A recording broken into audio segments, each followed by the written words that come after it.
Кнігі без літар. Беларускія аўдыёкнігі ад інтэрнэт-бібліятэкі «Камунікат».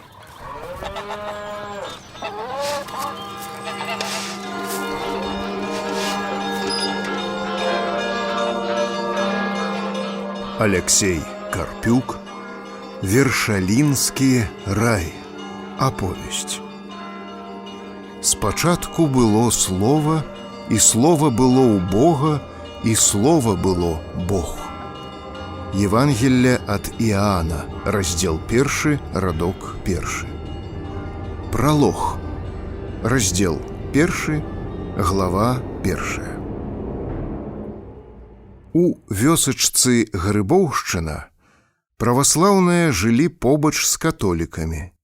Адныя і другія гутарылі тым самым, што і ў маім Страшаве, беларускім дыялектам са значным уплывам украінскай і польскай моў, густа перасыпаным германізмамі. На пытанне ж, беларусы яны ці палякі, упэўнена заяўлялі: «Не, мы тутэйшыя, нават гаварыць ні па-польску, ні па-беларуску не ўмеем. Папросту гаворым. Гэта за каралём нас пісалі палякамі, за царом рускімі. Халеры іх бяры, няхай сабе так і пішуць, абы нас не чапалі». Паміж халупкамі Чарнецкага і Аўхімюка, якраз пад Станкевічавымі вокнамі, буяў пышны куст бэзу, а ля плота ляжалі валуны. Вечарамі прыходзілі сюды мужыкі з навінамі, з аднолькавай прагнасцю і ажыўленнем ад добрых навін і кепскіх, слухалі яны і самі. Цёмных і забітых, але здаровых натурай людзей хвалявала галоўным чынам цячэнне быцця, яго падрабязнасці і перыпетыі. Сёння за дзень сабралася навін шмат. Карова Чарнецкіх прапарола сабе дручком бок. На алексчыцкай грэблі чорт завалок вінцука ў дрыгву і ўтапіў чалавеку каня. Гродзенскі губернатар Сталыпін прыдумаў рассяляць мужикоў на хутары. Крынкаўскі аптэкар уставіў сабе жалезную сківіцу. Учора аптэкар пасварыўся з дзяцьмі, і сын паабяцаў пабіць бацьку зубы, апавядаў чарнецкі банадык, які днём ездзіў у крынкі карове за карболкай. Аптэкар кажа: «От напалохаў, аж да пят гарачэ стало». Тады выняў сківіцу, паставіў яе на стол і гаворыць: «На, сынок, бі». Мужыкі сабраліся выбухнуць рогатам, ды з суседняга падворка азваўся плаксівы голас: «Банадык, каб цябе халера, што ты сабе думаеш? Ці не абрыдне табе палітыкаваць там? Раскалі дзюнь палену, бо сама рады не дам, чым варыць вячэру, і кабыла звоніць зубамі, а пусты жолаб. Брашы там, брашы, а скончы, што мне скажаш, добро?» Агрызнуўся на голас банадык і пачаў апраўдвацца перад сябрамі. Заразныя бабы так параспускаліся, што чалавеку і дыхнуць не дадуць. У крушынянах адная таксама прычапілася да свайго, што ніколі вады не прынясе. Мужык пабраў вёдры, прывалок поўныя і лінуў праз парог. Тады прынёс другі раз і зноў плюх. 8 разоў схадзіў да калодзежа, покуль яна не згадзілася падперці дручком дзверы. На гэты раз ніхто не засмяяўся, устанавілася няёмкая паўза. Было чуваць, як маладзіца няўмела цюкае сякерай і кляне, а ў хаце лямантуе дзіця. Вяртаючыся да ранейшай тэмы, азваўся сур'ёзна Галамбоўскі. «Пайшла цяпер мода такая. Настаўніку царкоўна-прыходскай школы паўтарак выпараў вока. То настаўнік уставіў сабе шкляное, і не пазнаць уже, халерна яго, на якое чалавек сляпы. Але ці будзем бачыць?» — усумніўся Базыль Аўхімюк. «Ніколі не паверыў гэту. Шкляное не сваё, што б ты мне не казаў». «Вядома, падхапіў Майсакоў Пятрук. Во, Хрыстос ні парашкоў не ведаў, ні пілюляў ніякіх, а сляпых рабіў відушчымі. Цяперака і лекараў столькі развялося, і грошы дзяруць бязбожныя.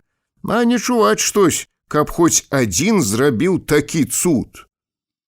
Крыху пашкадавалі цара, які не ведае, што па валасцях ды сёлах вычаўпляюць яго чыноўнікі, паабураліся на цацалістаў, што заклікаюць заводзіць агульных жонак, ды перайшлі на біблейскія тэмы. Мужчыны губляліся ў здагадках, што цяпер у той вавілонскай вежы, якую людзі не дабудавалі. Не можаш стаяць без дзела такое багацце. І цэглы столькі на сцены пайшло, і дзерава на перакрыцце, а вушакі і дзверы ў тым гмаху пароблены былі з чыстага золата ды слановай касці, жарт табе. Да хрыпаты спрачаліся, Іуда быў падасланы рымлянамі да Ісуса Хрыста як шпіён, ці потым прадаўся. Хлопцы, хопць надзісь! Першым спахапіўся самы аўтарытэтны на вёсцы паляўнічы Аўхімюк Базыль. Давайте напоследак зробім ще па адной цыгарцы і будзем разыходзіцца. Жонка і так аблае, што позно, хоць не вяртайся дадому. Прыкурваючы ў яго, аганьбаваны сваёй кабецінай Чарнецкі Банадык пакпіў. Баязлівы, падло, стаў надта. Бач, бабе птурая. То магу за цябе я схадзіць, хай аблае і твая. Гандзя моя разбярэцца. Іх, хваліся. Зраблю так, што ніколі не пазнае. От фраер, не брашы дармо. Шчэ і не верыш. На паўкварты спорым. Базыля заела. Яго слухалі і абодва браты. Ну, можам і паспорыць. Паспрабуй, рызыкант. Дай 5. Мужчыны разбілі ім рукі. Увішны і малы Чарнецкі лакома пацягнуў пару разоў цыгарку, бліснуўшы ў цемры агеньчыкам, а тады жывую жарынку кінуў пад ногі і затаптаў. Затым Банадык ссунуў на патыліцу замусоленую кепку, крэкнуў, ды рашуча пакрочыў Базылёў дом. Усе павыцягвалі шыі, чакалі, што з гэтага прадстаўлення атрымаецца, а Аўхімюк прагна курыў ды меркаваў. Няўжо ашукае яе? Не павінен, здаецца. Зрэшты, сонная баба можа халеры паверыць. Такі брахун, а жыве насупроць, ведае твой кожны куточак. Базыль выразна сабе ўяўляў, як сябар сяней заходзіць на яго кухню, адхіляе пасцілку, якой завешаны ўваход у бакоўку, як набліжаецца да ложка, сапуць дзеці, басавіта гудуць патрывожаныя мухі, а яго Геннадзя з прасонку бурчыць на Чарнецкага Банадыка. Базыль, ты? Угамону табе няма. Патураеш маладым бы маленькі. Калі ты асцепянішся? Еш бульбу на пліце і кладзіся хутчэй, раніца ж хутко. Банадык невыразна бубніць, сядае на край ложка, сцягвае боты, берецца знімаць нагавіцы. Ужо Чарнецкі павінен легчы, і ад яго цяжару скрыпне ложак. Мужчыны на каменнях захіхікалі. Тым часам Аўхімюку стала не па сабе. «А, то ты так!» – падумаў ён з абурэннем пра жонку. Базыль з трывогай каўтнуў сліну ў перасохлым горле, сціснуў кулакі, сабраўся рынуцца дадому, калі раптам за акенцамі немым голасам завішчала кабета. «А-а-а!» Мужчыны зарагаталі. «О, гендзю маю не абдурыш, морду яму расцарапае файно», – пахваліўся адразу супакоены муж.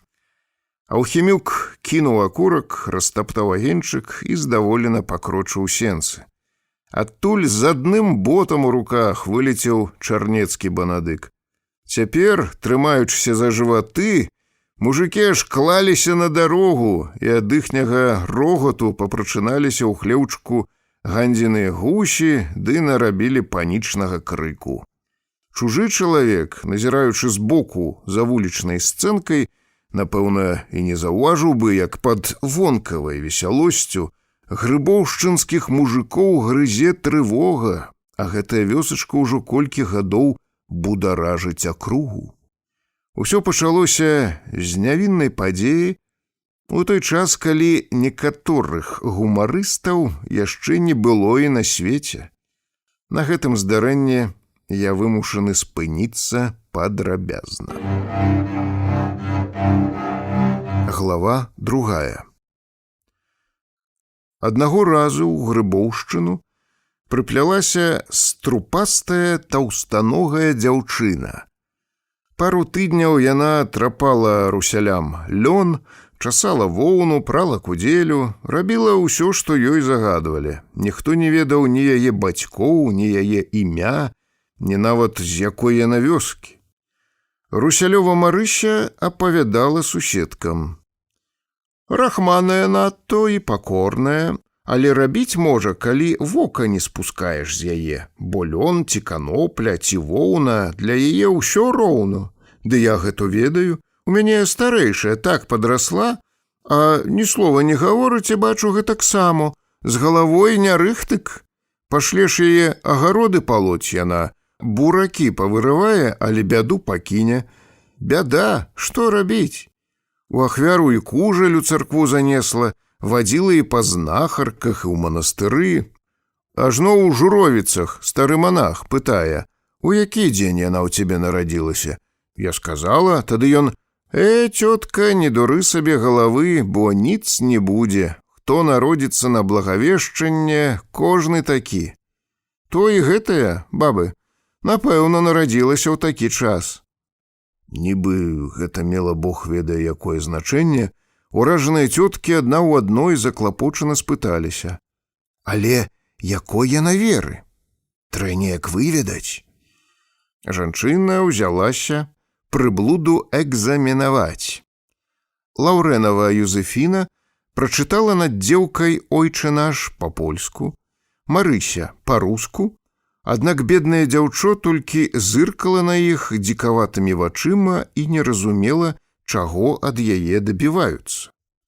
Дасціпныя цёткі прыперлі 2 распяцці ад бацюшкі і ксяндза. Нямая ўбачыла медныя крыжы, адразу завішчала, ды закалацілася ад страху.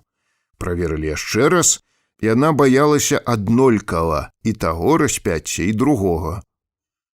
«Бабы, дальбо не хрышчоная!» упэўнена ўжо заявіла Руселіха, быццам выкрыла вялікае злачынства. «Ах, божа ж мой божа, а то шчэ што такое?» жахам ускрыкнула Аўхіміха. «Як нам жыць з ёю?» Жанчыны перахрысціліся. Вясковым людзям з пакалення ў пакаленне перадаваўся містычны страх перад ненармальнымі дэкалекамі. Найбольшым грахом лічылася не дапамагчы такому чалавеку. Прыблуду трэба было некуды уладкаваць. Стараста дазволіў нямой пасяліцца ў пустой хаціне. Бойкая Марыся не паленавалася схадзіць у мястэчка Крынкі і дамовіцца з рэстараншчыкам Хайкелем, каб ён узяў да сябе няшчасную, круціць сатуратар да газіроўкі і спружыну ў шафе, што іграе. З часам людзі звыкліся, як летам босыя, а зімой у вялізных салдацкіх чаравіках без шнуркоў, нямая з нейкай лёгкай пакорнасцю валочыць у мяшку з крынкаўскага рэстарана аб'едкі, перамешаны цукар з кашай ды селядцом, і так сабе жыве. Седзячы пад тым самым бэзам на валунах, што блішчалі як адпаліраваная косць, агорнутыя забабонным страхам цёткі праводзілі уважлівымі вачыма нямую і ўздыхалі. Як маецца небарака. Што зробіш, калі гэтаму стварэнню Гасподь чамусьці адной клёпкі не даў? Вечарам трэба было ўладкаваць дзяцей, паклапаціцца аб вячэры. На каменнях, як ужо было сказана, сядзелі адны мужчыны. Яны выпадак разбіралі больш грунтоўна. Прызвычаены да таго, што ўсё на свеце мае сваю прычыну, самастойны мужык, Клімовічаў Лаўрэн, ламаў сабе галаву. Так то яно так, але для чаго, скажы, трэба было нарадзіцца ёй без языка? Каб адно мэнчыцца? І забрысці не да каго-небудзь, а да нас, паддаваў жару Русель. Хай бы затрымалася ў гуран ці плянтах. Свет жа велькі, а то халера на табе тут. Не дармо ўсё гэта, от пабачыце. Мо для выпрабавання Бог паслаў. А што думаеш, раней гэтак часта бывало. Пажыве ў вёсцы такі пасланец год-другі, потым Бог да сябе яго забірае, а ў вёсцы знаменні адкрываюцца. Лаўрэн паківаў галавой. Шчэ бяды вёска не абярэцца, калі скрыўдзіць хто такую нядойду. О, трэба цяпер глядзець ды глядзець. Бабы ёю заняліся. Марыся моя Хайкеля папярэдзіла, не прамінуў пахваліцца сваёй кабетай Русель, схадзіла да яго і зрабіла ўсё як трэ. Адно ці верыць такому недавярку? Глава 3. Мінуў час, і нечакана для ўсіх таўстаногая дурніца нарадзіла сына. Бабы, а чаго ад яе хацець? Разважыла Руселіха. Мало дурная, шчэ і пакорная, як цялушка. Што яна з дзіцем рабіць будзе? Грыбоўшчанскія цёткі папракліналі местачковага нягодніка, што спакусіў сірату, і зачасцілі ў халупку, дзе сярод трантаў кешкалася дзіўная пара. Завохкалі, дзіця з'явілася на свет вялікае і рухавае, такім бываюць адно гадавалыя малыя. Выхаванне груднога дзіцяці, далікатная школа эмацыянальнага жыцця. Успрыняцце свету для такога жэўжыка даходзіць праз тонкае адчуванне адценкаў роднага слова разам з ласкавым і клапатлівым, трывожным і чулым, уміленым і мудрым выражэннем мацерыных вачэй, з яе радасным захапленнем, смехам і дыханнем. Дурніца такога багацця, вядома, сыну даць не магла. Псіхіка хлопчыка быў таго няшчаснага падкідыша, які трапіў у нару да ваўчыцы на выхаванне. Пайшла наперакос. Але жахлівыя скуткі гэтай анамаліі людзі меліся адчуць значна пазней. Покуль што цёткі зносілі парадзісе падарункі і дапамагалі ёй, чым маглі, жонка Аўхімюка заўважыла ў ненармальнай яшчэ і эпілепсію. «Слухайце, бабы, але ж няма я прыпадачная», — аб'явіла яна сяброўкам. «А божа ж мой, каб хоць не задушыла малое, калі прыступ кіне». Трывожыцца ім давялося нядоўга.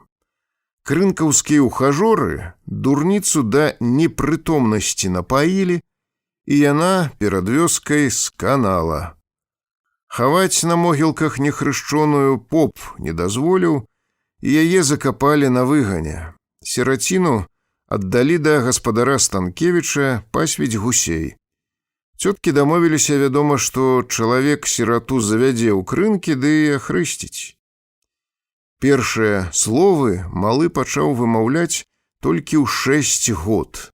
Аднак жвавы і непераборлівы хлопчык, які еў і свіную бульбу, ніколі не хварэў, ды спаў у хляве разам з каровамі, дзядзьку здавальняў. Неўзабаве за сіратой пачалі заўважаць ненатуральную сілу. Калі пастухі пачыналі дужацца, Станкевічаў парабак даваў рады нават пераросткам. А то ўзлазілі яму на плечы браты Аўхімюкі, і ён пёр іх праз вёску побегам. І ніхто, напэўна, не ўмеў так выстраліць. з жабы ці дабрацца да вераб'інага гнязда.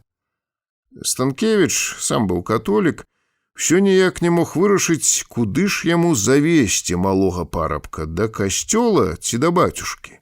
Аднаму і другому трэба было плаціць грошы альбо валачы 2 пуды жыта. І дзядзька нарэшце махнуў рукой. Сірата гэтак і застаўся нехрышчоным.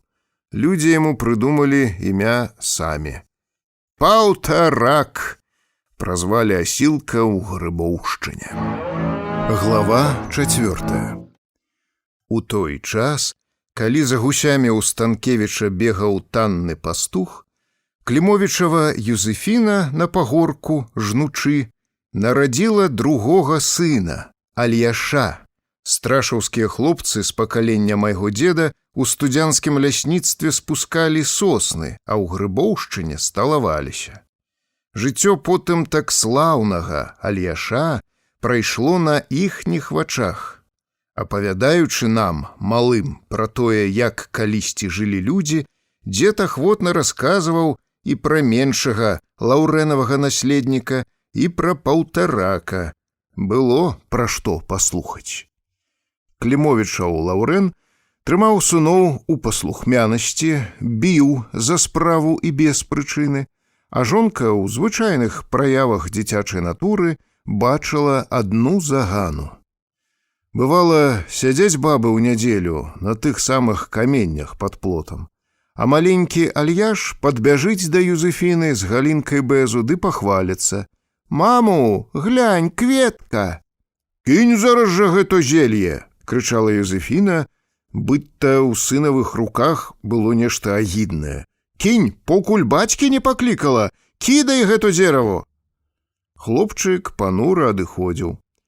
Павяла аднойчы Юзефіна абодвух сыноў у вострава да прычасця. Ведаючы, што ад яе, перахрышчанай з каталічак, бабы не будуць адводзіць вачэй, Лаўрэніха апранула сыноў у плюшавыя касцюмчыкі з кароткімі штонікамі, у якіх яшчэ ніхто з малых не хадзіў. Хай глядзяць, якая яна маці, і зайздросцяць. Бацюшка ўзяў з пазалочанай чашы, намочаны ў віне хлеб, сунуў лыжачку ў рот Максіму. Дзіця закашлялася і пырснула ўсё прычасце сабе і брату на грудзі. У царкве ўзняўся перапалох. Раззлаваны свяшчэннік ад абурэння не знаходзіў слоў. Помслівыя бабкі апяклі Юзефіну злараднымі вачыма. Дзячок жа дзелавіта вышчыкнуў нажнічкамі кавалкі з касцюмчыкаў, куды капнула кроў і цела Хрыстова, сабраў усё ў талерачку і панёс паліць у кадзідле. Юзефіна потым не магла забыць ганьбы, не магла дараваць старэйшаму сыну прамашкі. Максім вечна хадзіў у сіняках, а маці на кожным кроку яму цвярдзіла: «Ніяк не здохнеш, заменак ты. Іншыя малыя ўміраюць ці топяцца, цябе, паганца, і халера не бярэ. Каб ты сінім агнём згарэў, байструк няшчасны, як ты на маю галаву навязаўся». Зрэшты, малыя наогул тады не надта ведалі ласку. Хлопчык выбягаў на вуліцу, а іншы дарослы кідаў стандартны жарт: «Патрымай, патрымай мне яго, я яму зараз сюську адрэжу». І здаволенаму дзіцюку смешна было глядзець, як перапалоханы да смерці малы даваў драла на свой падворак. Уяўную распусту ў дзяцей тады выганялі ледзь не з дня нараджэння. Білі іх і ў школе, сыпалі на падлогу грэчку і ставілі з паднятымі рукамі на калені, гадзінамі прымушалі маліцца. Аднак ні беднасць, ні лупцоўка не перашкаджалі ім стаць дарослымі, а палачнае выхаванне давала вынік. Суботнімі і нядзельнымі вечарамі, захлынаючыся ад маладосці і свабоды, страшаўскія лесарубы з Альяшом і яго братам Максімам зацягвалі на ліпу якому-небудзь дзядзьку сані альбо затыкалі снопікам удаве комін, ды ішлі да цёткі патрабаваць выкуп. узброеныя бязьменамі і ножамі гарланілі: «Нас побить, побить хотели, нас побить збираліся, а мы так жа не сядзелі, таго ж дажидаліся». Урываліся на музыкі, разганялі сапернікаў.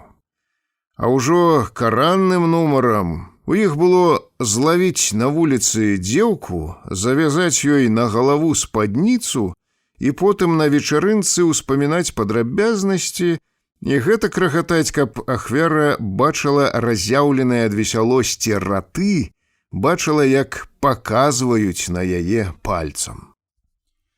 Верхаводзіў над усімі Паўтарак, дужы, пранырлівы, насуперак яму і слова не скажы. Сын прыпадачнай вырас падобны на камель дуба, нібы вылеты з аднаго кавалка магутны торс, мускулістыя і кароткія ногі, а на квадратных плячах сядзела моцна пасаджаная галава з шырокімі сківіцамі. Рухаўся хлапец, нахіліўшыся наперад, быццам толькі і займаўся тым, што развальваў платы ды выбіваў з вушакоў дзверы. Паўтарак мог хапіць за рогі быка, заламаць яму галаву на спіну, і жывёліна, як падкошаная, пускалася на калені. А то яшчэ ўпіраўся ў ручку воза, і конь не мог зрушыць з месца. Паздзекаваўшыся гэтак з дзядзькі, Паўтарак браўся за колы, паднімаў воз, і перапалоханы да смерці фурман з палукашкам ды саломай ляцеў на зямлю. Надышоў час, забралі да войска страшаўцаў, якія працавалі тады ў студзянскім лясніцтве. Пайшоў служыць клімовічаў Максім, потым яго брат Альяш. У салдаты не ўзялі адно голубавых хлопцаў. Якуб з Настусяй папрадавалі ўсё, што маглі, падкупілі прызыўную камісію і ўладкавалі сыноў майстрамі да краўца ў Гродна. Не ўзялі служыць і Паўтарака па прычыне тупасці і хранічнага сіфілісу, напісалі сіраце у дакументах урачы. Глава 5. Ішлі гады. Вярнуўся з войска мой дзед. Вярнуліся і астатнія страшаўскія лесарубы, і былыя задзіры, ды толькі часамі ўспаміналі, як у Грыбоўшчыне разганялі музыкі ды палохалі людзей. Іхняя свядомасць к таму часу склалася ў адпаведныя стэрэатыпы. Усе яны пажаніліся, падмянілі пастарэлых бацькоў на гаспадарках, гадавалі сваіх дзяцей і гэтаксама, як дзяды і прадзеды, пасціліся перад вялікімі святамі, хадзілі ў царкву ці касцёл і выстойвалі абедні ды з жанкамі паддаваліся ажыятажу вакол мошчаў і юдзеямі убіеннага заблудаўскага дзіцяці Гаўрыіла. Гэтае узаконенае ўрадамі каралёў, а потым цароў жульніцтва зарадзілася яшчэ ў 1690 годзе, калі манахі пад Заблудавам знайшлі цела 6гадовага хлопчыка. Хтосьці выказаў здагадку, што з малога яўрэі бралі на мацу кроў. Духавенства здагадку клікуш падтрымала, нябожчыка аб'явіла вялікамучанікам ды распаліла страсці. І 50, і 100, і 150 гадоў таму назад вялізныя натоўпы сялян на чале з дзесяткамі бацюшак і архірэяў у суправаджэнні эскадрона казакаў урачыста насілі карычневую дамавінку з мошчамі ад Заблудава да Крынак, з Крынак да Ваўкавыска, з Ваўкавыска да Свіслачы, Навагрудка і Слуцка. Тысячы пасталоў і ботаў узнімалі дарожны пыл, над людскім потокам шапацелі харугвы, развяваючы на ветры свае доўгія космы нечалавечымі галасамі, як у бочку, раўлі малітвы, гугнявілі тропары, тоўстыя папы, чадзілі кадзіламі, а сотні вёрст, парэзаных каляінай пясчаных дарог, бабы высцілалі палатном. У такія дні пусцелі вёскі, спатыкаць мошчы збягаліся старыя і малыя, на вуліцу выносілі накрытыя сурвэтамі сталы з боханымі хлеба, сальніцамі і з банкамі вады, да гасцей паўзлі на каленях калекі з надзеяй выздаравець. Калі папы прыпыняліся ля сталоў свянціць хлеб і ваду, ашалелыя ад веры мацяркі паказвалі сваім дзецям, як Габрусёк з дамавінкі ківае ім паколанымі пальчыкамі і заклікае да помсты, а чорная сотня падбухторвала на пагромы яўрэйскай беднаты. Багамазы завальвалі Гродзеншчыну абразамі заблудаўскага дзіцяці, вучні царкоўна-прыходскіх школ зубрылі оду. «Святой Гавриил, угодник Христов, какие ты муки принял от жидов!» Аж не верится, страшно подумать, что и мое страшево было во уладе таких забабонов. Дед мой не сходил на каляды до церквы, двойнёй якраз жарабілася кабыла, але староста узяў яго на ўлік і вясною не дазволіў бабе Палосі выслаць перад працэсіяй з Габрусём звоец палатна. Яе ганьбу вясковыя кабеты напаміналі бабе Палосе да самай смерці. Гэтак жа да смерці пакараная жанчына ўсё апраўдвалася, што пацярпела праз антыхрыста мужа, бо сама яна чыстая перад Господам Богам і Дзевай Марыяй, як расінка. Бацька на Вялікі пост выпіў у гарадку з кампаніяй ды закусіў каўбасой. Не паспеў ён дайсці дадому, а вестка аб крамоле Палосінага сына ўжо ўскалыхнула страшава. Мужчыны выйшлі гулякам насустрач, ды не ўпусцілі іх у вёску. Перапалоханыя не на жарты хлопцы пабрылі на балота, зашыліся ў абарогі і сталі чакаць, покуль ачысцяцца ад скаромнага і выйдзе хмель. Цяпер ужо наступнае пакаленне страшаўскіх юнакоў, з імі і мой бацька, спускалі ў студзянскім лесе выносныя сосны, ды гэтаксама хадзілі на вечарынкі, затыкалі саломай каміны, прывязвалі да галля чые-небудзь сані ды лавілі дзявок.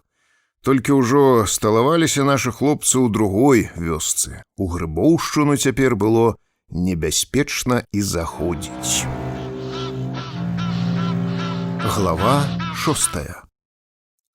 Сын дурніцы з немцам Вілем з Саколкі сабралі рэцыдывістаў, якія ўцяклі з гродзенскай турмы і стварылі бандыцкую шайку. Пранырліваму, крыважаднаму і зусім дурному, калі нап'ецца бандыту, аднолькава было рабаваць папа з працэсіі з мошчамі ці сцягнуць з галавы ў цёткі хустку, а таму, хто сказаў слова супроць, паламаць рукі і ногі. Паўтараку нехта ўвёў вушы, што ён павінен помсціць за сваю маці. Асілак перапыняў чыю-небудзь дзяўчыну на дарозе і валок да магілы на выган гвалціць.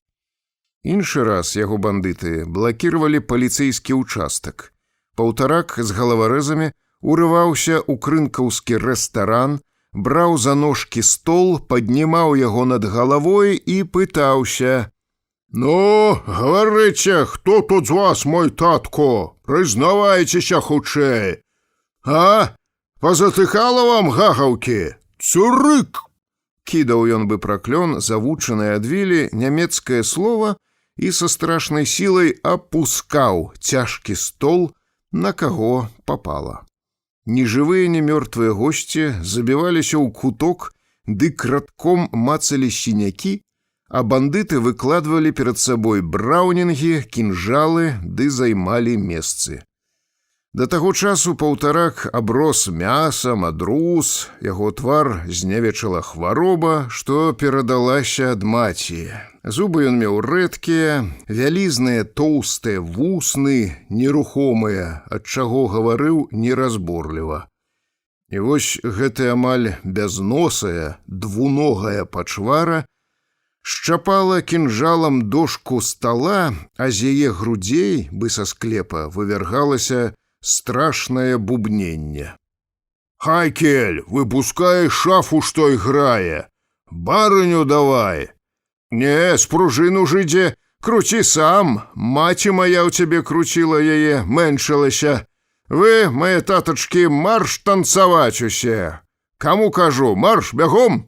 Краля, раздзявайся! Вілей, пагуляй з ёй, дзетка, цурык!»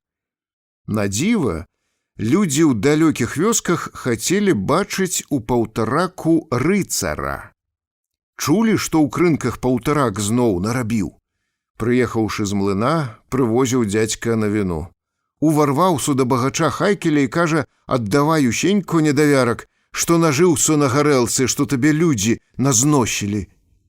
«Ну», пацвярджаў скваплівы іншы, быццам пра гэта ведаў даўно і толькі маўчаў. «Тады сабраў крынкаўскіх удоў, сірот і давай раздаваць ім рублі і багатство. Шчэ дабраўся да воласці. Хіба цар-бацюшка вучыць вас так здзіраць налогі?» Прыстаў да чыноўнікаў і выбраў там усенькія грошы. Вярнуўся ў вёску ды аддаў мужыкам, у каго няма каровы ці каня. Паліцыя цяпер ездзіць па хатах, хоча адабраць тое багацце, але дзе ты бачыў? Не вырваць ім, годзе ўжо!» Апавядаючы ўсё гэта потым дома за вячэрай, не адзін бацька з педагагічным прыцэлам кідаў: «От, усыпаў багацеем, от выкінуў штуку крывасмокам. Геройскі хлопец удаўся. Чуеце, дзеці, як дзесьці файно тым бацькам, маючы такога сына». А царскаму ўраду было не да бандыта. Глава 7. У Прынёманшчыне, якая мела ўжо традыцыі класавай барацьбы, першая забастоўка ў Гродні зарэгістравана ў аналах гісторыі пад 1879 годам, набліжаліся падзеі 1905 года. Рэвалюцыянер Голуб на Саборнай плошчы ў Гродні застрэліў начальніка губернскай жандармерыі, дзяржыморду і садыста палкоўніка Зубава. Неўзабаве на тую самую плошчу помсціць за брата адправіўся малодшы Голуб. У час цезаімянінства яго імператарскай вялікасці ён выскачыў з натоўпу, прарваўся праз сон папоў і чыноўнікаў, адштурхнуў разгубленага губернатара і пачаў гаварыць пра рэвалюцыю, пакуль не засеклі яго казакі шаблямі. У бліжэйшых ад Грыбоўшчыны мястэчках к таму часу нешматлікі пралетарыят перажываў якраз момант прабуджэння. Прасмярдзелыя быдлячымі скурамі, са з'едзенымі вапнай і дубільным экстрактам рукамі гарбары ў крынках устанавілі ўладу рабочых ды абвясцілі рэспубліку. Аднак імкненняў пралетарыяту сяляне Гродзеншчыны тады яшчэ не разумелі, і кожны, хто выступаў супроць улады, уяўляўся для іх злачынцай, асабістым ворагам, а гарадскі люд без зямлі галадранцамі, якія не вартыя нават добрага слова. Новыя тэрміны «сацыяліст» і «аратар» на вёсцы абазначалі тое самае, што антыхрыст. Фанатычная багамолка Піліпіха з празнікаў, пачуўшы стрэлы карацеляў у крынках ці гарадку, біла паклоны ў бок царквы ў востраве, палымяна хрысцілася ды горача маліла Бога. «Господі, спаситель наш адзіны, пан наш усясільны! Калі ж ты ўрэшце забароніш гэтую свабоду і пакараеш злыдняў цацалістаў?» У сяле панаваў непахісны аўтарытэт бацюшкі і цара далей. У цэрквах і касцёлах пракліналі забойцаў, братам Голубам жадалі смажацца на самым дне пекла і маліліся за ўпакой душы слаўнага грамавершца ў гідру рэвалюцыі палкоўніка Зубава. З паперці і амвонаў зачытвалі зварот вышэйшага духавенства. Захаваць і абараніць царскую ладу памазаніка Божага, не даць на папранне ворагам, сацыялістам і бунтарам, безупынна маліць Бога, бо толькі цэрква і касцёл, месцы, дзе аб'яднаюцца бедныя і багатыя, пан і слуга, дзе ўсе знойдуць падтрымку.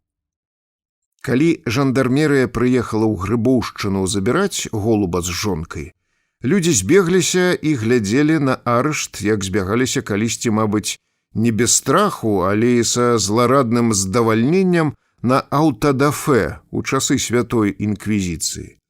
Старога Якуба і яго Настусю нават мала хто і пашкадаваў. Хутка расправіліся і з Крынкаўскай рэспублікай.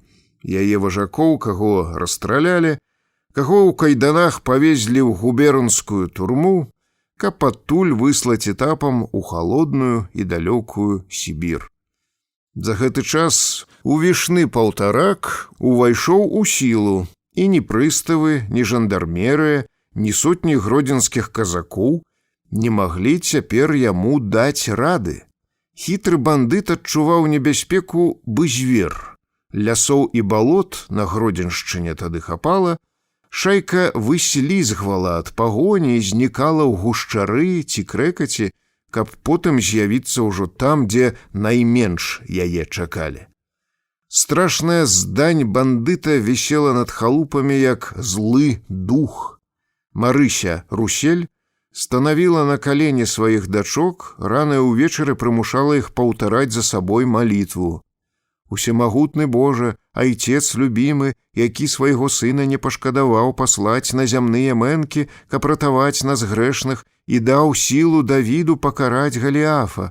Даруй ты ўжо грахі нашыя, зрабі нарэшце гэтак, каб злыдзень паўтарак свету не бачыў. Няхай падсыхаюць у гэтага нехрыста паганыя рукі, якімі нас мэнчыць, хай падвальваюцца ў яго ногі, што па зямлі носяць». Толькі малітвы не дапамагалі. І людзі зносілі пакорна бандытам выкуп, паілі гарэлкай, не выпускалі з сяла дачок.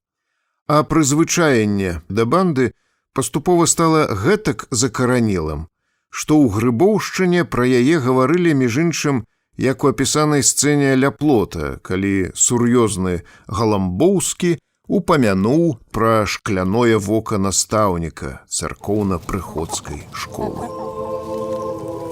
Раздзел 2, глава 1. У свой час вярнуліся з войска і браты Клімовічы. Максім у арміі даслужыўся чына, яго адразу ўзялі ў гродзенскую жандармерыю. Толькі паслужыў у ёй нядоўга. Страляючы ў палкоўніка Зубова, старэйшы голуб куляй зваліў на саборнай плошчы і Максіма. Пагараваўшы, стары Лаўрэн малодшаму Альяшу выбраў працавітую і ціхую нявесту і неўзабаве памёр. Асірацелая Юзефіна успомніла, кім была да замужжа, вывалакла з куфра іконку Божай маці з Чанстаховы і цэлыя дні па-польску малілася, прасіла Бога дараваць ёй здраду. Яе ж Альяша жаніўся, стаў гаспадарыць на сваім і братавым надзелах, а дзеці на вёсцы таксама і яго пачалі зваць дзядзькам.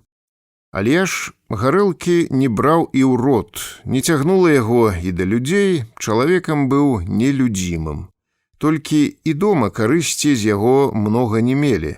Дзяцей ён не любіў, з жонкай жыў кепска, яна сварылася з-за кніжак.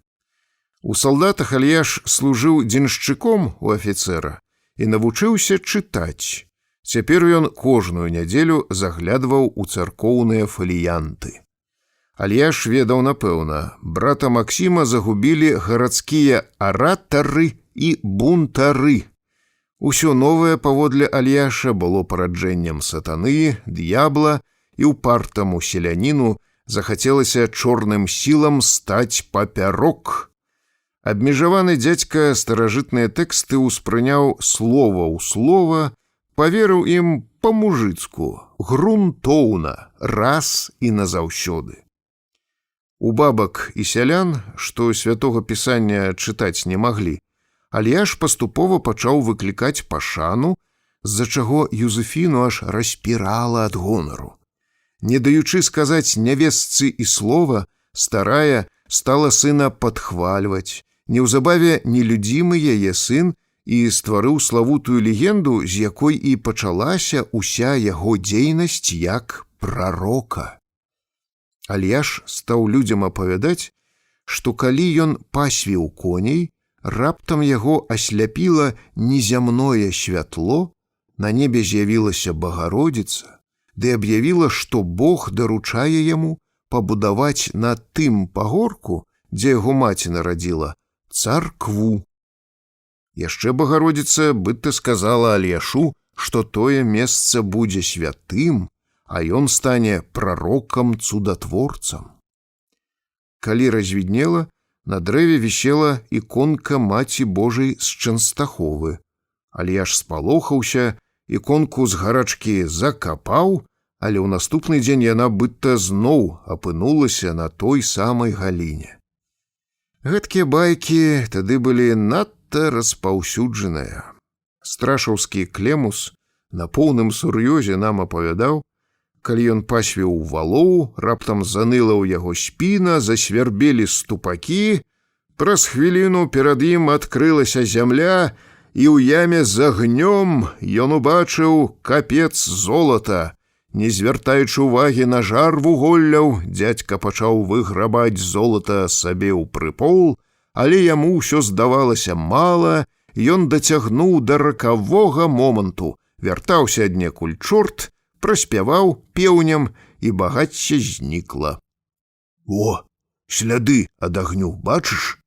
Паказаў ён мне свае закарэлыя рукі з белымі плямкамі, дзе прамяністымі зборачкамі нарасла маладая скура. Эх, каб паспеў да таго халернага пеўня золату твое вынесці наверх, хіба ж я такі цяпер быў бы, сынок. Мне і сёння дзядзьку шкода. Самаашуканства, мусіць, было такое моцнае, што і рукі ў чалавека пакрыліся пухірамі. Яшчэ Клемус упарта і падрабязна расказваў, як перад ім з'явіўся пан Езус ды аб'явіў яго святым. Некалькі пакаленняў страшаўскіх дзяцей ведала на памяць, што сказаў Сцяпанаваму бацьку Хрыстос і дзе здараўся цуд. Як Клемусу яма з золатам і Хрыстос, так і поўнаму забабонаў Альяшу магла з'явіцца ў яго хваравітым уяўленні і Маці Божая. А мог ён усё выдумаць, але потым столькі разоў паўтараў хлусню, што і сам у яе паверыў.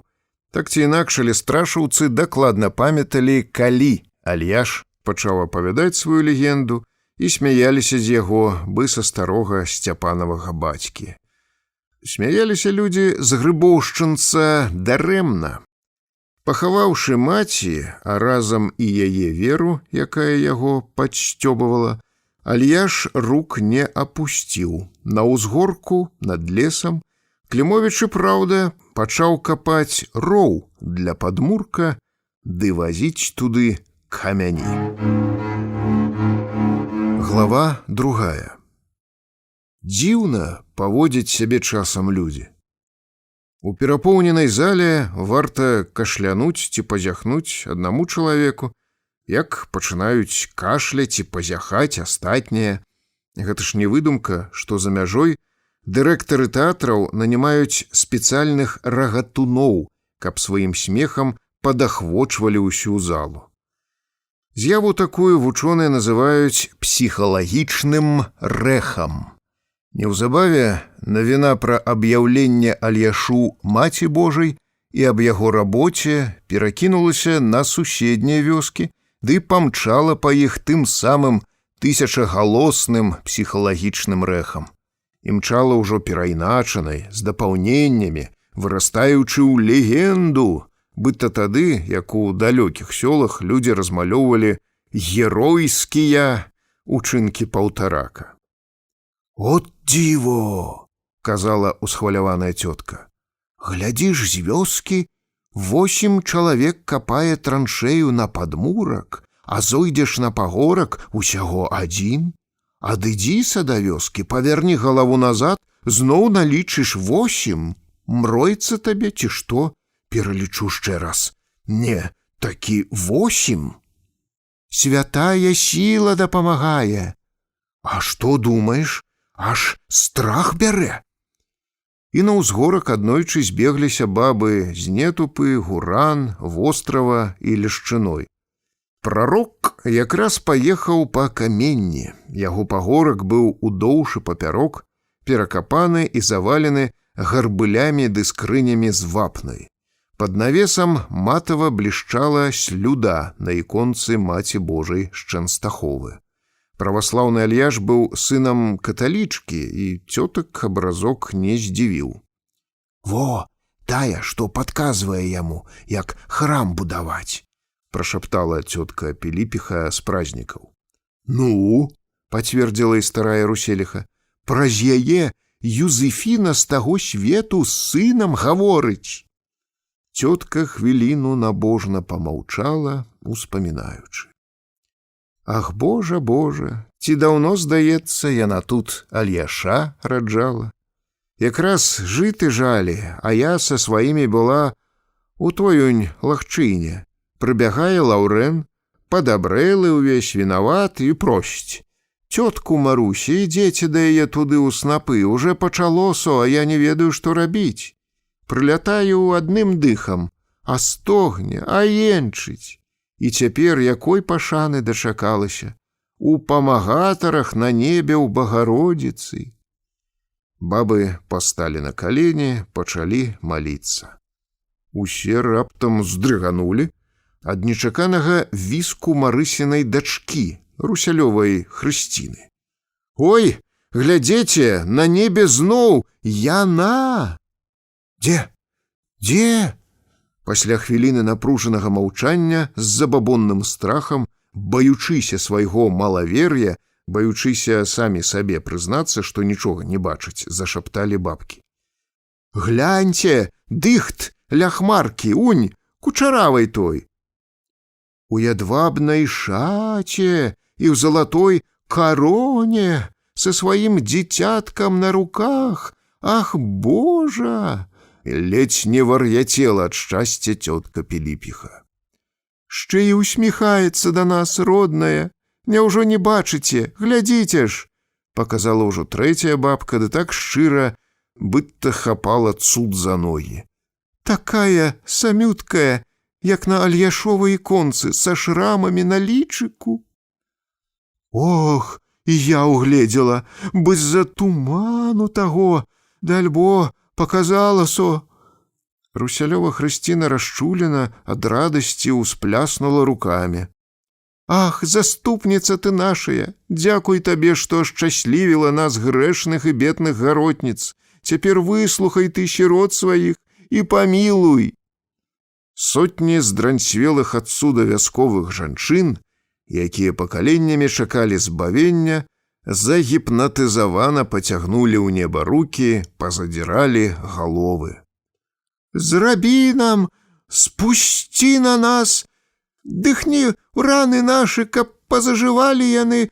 Ах, якая я шчаслівая, ах, як мне добро, што цябе ўбачыла». Спяшаючыся, што вось-вось не стане цуда, а яна мае яшчэ столькі сказаць, крычала Піліпіха. Далей цётка не вытрывала і расплакалася.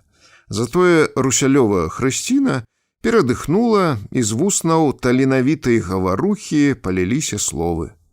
«Пакутніца ты нашая, Дзева Марыя, падзякуй Господу Богу за любоў святую да нас і Сына адзінароднага, каторага паслаў нам на збавенне грахоў нашых». Хрысціна бухнула лбом у пясок, а за ёй адбілі паклон і астатнія. «Маці Божая, якая ў мэнках раджала, у цярпеннях выкарміла і на крыж галгофскі праводзіла дзіцятку сваё адзінае, ахіні нас хмарай нябеснай, прымі нас у лік дзяцей сваіх ясных, возьми под свою опеку молодые и старые сердцы наши, и спошли на нас силу и счастье Духа Твого Святаго, каб мы могли справами своими устешить Сына Твого одинародного, Збавителя нашего любимого». Хрысціна набрала паветра і загаварыла да неба зноў.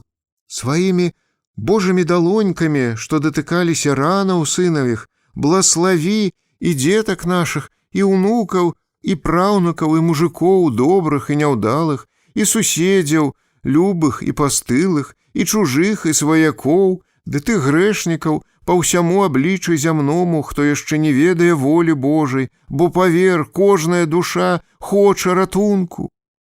«Скажы там Господу», — цягнула яна ў экстазе, «няхай і ён пройдзе каля нас ціхімі крокамі, пачуе малітвы нашы гарачыя і асветіць нас прамяністым святлом сваго твару незямнога, ды сагрэе чарадзейнай святасцю сваёй, а мы будзем удзячныя і служыць імем, усе служыць імем яму верна, покуль смяротны пот не залье нашыя скроні, не ўскалане нас працьмяротная ікаўка, і кроў не застыне ў жылах, ды не пагаснуць нашыя вочы і дыханні. Амін!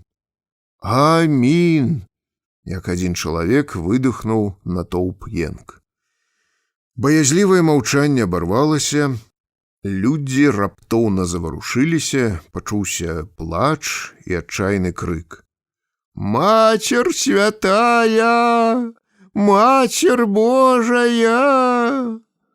«То дайце ж мне даслухаць, яна гаворыць штось», — дамагалася Руселіха. «А я толькі бачу, але нічагутко не чую». «І я?» «Дзе, цётко Піліпіхо, пакажэце вы ж».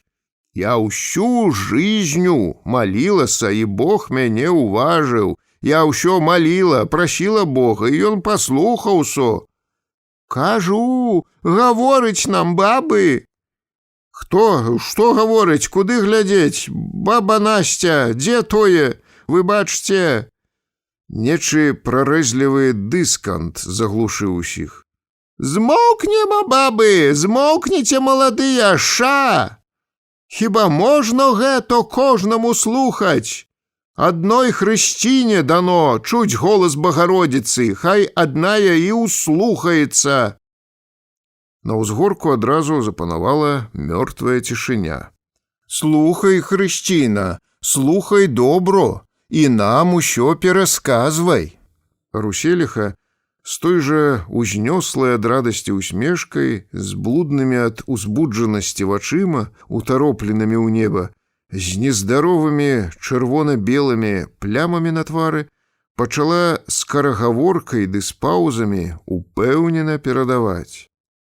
«О, спасительница гаворыць, быць-то ўласць, што ўладу Бог даручае на зямле, нашаму Альяшку, Лаўрэнаваму сыну, і аб'яўляю яго Божым чалавекам». «Ах!» — зноў выдыхнуў натоўп.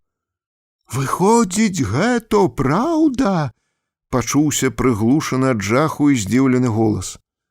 «Яму такі!» — падхапілі адразу некалькі уражаных бабак. «Мелі рэхт тыя, што гаварылі. Ціхо, бабы, не перашкаджай маёй!» — перакрыў усе галасы дыскант. І святыя словы Хрысціна перадавала далей. «Што Альяшу Господа тут намеснік пабудуе Божы храм, і не адзін, 3. Наказвае, каб Альяша мы слухаліся, бо чалавек гэны прывядзе нас да царства нябеснага». Натоўп застагнаў, заварушыўся. «Будзем мы яго слухаць, царыца нябесная, мілая ты заступніца нашая, ва ўсім будзем слухаць, і споўніма волю яго, што б не пажадаў. А скажы Господу Богу і яго сынаве, што мы не пашкадуем ні сябе, ні жывата, ні коня, ні вала сваго, ні дзетак сваіх, ні мужикоў, каб...» З-за хвойнічку выплыла лянівае воблака пылу, Альяш вёз камення. «Аей, бабы, дальбо мусі нехрыст паўтарак са сваёй шайкай валіць! Першай прачнулася з масавага псіхозу і ўстрывожана абарвала Хрысціну, а ў хімікова Гандзя. Секунду аслупянелыя ўсе маўчалі, прачыналіся і астатнія. Тады немым голасам віскнулі дзяўчаты. «Ратуйся, хто як можа! Хутчэй бяжэмо да мужикоў!» І бабы, якія гэтак добра ўладкаваліся сабе на пагорку, падабраўшы спадніцы, ламанулі ў вёску. Глава 3. З таго дня, калі жанчыны на ўласныя вочы ўбачылі на ўзгорку Маці Божую і нават гутарылі з ёю, яны пачалі дапамагаць Альяшу варочаць каменні і капаць зямлю.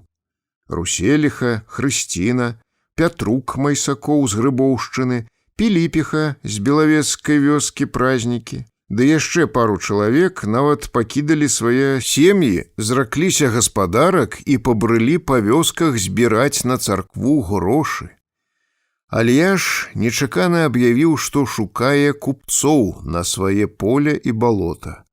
Жонка і падлеткі-дзеці запратэставалі, нават узбунтаваліся, але бацька дзяцей адлупцаваў да сінякоў, а жонку так ударыў кулаком па галаве, што жалезны грэбень на патыліцы увагнуў ёй пад скуру. Кабеціна аблілася крывёю і самлела. Пакінуўшы сабе з 9 дзесяцін толькі адну, Альяш зямлю прадаў, вытаргаваныя грошы паклаў у агульную касу і туды яшчэ дабавіў усе 5000 рублёў, якія засталіся ад брата Максіма. Затым на ўсю суму накупіў цэглы, вапны, наняў рабочых, і тыя неўзабаве заклалі фундамент, пабудавалі сцены. У царкве самае працаёмкае афармленне будынка і яго верх з купаламі. На гэта патрэбна было грошай шмат. Зборшчыкі вярталіся ні з чым. У далёкіх вёсках Альяш аўтарытэта яшчэ не меў, там хапала сваіх баламутаў. І гаспадарку звёў, і братаў капітал растраціў, і царквы не пабудаваў. Пачалі пасмейвацца з яго вяскоўцы. З торбай па свеце пойдзе. Нават яго Матка Боска цяпер не ўратуе. Альяшу і на самай справе трэба было нешта прыдумаць. Сярод багамолаў рускай імперыі, побач з Распуцінам, грымеў тады протаіерэй Андрэеўскага сабора, цудатворац Іаан Кранштадтскі. Цяпер усе мы ведаем, што гэта быў агалтелы манархіст, а разам з Пурышкевічам душа чарнасоценнага саюза Міхаіла Архангела. Аднак цудатворац яшчэ меў і талент ачароўваць слухачоў пропаведдзю, валодаў таямніцай гіпнозу, а для дзядоў нашых быў богам. Тысячы людзей валілі да Іаана Кранштадтскага, каб набрацца сілы ў змаганні з нядоляй. Дзядзька Клімовіч задумаў таксама схадзіць да пратыерэя за дапамогай, багамолы яго падтрымалі. «Не можа быць, каб ты вярнуўся адтуль без нічога», запэўніла Хрысціна.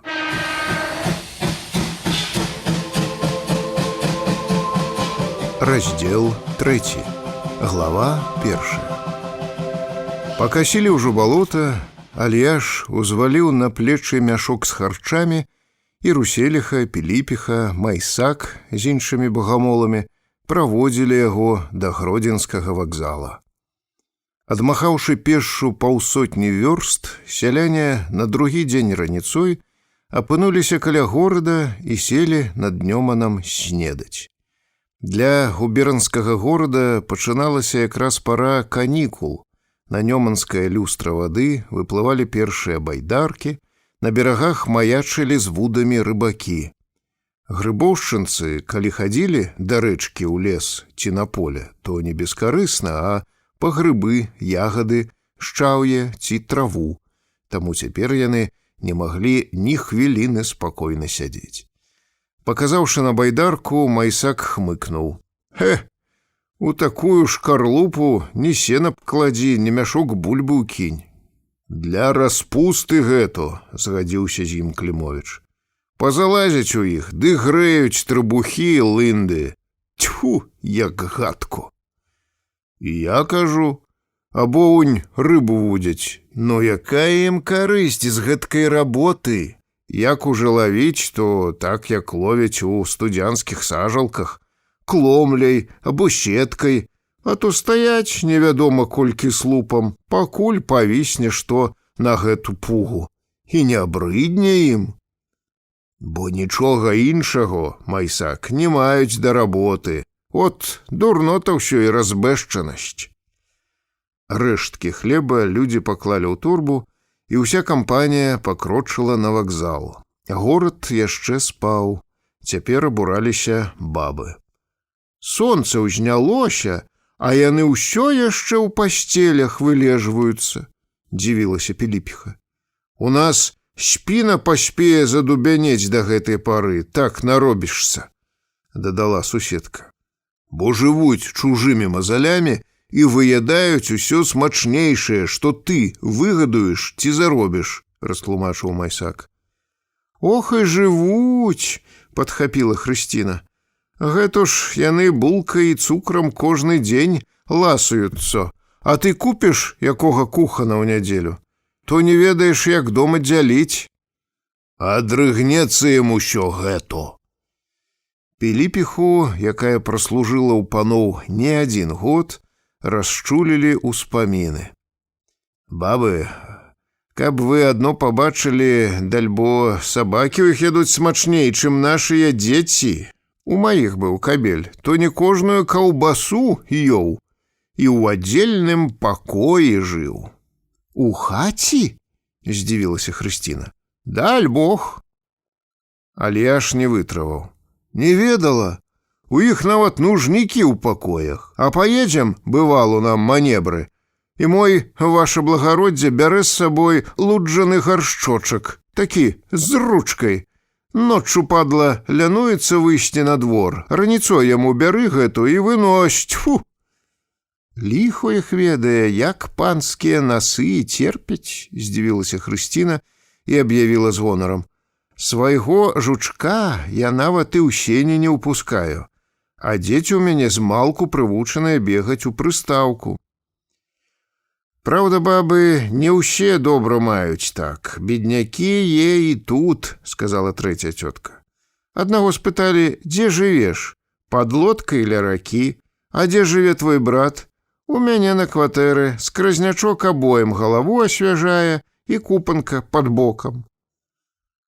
Памаўчалі, ім насустрач важна крочыў чыноўнік, пан пад гальштукам, са стаячым накрахмаленым каўнерыкам з бліскучымі шчыблетамі. А надуўсо, чысто бусел на нашым выгане, паказала на яго Руселіха. Божа, як сумно мусі быць такому чалавеку. Не табе пасмейся, бы іншыя людзі, не ты сядь сабе на траву, не падзівіся на сонцо, не ўлезь у што-небудзь. І як ён зможа рабіць цэлы дзень у гэтакім адзенні? Клімовіч таксама паглядзеў з абурэннем на выфранчаных гараджан. Робяць яны, як бы не так, у іх свято кожны дзень, або кніжачкі ў цянёчку чытаюць, або збяруцца і палітыкуюць. Але аж перажываў за брата, і Максім хадзіў вось па гэтых самых вуліцах, крочыў па іх і ў свой апошні дзень. Ён спадзяваўся атрымаць вахмістра па службе і з удзячнасці Господу Богу за павышэнне намерваўся пабудаваць у востраве на могілках каплічку. Так і не ажаніўся, усё збіраў грошы. Глава 2. Грыбоўшчынцы апынуліся на пероне. Замурзаныя змазчыкі рыхтавалі ў дарогу паравоз, абстуквалі яго малаткамі, дакручвалі гайкі, залівалі масла ў хадавыя вузлы. Ля буфета з брызентавым навесам тоўпіліся пасажыры першага і другога класа, элегантныя вайсковыя з шаблямі пры баку, свяшчэннікі і прыказчыкі з сакваяжамі, ды ўзбуджаныя і рухавыя яўрэі, якія заўсёды кудысьці спяшаліся. З аранжавым шнурком ад нагана, важна, бы генерал на пастаменце, сярод перона тырчаў гарадавы, выглядаў сабе які-небудзь занятак ды падкручваў чорныя вусы. Маладая яўрэйка насіла скрыначку з дарожнымі пакетамі, а вакол яе бутэлек і фруктаў увіваліся восы. Памаляваныя вусны латочніцы яшчэ больш адцянялі белае цела дзяўчыны, а яе прыгажосць напамінала буйную кветку ў цяпліцы, якую мог пашкодзіць першы вецер. У лужыне паміж рэльсаў блішчалі, пераліваліся перламутрам тлустыя плямы машыннага масла, моклі акуркі і шкарлупа ад яек. Спалоханыя жанчыны глядзелі на ўсё гэта з насцярожанай цікавасцю. «Смярдзіць, як нафтай!» – зморшчылася Русельха. «Гля, ён і праўда ўвесь жалеза!» – дзівілася з паравоза яе сяброўка. «Паглядзіце, а дым і зверху, і знізу валіць клубамі. Страшыдло якое, фу!» «Альяш, а як ён едзе?» – дапытвалася Хрысціна.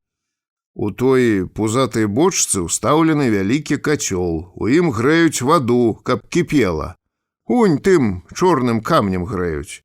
Пара з катла б'е, хлешча па калёсах і штурхае вагоны». «А-а-а!» – здзівіліся яны хорам ад таго, як проста створана пачвара, і адразу страцілі да яе цікавасць. «Каб што добрае прыдумалі, а гэта чортавы фокусы», – уставіў Майсак. «Не Бог яго стварыў, людзям зрабіць яго падказаў антыхрыст», – зноў загаварыў Альяш. «Цяпер ад іх уздоўж чыгуначнага палатна ўсе вёскі, лясы пагарэлі. Нават трава не расце, каровы перасталі даіцца». «Бачыш, якая бяда на народ», – уздыхнула бабка Піліпіха. «Шчэ паморак і да нас дойдзе. А чаму свіней пакасіла так у нашай вёсцы? Усё ад гэтых фігляў. Чыноўнікі дапалі да грошай і, думаеш, храмы за іх будуюць. Калі Пакроўскі сабор у Гродні пачалі, а унь, у рыштаванні стаіць, яшчэ стаіцеме колькі. Іхнія выдумкі давядуць, што з шылам хлеб есцімем. Трэ было пешшу дабірацца да Кранштата, ды не паспею вярнуцца да жніва». «Далёку, Альяшку!» – паспачувала яму Піліпіха. «Ты ўжо пацярпі на гэтым смярдзючым д'ябле, памолішся там за нас, а мы памятаць усе будзем, як стараешься для вопчаства». Латочніца паднесла пакет з бутэлькай. «Купіце, пані, ў дарогу ліманады». Альяш зыркнуў да яе з-пад ілба. «Памый свае лупы ў той-унь лужыне, пстрычка». «Адважны ты!» – палесцілі яму ўдзячныя бабы, калі латочніца адышла. «Каб толькі прыставу не паскардзілася». «А чаго яна лезе?» – больш за ўсіх абуралася Хрысціна. «Трэба ж так вымазацца, тьфу! Нават за 10 рублёў не паднесла б такой агіды да сваго рота». «Падумаць толькі, з голымі рукамі да мужикоў павылазілі», – падтрымала яе Піліпіха. «Шчэ адно засталося калені агаліць. Бога не баяцца, распутніцы. Дзіва, што пасажыры і паморкі кругом, як гэты свет зусім не разваліцца». «А нашыя папы, глянь», – дадаў Альяш. «Хай уже афіцарня, свістуны гэтыя выядаюць прысмакі, але і яны вытрываць не могуць, каб не распіваць сваіх чаёў і піваў. А дома ў цянёчку, думаеш, святое пісанне чытаюць?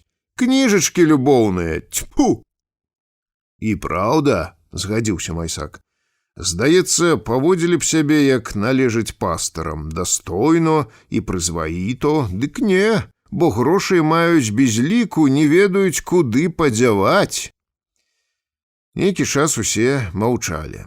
Альяш успомніў разварочаны ўзгорак за Грыбоўшчынай, разварушаных багамолаў, братавых грошай, якія страціў, а да мэты было ўсё далёка, і з неспакоем падумаў пра таямнічы Кранштадт. А калі і там яму не дапамогуць, што тады рабіць, куды падацца, у каго дапамогі прасіць? Вяртацца без нічога ён не меў права. То ўзяў бы ў дарогу бутэльку пітва якога-небудзь, грошай табе мы ж сабралі, параіла Хрысціна. Наесціся булкі з ліманадай, і больш я нічога не хацела б. Бо ты целу даеш браць верх над душой, а ў мяне Бог е, таму я над целам стаю і трымаю яго так, як сказано ў пасланні апостола Паўла. Чалавек павінен есці мало і толькі тое, што возделае сваімі рукамі. Дзяжурны пазваніў на пасадку. З жудаснай няпэўненасцю ў тое, што чакала ў далёкім Кранштадце, з адчуваннем азарту ад рызыкі, вернецца пераможцам у сяло ці з пустымі рукамі, дзядзька падняў мяшок і накіраваўся да цягніка. Цёткі, бегучы за ім трухтам, лісліва ўпрошвалі: Умалі ты ўжо Альяшку, таго цудатворца Іаана, каб ён закінуў слоўцу перад Господам Богам, хай прыйдзе нарэшце пагібель на паўтарака. Дальбо, праўда, як мы там не саграшылі за тых голубаў, за прыпадачную маладзіцу, але хай ужо злітуецца, хай адменіць кару. Сам ты ведаеш, скупілі мы даўно свае віны, хопіць аж занадто таемэнкі. Дзядзька хмыкнуў, шпурнуў мяшок у тамбур і быццам не сваімі нагамі палез у вагон. Ну, то я паехаў. Пачулі яны толькі з тамбура. Глава 3. Кранштадтскаму цудатворцу тады было ўжо амаль 80. Час, калі, бласлаўляючы налева і направа рукой, раз'язджаў ён па гарадах і весях Расіі, а коннікі прабівалі яму калідор цераз незлічоны натоўп, незваротна прайшоў. Зараз гэта быў знямоглы стары, а зызлы, поўны быкалода. Дзень і ноч Іаан маліўся, хадакоў прымаў зрэдку, ды і то толькі самых настырных. У такіх выпадках бедных з багатымі гуртам заводзілі ў невялічкую залу, дзе пачыналася агульная гутарка. Дабіўся, каб трапіць на прыём і Альяш. «Царкву будую, святы ойча», — аб'явіў ён, калі пасля нейкага генерала дайшла да яго чарга. «Прадаў сваю зямлю 8 дзесяцін, ды братавых грошай было, і будую во...» Протоіерэй не паверыў сваім вушам. «Свой надзел прадаў?» «Так, у Гродзенскай губерні на граніцы з польскім царствам, айцец Іаан», — пачціва удакладніў памочнік. Хвіліну панавала прыемнае маўчанне. «Чуеце?» — узрадаваўся Іаан. «Чалавек не па шчасце сваім дочкам ехаў сюды, як гэты генерал. І не моліць, каб сусед яго згарэў, бы маліла тая памешчыца. Не сабе здароўя і выгоды просіць, як многія з вас тут плакаліся перада мной, а пра ратаванне людскіх душ думае». Цудатворац абвёў прысутных пераможна вачыма, быццам людзей, ад якіх чакаў толькі нядобрага. «Не, у нас ніколі не было і ніколі не будзе месца грахаводнаму вальнадумству. Расія такі ачышціцца ад мякіны розных сацыялістаў, бязбожнікаў ды анархістаў, вар'ятаў і не пагразне у бездані распусты, у твані ганьбы. Чым мы былі б без цара? Праз такіх во людзей тысячагадовая расійская імперыя стане яшчэ благадзенстваваць. Ну, выкладвай усё, слухаю цябе, сын мой». Альяш меўся яшчэ сказаць, як не хапіла ў яго грошай, як выбіўся з сілы, ўжо страціў надзею, бо пачалі смяяцца мужыкі, як апанавала яго сумнення, але прысутныя ў зале глядзелі на селяніна з такой пашанай, а вочы старога з гладка прычасанымі валасамі на рыхлым ілбе так добразычліва і цёпла глядзелі, што дзядзька Альяш раптам адчуў, як яго напаўняе якаясь дужасць і моц. Шчыра усхваляваны пратэіерэй дарэмна чакаў, каб барадаты беларус сказаў што-небудзь яшчэ, каб паслухалі прысутныя. «Нават землю прадаў», — прыглядаўся Іан да грыбоўшчынца з нехаванай зайздрасцю. «Гэтая ахвяра, мужик, пахвальная. За табой пойдуць, ох, як пойдуць!» Паківаў ён галавой не то ад захаплення, не то ад зайздрасці і з патэтыкай закрычаў: «Рускі чалавек! Хто навучыў цябе непакорнасці і бяздумным мяцяжам? Аднак невычэрпная крыніца таленту народнага. Гасподзь Бог неўзабаве адкрые ўсім вочы, як адкрыў гэтаму чалавеку». Прысутныя лісліва і з зайздрасцю паківалі галовамі, цудатворац на хвіліну задумаўся. «Толькі ведай, чалавеча, шлях твой будзе не ружамі высланы. Стане ён цярністым і горкім», — загаварыў ён зноў. «Не спадабаешся ты сваім бацюшкам. Ох, не спадабаешся, станеш ім папярок горла. Аднак ты, мужик, не звяртай увагі на іх. Усім сэрцам трымайся Бога, любві к цару і рабі, прадаўжай сваё». Альяш рос на ўласных вачах.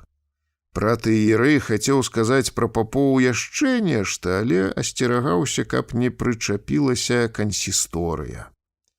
«Не здавайся, сыне мой, упарта ідзі і ідзі па вызначанаму табе Божым духам шляху.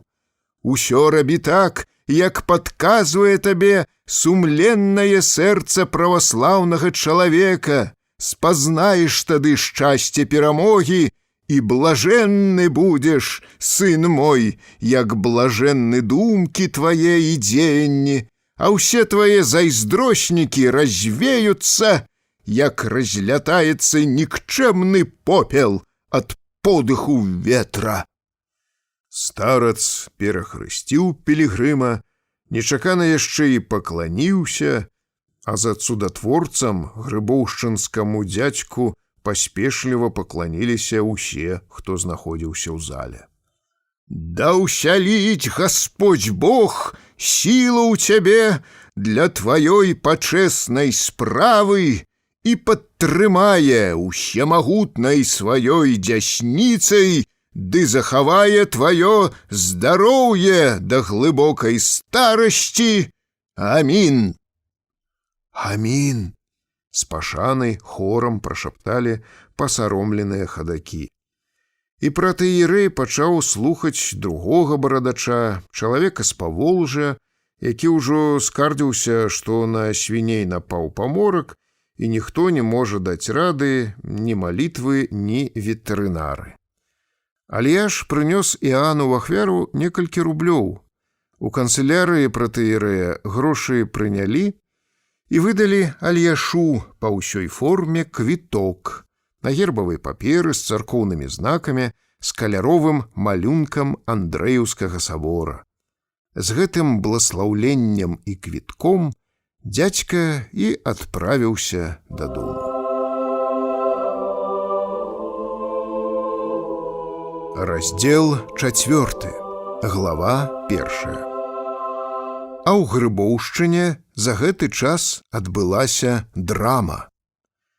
У вёсцы жылі 3 браты-аўхімікі, тыя самыя, якіх яшчэ пастушкамі цягаў на спіне паўтарак, каб паказаць сваю сілу. Старэйшы з іх, Іван, служыў у войску, але захварэў на сухоты, і яго датэрмінова адправілі дамоў. Базыль і Валодзька заставаліся на гаспадарцы. Сядзеў сабе аднойчы Іван на лавачцы перад хатай, ды грэўся на сонцы, а яго браты пад акапам пілавалі на зіму дровы. Аднекуль узяўся п'яны паўтарак. Бандыт хапіў хворага за галаву, пачаў гнуць Івану курну і бубніць. «Ага, твою мать, ездзіў па мне калісь на выгане, прызнавайся!» Падскочыў на падмогу самы малодшы брат Валодзька, бандыт піхнуў яго локцем, і Валодзька апынуўся аж у крапіве пад плотам. «Прызнавайся, ездзіў!» Іван пачаў вырывацца, потым прасіць. «Не збыткуй, мы ж дзяцьмі тады былі, што ты ўздумаў?» Паўтарак разлютаваў. «Не падабаецца, цурык! Зараз ще не так зраблю. Я табе голаў у сраку запіхну!» Валодзька зноў наляцеў на яго пеўнем, але зрабіць нічога так і не змог. З жахам убачыўшы, што Іван ужо пасінеў, і з рота ў яго пацякла кроў, Базыль шмыгнуў у хату, выхапіў з шафы дубальтоўку і праткнуў ствалом шыбіну. «Ну, нягоднік, маліса, амба табе!» Паўтарак павярнуў галаву, папярэдзіў. «Кінь забаўляцца гэтым!» «Даўно я чакаў такога моманту!» Узвёў Базыль куркі. «Бэбахі зара выпушчу!» Паўтарак схапіў паўпол Івана з Валодзькам. «Страляй цяпер, ну!» «А, маладзец супроць авец, хаваешся за іх, збаяўся, падло!» «Хто? Я?» Бандыт братоў адпусціў. Хлопцы разбегліся, а паўтарак усім сваім анамалічным корпусам павярнуўся да акна, яшчэ нават узяўся ў бокі. «Ну, паглядзім, які ты адважны!» прабубніў скрозь нерухомыя вусны. Базыль бабахнуў бандыту ў жывот адразу 2 зарадамі. Ахутаны белым дымком, паўтарак прастагнаў. Ты гэтак!» Задыхаючыся ад болю, падтрымліваючы акрываўленымі пальцамі вантробу, бандыт палез у хату. «Я ўсё ваше гняздо спляжу!» — шчэрыў ён, пакрытыя ружовай пенкай зубы. «Усіх я вас зара, цурык, угробіць паўтарака хочаце!» Прыкметна слабеючы, ён хрыпеў з бяздумнай лютасцю. «Не так лёгка, паўтарака! Ще не нарадзіўся такі герой, каб мяне! Я зара цурык!» «Капут!» — уздыхнуў Базыль. У брамцы з'явіўся Вілі. Браты скочылі ў хату, падперлі дзверы дручком. «Не страляйце, алхімікі, ваша ўзяла!» — кінуў братам сакольскі немец. Ён падышоў да цела, нагнуўся над мёртвым ужо галаваром і пляснуў яго па твары. «Гэта табе за тое, што так па-дурному папаўся, а цяпер давай развітаемся!» Вілі нагнуўся, пацалаваў сябра ў вусны і пайшоў да брамкі, дзе яго чакала шайка. Глава 2. Яшчэ ў той самы дзень алхімікоў забралі на ўчастак у крынкі, а ўсю акругу апанавала радасць. Не помнячы сябе ад шчасця, багамолкі бегалі ад хаты да хаты і цвярдзілі: «Ага, чулі, Всявышні паслухаў супросьбы Альяша, выбавіў нас ад бяды, звёў са свету гэтага смока. То знак Божы. Є такі Господь на свеце, што б хто не казаў. Дараваў нам грахі, ласку праявіў. Расчыніў Господь дарогу свайму чалавеку. Калі Всявышні хоча, то яўляе цуд, і зло пераўтвараецца ў добро. Якое шчасце, што сярод нас Божы выбраннік жыве. Пабачыце, як цяпер нам добра пад яго апекай будзе. Так адно калісь бывало, калі святыя вадзіліся, жылі разам з простым народам. Гарадскія брахалі, быццам ўсё гэта мана. Ткнуць бы іх цяпер носам. Ой, каб цяпер людзі хоць добра спаткалі Альяша з таго Кранштату. Мы ўсе на станцыю хлынем. Піліпіха, Руселіха, Майсак пабралі ў востраве царкоўныя харугвы, склікалі баб, мужикоў, і натоўп адправіўся ў Гродна спатыкаць святога чалавека, што ўратаваў вёску ад пачвары. Людзі чакалі Альяша на вакзале 3 сутак, а тады з песнямі ды малітвамі павялі яго ў Грыбоўшчыну. Глава 3. Вестка пра тое, што Іаан Кранштатскі прызнаў грыбоўшчынскага прарока, абляцела неўзабаве вёскі. Багамолы здалёк прыходзілі і прыязджалі да Альяша, каб паўзірацца ўласнымі вачыма на святую паперу са знакамі самога цудатворца. Людзі ў момант стварылі легенду. Пагаварыў Іаан цудатворац з нашым Альяшом, распытаў пра ўсё, пакланіўся яму нізко, блаславіў на будаўніцтва храма ды аб'яўляе: «Покуль мы тут з табой так файно гаварылі, паўтарак у Грыбоўшчыне ўжо і дух спусціў. Супакойся, Ілья, і не гневайся, але грошай ад цябе не прыму, бо жыву я на вадзе і хлебе, многа не патрабую. Нашто мне гэты завал? Як выйдзеш за Кранштат, так і аддай іх першаму чалавеку, каго напаткаеш». Альяш гэтак і зрабіў, трапіў яму салдат рыхтык, хлапец надта ўзрадаваўся: «Прыдаліся твае рублі, ойче, яшчэ як прыдаліся. Гэта ж я растрату ў казне ўчыніў і тапіцца ў Фінскі заліў ішоў уже». Неўзабаве Іаан памёр. Багатыя на выдумку сяляне і гэтую падзею звязалі з Альяшом. Паліцэйскія чыны прыступілі якраз складваць пералік Іаанавай спадчыны, перапісвалі ўсе яго параходы, карэты, шубы, залатыя крыжы, сярэбраныя рэчы і тоўстыя пачкі асігнацый, а па вёсках пайшла гуляць казка. Цудатворац на бяседзе ў Кранштаце Альяшу прызнаўся: «Ілья, хутка чую, Всявышні мяне забярэ да сябе. На грэшнай зямлі месцу зоймеш ты, дарогу табе я аслабаніў. Ідзі і ўластвуй, дапамагай бедным людзям, змагайся з чортам, а на мае хаўтуры Бог пакліча цябе з Гродна».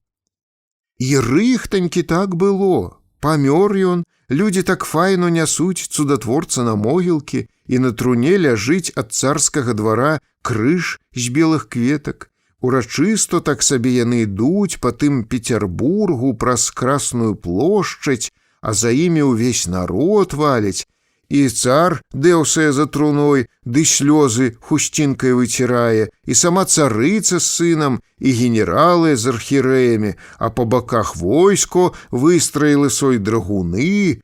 Уздумалася камусь задраць на небо галаву, аж там зорка рухаецца за імі ў белы дзень.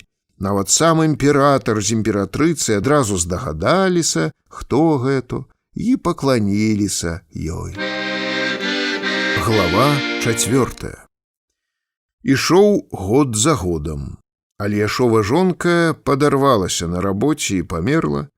Сын пасварыўся з ім, пайшоў добраахвотнікам на фронт. Дочкі павыходзілі замуж і адракліся ад бацькі. А дзядзька рабіў сваё, нават у часы сусветнай бойні раз'язджаў па імперыі са скарбонкай. Грамадзянская вайна сабраныя Альяшом рублі абясцэніла. Між Грыбоўшчынай і савецкай Расіяй пролягла граніца. Аднекуль прыплёўся састарэлы голуб. Ён, перабіваючыся жабрацтвам, нікога не пазнаючы, хадзіў па палях і ставіў крыжы на безымянных магілах, а нястомны Альяш пачаў зноў з нічога. Яго сябры Майсакоў Пятрук і Давідзюкоў Аляксандр адправіліся ў Канаду на лясныя работы і праз 2 гады прывезлі на царкву крыху долараў. І вось за сабраныя такім чынам сродкі у 1926 годзе Альяш Клімовіч хоць застаўся без зямлі і сям'і, але храм такі пабудаваў. Выйшла звычайная пабеленая вапнай цэркаўка, што белым яечкам цяпер прыгажэла на ўзгорку і здалёк кідалася ўсім у вочы, калі хто ехаў у крынкі. Будавалі самавукі-дойліды, людзі з бліжэйшых вёсак, без ніякіх, вядома, чарцяжоў, таму калі глядзець на яе зблізку, аб сіметрыі і лёгкасці прапорцыі гаварыць не прыходзілася. Затое ў вастраверхіх і тонкіх купалах нават і прафану кідаліся ў вочы элементы касцёльнай готыкі. Альяш гаварыў, што ў сне часта з'яўлялася маці і наказвала будаваць так, а не іначай. Менавіта вакол гэтай будыніны бушавалі потым такія страсці. Частка першая. Раздзел першы. Глава першая. Успрыняцце грыбоўшчынскага дзіва для мяне ішло праз падзеі ў сям'і. У нашай хаце жыла бацькава сястра, цётка Хімка. Летом 1915 года Гродзеншчыну займалі кайзераўскія войскі. Цётка, уцякаючы ад немцаў, разам з усімі страшаўцамі адправілася ў Казань. Калі ж наступіў час вяртання, дачку з сынам яна пакінула ў сваякоў і вярнулася ў вёску адна. Перабіваючыся ў страшаве на адной крапіве і лебядзе, жанчына збіралася дзяцей забраць потым, калі узнімі разваленую вайной халупку, завядзе якую-небудзь кароўку, узаб'ецца на парася. Але нечакана устанавілася цвёрдая граніца. У Казань цётку больш не пусцілі, як яна не абівала парогі гміны і староства. Спачатку Хімчын сын пісаў, што вучыцца на лётчыка, а дачка на доктаршу, ды сувязь з дзецьмі абарвалася, і Хімка ўжо даўно не мела ад іх вестак. Затое да бацькавай сястры даходзілі жудасныя чуткі з Расіі. Быдта там на жанчынах аруць. Усіх бацюшак адправілі на салаўкі і на іх возяць лес. У цэрквах парабілі канюшні. А каб не было лішніх ратоў, калі паўторыцца голад, палавіну дзяцей забіваюць. Тады малыя трупікі высушваюць, мелюць на муку і такім страшным парашком пасыпаюць палі сельскіх камун. Не кожны чалавек, на жаль, з гадамі разумнее. Ахопленая непакоем, асуджаная вёскай, што ў свой час пакінула дзяцей адных на чужбіне, вінаватая кабеціна старалася ўсім дагадзіць. Маме не давала ўзяць у рукі вядра, суседзям біла масла, церла лён, даглядала дзяцей і ні ў кога не брала платы нават падарункамі. Непрыкметна жанчына ўпадаць пачала ў містыку. Цётка Хімка гадзінамі выстойвала на каленях перад абразамі, усё як бы чакала якога-небудзь збавення, прагна выглядала цуды і дачакалася. Абкружаная дзецьмі аднойчы ўбегла яна ў хату, ды з парога закрычала: «Услухайцеся, брат, што скажу! Слухайце, браціха! То ж на пагорку ля Грыбоўшчыны над лесам раптам вырасла з зямлі святая царква з цудатворнымі іконамі, Журовіцкай Божай маці на грушы і младзенцам Гаўрыілам. Мы якраз абедалі». «А ты сама бачыла?» — прыпадняў з надміскі галаву злосны бацька. «Людзі гавораць». Брат яе сурова аблаяў: «Дзяцінееш ты, ці якую халеру, толькі слухай кожнаго, паплятуць табе. Лётаеш па вёсцы і байкі разносіш, а камору ўсё іконамі заваліла. От, Да альбо выберу час, дабяруся туды, ды попалю ўсё, так і ведай. А багамолкі твае ў хату мою хай не паказваюцца, не сунуць і носа. Няма табе іншага занятку, як блытацца з кожнай. Жыла б сабе ў Расіі з дачкой ці сынам, як пані. Мо і ўнукаў гадавала б цяпер, а так вар'юеш во, дзень у дзень. Але Хімка і не думала крыўдзіцца, да братавых нападак прызвычаілася даўно. Дальбо вар'юю, шчэ і як. Уніжана паддакнула яна брату. Цётка паперла ўжо вестку на вуліцу. За ёю памчала чарада малых. Хутчэй пастараліся даесці ды вылецець на двор, каб, барані бог, не прапусціць нічога, і я з братам. Дзеці за Хімкай прападалі. Калі саджалі ў печ хлеб, з астаткаў цеста яна нам выпякала то адмысловыя гускі, то бусліныя лапкі. Хімка ведала пра ўсё на свеце. Спытай яе, чаму з бярозы сок цячэ? Бо калісь маладзіца прадала мужа, Бог яе замяніў на бярозу, і яна кожную вясну, калі так хораша на дварэ, і цешацца ўсе людзі ды птушачкі шчабечуць, плача па ім салодка горкімі слязьмі. А чаму зязюля кукуе? Гэта дзяўчына пасля смерці так усё каханага кліча. Якуб, Якуб. Так яна магла расказваць гісторыю кожнага дрэва і былінкі, кожнай птахі, і на гэта не трэба было надта цёткую ўпрошваць. Хімчын сын, Яшка, меўся прыляцець устрашава на аэраплане і абавязкова кожнага з нас пакатаць па небе.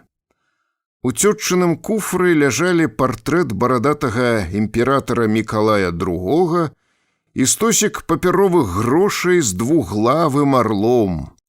Хімка нас запэўніла, вось-вось вернецца на прастол цар, яна адразу разбагацее, і малыя тады зажывуць. На вуліцы Хімку чакалі суседкі. Кабеты загаварылі пра такія навіны, што ў нас закружыліся галовы. «Чула і я», — падхапіла вестку Сахарха. «За адну ноч царква, там, кажуць, вырасла з зямлі, бы грыбочак». Ну, ведала ўжо пра ўсё і цётка Кірыліха. Раніцой людзі паўставалі, сабраліся снедаць, глядзь у вокны, а там дзіво, толькі пах кадзілаў нябесных стаіць у паветры на ўсю вёску, 3 анёлы на гарэ трубяць, ды ад іх свет б'е, як ад сонца. Хімка пасмялела. А царква прыгожая, кажуць, бы лялька, і правіць у ёй прарок Альяш. Бабы, дальбо, той самы чалавек, што з нашымі мужикамі сосны пускаў у студзянцы, цяпер нам такое адкрыў, такое велькае і даў людзям. А я то гляжу, куды гэта гайнаўскія бабы учора выбраліся, бы на фэст, падзяваныя, па грыбаўскай дарозе, якая нагла іх прэ ў будзень так. А пазаўчора свіслачанскія ўжо каторы дзень валіць туды народ. Мужикоў забрала ў іх імперыялістычная вайна. Не адно пакаленне такіх цётак знаходзіла суцяшэнне ў царкве. За тысячагадовую гісторыю сваю рэлігія стварыла захапляючыя міфы, легенды і абрады, якія глыбока ўвайшлі ў свядомасць людзей. Бабы лёгка давяралі сваё гора асобе аўтарытэтнай, але пабочнай, бацюшку. Свяшчэннік цярпліва слухаў, з прафесіянальным уменнем супакойваў, гаіў боль, знімаў грахі і даваў парады. Так вялося. Так было 300 і 100 гадоў таму назад, але апошняму пакаленню суджана было абуджацца. Бабкі спахапіліся, што бацюшка з нашага прыходу вельмі ж далёкі ад іх. Свяшчэннік да цётак не хаваў і гідлівасці. Каб вымыцца ў нейкай там лазні, поп кожную суботу ездзіў у далёкі горад, а покуль сесці за стол да снядання, спецыяльнай шчотачкай чысціў нават сабе зубы. Аднойчы цётка Хімка прадала 2 курыцы, панесла яму грошы. «Айцец Уладзімір», — папрасіла яна, — «даю за здраве маго Яшкі, каб ён там не лётаў надто высоко, не выхіляўся са свайго вераплана над той Казанню. Я ведаю яго, яшчэ малым у мяне наравіў усюды ўзабрацца, толькі клопат умела сцерагчы яго. Памаліся за Яшку, айцец Уладзімір, а заадно і за Маню, каб яе хворыя любілі і галава ад лякарстваў не балела. Гэта ж як яна іх адно церпіць». Бацюшка пачастунак узяў, але Хімкі слухаць не стаў, яшчэ зазлаваў нават. «У камсамоле ці ў саўдэпе, нябось? Крыжы з цэркваў здымаюць твае дзеці там, а ты памаліся. Усеяны пячаткай антыхрыста будуць мечаныя для страшнага суда. Усё ім адрыгнецца потым». Кірыліха і Сахарыха аб сваіх сынах, бязбожніках, перад ім і рота не смелі адкрыць. Як тыя дрэвы, што стаяць у вадзе, а засыхаюць ад смагі, яны аж задыхаліся ад адзіноты і суму, хоць жылі заўсёды сярод людзей. Затузаныя бабкі, быдта за саломінку, схапіліся цяпер за вестку з Грыбоўшчыны. Яны ўраз паверылі ва ўсё тое, што выдумалі самі, а іхнія збядованыя і ўстрывожаныя душы пацягнула да Альяша з яго незвычайнай царквой. «Во цяпер уздыхнем!» — радавалася на нашым падворку цётка Кірыліха. «Вядома!» — загаварыла Сахарыха. «Бо прарок свой мужик, такі табе і дапаможа, і выслухае, і зразумее, нават вылечыць, зцаліць твае раны, а беднаму яшчэ і грошык дасць, які на дарогу». «Свой свайго зразумее, чаму не?» — падсумавала Кірыліха. «Такія апекуны бедных і няшчасных толькі калісь былі, затое тады і людзі добру мелі.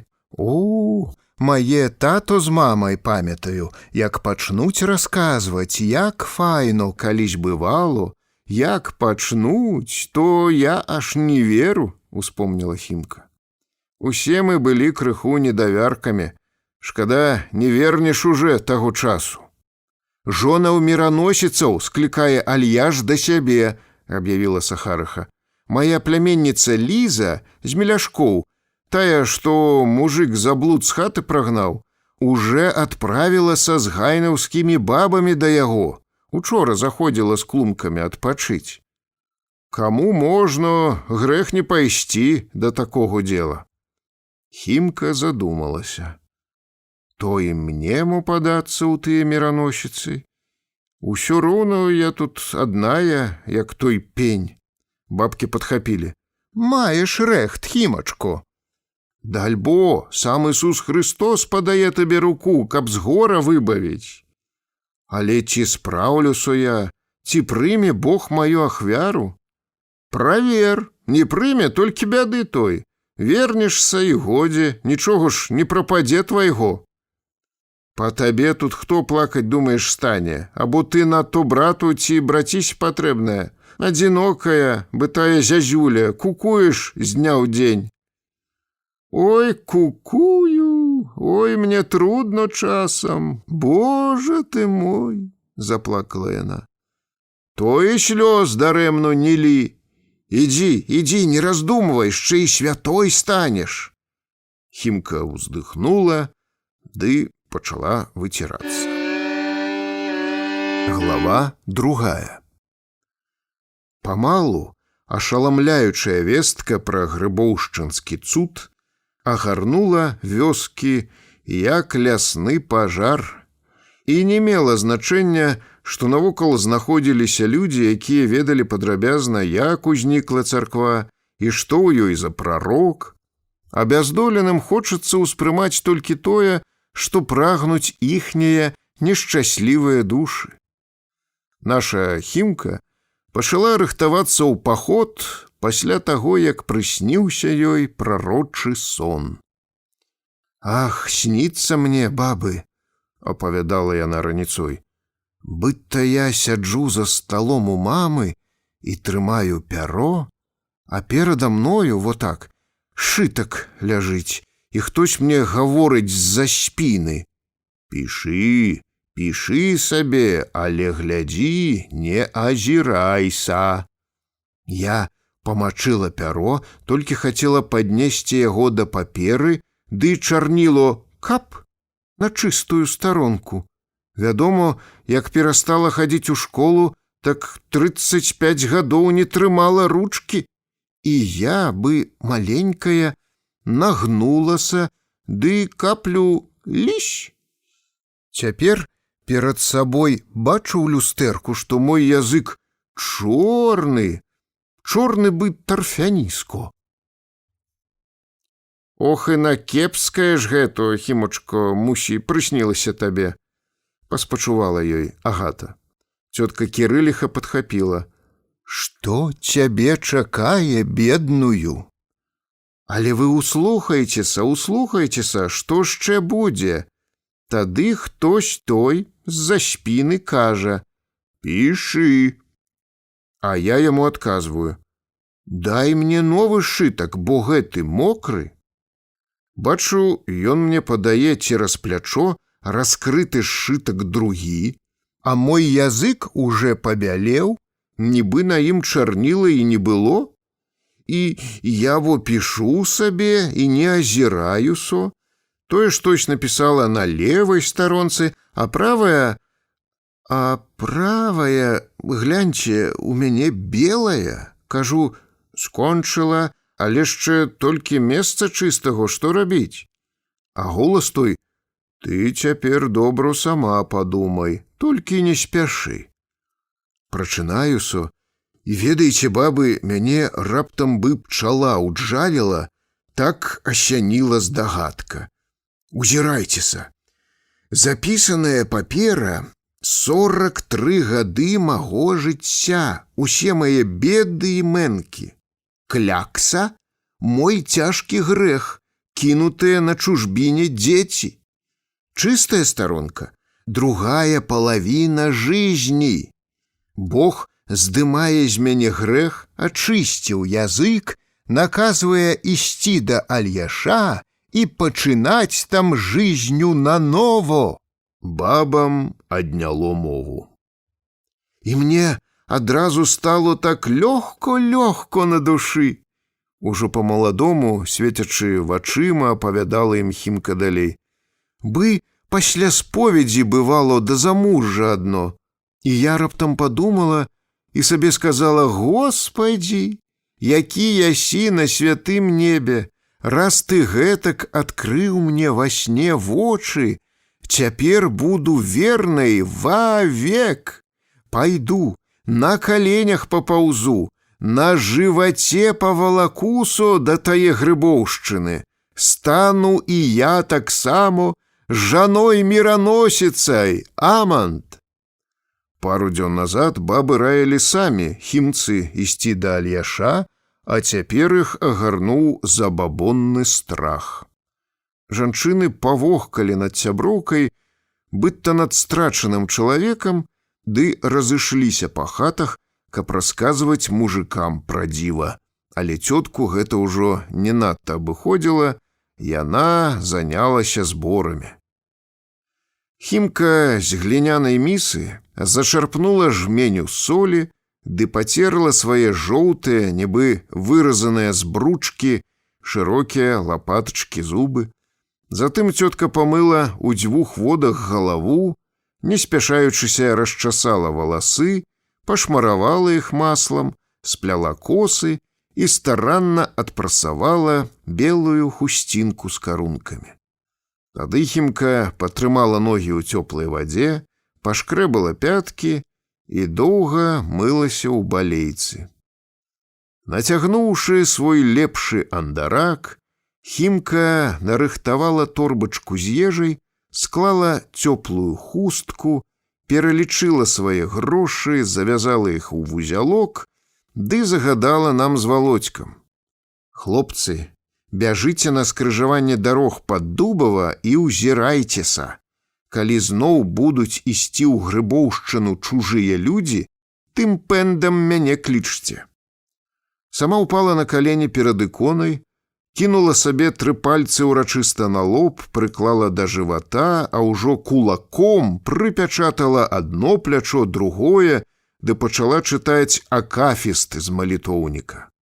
«О, Пресвятая Владычица, Пречистая Дева Богородица, Господа Бога моего и Иисуса Христа Матчи, преподаю и молютеся, яко Матери Царевой, предначиная к Тебе недостойное сие моление, аще приемлеши, о, Мати Царя Небесей и земли, принеси к Царю царствующих все Господу, Сыну Твоему и Богу, и прощения всем согрешениям моим испроси, житию надежд сопричастника сотвори, вся бы можешь, и яко Матери Царя Всемогущего». Трэба прызнаць, што нічога няма мацнейшага за слова. Здаецца, бязвобразнае яно, але часамі дзейнічае мацней усялякага вобраза. Недарма столькі пакаленняў дрыгавічоў глыбока верылі ў магічную яго сілу. Гукі складоў акафіста уражлівую цётчыну душу перанеслі ў далёкі свет дзіцячай бесклапотнасці, гармоніі і летуценняў, урачыстага перазвону бомаў, паху кадзіл, кажухоў, поўных містычнай сімволікі аскетычных твараў, якія ў ззянні серабра глядзелі на яе са сцен. Усё гэта напаўняла яе гаючым болем, надзеяй, верай і ўліло упэўненасць ва ўласныя сілы. Каб адгаварыць сястру аднамеру, у каморку ўвайшоў бацька ды прыступіў здалёк. «Тьфу, балбочаш, як папугай. Ну, Хімка, растлумач мне, што азначае «предначиная к тебе ашчэ прыемлешы». Скажы мне, як ты гэта разумееш?» Са шкадаваннем, што ў яе такі безнадзейна тупы брат, поўная пашаны да малітвы, цётка вінавата растлумачыла. «Божыя словы не разумець трэба, імі трэ напаўняцца». Бацька хмыкнуў і хвіліну думаў, што адказаць. Потым безнадзейна махнуў рукой. «А рабі ты, што сабе хочаш. Схадзі яшчэ да таго Альяша, мо цябе гэта справіць». Ён плюнуў зноў са злосцю і выйшаў з хаты. Не ў прыклад яму, мама наша была летуценніцай, і гэта для мяне з Володькам не прайшло бясследна. Цётчына маленне, якое мы чулі неаднойчы, мудрагелістыя фразы акафіста, створанага яшчэ ў 623 годзе, ахутаныя німбам таямнічасці, поўнай экспрэсіі, якогасьці адчаю і элементаў паэзіі, зачаравалі нас і на гэты раз. Каб пляменнікі выканалі яе просьбу, цётка мусіла нам напомніць. «Хлопцы, што я вас прасіла?» Стаялі мы з Володькам за вёскай з гадзіну. Нарэшце з лесу Дубава выплыла нешта жывое, пачало выцягвацца і распаўзацца па полі, ішлі кобранцы. Дзядзькі ў пасталах, з торбачкамі цераз плячо, наперадзе калоны неслі іконы і харугвы з шаўковай бахрамой і шнуркамі. Святыя лікі глядзелі з харугваў ганарліва, а сонечныя зайчыкі бліскалі на шкле. Выпаўзшы з лесу, людзі стаўпіліся вакол харугваносцаў і нешта заспявалі. Цяпер усё выглядала гэтак, быццам старажытная дружына са сцягамі выйшла насустрач татарам. Праз хвіліну, калі скончыцца гэтая малітва, яны для храбрасці яшчэ з лёскатам удараць дзідамі ў шчыты, раз, і рынуцца ў смяротны бой. Покуль мы клікалі Хімку, кобранцы прайшлі да вёскі ўжо з паўдарогі.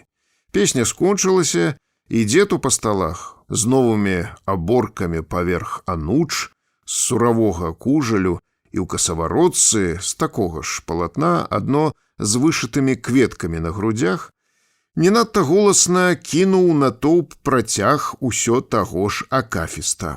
«Радуйся, луч сонца мысленного!» «Ну, чаго маўчыце, паўтарайце за мной!» «Радуйся, луч сонца мысленного!» адказаў яму бязладны хор. Дзед кінуў ужо мацней незадаволена. «Радуйся, сияние света исходящего!» «Радуйся, сияние света исходящего!» адказалі людзі дружней. «Радуйся, молния, души озаряющая!» усё патрабавальней цвярдзіў дзед. Покуль хор паўтарыў фразу, Хімка забрала ў нас клумкі, пляменнікаў пацалавала, сунула нам па 5 грошаў і, заціснуўшы ў руцэ белую хусцінку з карункамі, нырнула ў воблака пылу, падстроілася да калоны. «Радуйся, як гром, урага устрашаючая!» падхапіла Хімка, як песню наступны рэфрэн, а мы заганарыліся сваёй цёткай. Усе словы малітвы яна ведала на памяць, паўтараць ёй будзе лёгка. Пілігрымы ўвалілі ў вёску. Высыпалі з хаты, застылі ля платоў страшаўцы. Міма іх натужліва тупалі дзесяткі пасталоў. Саплі чужыя людзі. Стары кобранец у касаваротцы цяпер ужо кідаў лозунгі акафіста зычна, маладжавым голасам. Дужыя і моцныя галасы зараз жа фразу паўтаралі, а будынкі з лёскатам адбівалі рэха. «Радуйся, скверну грехов отнимающая! Радуйся, скверну грехов одымаючая! О, одымаючая! Радуйся, чаша, радость почерпающая! Радуйся, чаша, радость почерпаючая! Дасть почерпаючая!» Рэфрэн у пілігрымаў быў падобны на рытмічныя выбухі нейкага адчайнага енку, пранізваў да самых касцей. Страшаўцы нерухома ўзіраліся і слухалі гэта з сур'ёзнымі тварамі. «Радуйся, жизнь таинственного ликования! Радуйся, жизнь таинственного ликования! Венного ликования! Радуйся, невеста не невестная!» Манатонная песня, якой, здаецца, не было канца і краю, гэтак кобранцаў захапіла, напоўніла ўздымам, што ніхто з пілігрымаў на вяскоўцаў нават не глянуў. Поўнае замілавання, залюлянае рытмам рэфрэна з бліскучымі ад унутранага агню вачыма, багамолы прайшлі страшаўскі брук і ўзнялі зноў на гасцінцы пыл.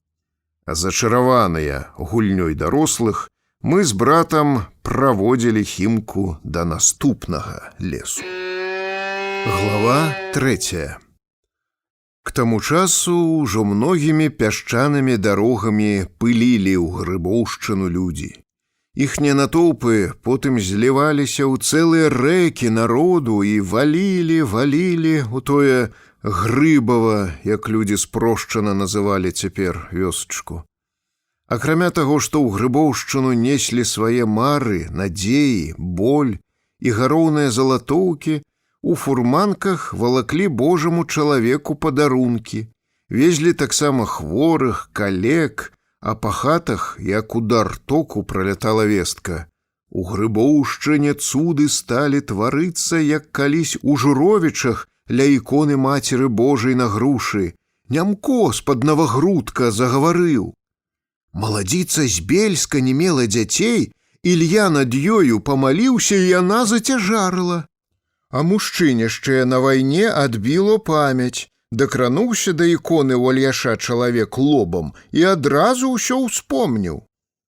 Узяўшы для блізіру місачку круп, у нашу хату прыбегла цётка Кірыліха. Убачыўшы, што дома бацькі няма, яна асмялела адразу і пасыпала. Адзін чалавек не паверыў у цуд і кажа: «Ашуканец ваш Альяш», і аслеп. Зайшоў да Журовіч, Маці Божая на грушу яму гаворыць: «Уверуй у Ілью, калі хочаш свет Божы бачыць». Ён паверыў і стаў ведушчым. Ці ён адзін, хлапец з Бельска, ад нараджэння меў бельмы. Прывязлі яго ў Грыбава, вочы сталі чыстымі, бы дзве расінкі. А маю пляменніцу дак лейцамі вылечыў, пахвалілася цётка Сахарыха. То твою Лізу ён біў, а да калекі Здзернякова Ілья толькі дакрануўся, а нага раз-два і адрасла. Калека адкінуў кульбы і сабе пайшоў. Толькі шрам у яго застаўся, як бардовая нітачка, каб людзі памяталі, што Бог стварыў такі цуд. Чалавек цяпер усім дае той шрам памацаць. А з-пад картуз бярозы мужык вёз жонку, у яго бабу штось улезло. Куды ты мяне валачэш, я туды галавы не магу павярнуць. Гаварыла штось у ёй, а сама ўсё заходзілася ад плачу. Але я ж прачытаў над ёй іжа херувімы, верую. Учора мужык вёз яе зноў праз страшаво да хаты. Есці хочацца надто, ой, і так мне добро, лёгко, бы гаючай вады напілася. Гэта ўжо яна цяпер так гаворыць, дапамагла Сахарыха цётцы Кірыліся. Ну, бач, а ты ўсё упіралася бы маленькая, не хацела ўсё. Так мужык кажа. Даль Бог, Серафім, нічога не памятаю. Зноў яна. Ну, я накарміла яе, пасядалі абое на воз і так хараша сабе паехалі бы два голубкі. Кірыліха абвяла ўсіх пераможнымі вачыма. От, што значыць боская сіла! Цётчын старэйшы сын быў цяжка хворы. Каб лячыць яго, не хапіла б і ўсяе Кірылавай гаспадаркі. Якая маці не ўзрадавалася б гэткай аказіі. Бачачы, што мама яшчэ сумняваецца, цётка горача пераконвала. Манька, паглядзела б, што там робіцца, даль Бог! Бы тых дроў сялякіх кульбаў валяецца ля царквы, нават возікі на калёсах ад равэраў пакіданыя, а сляпыя, што сталі бачыць, з сініх акуляраў цэлую горку ўтварылі. І яшчэ дзіву, хто туды ідзе, ногі бы там волавам наліваюцца ад стомы, а назад, як на крыллях цябе прэ боская сіла. Якісь Сямён з-пад Вілейкі, босы, без ніякага абутку, па снезе зімой прыйшоў да Грыбоўшчыны і ногі не адмерзлі. Данілюк з Рыбалаў зімой пасадзіў воз старую маці, хворую жонку, цешчу, траіх дачок і паехаў туды.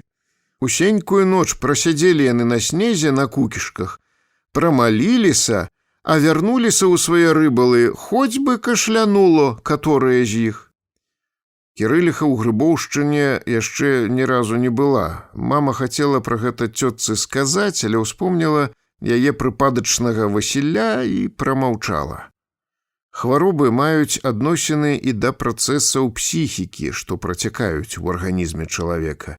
Для нас часта не так важна тое лякарства, як асоба лекара і давер пацыента. Напружанае чаканне і ўзбуджанасць вялізнай масы народу, прысутнічанне таго, што сімвалізуе незямныя сілы, атмасфера поўнага даверу да Альяша выклікалі ў хворых вялізны шок. Жаданне цуда, прага стаць здаровым у моманты моцнай экзальтацыі часамі, праўда, прыводзілі да выздараўлення.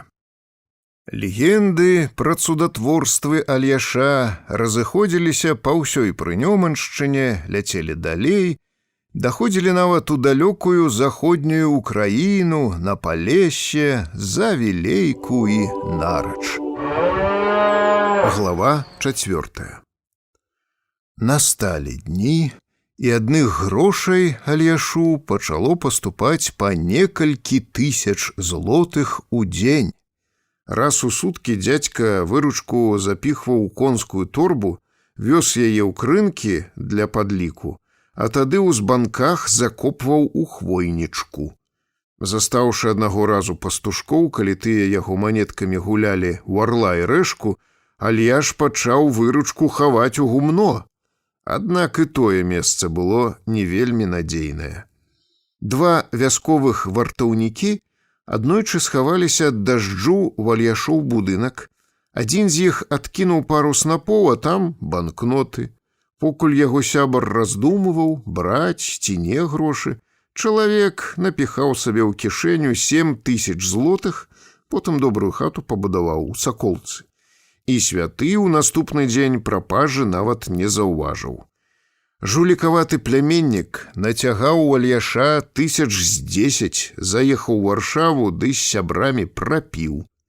Царкоўным вартаўніком Альяш наняў Фелікса Станкевіча, сына гаспадара, што некалі гадаваў паўтарака. Хітры Фелюсь аднойчы старога напалохаў чортам і заграбастаў усё, што за святочны дзень багамолы знеслі. Крынкаўскія гандляры адзін перад адным прыставалі да Альяша, каб купіць падараваныя яму пілігрымамі рэчы, фурманкамі вывозілі дабро з вёскі, іншыя біліся за права лічыць Альяшу штодзённы збор. З гродзенскай настаўніцкай семінарыі, з беластоцкай гандлёвай школы туды зачасцілі на заробкі студэнты. Хлопцы нейкі час мелі сабе крыніцу нажывы. Вучоба каштавала неабыякія грошы, мой адзін знаёмы, дзякуючы Альяшу, скончыў нават сярэднюю прафесіянальную школу. Грашовыя ахвяры пілігрымы складвалі проста ў горбачкі перад іконамі.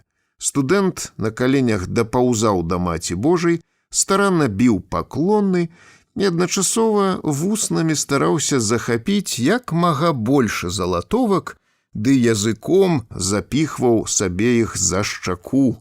Тады хлопец выбіраўся на двор, хутчэй перакладваў мокрыя залатоўкі ў кішэню і зараз жа ушчымляўся ў натоўп, наравіў зрабіць другі заход. Такія былі плотачкі. З усяе Польшчы хлынулі ў Грыбоўшчыну жабракі, валацугі, зладзеі і жулікі.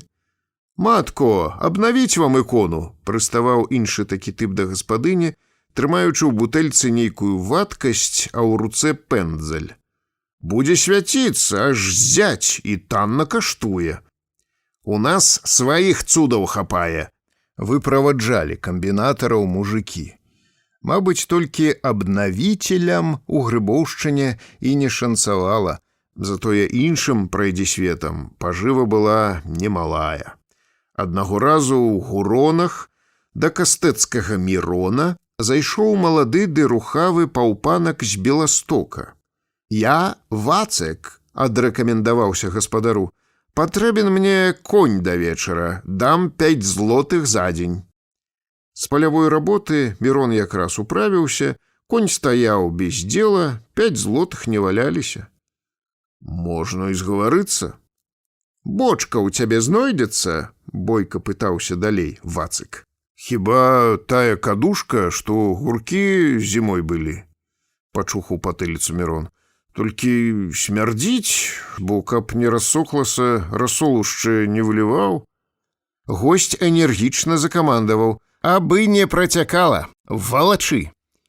Яны заехалі ў вострава да калодзежа і набралі поўную кадушку вады. Паўпанак уліў у яе бутылку сіропу, кіёчкам размяшаў, тады жменей зачэрпнуў з кадушкі малінавую вадкасць, пакаштаваў і з гідлівасцю плюхнуў астаткі назад. «Тьфу, пойла! Ладно, будуць жлуктаць і такую, язджай пад сваю царкву». Прыбыла фурманка на святы ўзгорак, і яе адразу абступіў народ. «5 грошаў за шклянку», – аб'явіў Вацак ды закрычаў на людзей.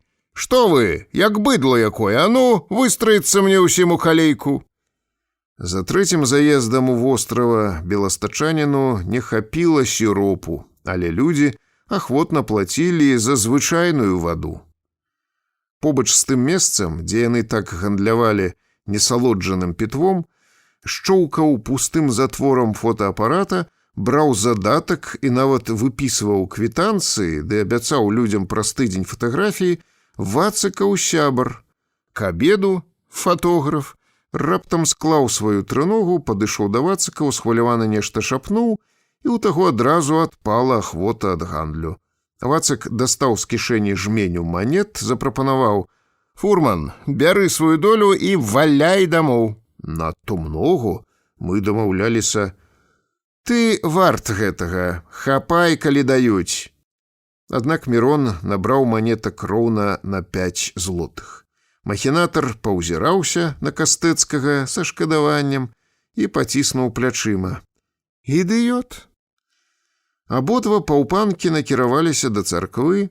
З развязанасцю адпетых бандзюгаў расштурхалі яны бабак, дабраліся да галоўнай іконы і на вачах натоўпу напхалі сабе кішэні купюрамі. Покуль ашаломленыя святататствам бабкі апамяталіся, покуль вярнулася да іх здольнасць галасіць, жулікі былі ўжо на вуліцы. На цвінтары узняліся паніка і лямант. Мужчыны рынуліся з каламі за зладзеямі, але тыя ўпалі ў хвойнічак і толькі іх бачылі. То быў звычайны эпізод, пра яго да вечара забыліся. У распараджэнні прарока і пасля пакраж заставаліся сумы немалыя. На здаровы розум з такімі сродкамі Клімовіч і праўда мог бы што-небудзь карыснае зрабіць народу, пабудаваць у вёсцы школу, бальніцу, дапамагаць бедным, але дзядзька ад гэтага быў надта далёкі.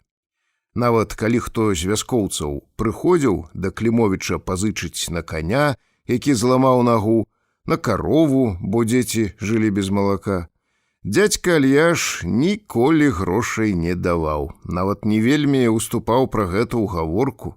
Збедніца і кажа: «Адкуль іх узяць? Я сам думаю пра гэту. Столькі мне трэ будаваць яшчэ, званы купіць». Аднойчы зяця яго завезлі ў Беластоцкую бальніцу выразаць сляпую кішку, і да Альяша раніцой прыбегла ўсхваляваная дачка, Вольга. «Здрасце, тату, ну як вы жывеце тута?» — акінула яна позіркам бедную хацінку. «Столькі гадоў у нашым доме ні разу не была. Ой, якое у вас всё чорнае і бруднае. Не мыеце нічого, не праветрываеце хаты. О, нават смецце не падмятаеце. Чаму?» Толькі цяпер яна ўбачыла 2 жанок-міраносіц, якія прытаіліся за бацькавым ложкам і над адчыненым куфэркам. «Уже не могуць дапамагчы вам гэтыя кватаранткі, адсохлі б ім рукі», — абурылася дачка. У Альяша якраз жыла наша Хімка з сахарышанай пляменніцай. «Калі ваш тато не хочуць, каб мы яму прыбіралі», — вінавата ўставіла цётка Хімка. «Колькі раз мы браліся, але яны не даюць?» Вольга цётак не заўважала. «Ладно, потым навяду парадак, прыйду знарок. Цяпер я да вас па справе». Дачка сцішыла голас і папрасіла: «Тату, дайце грошай. Дактары патрабуюць 200 злотых за аперацыю і гавораць, калі не заплачу напярод, даволіся, нават і не падступяцца, глядзець не стануць. А дзе ж мне ўзяць такі маёнтак, падумайце самі, гэта ж 2 каровы». У бацькі ні спачування, ні спагады, ні цікавасці, хоць ён дачкі столькі не бачыў. У яго вачах была адна насцярожанасць. «Нікому не даю», — заматляў галавой. Вольга не спадзявалася, што стары адразу яе і паслухаецца, таму не пакрыўдзілася. Яна рашуча падсела да яго на лаву, працягвала сваё. «Каб быў які хваравекі, як некаторыя мужыкі, а то гэткі здаровы мужчына, ніколі не хварэў, бы корч той, вы ж яго добра ведаеце, а ўзяло. Богом малю, дайце, тату. У вас жа і так раскрадваюць іх хто толькі хоча. Не шкадуйце для такой справы. Дактарам што? Памятаеце балейку з гарадка? Ён не заплаціў, так жонка і памерла у пустым калідоры гарадоцкай бальніцы». Стары сурова маўчаў. «Загіне воліш, застануцца сіроты. Што ж я з імі? Рабіць ему! У-ху-ху-ху-ху-ху!» Паспрабавала яна разжалабіць бацьку плачом. «Вы ж мяне і замуж аддалі без ніякага пасагу. І ад спадчыны дзядзькі Максіма нічога не дасталося.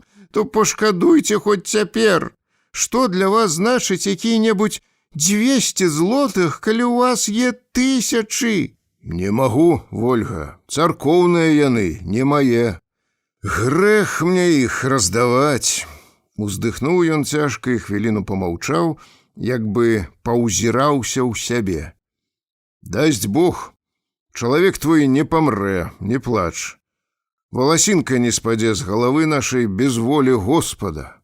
Ашалелая маладзіца нейкі час моўчкі неразумна глядзела на бацьку. А, то вы ўсё такія ж самыя. Раптам яе прорвала, а застылыя ля пераносіцы 2 слязінкі заіскрыліся халоднымі аганькамі. Так паслухайце ж цяпер, тату, я вам скажу ўсю праўду.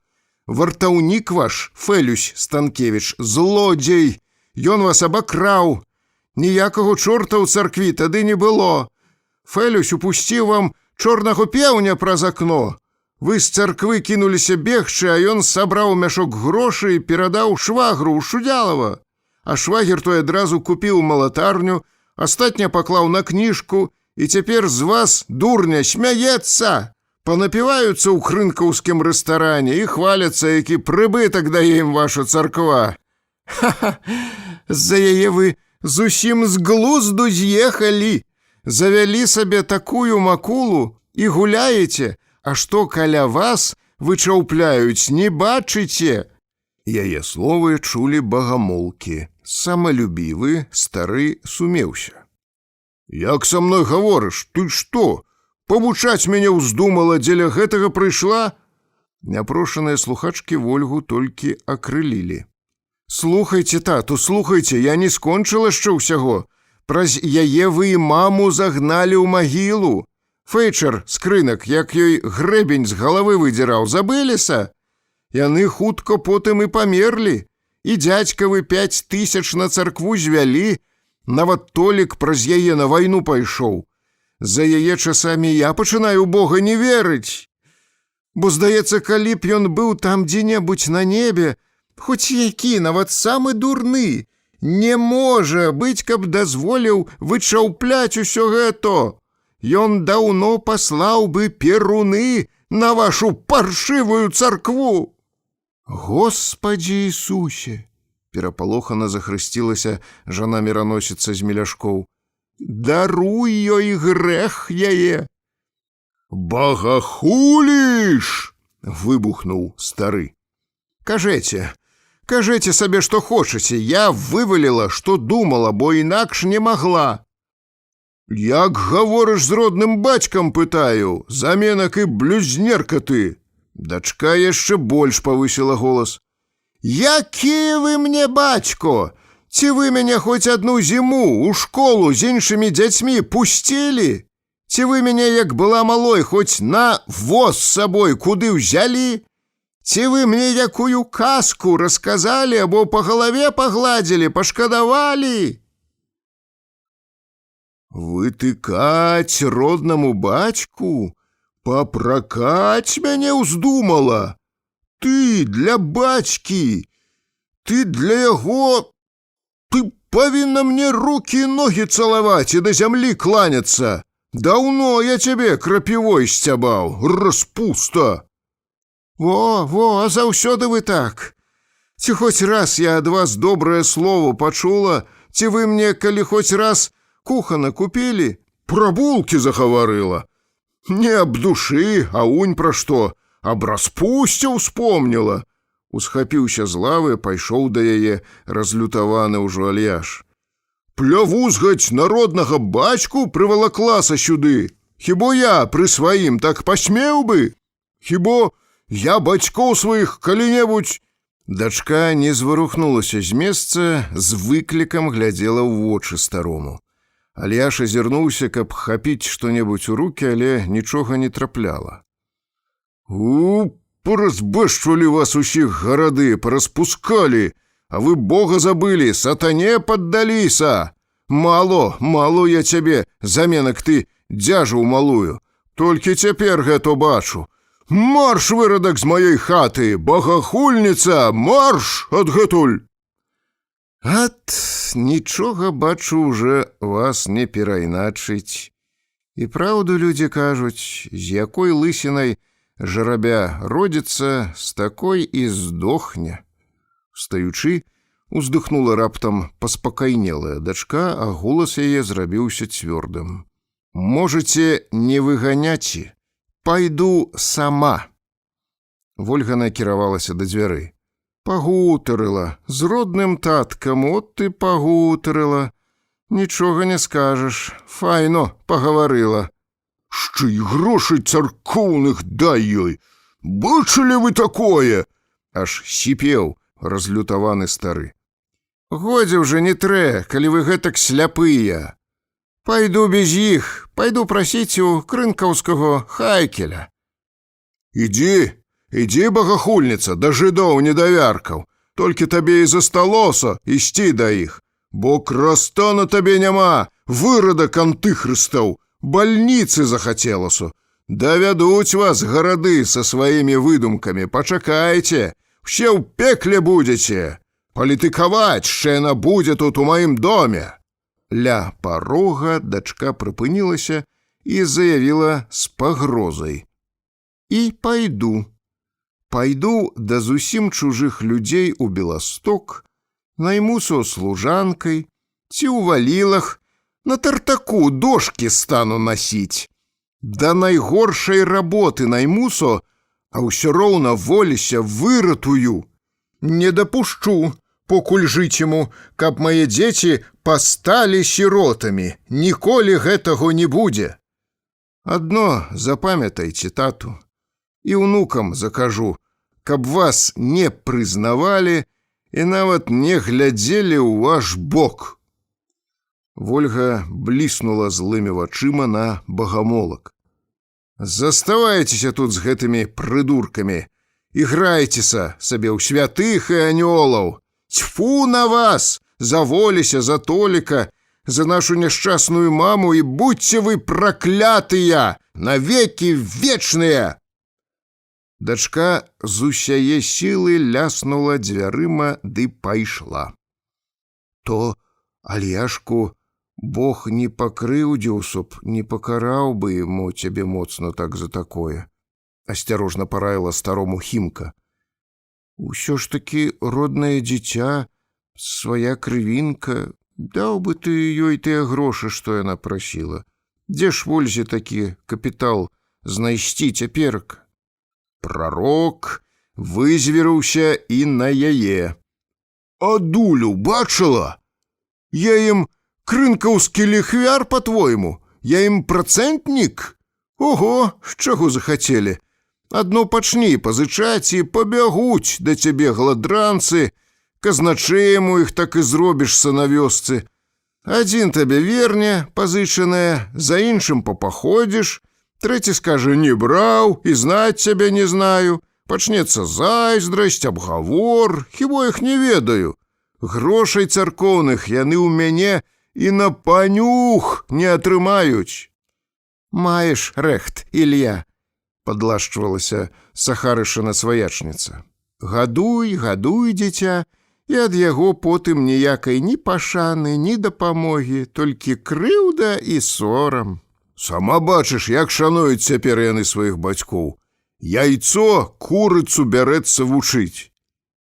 Людзі з Грыбоўшчыны памятаюць толькі адзіны выпадак, калі парушыў Альяш сваё правіла. Ехаў стары ў лясніцтва пачапок, а Мікалай Чарнецкі пры самай дарозе араў.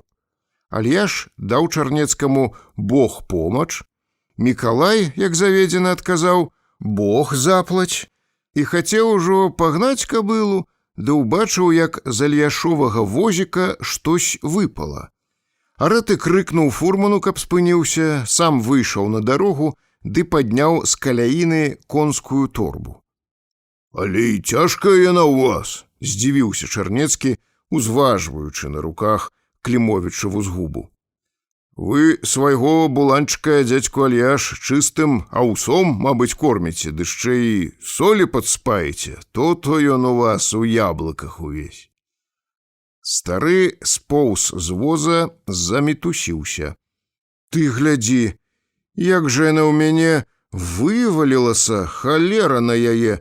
Я, здаецца, так трымаў пад сабой.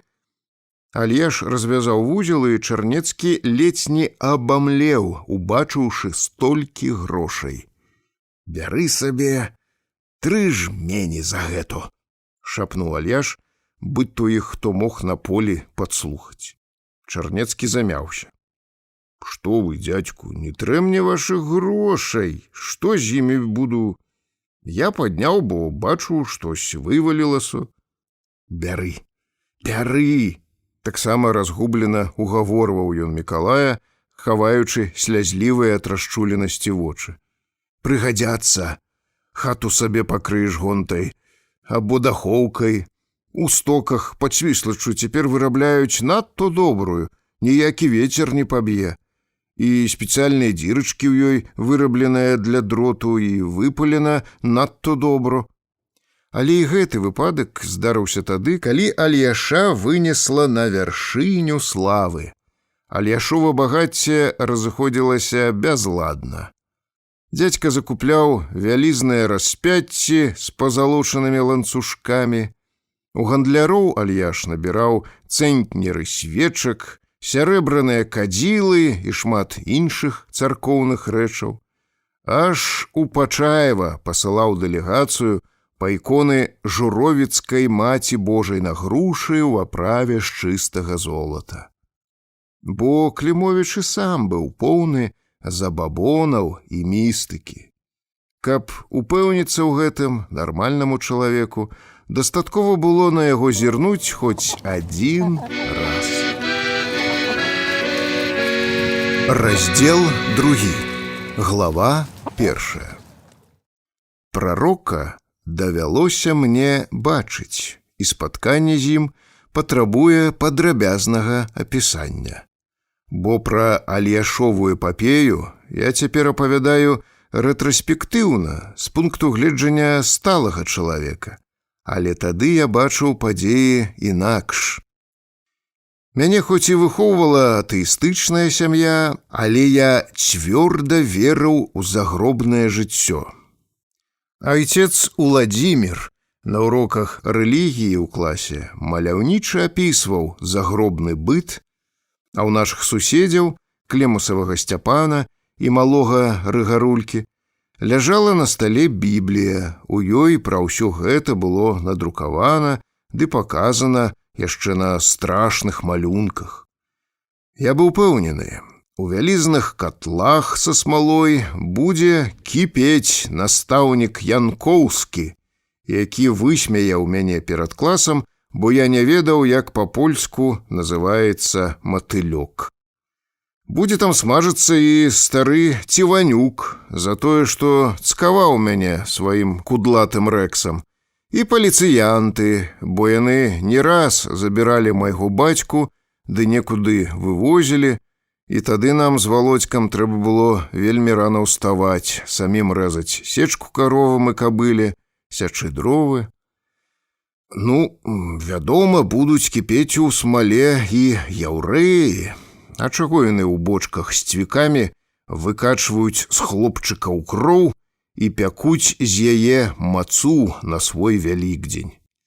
Я сабе выразна маляваў, як абкружаныя варонамі на небе чэрці, счапіўшыся хвастамі для большай устойлівасці, зграбаюць віламі грэшнікаў, ладуюць на фурманку ды перасыпаюць іх соллю, чырвонымі мурашкамі і павукамі.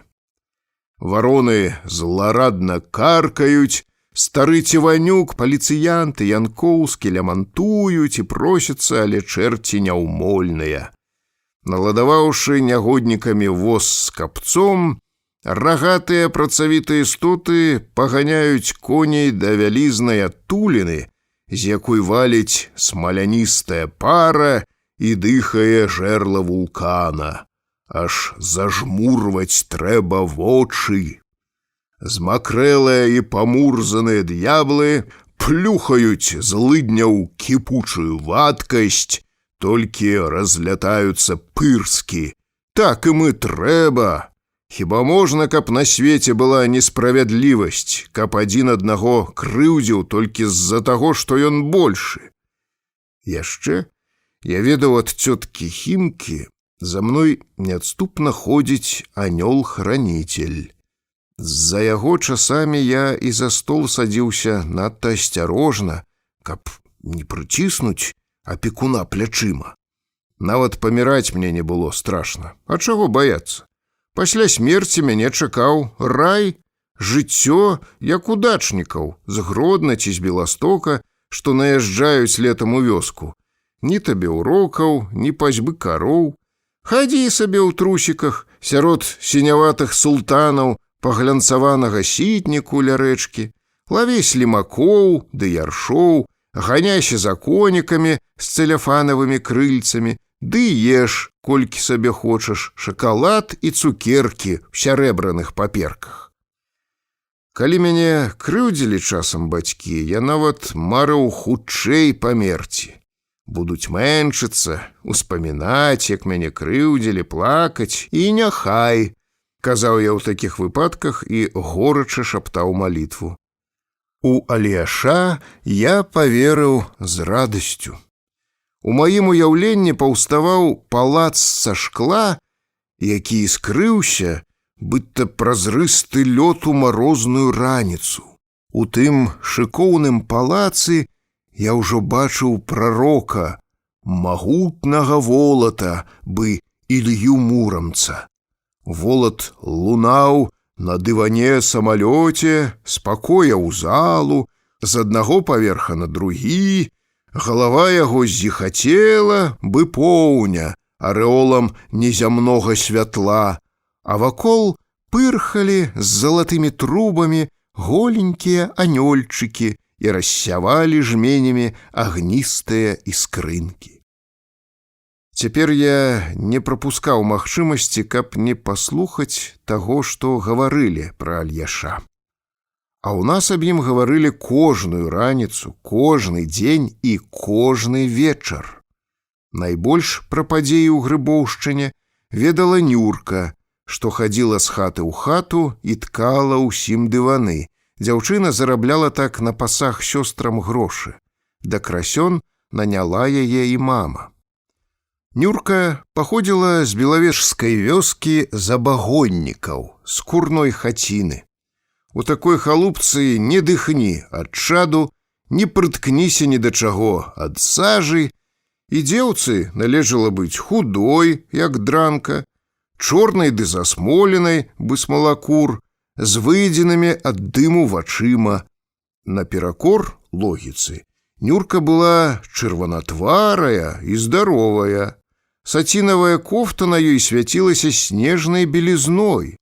На грудях красаваліся свежая валошка і васількі. Мокрыя бялкі яе сініх, як у нашай мамы, толькі поўных вачэй былі чыстымі, нібы вымытая эмаль на новай каструльцы.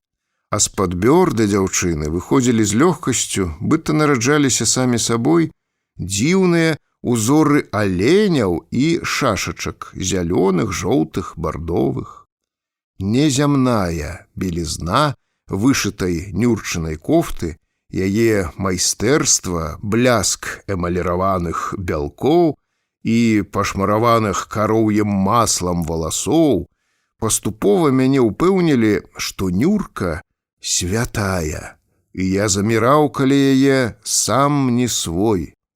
Найчасцей я хаваўся ў цёмны куток ды загіпнатызавана пяліў вочы на дзяўчыну анёла, упіваўся яе голасам і выглядам, а ў гэты час нахіленыя над кроснамі жанчыны гаварылі пра рай. Мая мама, кажуць, покуль перазімуем, то гэтак намерзнешся, што летам сама сабе не верыш. Няўжо ўсё гэта чалавек выцерпеў? Манатонна цягнула Нюрка. А ў раі табе заўсёды цяпло і файно. Быў у нас на Пятра. Зіму і лето можна нават без рукавоў хадзіць. Адно трапіць туды можа не кожны, бо апосталы за гэтым надто ж сочаць. А, глядзяць вельмі, кажаш? Не то ў жарт, не то ў сур'ёз, перапытала мама. А то як жа, туды хацелі б усе, вядома. Мая мама трапіць у рай, напэўна. Яны ні аднаго пацера, ні паста не прапусцілі, ні адной лаянкі не вымавілі, у нядзелю нажа ў рукі не ўзялі. А я надто грэшная, ой, грэшная, ой як. Уже ў мяне ўсё добро ідзе, а потым і сама не бачу, калі наемся без меры, ці пачынаю абгаворваць сваіх дзяўчат. Ніхто не чуе, у галаве сабе абгаворваю. Але ж гэта ўсё роўна, дзяўчына са шкадаваннем уздыхнула. Сатана, вядома, падбівае, а я паддаюся яму. І ніяк не можаш стрымацца? Ох, і малюсу, і кару сабе прыдумваю, а ўсё дарэмна. Мне таксама было дасканала вядома, за што туды трапляюць. За знішчаную вужаку Бог даруе 4 грахі. За ссечаную крапіву пад плотам 5 грахоў мінус. Напаскудзіш у рэчку, дабавіш супроць сябе 2. Кінеш на зямлю кавалачак хлеба 3. І адразу даруюцца ўсе грахі, калі заб'еш рапуху. Але ж рапуха ведьма, паспрабуй забі толькі. Покуль замахнешся каменем, кіне чары, і яшчэ памрэ твой бацька ці маці. Я старанна вёў падлік сваім прамашкам, падлічваў кожнага забітага на балоце ці ў лесе гада, знішчаную на вёсцы крапіву, ды уважліва сачыў, каб сума адных учынкаў заўсёды перакрывала другія.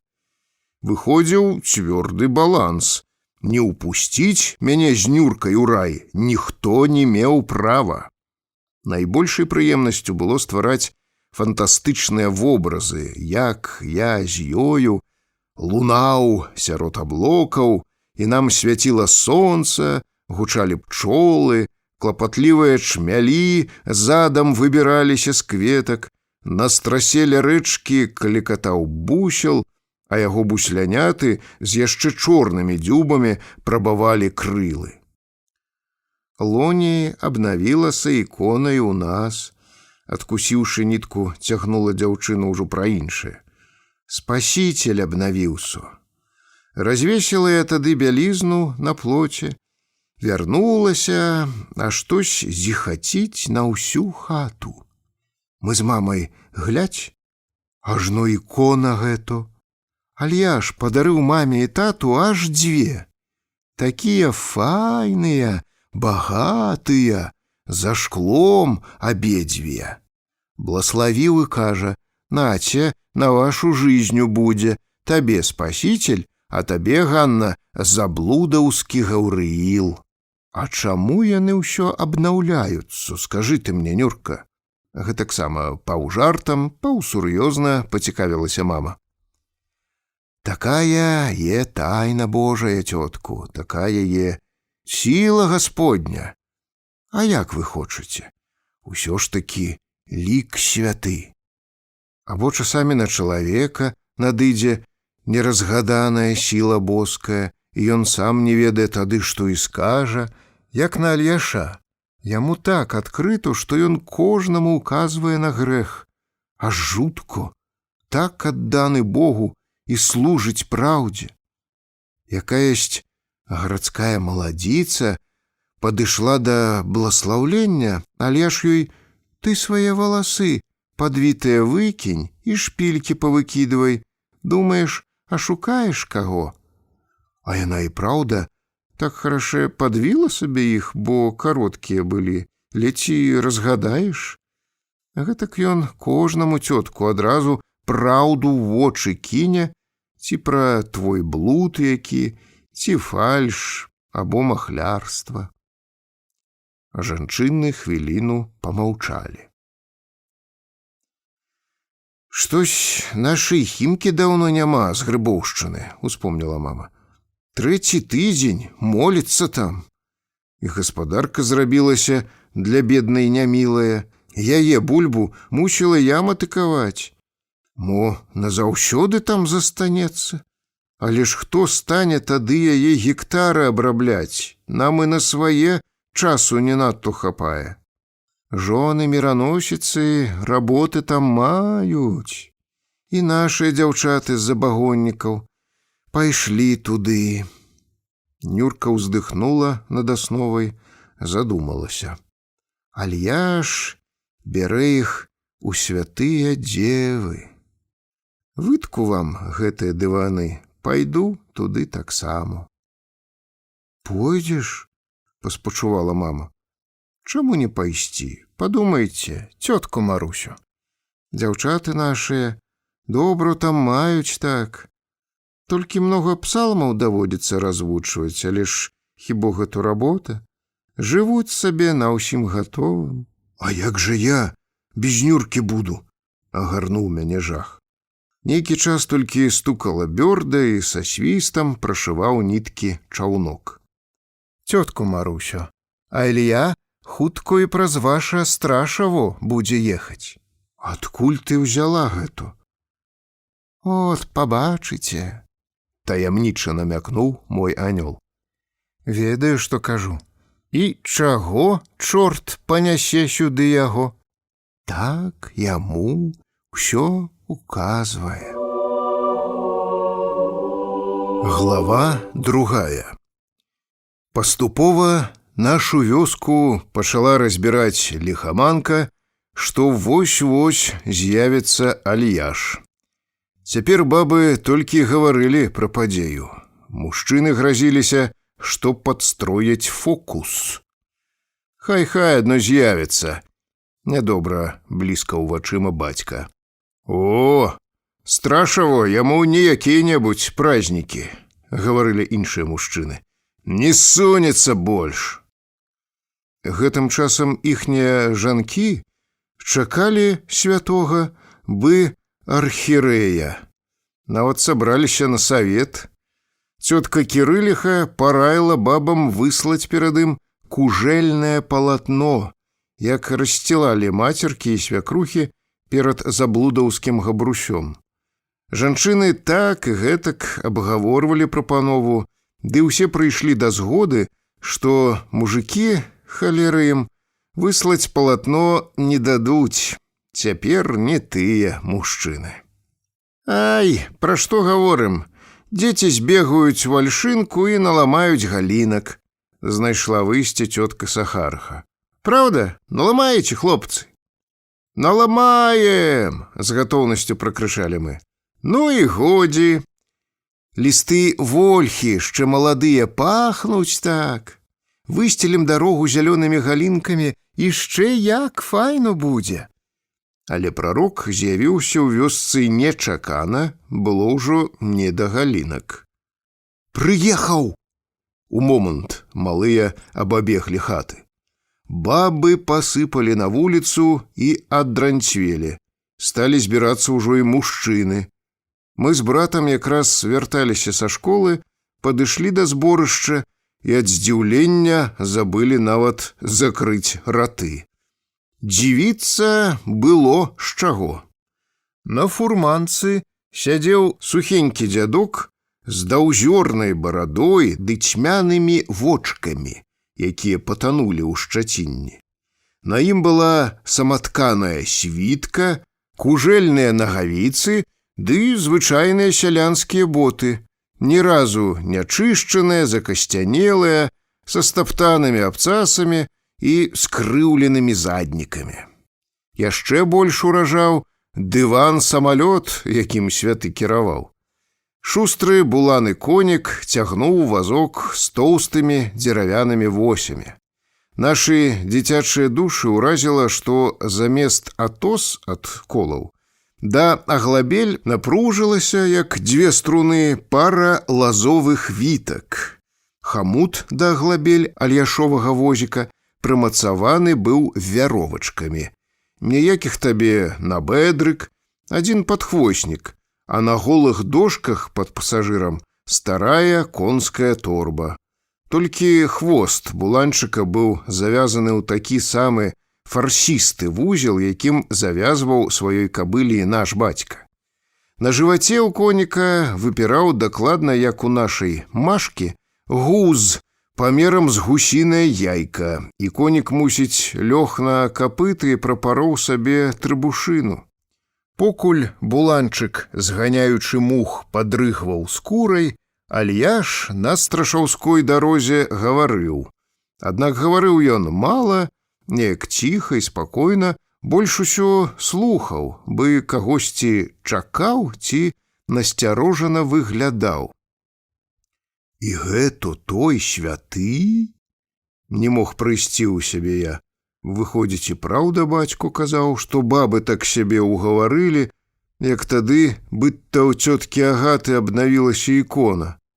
Якія ўжо страшаўскія мужчыны былі бязбожнікі, як яны не злавалі на грыбоўшчынскага дзядзьку, аднак перад нечаканым дзівацтвам разгубіліся таксама.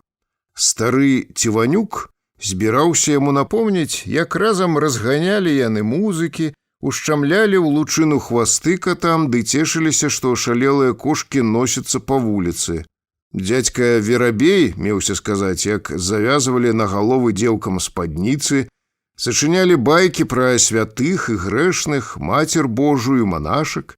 Бацька нават намерваўся нацкаваць на яго нашага брытана. Але ўсе яны цяпер тырчалі зводдаль, анямелыя. Стаялі нашы мужчыны нават больш уражаныя, чым тады, калі праз нашу вёску валілі кобрынцы. Глядзелі страшаўцы, дзівіліся, а каб тыя ўсе іхнія думкі выкласці на паперу, то яны прыблізна гучалі б так. «Це халера, нібы чары якія хто на кабет пусціў. Гэта яшчэ што? Заехаў Альяш у Ятаўты, двум мужикам памяняў жонак. Новыя пары ўжо каторы месяц жывуць і, кажуць, не сварацца нават. А свая жонка? Яшчэ раніцой была баба як баба, сама ж з Альяша смяялася, а паглядзі, што з ёй робіцца цяпер, быцца яе падмянілі. Магніт у яго якісь є, каб панаваць гэтак над народам, ці якая халера. Ён жа іх, кажуць, лейцамі нават лупцуе, а яны лезуць да яго, моляцца. І каб видны быў чалавек, малы, стары, сухі заменак. Покуль мужчыны так самі з сабой разважалі, страшаўскія бабы ўсё шалелі. Яны з енкам і віскам кідаліся перад возікам на калені, білі паклоны, ды нешта гаварылі, быцца трызнілі. Буланчык настолькі прызвычаіўся да падобных сцэн, што пастрыг толькі вушамі на Ціванюковага рэкса, раптам вельмі спакойна расставіў сабе ногі і пусціў на дарогу прухкую струю. Бліскучы струменчык абдаў бабак пырскамі пеністага піва, але ніхто з іх на гэта не звяртаў увагі. З шалёнымі вачыма цёткі лезлі цалаваць прароку рукі, полы світкі, боты, піхалі яму на бласлаўленне маленькіх дзяцей, знятыя са сцен заседжаныя мухамі абразы, нарабілі гвалту і ляманту на ўсю вёску. А мяне грызла расчараванне. Глава 3. Пад вечар таго самага дня новая хваля вандроўнікаў да Грыбоўшчыны затапіла наша сяло. Солтыс, староста, развёў іх па хатах начаваць. Нашаму дому выпала 7 бабак з-пад Бельска. Бацька прывалок рэзгіны гарохавення і выслаў ім падлогу ў вялікай хаце. Мама назбірала трэсачак, распаліла ў пліце. Мы з братам, слухаючы дзіўную мову, не маглі ад гасцей адвесці цікаўных вачэй. Подвинься, бо тут надто мякко, гріх. бурчала одна бабка. І я, гороховінь, тільки жменю підослала. Я лягу на голую підлогу. Тётко, што будете есці? Спыталася мама у старэйшай. Жанчына попросила каструлю, яечневай крупы і тым самым украінскім акцэнтам аб'явіла: «Оце тільки буде їсти наше брінне тіло». Мама засыпала крупу, залила каструлю водой і поставила на огонь, а сама пайшла даіць каровы. Ужо і астатнія бабы прымасцілі пад галовы сабе клумкі, апусціліся каленямі амаль на голыя дошкі ды пачалі маліцца. Вярнулася з дайніцай мама, а госці ўсё шапталі малітвы. Мама працадзіла малако, заглянула ў каструлю, ды толькі цяпер спахапілася, што каша пустая. Яна літасцева паківала галавой ды плюхнула ў страву з паўкварты сырадою, тады адліла ў кубак для валочкі, а рэшту павалакла апускаць у калодзеж, каб раніцой несці ў горад. Ля парога дагнала маму Нюрка і шапнула з жахам: «Тётко, што вы нарабілі? Яны ж клятву давалі!» Папярэдзіла дзяўчына позна. Багамолы усё бачылі, і мамін учынак іх нібы ашпарыў. Нейкі час яны абурана маўчалі, а тады, як па камандзе, усхапіліся, пабралі свае клумкі. Старэйшая жанчына кінула праклён: «Яко исчезает дым, да исчезнет, яко тае воск от лица вогня, тако да погибнут беси от лица любящего Бога. Фу! Фу, сатана, згинь!» «Фу! Фу! Фу!» дунули по 3 разы, варожа на маму, бацьку, на мяне з Володькам. Усе астатнія бабы з гідлівасцю абышлі пліту і адна за адной пакінулі хату. Разгубленая мама плюнула мне і брату ў вочы ды кінулася іх праціраць фартухом, нібы цёткі аблілі нашы вочы труцізнай. Аднак гэтага здалося ёй мала. Мама выхапіла з куфра вянчальную свечку, каб накапаць на клямку воску. «Не дапаможа», — аўтарытэтна аб'явіла Нюрка. «Ты думаеш, Нюрочка?» Мама яшчэ больш напалохалася. «Дзе вы бачылі? О, каб закапалі клямкі воскам раней! Цяпер трэ, каб яны самі праклён знялі». Мама поляцела за бяльчанамі.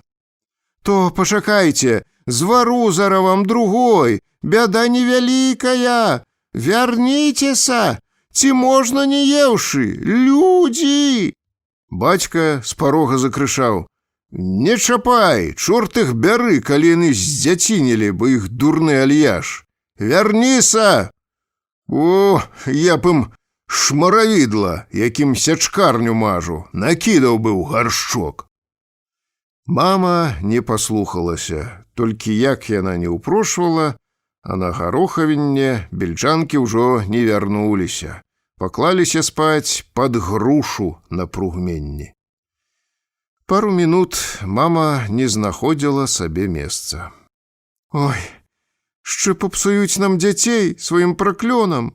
Не то пажалілася яна бацьку, не то пыталася ў яго парады. «Эх, што ты сабе ў галаву біла? Ніц не кажы, каб хоць гэта гаварыла адная, столькі іх было, ды кожная кінула па такому слову. Тьфу, забабоны, як зараза, уже і ты пачынаеш вар'яваць. Манька, выкінь іх зараз жа з галавы, займіся дзелам, брахня гэта ўсё». «Праўда?» Мамін голас уздрыгануў ад перажыванага хвалявання, і вочы засвяціліся. «Нічога, кажаш, не будзе? Ты ўпэўнены?» Праз нейкі час бацькі задумаліся, што ж рабіць з ячневай кашай.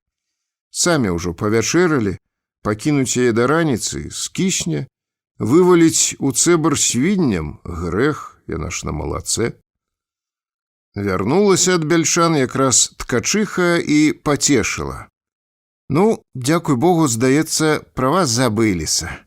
«А што ўжо будзе, няхай», — уздыхнула мама і добразычліва попрасіла. «Нюрачка, золатка, ты маладая, з'еш гэтую кашу, каб не марнавалася».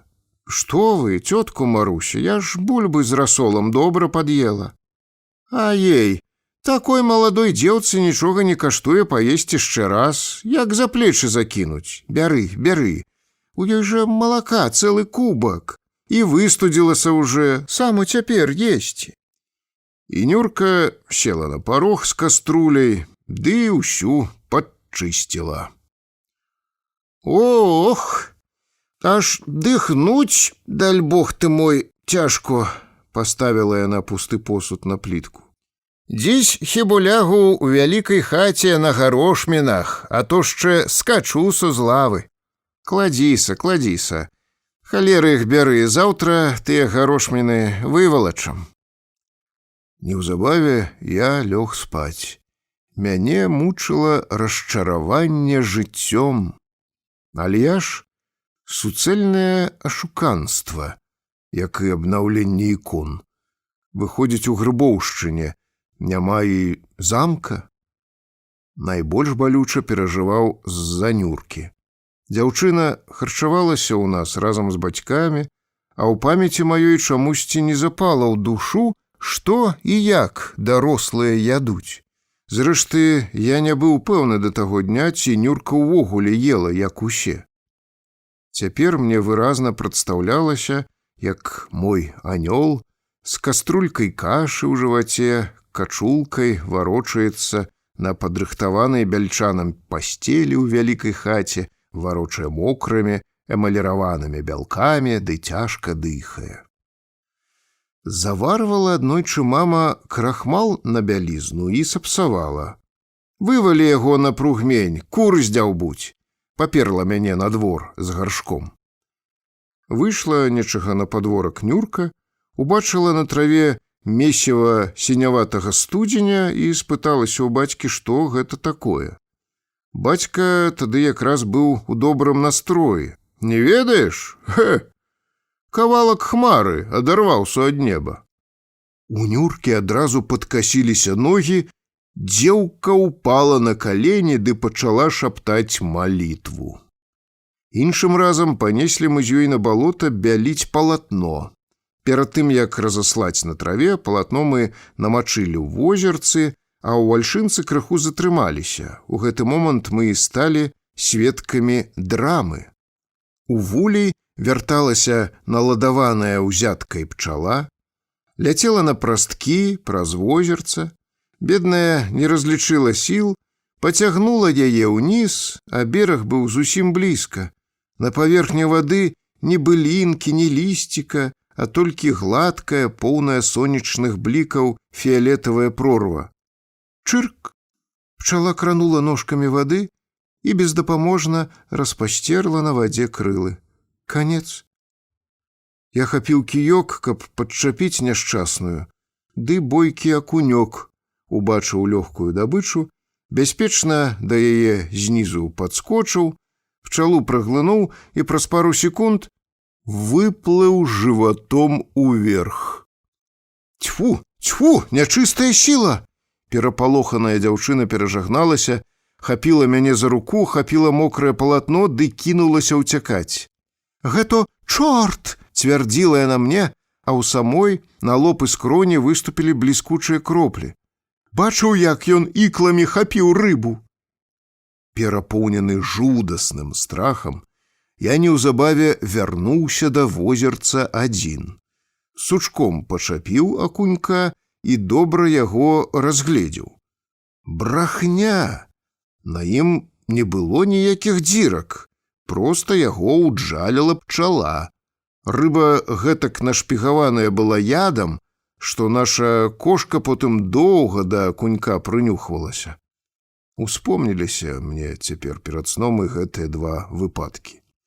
Ужо не хвалявала, што Нюрка нас пакіне, аднак было сумна і нядобра. Цягнула некуды ўцячы, не хацелася нікога бачыць, адпала ахвота і ад малення. Я быў нешчаслівы, і свет здаўся такім агідным, што я расплакаўся. Толькі мае дзіцячыя перажыванні не ішлі ні ў якія параўнанні з тым, што тварылася на вёсках і хутарах, які ажыятаж кіпеў вакол імя прарока. Глава 4. У наступны дзень паміж Страшавам і гарадком мы з братам спаткалі пілігрымаў, якія пакляліся дабрацца да Грыбоўшчыны на каленях. Людскія твары былі нібы вылепленыя з патрэсканага ілу, у які густа наўтыкалі шэрага і рыжаватага шчаціння. Яны мелі пачырванелыя ад недасыпання вейкі, перасохлыя і патрэсканыя вусны, у іх ліхаманкава свяціліся вочы, а ў выгарэлых бровах, у шчацінні, на брудных вісках віселі кропелькі поту.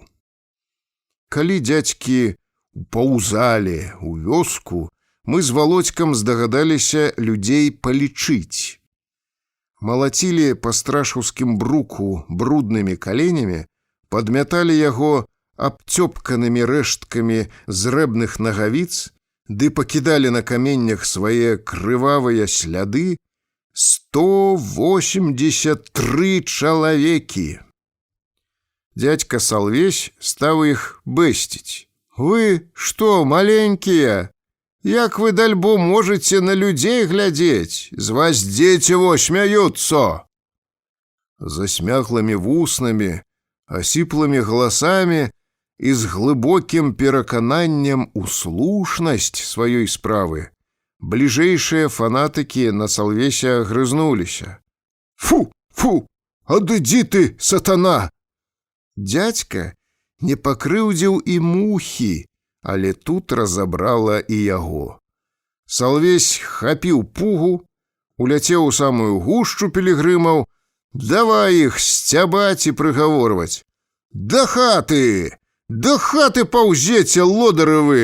Дурні яловыя! Ведаеце, хто такі Альяш? Спытайце мяне, я з ім дзевак шчупаў! Кабыла моя больш святая! Марш да хатаў, дуралеі!»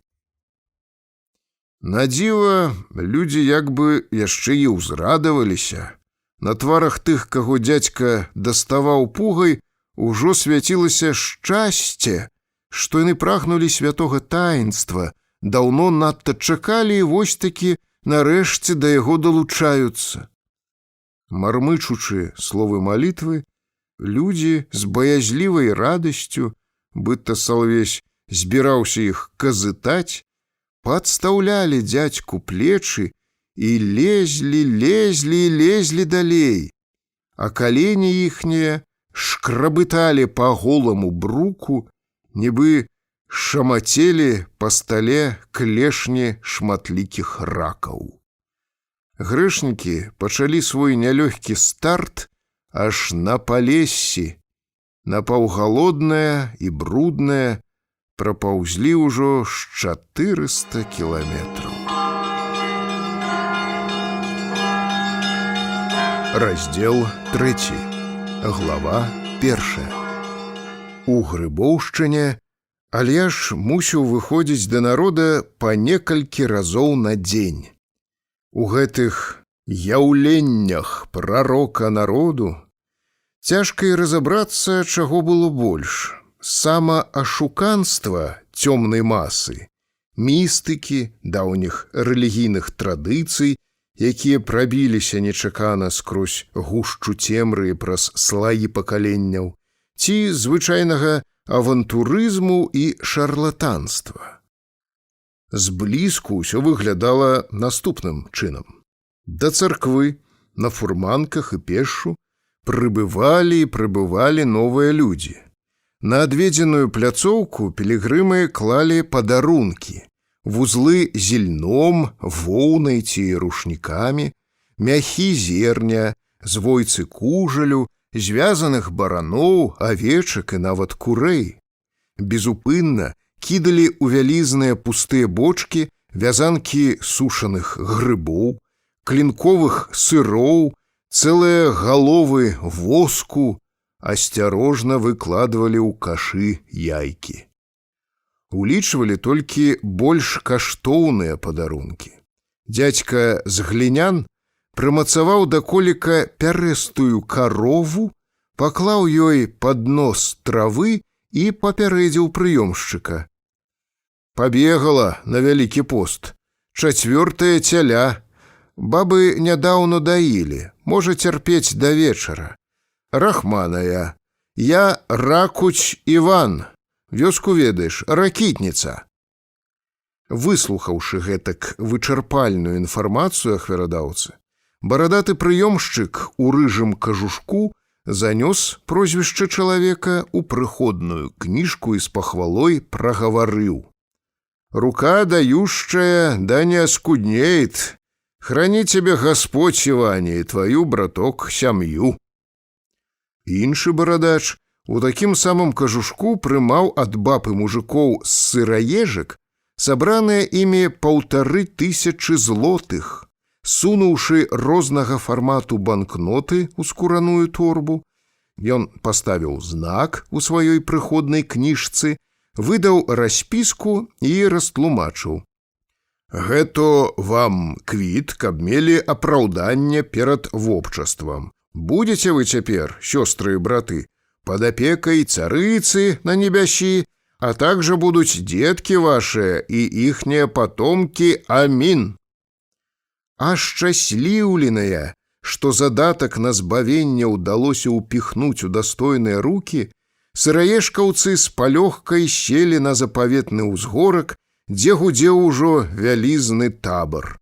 Мужчыны павыцягвалі самлелыя ногі, паздымалі па сталы і за салодай чухалі натруджаныя ступакі. Хто не даваў зароку пасціцца, браўся за падсілкаванне. Людзі павымалі яйкі, сыры, салёныя гуркі, аслізлыя чвэрткі качаноў квашанай капусты, бутэлькі з малаком і лусты хлеба, да ніжняй скарынкі якога папрыліпалі вугельчыкі ды запечаныя кляновыя лісты. «О, яны сабе балюку бессаромныя развялі тутака», — напала на іх старая дзеўка. Яна была з тых багамолак, якія пільна сачылі за чужымі паводзінамі і ўсіх падазравалі ў нечым кепскім, прыпісвалі ім тое, што самі хацелі прабіць, і толькі не хапала адвагі прызнацца. «Забыліся, куды папрыходзілі? Прысмакі выядаць у святым месцы сабраліся? А цыбулькі? А рэчкі з соллю? А хлеба з вадой не хочаце?» Вінаватыя, пасаромленыя і няўпэўненыя, ці не зрабілі найбольшай у сваім жыцці прамашкі, сыраежкаўцы адразу страцілі апетыт і ўжо спехам хавалі ў вузлы сваю ежу. Толькі не магла выцерпець маладая дзяўчына. Яна кусала сушаны сыр, хаваючыся, з кулака праглынала цэлыя кавалкі. З народам покуль што гутралі няштатныя агітатары, як бы мы іх сёння назвалі. У гаваруны іх ніхто не вызначаў і гэтаму не вучыў. Яны сабраліся стыхійна вакол грыбоўшчынскай з'явы, былі яе арганічнай часткай і неслі службу ўжо з дасканаласцю старанна заведзеных механізмаў, у якіх панакручвалі прухкія ды надзейныя сталёвыя спружыны. То была эліта прарока. У той жа час гэта былі цёткі і дзядзькі, якія 20 гадоў таму назад пачыналі з Альяшом збіраць грошы на царкву. Самае дзіўнае, што мінула сусветная калатнеча. На нашай тэрыторыі за гэты час 5 разоў мяняліся ўлады, а вера ў грыбоўшчынскага прарока ў людзей як бы нават пабольшала. У паклоннікаў Альяша цвёрда закараніўся якісьці аўтаматызм думкі і паводзін. У напружанай цішыні на ўзгорку старэйшая дачка Русялёвай Марысі, Хрысціна, правіла сабраным. Як не звазіў Станкевіч хрысціць дзіця прыпадачнай, як тыя браты-голубы паднялі на прастол руку, так Бог вёску і пакараў. Маці Божая, што ў нас стварылася? Хто меў на каго крыўду, паставіў бандыту кварту, і ён таго паб'е, парэжа, косці паламае ці воко выпара. І ніхто не мог яму, мае мілыя, даць рады, ні паліцыя, ні стараста, ні народ. Так было страшно, што бабы з вечара, паверце, і на двор не выходзілі. І во заходзіць Альяш у Кранштаце да Іаана, а цудатворац пакланіўся яму, блаславіў ды кажа: «Мне ікона казанскай Божай маці указвала, што ты е Божы чалавек.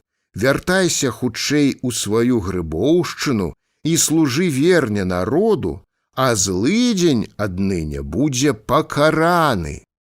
Прыходзіць Ілья ў вёску, а паганая галава нехрыста уже з плячэй скацілася, і людзі ўздыхнулі. Старая Піліпіха бажылася, на ўласныя вочы чула, як ноччу Альяш гутарыў з Господам Богам і дамаўляўся, каб на палі выпаў заўтра дожджык. Рано ўстаю, а ўсё змочано. Расце так файно, аж буіць. І ніхто на вёсцы нават не здагадваецца, хто стварыў гэты цуд. Я спатыкаю яго на вуліцы ды і кажу: «Ілья, я ўсё падслухала, пра ўсенько ведаю». А ён мне: «Ну і няхай сабе ведай, адно памятай, нікому ні слова не кажы. Хай людзі сабе маюць добры ўраджай, хай радуюцца і хваляць Бога». Наталля Клімовічава паведамляла, які Альяш.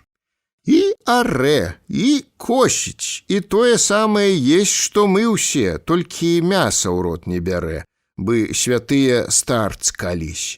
Не каштуе і гарэлкі, не ўпросіш ніякім спосабам, дарэмно. Адно моліцца і моліцца за народ.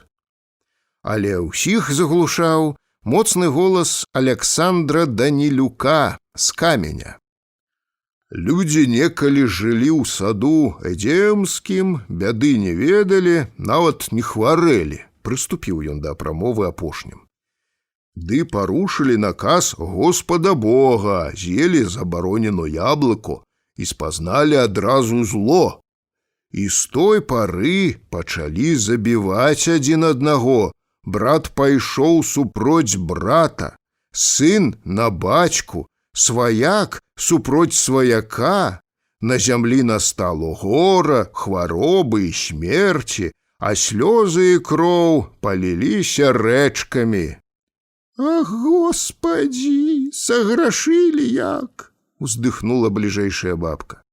Голас Давідзюка загучаў бадрэй.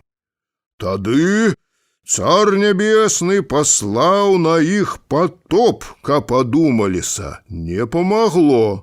І ён пачаў пасылаць Месію, Іоанна Хрысціцеля, Майсея, Ісуса Навіна, Ісуса Хрыста, Георгія Пабеданосца. Много, ой, много побывало іх на грэшной зямлі, не пералічыш. І апошнім з'явіўся Іоанн Кранштадтскі». Прамоўца перадыхнуў, і бабка са шкадаваннем ад непапраўнай страты паспела ўставіць: «От каб дурныя не з'елі таго яблыка, от жизнь цяперака была б усім, Дева Марыя. Бы маленькія не маглі ўжо пацярпець у тым раі», — азвалася іншая старая. На іх зашыкалі, і Давідзюк прадоўжыў: «Вы думалі, Іоанн Кранштадтскі памёр? А чаму, калі Іоанна няслі на казанскія могілкі хаваць, па небе ішла над труной зорка? Яна паказвала людзям, што Іоанн уваскрос і апусціўся на зямлю у вобразе звычайнага мужика. Істинно вам кажу, усімі хвалёны наш пророк Ілья, Є другі цудотворац Іоанн, памазанік Божий, уноў народжаны Ісус Христос і Айцец Нябесны, сам Бог у Святой Тройцы. Гэта вялікае шчасце і міласць нашага Господа, што Ён пасланы з нябёс простым чалавекам, суддзёю Хрыста, Сына Божаго. Так любіце ж вы яго, брацця і сёстры, паважайце ды маліцеся. З выгляду не то доктар, не то настаўнік, з голым, як калена чэрапам, з набухшымі жыламі на шыі і старанна паголеным тварам, Давідзюк, надзеўшы звязаныя нітачкамі акуляры, адкрыў Біблію і зачытаў з Новага Завета. «Ибо тот, о котором сказал пророк Исаия, голос вопиющего в пустыне: приготовьте путь Господу, прамымі сделайте стези Ему. Аминь». За гэты час, покуль гучалі прамовы і складаліся ахвяры, кожны удзельнік грандыёзнага мітынгу паспеў адчуць, што ён нікчэмнасць, пясчынка людскога мора, і ў той жа момант ён дужая частка якогасьці магутнага руху. І людзі дружна, ахвотна і ўпэўнена падхапілі «Амінь». Глава 2. А за кулісамі гэтага зборышча ішла ліхаманкавая работа. 1,5 дзесятка заклапочаных баб і мужикоў шмыгалі туды-сюды, нібы прадстаўнікі вайсковага штаба абмяркоўвалі дэталі неабыякой аперацыі, і па ўсяму было відаць, што абавязкі свае выконвалі са здавальненнем. «Дзе тая хімка?» – пыталася ў Петрука, быдта паддавалася броўку і скардзілася курносая жана-міраносіца з меляшкоў. «Хутка свечкі запальваць, ды няма чым.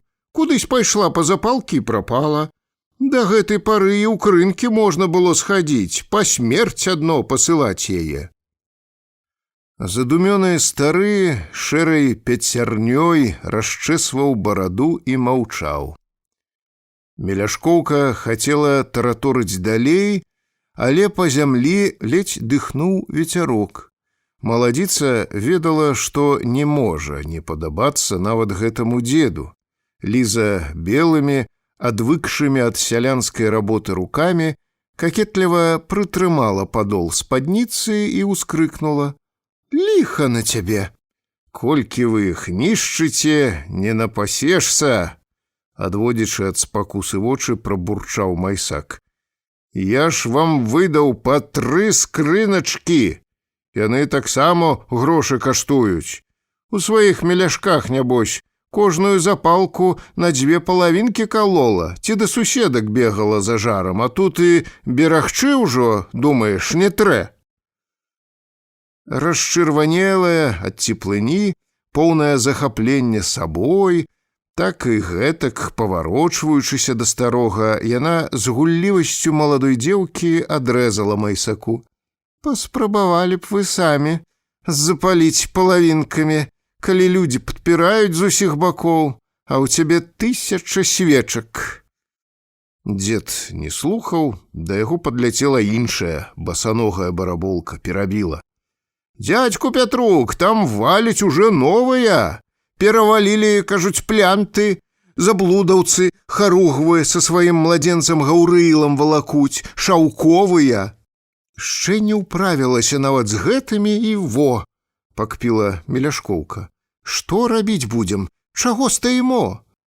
З агнём у вачах ад нядаўняй прамовы на ўзгорку падышла разахвочаная, помаладзелая Хрысціна і на ўсіх накрычала: «А на што тых дапускаць сюды? Будзе калатнеча, як мінулы раз. Заблудаўцаў трэ пратрымаць пару гадзін на выгане ля Гуран, там суха. Пасылай, Пятрук, каго-небудзь насустрач». Ладно, не кіпі, як самавар, схаджу туды сам. Усё так жа даіў пальцамі шэрую бараду дядька. І не баўсу, бо зара так і наваліцца, добавила Хрысціна. Чаму крынкаўскі яўрэй палатна не забірае? Все хоры заваленыя кужалем. І трэ кагось паставіць ля кошыкаў, глядзець, каб гнілыя яйкі не здавалі, а то скупшчыкі зноў адмовяцца іх у нас браць. Яны валяць дарогай, а я паджгаю на пярэймы балоцічкам, якраз паспею. Давідзюк на цвінтары, здаецца, канчае сваё. Клічце Ілью, хай уже ідзе. А кужалю піня браць больш не хоча, кажа, нештандартнае. Трапа на галёну нягодніку падавай. Палатно хай паляжыць там яшчэ, покуль прыдумаем, куды дзяваць. А з яйкамі чыстая бяда. Як ты іх пазнаеш, каторае гнілое, каторае не? Хай уже кладуць, якія маюць. Затое сушоныя грыбы, воўна і куры ходкія. І ў гэты час з запалкамі падышла Хімка. Пятрук, там пастаўскія сектанты жалезную Біблію прывалаклі, а з-пад Воложына ікону якуюсь. Хочуць, каб мы ў царкву ўсё забралі. Біблія файная і вялікая, як печная засланка. У храм я накіравала, а ікону... На што ў храм? На цвінтар трэ вынесці, хай людзі паглядзяць на яе ды парадуюцца падарункам. Вучы вас усё і вучы, а вы, халера, як былі бабы, так бабамі і застаецеся. Тьфу, толку з вас! Майсак яшчэ не скончыў касціць падуладных, як воложанскія сектанты былі ўжо тут.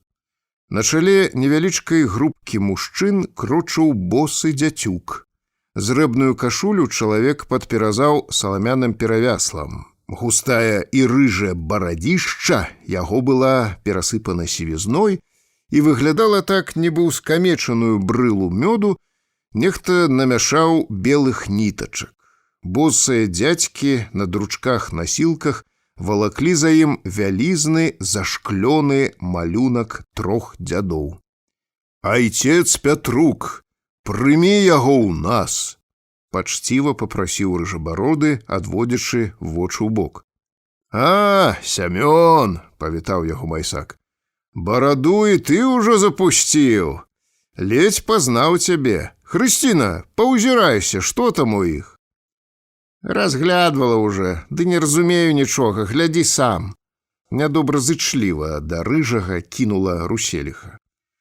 Воложанскія мужыкі апусцілі на зямлю насілкі з абразом памерам 1,5 на 2 метры, і папярок пыльнай дарогі ноша зайграла аранжавай, ультрамарынавай і зялёнай фарбамі, а вялізнае шкло сонечнымі блікамі.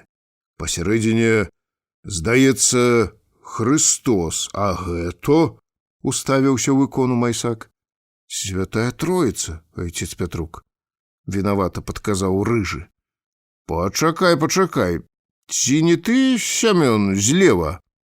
«Я, айцец». «О, так і ведала, штось тут не рыхтык», са зларадным абурэннем заўважыла Хрысціна. «Так, значыць, прывалок нам сябе? Ну, а трэці?» ухмыльнуўся ў вусы Майсак.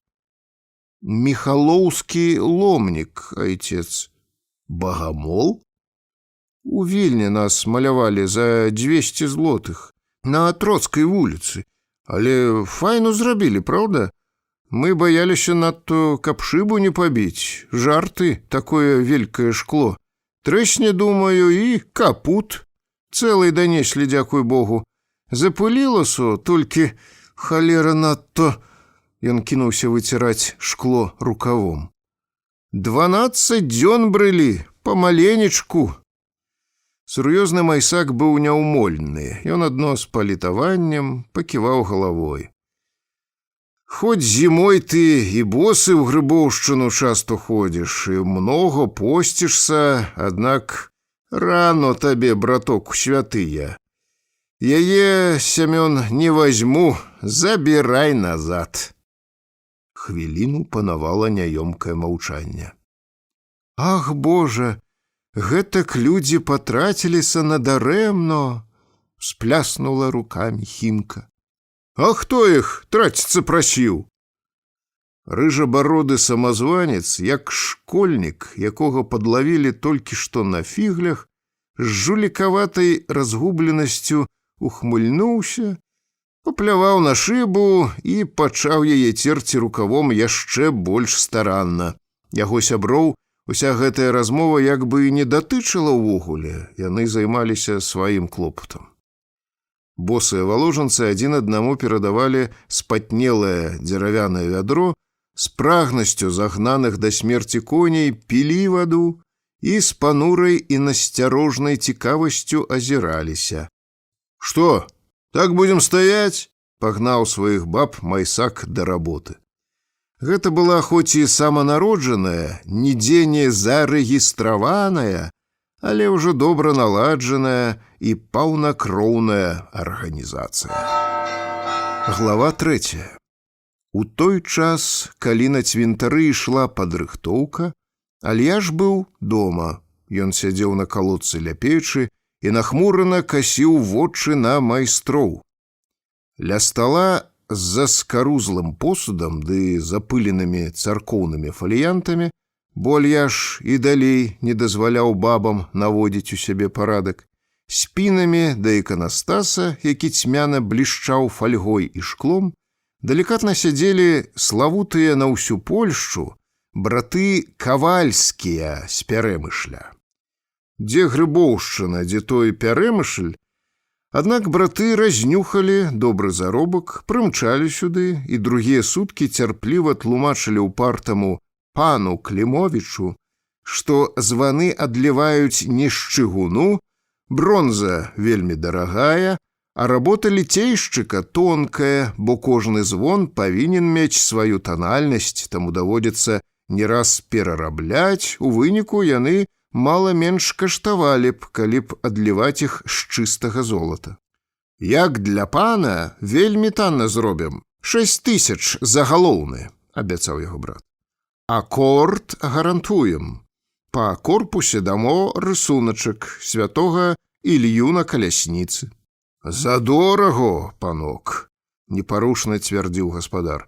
5000 сходную цану даю». «Пане Альяш, мы и так вам полову сэрца откроили, а дальем шчылійскай меди, волова дадамо да военнага, пару фунтаў серабра добавим. А гаму пан Альяш сам проверить камертоном. О, гучанне наладзім экстра кляса, раўці будуць як вавельскія смокі з малінавым звонам». Вавельскія смокі – легендарныя пачвары, якія быдта жылі на Вавеля. «Ат, зубу мне не загаворыце», – абарваў бесцырымонна кавальскіх прарок. «Бач ты разумнікаў, ён мяне рысуначкамі як малога цешыць. Так яму і паддамся на іх, ага. Што, мо палезу на званіцу глядзець на вашы малюнкі? Людзей туды павяду паказваць іх? Ці знойдзецца іншы дурань не туды палезе? Пашукайце дурняў дзесь. Добру вам даю, панкі, такія грошы, не жарты. Ого, колькі цяпер ладная карова каштуе ў крынках на кірмашы? 100 злотых. 50 кароў за звон вам мало? З усяе Грыбоўшчыны згані табун быдла, і гэтаго мало яшчэ. Хто вам паверыць?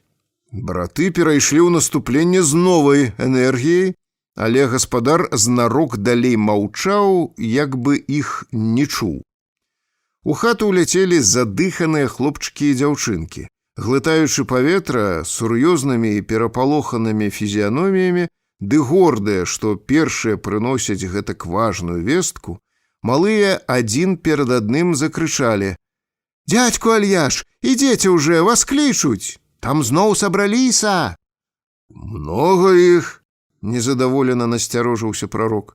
«Много! І цёцю хворую прынеслі! На пярыне!» Альяш пакорна ўздыхнуў, цяжка падняўся з калодкі. «Ну, мне трэ. Прошу, нех пан ідзе куды трэба. Усхапіўся брат, а за ім узняўся і другі. Кавальскія выйшлі за гаспадаром, пазнімалі пінжакі, гальштукі, паклаліся на траву і цярпліва пачалі чакаць кліента. Гэтым разам прыгорблены, абкружаны малымі Клімовіч, грузнай хадой 60гадовага селяніна паплёўся праз вёску да царквы. З-за платоў не зводзілі з Аляша доўгіх позіркаў грыбоўшчынцы. Першыя дні для яго аднасяльчан увесь гэты спектакль быў вялікім дзівам, а цяпер людзі прыглядаліся да свайго аднавяскоўца, нібы хацелі ўпэўніцца, ці гэта той самы чалавек, якога яны так даўно ведалі. Толькі Альяш не забыўся, як гэтыя самыя грыбоўшчынцы, калі ён скандаліў з жонкай і дзецьмі, ды на будаўніцтва храма прадаў гаспадарку і ўклаў без шкадавання все Максімавы грошы, злараднічалі і абзывалі яго вар'ятам. Альяш адчуў, як напаўняецца помслівым здавальненнем. У выгаралым кажусе з вязанкай матык яму насустрач ішоў высокі і сухі, як дрыль, Базыль Аўхімюк, адзіны чалавек на вёсцы, якога Альяш шанаваў. «Дзень добры», – павітаў яго сябар. «Здароў, прарок», – спыніўся Базыль, дабрадушна усміхаючыся сабе ў рэдзенькія і прасмаленыя самасадам вусы. Побач стаялі хлапчукі і лавілі кожнае слова патрыярхаў. Дзядзькі былі для іх багамі. Адзін некалі перамог страшнага бандыта, другі уславіў вёску.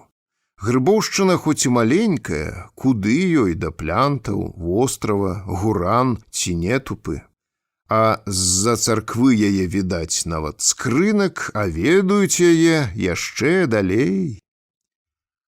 «Ну, то як маешься?» – спытаўся Базыль. «Горбішся уже бачу, і ногі волочиш. А як хадзіць мне на 10 месяцаў старэйшаму?»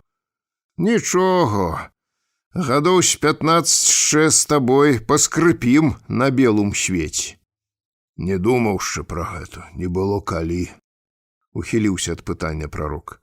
«Ат пра што маем гаварыць? Памірае найперш не той, хто худ, але той, каму суд. Ніц не скажаш, бывае па-рознаму». Старыя помаўчалі. «Матыкі парабіў?» Альяш з асуджэннем дакрануўся да жалязяк. «І твае? Бабы ўжо распанелі, рукамі не могуць убіраць бульбы. Бачу, і жыта касою пачынаюць некаторыя на вёсцы касіць», – уздыхнуў дзядзька. «Адна распуста пайшла, хутка ў пальчатках да работы стануць выходзіць. Ото ж чорту пацеха будзе». «Дурное ты, Альяш, правіш», – пасур'ёзнеў Базыль. «Калі мы былі дзяцьмі, дашчаная падлога грахом лічылася. А памятаеш, як бабы не хацелі з курных хат перабірацца? Ды што бабы? Нашыя бацькі нават плуга баяліся, бо думалі, што ад яго збажына перастане расці. Плугам гараць і шылам хлеб есці, цвярдзілі, ды валамі толькі поле абраблялі. Усё палохалі адны адных, што конь капытамі раллю здратуе. Кожны гаспадар па пары быкоў трымаў і хваліўся: вол, божы сокал, звер хрышчоны, ён Хрыста нянчыў, а конь чортаў падгрузнік яму не раўня. Ажно дзе тыя валы? Бачу, хоць на дзеравяных васях егдзіш, ды з лазовымі віткамі замест атос. А сахой, і ты не надто гарэш, буланчыка свайго ў плуг запрагаеш. І па сталы абуваці не хочаш бы твае багамолы і багамолкі. Аляшу было непрыемна перад дзецьмі, але Аўхімюк не даваў аказацца. З таго часу, як прыйшоў з войска, боты, нябось, юхтавыя носіш, бо любіш, падло, ногі сухімі трымаць. І ў той Кранштадт не пешшо, як усе праведныя страннікі хадзіў, а пасажыркай бы той пан. Альяш виновато опустил голову. Что мотыка, то не кипцюры, не скажи. Параблю да іх чаранкі, маёй гандзе ды нявесткам усё менш нагінацца будзе. От якраз меў вольны час, накінуў кажух на плечы, каб сонца в авечую скуру пякло, а не ў маю, і схадзіў плянта да каваля, узяў аж 3 штукі за пуд жыта. Восенню як знайду? Усё роўна непарадак. Паглядзі, як маладыя абыходзяцца з бацькамі. Ніякай пашаны, Вольга моя. Альяш, за што некаторых бацькоў шанаваць? Вазьмі крынкаўскага Хайкеля. Аддзяліў сына, узяў да голды зяця, кожнаму дзіцяці выдзеліў капітал, да яшчэ й дапамагае, покуль яно акрэпне. А што я сваім магу даць? Ты ж сваіх проста прапёр з хаты. На свет мы іх з табой пусцілі. То і сабакі пацекаюць і потым раджаюць. Затое шчанята, як падрастуць, бацькоў цураюцца. Базыль бразнуў матыкі пад плот, дастаў капшук, крэсіва, пачаў круціць самакрутку.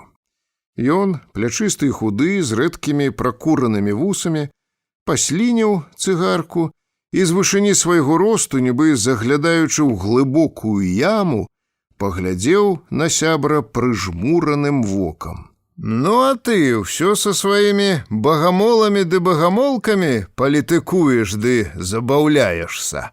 Што зробіш? Людзі патрабуюць. Патрабуюць, значыць? Так, праходзіў каля тваёй быдта святой будыніны. Цябе там ужо чакаюць. Разлягліся на траве цыганскім табарам.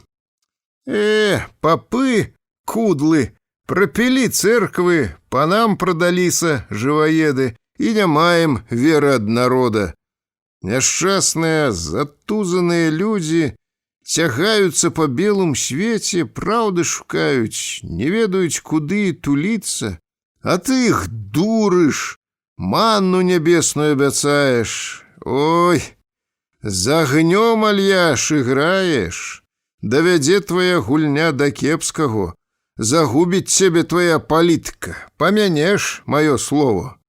Нашто табе яно, старому чалавеку? Альяш хаваў вочы. Адумайся і кінь усё гэта, покуль шчэ не позно. Пабудаваў царкву і добру. Хай людзі моляцца ў ёй, хто так вельмі хоча, яшчэ выдумаў штось. Халера, які з цябе прарок, што яны трэляць? Цяпер вучаным трэ быць на гэту, а ты адно распісацца умееш, да кніжку сяк-так прачытаць. Адну вёску смяшыш. Альяш з запушчанай галавой плёўся далей. Не любіш, падло, ужо праўды. Ідзі, пачаў Базыль красаць агонь. Шчэ памянеш маё слово. Разумны надта, буркнуў дзядзька ды напаў на малога, які падвярнуўся пад ногі. Чаго вушы развесіў? Марш, гіцлю да хаты. Валэндуюцца байструкі, праходу з-за іх няма людзям. Ламачыну зара на вас знайду. Глава 4. Раптам людское мора на цвінтары перастала заўважаць прапаведнікаў і ўстрапянулася. Сам ідзе! Прабегла па людзях вестка электрычнай іскрай. Цёткі і дзядзькі дружна бухнулі на калені, мужчыны яшчэ пазрывалі шапкі, перапалохана ўсе ўталопіліся ў прыгорбленую фігурку старога ды акамянелі. Альяш падышоў і спыніўся. З сумным позіркам ён абвёў пляцоўку з падарункамі, палатнянымі палаткамі гандляроў з развешаным стракатым таварам, шэрая бы зямля, мора апранутых у зрэбніну чалавечых целаў, застылыя галовы жанчыны мужикоў, цікаўныя вачаняты дзяцей, якія папрыходзілі з мацяркамі, і таксама замёр. Пару хвілін усе маўчалі. У мёртвай і напружанай цішыні Сіратліва і трывожна прабляяла авечка.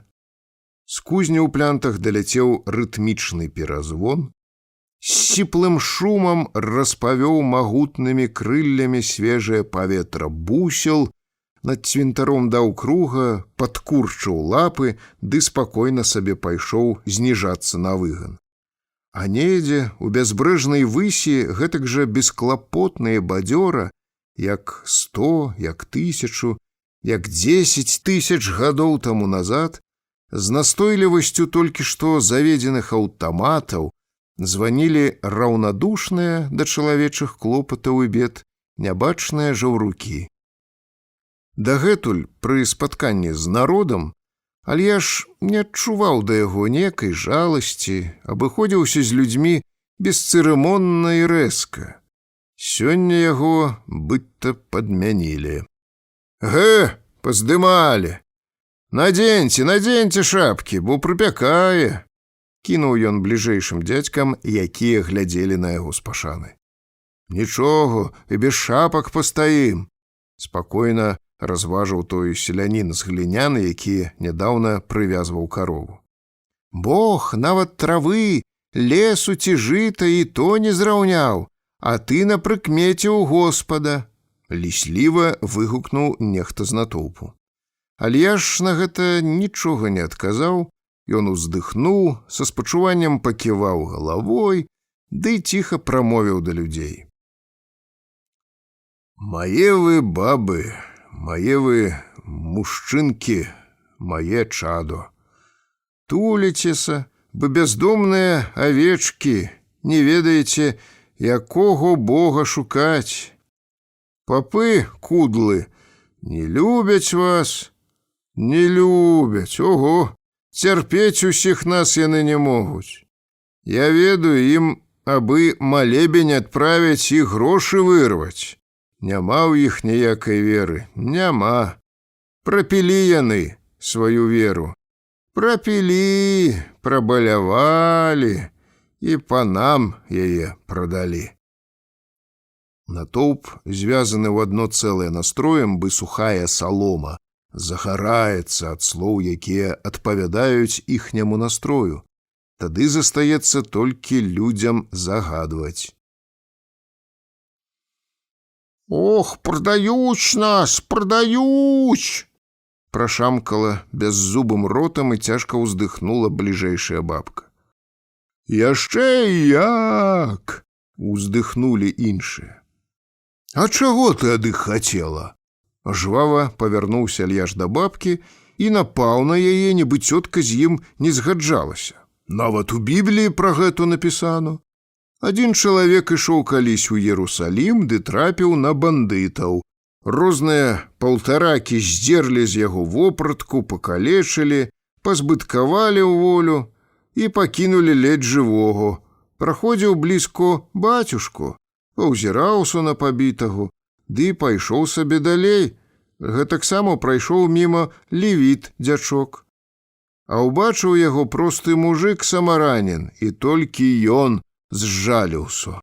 Затрымаў свайго асла, злез, перавязаў чалавеку раны, завалок слабога ў пастаялы двор, пакінуў яму нават яшчэ і грошай на лячэнне. Апавядаючы з паперці прытчу, бацюшкі сотні гадоў людзям гаварылі, што пад выглядам міласэрнага самараніна быў сам Хрыстос. Тлумачэнне легенды ў даслоўным значэнні выстаўляла яе зусім у іншым святле. Таму людзі як бы анямелі ад нечаканасці, а ў іхніх вачах застыла абуранае здзіўленне. Ага, яны ашуквалі нас, падлы. У святым пісанні гаворыцца, што так было калісь, так е і цяпер, правіў далей прарок. Ад папоў і дыяканаў няма чаго добрага нам чакаць. Ого, дачакаешся ад кудлаў і лайдакоў, а як жа, кішэнь трымай шырэй.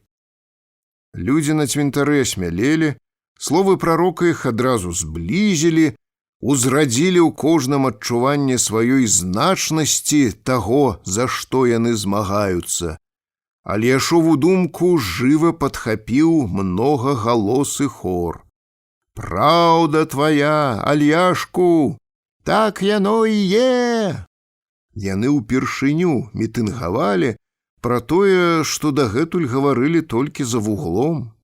«Ратуй нас, няшчасных!» крычалі ўжо некаторыя са слязьмі уміленага захаплення і надзеі. «Усявышнім табе указано, праз Іана Кранштадтскага!» Уздым масы перадаўся ўжо і Алешу. У яго па-маладому заблішчалі вочы, шэры твар раптам паружавеў, сам ён зрабіўся порсткі, маладжавы, нават як бы падрос, а голас павысіў да віску.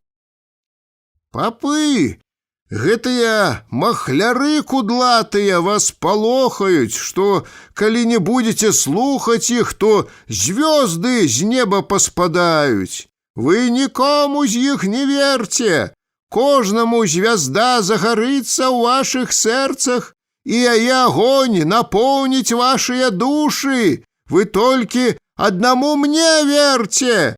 Я вас выведу ўсіх на дарогу. Мяне нічога не ўтрымае. Я кіем удару па моры, вада расступіцца і павяду вас па сушы. Альяш у парыве афекту ўзмахнуў рукамі. «Павяду, от пабачыце!» У простых і адсталых людзей закладзена якаясьці містычная пашана да алегорый і прытчаў. Асабліва на іх уздзейнічаюць біблейскія сказанні, таму аб'яўленае прарокам загіпнатызавала натоўп.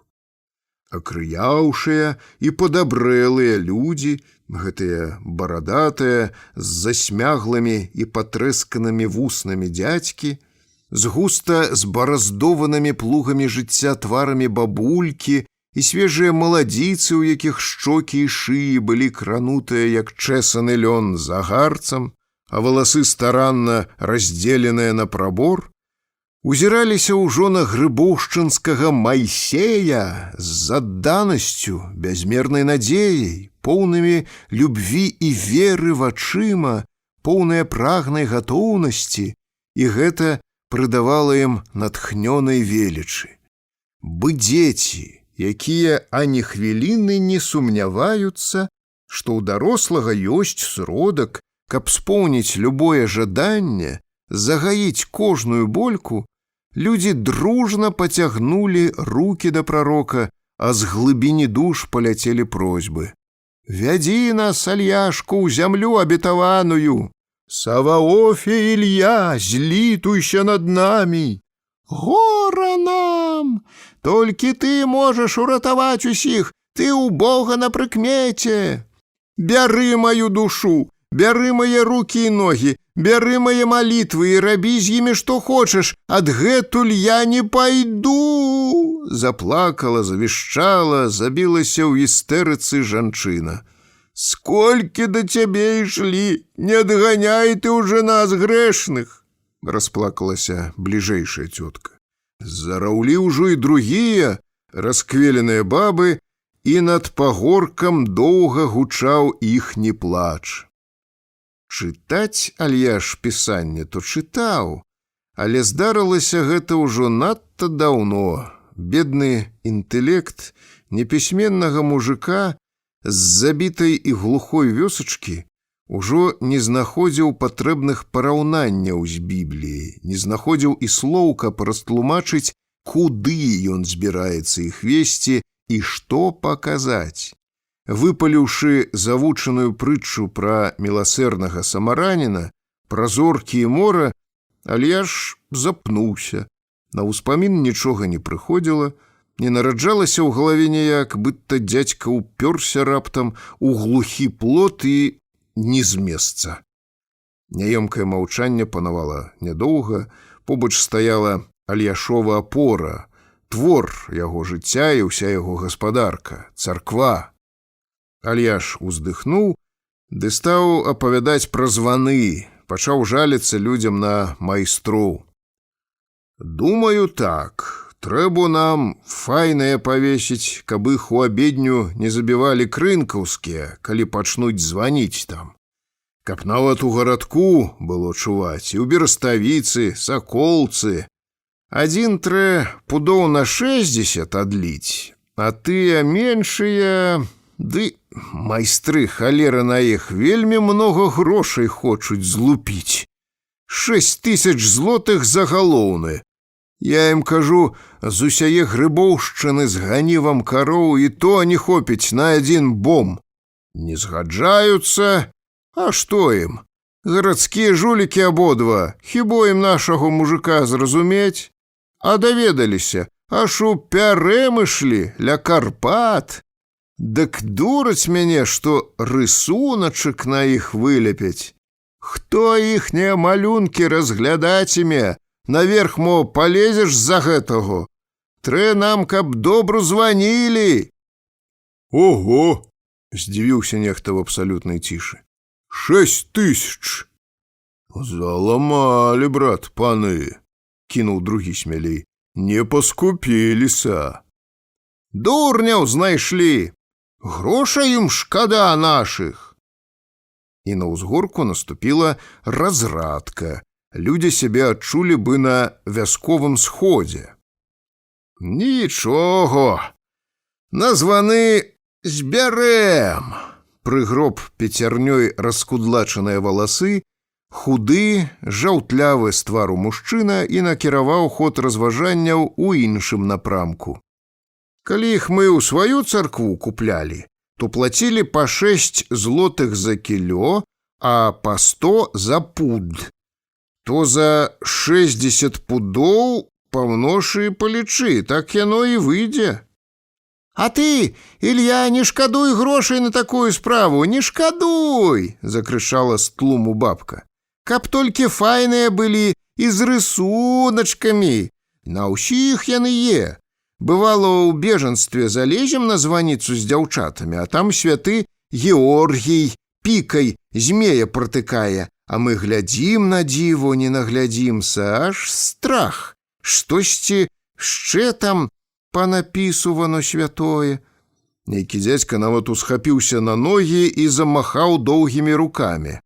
А я скажу, от што, то ў рысуначку ўся яго моц. На іншым так намалявано, што звон табе кожны гром, кожную маланку ад вёскі адгоніць, ці пажар які адверне, альбо паморак, эканоміць нам на званах.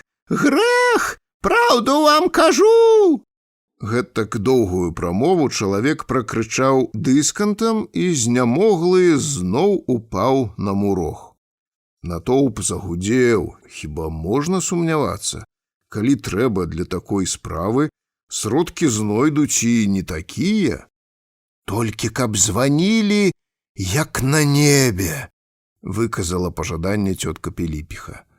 Майстры цяпер е добрыя, супакоіў яе жаўтлявы чалавек. Адно, вядома, не скупіся, дай яму лапы, падмаж добро. О, цяпер усё зробяць абы грошы. А што думаеш? Памяркоўна ўжо праказаў стары. Давядзецца махлярам гэтым плаціць, калі цаны нават і не скінуць. Давядзецца вываліць гэтакі капітал, ніц уже не зробіш. Глава 5. Абгаварыўшы так і гэтак праблему званоў, Альяш перайшоў да справы. Цяпер вы мне скажэце, чаго хочаце? Разгубленыя людзі хвіліну памаўчалі. Усім было так добра, што яны ўжо і забыліся, чаго сюды прыйшлі. І ў гэты якраз момант 6гадовая дзяўчынка ля маладзіцы з дзіцячай непасрэднасцю спыталася. Дядя, а праўда, дядю, што цэрква гэтая з зямлі вырасла? Праз натоўп пракаціўся стрыманы смяшок, такі, каб не парушыць урачыстасці хвіліны, пракаціўся і насцярожана змоўк. Стала выразна чуваць, як старыя бабулькі прыглушана абрынуліся на маладую маці. «Куды глядзіш? Прывяла ў святое месца і бахура сваго, сачы! Усенькую распусту сюды валочаць. Божа, як брыдко!» Спалоханая маладзіца пачала маліць прарока. «Звіні, Альяшку, чалавек Божы, звіні! Маладая яна яшчэ ў мяне зусім, ды надта дасціпная. От усё ёй дурненькую трэба ведаць, перапытаць. Такая ўжо ўдалася. Манечка, што я табе казала дома? Ці я цябе не вучыла? І што ты мне абяцала? Звіні, айцец Ілья, не крыўдуй на малое». Альяш і не збіраўся бянтэжыцца і крыўдаваць. На хвіліну ён задумаўся, як бы заглянуў у сябе. Тады стары ўздыхнуў і не надта голасна аб'явіў: «Вядома, з зямлі. Цэгла ж і дзераву. З зямлі выходзіць, а то як жа?» Па натоўпе прабег магутны ўздых палёгкі. У вачах людзей засвяцілася захапленне мудрасцю прарока. «Так чаго вы ад мяне хацелі б?» – паўтарыў Альяш пытанне. «Долі няма, Альяшку!» – паскардзілася цётка з перавязаным вокам. Людзі ўжо цалкам асвоіліся і памалу пачалі асэнсавана выкладваць свае балячкі. «Гора у нас, Альяшку, такое, што не заліце золатам», аб'явіла з зямным паклонам сухая кабеціна. «Мелі адную дачку, такую прыгожую, бы сонцо, і памерла». «Пачакай, скажу я, а то станеш тут зара па-бабску выць», нецярпліва абсёк яе муж. «Ну і памерла, бо так ёй там было напісано. Слухай, Альяш, дачку павёз я хаваць. Бацюшко за 3 злотых не захацеў ісці на могілкі. Спатрабаваў, халера на яго, каб я 2 дні яшчэ яму адкасіў на балоце. Я са злосці хацеў яму пакінуць пакойніцу на ганку і паехаць, але куды падзенешся? Мёртваму ўсё роўна, як пахаваюць, ды людзі абгавораць. І я згадзіўся. А да цябе прыйшоў паскардзіцца, адвясці душу. Чаму яны, скажы, нажываюцца нашай бядой? Хіба так ім гунцвотам дазволено?» Натоўп падтрымаў мужика дружным абурэннем. Дзядзька трапіў у точку. Адусюль паляцелі выкрыкі. «Што, няма на іх управы? Труну не паспееш паставіць у яму, а поп уже, глядзіш, і адслужыў. Мах-мах сваім крапілам, прабумболіць абы што і пойдзе, толькі б грошы злупіць. А за хрысціны як дзяруць? Бы зельнянога семя масло выціскаюць на маслабойцы, колькі даецца. Жизни не маем. Прыехалі секвестратары, за падаткі апісалі ўсеньку і пакінулі нас без нічога, ні свіначкі, ні кароўкі, ні курачкі. Было пару вулляў, і тыя ўзвалілі на воз і... Зараўла цётка на ўвесь цвінтар. І ў нас таксама каморнікі лютуюць! Пастаралася перакрычаць плач іншая цётка. Веру нашу ганьбуюць надто! У нас пропаведь чыталі па-польску, а хто крычаў, каб чытаць па-нашаму, паліцыя забрала таго ў халодную, сядзець. А я на пуці кастылі забіваў, у рамонтнай брыгадзе. Мне загадалі змяніць веру. Я панам кажу, гэта па-сталы можна так просту змяніць, ці кашулю. Яны, а, ты яшчэ і адбрэхваешся. І з работы праперлі, взялі католіка на маё место. Скажы, Ілья, прэзідэнту таму пра ўсё гэта. У Варшаве нічога не ведаюць. Прэзідэнт цябе паслухае. А што, прэзідэнт, пад бокам у гродзенскага архірэя з Сафійскага сабора касцёл робяць. Нанялі нейкіх гіцляў, і тыя паскідалі ўжо з кумпалаў праваслаўныя крыжы. Думаеш, да Масціцкаго не дайшло? Думаеш, ён газет не чытае, усміхаецца толькі сабе дзесь у вусы. Масціцкі згадаў, а архірэй заадно з ім. Вядома, разам чаі распіваюць на балях, ды на курортах вылежваюцца. Трэцюю уже чэркву ў Гродні не вечаць. Каля Хелмна і Седлец 500 штук дзеду іх закрылі, а свяшчэннікам рукі і ногі паламалі. Калі гэтак пойдзе, ніводны не застанецца. Гэтаго і хочуць. Паслухай, што народ уже спявае.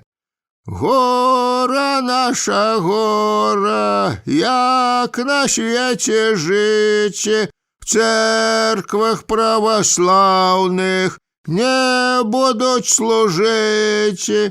Уже пад татарынам было лягчэй. Татарын той, кажуць, хоць веры не чапаў. Цяжко нам, Ілья, прыйшлі да цябе скардзіцца, во. Прарок памаўчаў, як бы узважваў так і гэтак усе просьбы і скаргі.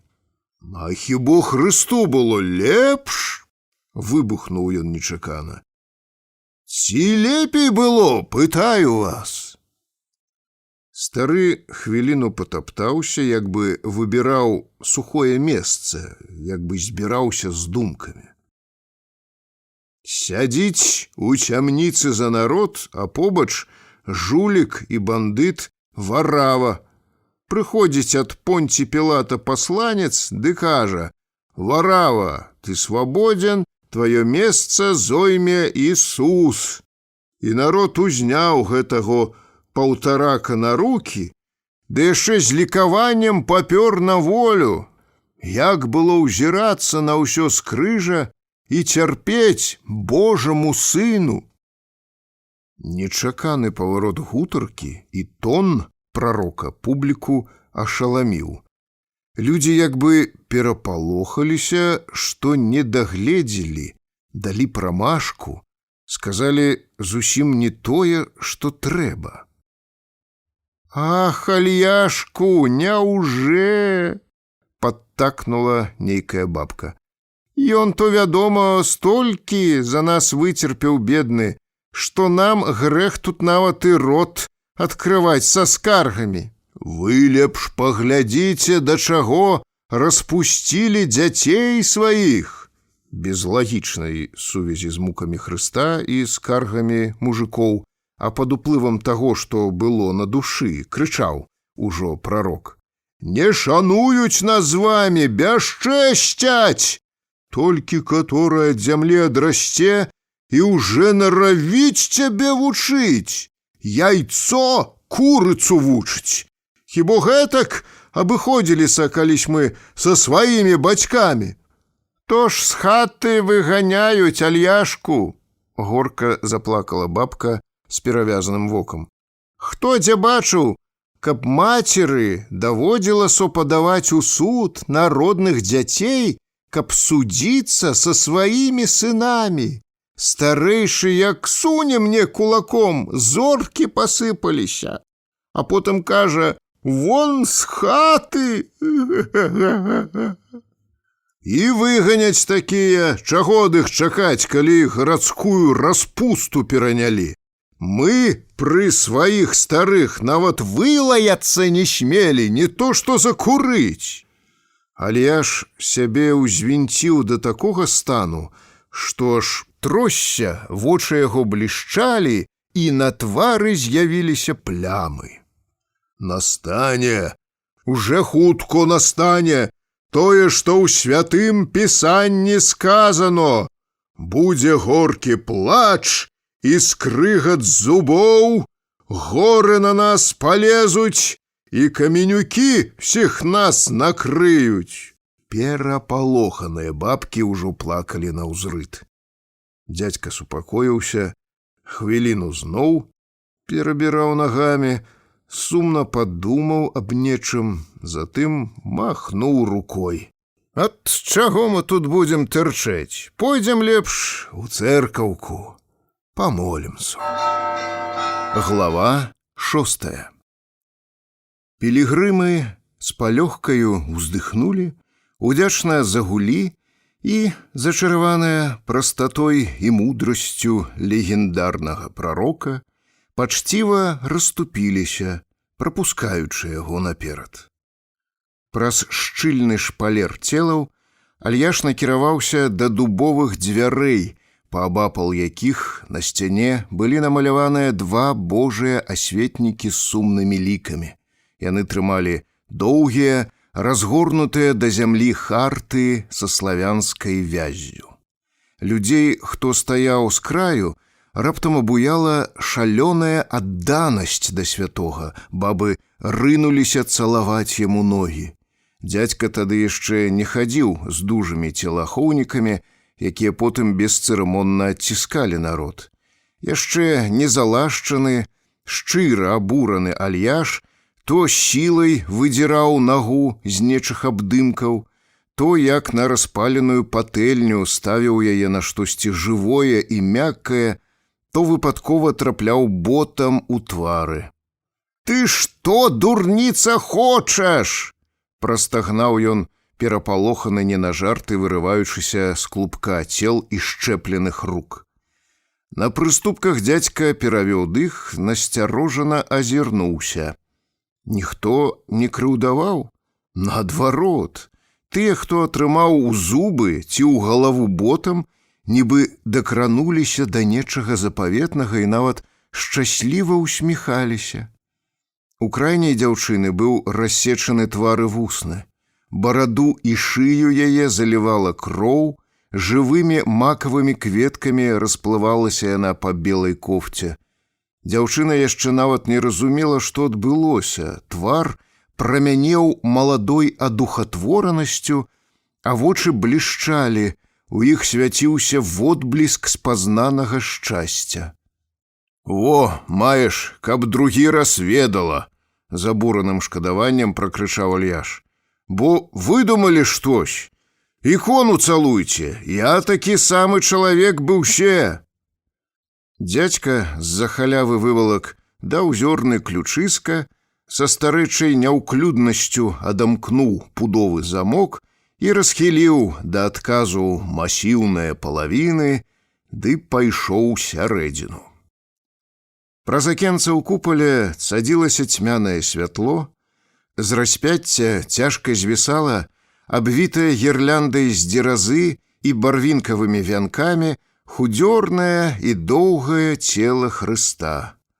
Зіхацілі падсвечнікі з тоўстымі, размаляванымі залатымі спіралькамі свечкамі па 25 злотых за штуку. Пад іконамі, абкладзенымі рушнікамі, трымцелі аранжавыя агеньчыкі лампадак, ад іх ірдзелі жывое серабро на абразах і незлічоныя пеўнікі на вышываных палотнах рушнікоў. Свежа памытую падлогу бабы густа пасыпалі пад вялым аерам ды сітнікам. Дзядзька патэпаў да алтара, апусціўся на адно калена і пачаў шаптаць малітву. На душы ў яго было моташна. Альяш не мог забыцца базылёвых шпілек і памятаў, як на яго глядзелі з падворкаў людзі. Баяцца, паважаюць. Але, нябось, грыбоўшчынцы не забыліся, як жонка з-за дзяцей цэлае жыццё кароткае ваявала з ім супроць царквы, надрывалася на рабоце, як ён яе лупцаваў.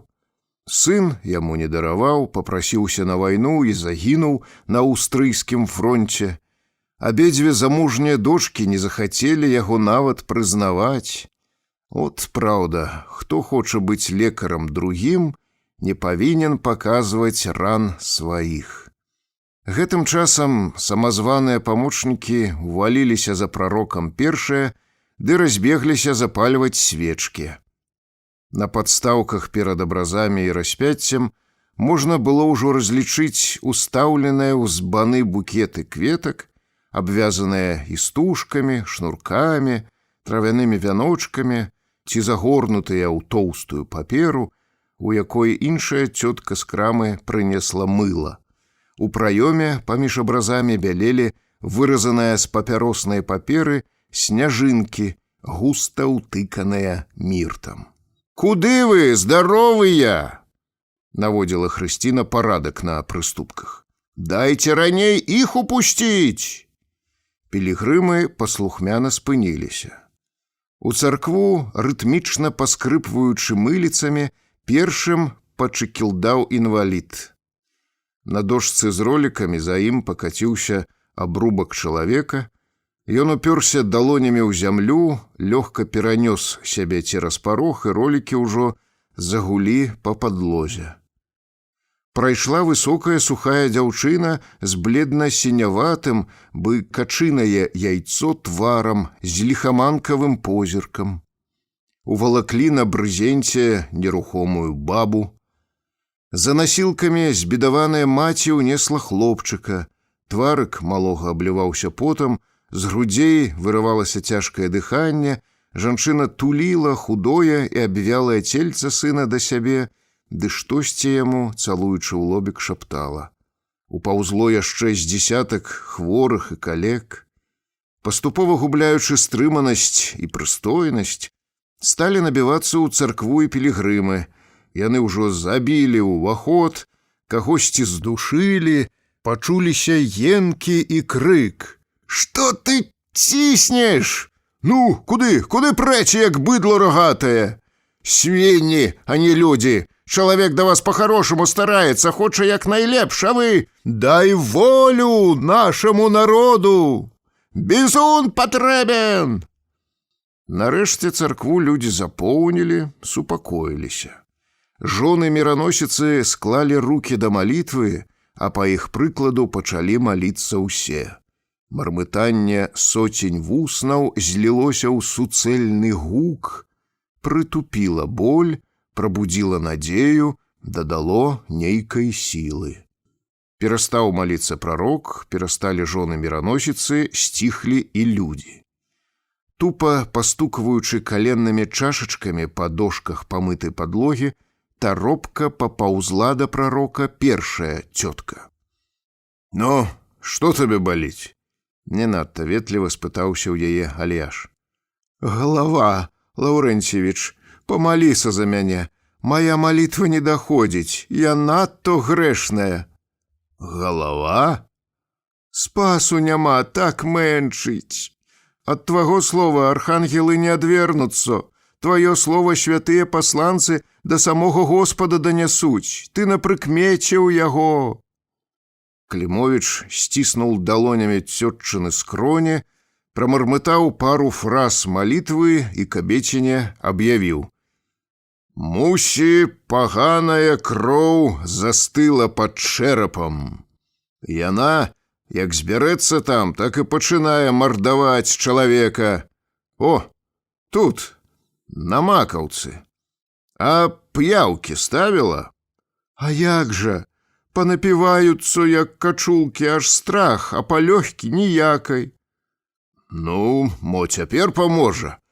Ідзі, выздараўлівай, ды зноў маліся Богу, і я буду маліцца за цябе». Альяшова ўвага да яе слабасці цётку расчуліла да слёз. «Вялікая, вялікая, надто велькая табе дзякуй, Божы чалавек! Ох, каб Господь Бог даў табе сілы і здароўечку, і дзеткі мае будуць маліцца за цябе дзень і ноч. Я ўсім людзям пра гэту раскажу.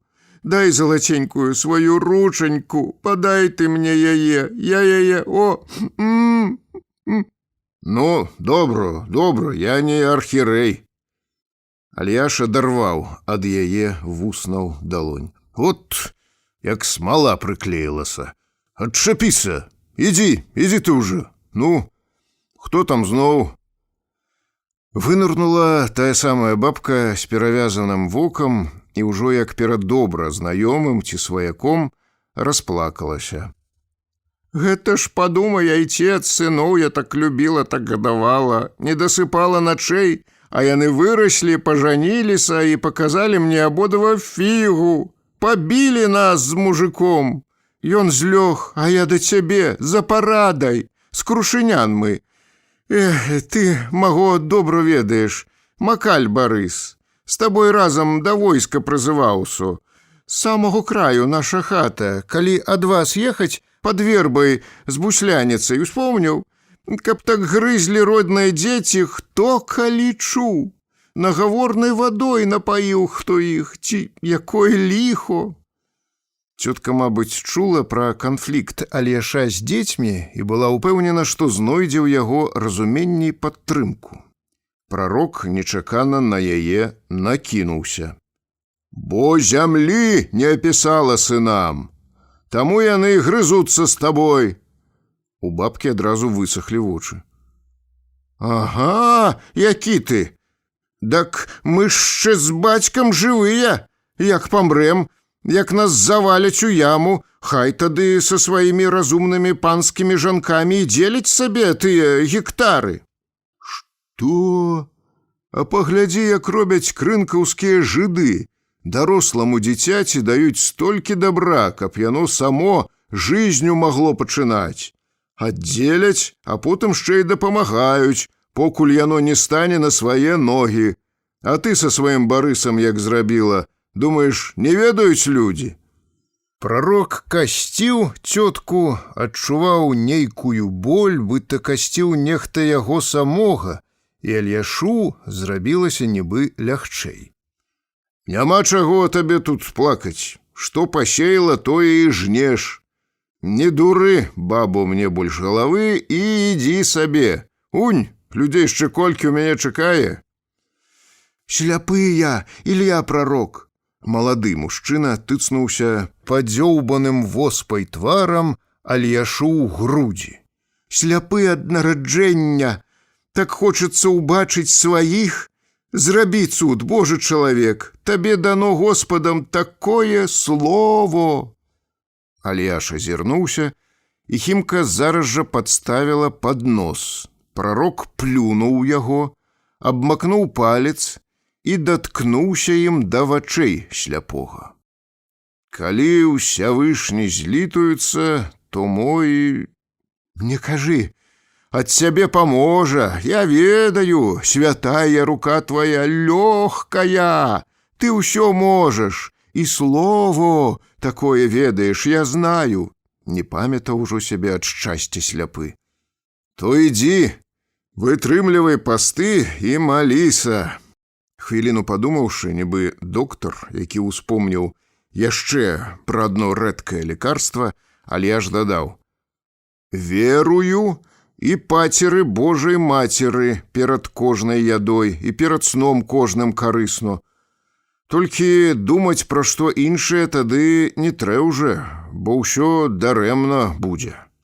Буду гаварыць, буду, айцец святы, усе ночы на каленях выстойваць буду, калі Гасподзь тваімі вуснамі так мне наказвае, ўсё зраблю.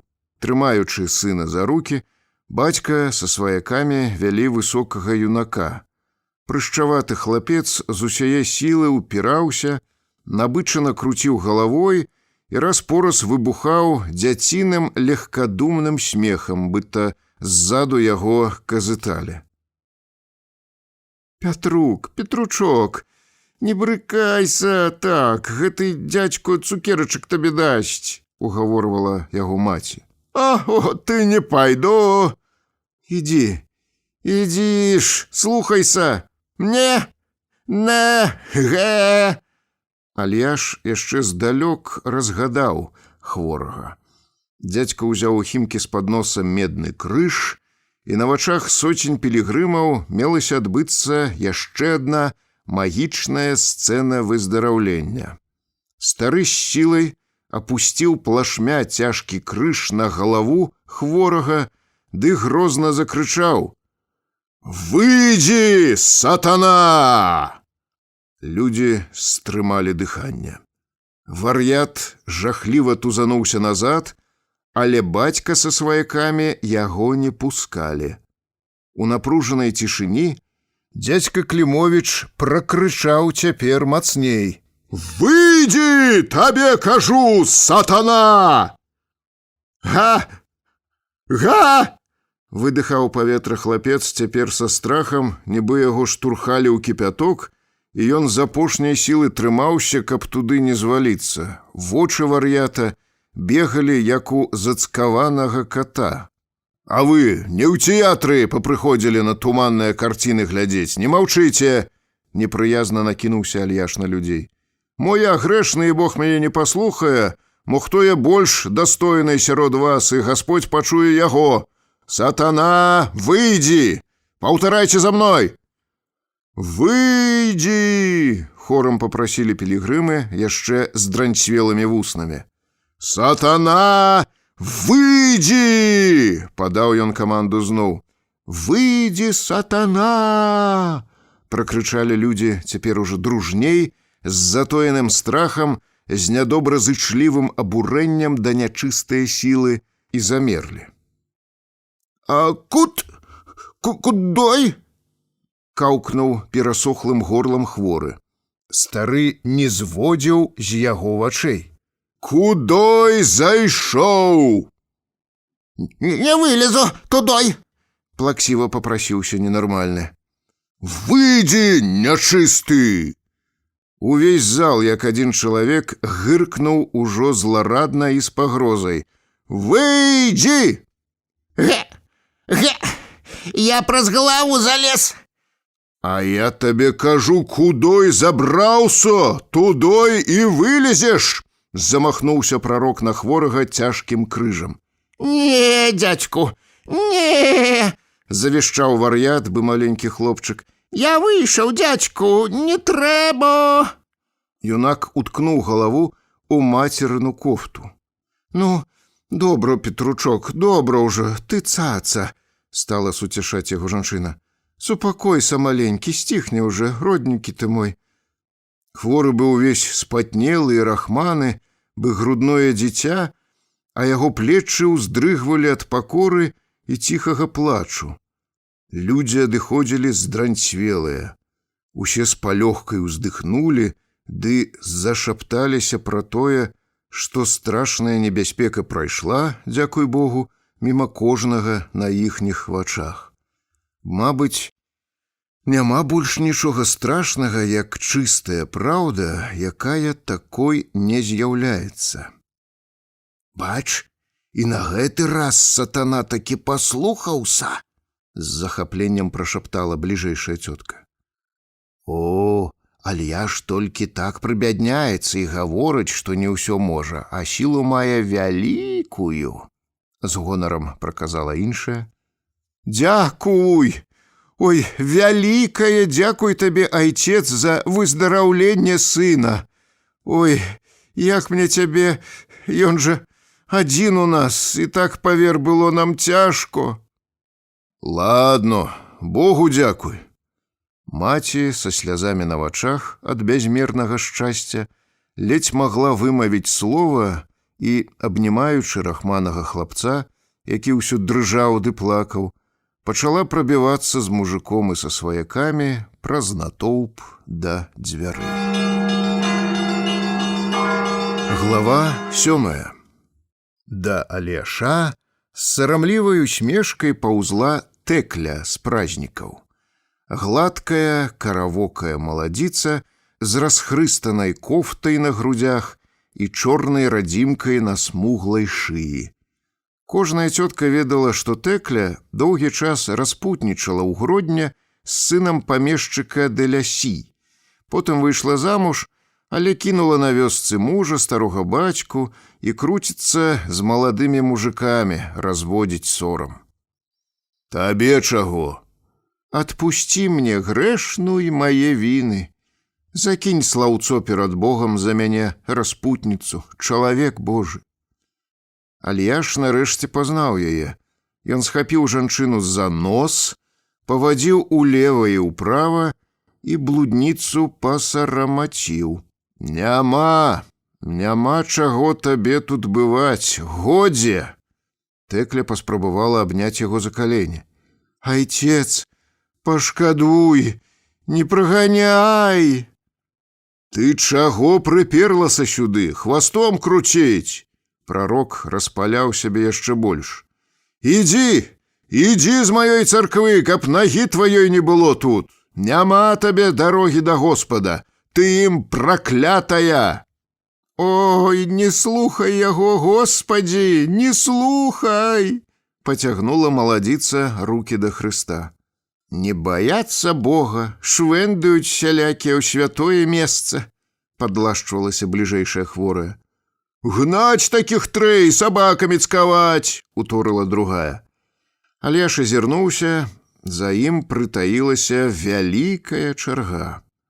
Хрыпеў з заплюшчанымі вачыма хлопчык, асветленая свечкамі яго маці шэрым рушніком выцірала ў малога злобіка пот, бурбалкі сліны на вуснах, ды зыркала на Альяша вачыма, у якіх было трывожнае чаканне, роспач і надзея.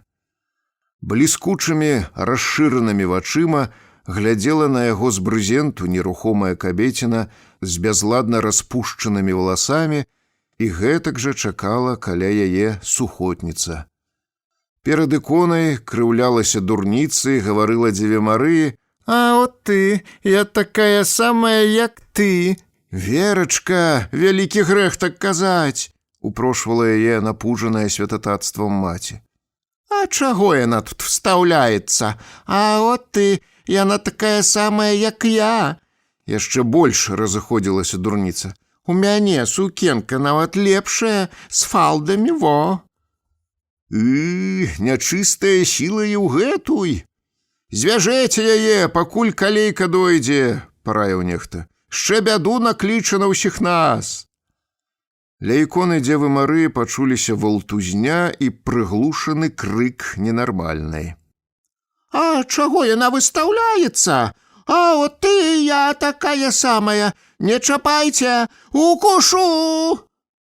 Нават не азірнуўся, не паглядзеў, як душаць дурніцу, не спускаў з Альяша вачэй, ды цяжка і з прысвістам соп, пракуранымі лёгкімі, чалавек-абрубак. Не азіраліся, таксама пакорна чакалі сваёй чаргі і ўпарта на яго глядзелі ліслівыя вочы другіх мацярок, а іхнія маршчыністыя спатнелыя лбы адбівалі бляск свечак. Бабы папрыводзілі сваіх калег даўно, іх ён да сябе каторы дзень не дапускаў, але яны з цярплівай упартасцю нечага ўсё чакалі і чакалі. У тую пару Альяша яшчэ не збіла з трупу слава, ён не страціў яснасці думкі і на сваю цудатворную сілу глядзеў з разважлівай практычнасцю грыбоўшчынскага мужика. Ну, калі застыне кепская кроў у галаве ці ў баку, дапамагчы ён можа, хіба ён горшы за плянтаўскую знахарку. І Антонаў агонь здыме, і каўтун адрэжа, нават хопіць можа яго сілы, каб рассасаліся бельмы з вачэй. Але ж ці можа ён адрасціць гэтым вось калекам ногі? Такой эмоцыі не было нават і ў Іаана Кранштадтскага, дарэмна людзі яму прыпісваюць. Меў яе толькі Ісус Хрыстос, які мог і мёртвага ўваскрасіць, і смакаўніцу адным позіркам засушыць, ці нават суцішыць буру. Хіба ж дурным бабам уталкуеш, што не дапамогуць і лекі, калі прыйдзе навекі. У іх жа адны забабоны на ўме. Мітусню з катэгорыяй такіх хворых Альяш лічыў дарэмнай тратай часу. Дома яго чакалі браты з-пад Карпат. Яшчэ што-небудзь пакрадуць, ці можна верыць гарадскім. На балоце ў пракосах парылася неварочанае сена, буланчыка трэба было б даўно забраць з выгана ды напаіць, а то запякуць авадні. А ў царкву ўсё лезла людская плынь, і да таго напоўніла залу, што ўжо хісталіся клірасы, трашчалі скабы, нельга было варухнуць і локцем, а ў перагрэтым, з млосным пахам расплаўленага воску, у гэтак душным і густым паветры цяжка было і дыхнуць. І будуць так лезці, покуль ён тут. Мешкаватае цела ў шэрым, нібы абсыпаным попелам адзенні, павыціраюць бакамі свежыя сцены, паабдзіраюць фарбу на калонах, перакуляць падсвечнікі, наробяць на падлозе тлустых плямаў. От ужо і праўду кажуць, дай нашаму брату гадзіннік, то ён засадзіць яго сабе за халяву і кланіцай ад воза будзе накручваць. Альяша разабрала злосць. А ну вас усіх да ліха, патурай тут усім. Не сказаўшы нікому ні слова, дзядзька порстка ўсхапіўся, нырнуў за алтар, выбраўся на двор і пакрочыў на выган.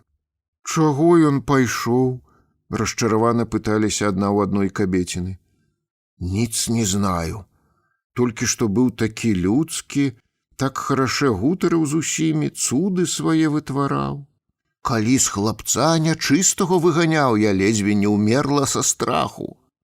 Але аж дым з вушэй пайшоў у дурнога, бачылі? Шчэ і загрымела нават штось, заліскатало. Мо Альяш пакрыўдзіўся за што? То дзіва, нашыя людзі давядуць да чаго хочаш». І пілігрымы самі сабе стварылі тлумачэнне. Збедаваная маці бязрукага хлопчыка ўразіла ўсіх адкрыццём.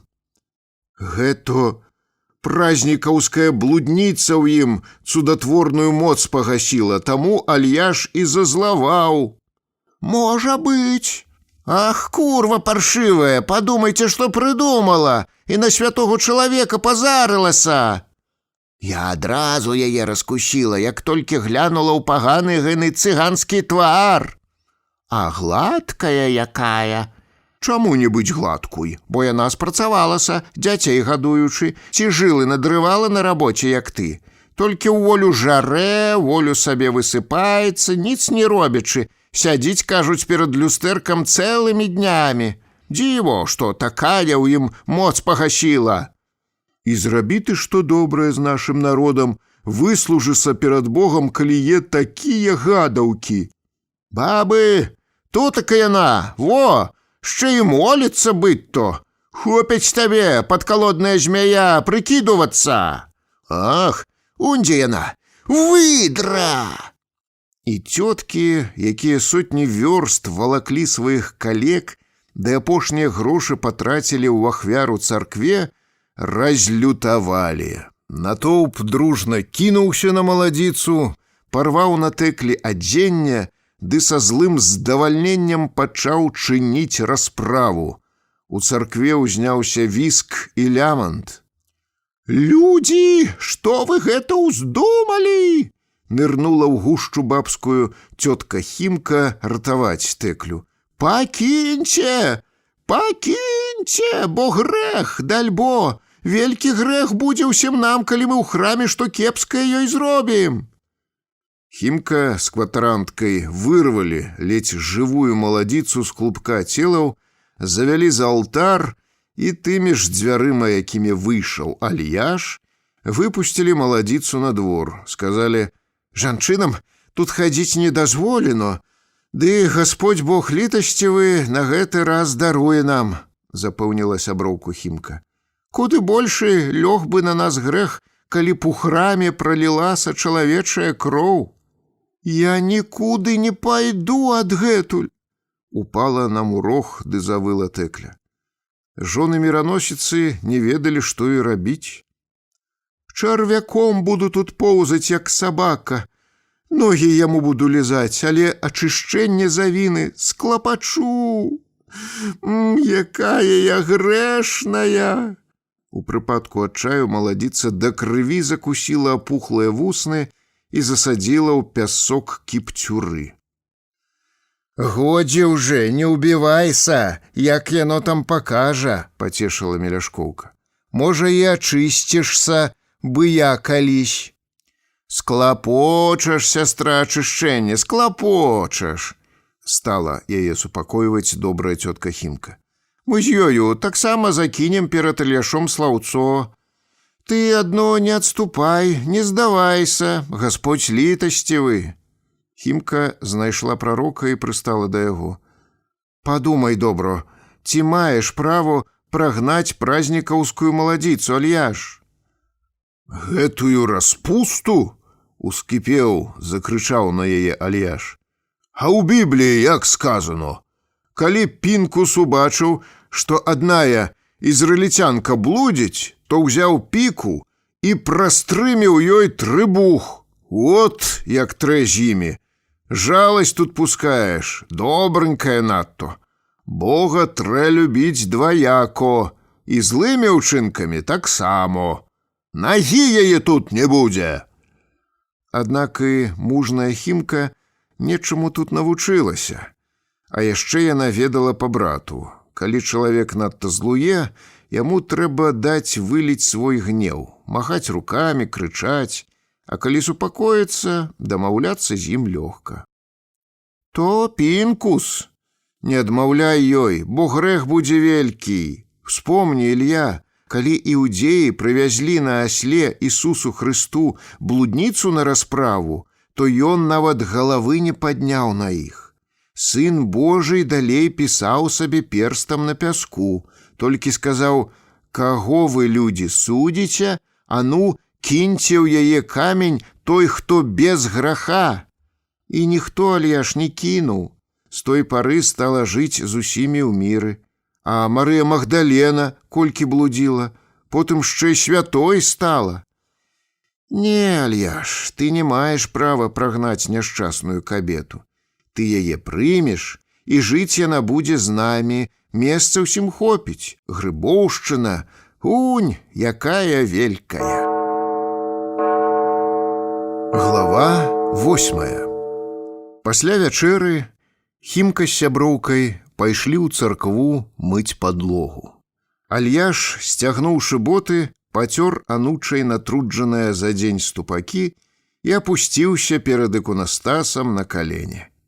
«Отче наш, иже яси на небеси, да святится имя Твое, да прыйдзе царство Твое, да будзе воля Твоя».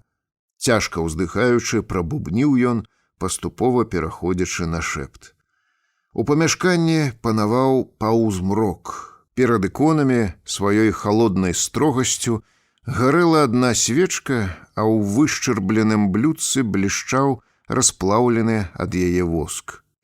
Пахла цвіллю, мышамі, ды каля дзвярэй, дзе вісела збруя буланчыка, конскім потам. Памаліўшыся, прарок устаў і азірнуўся.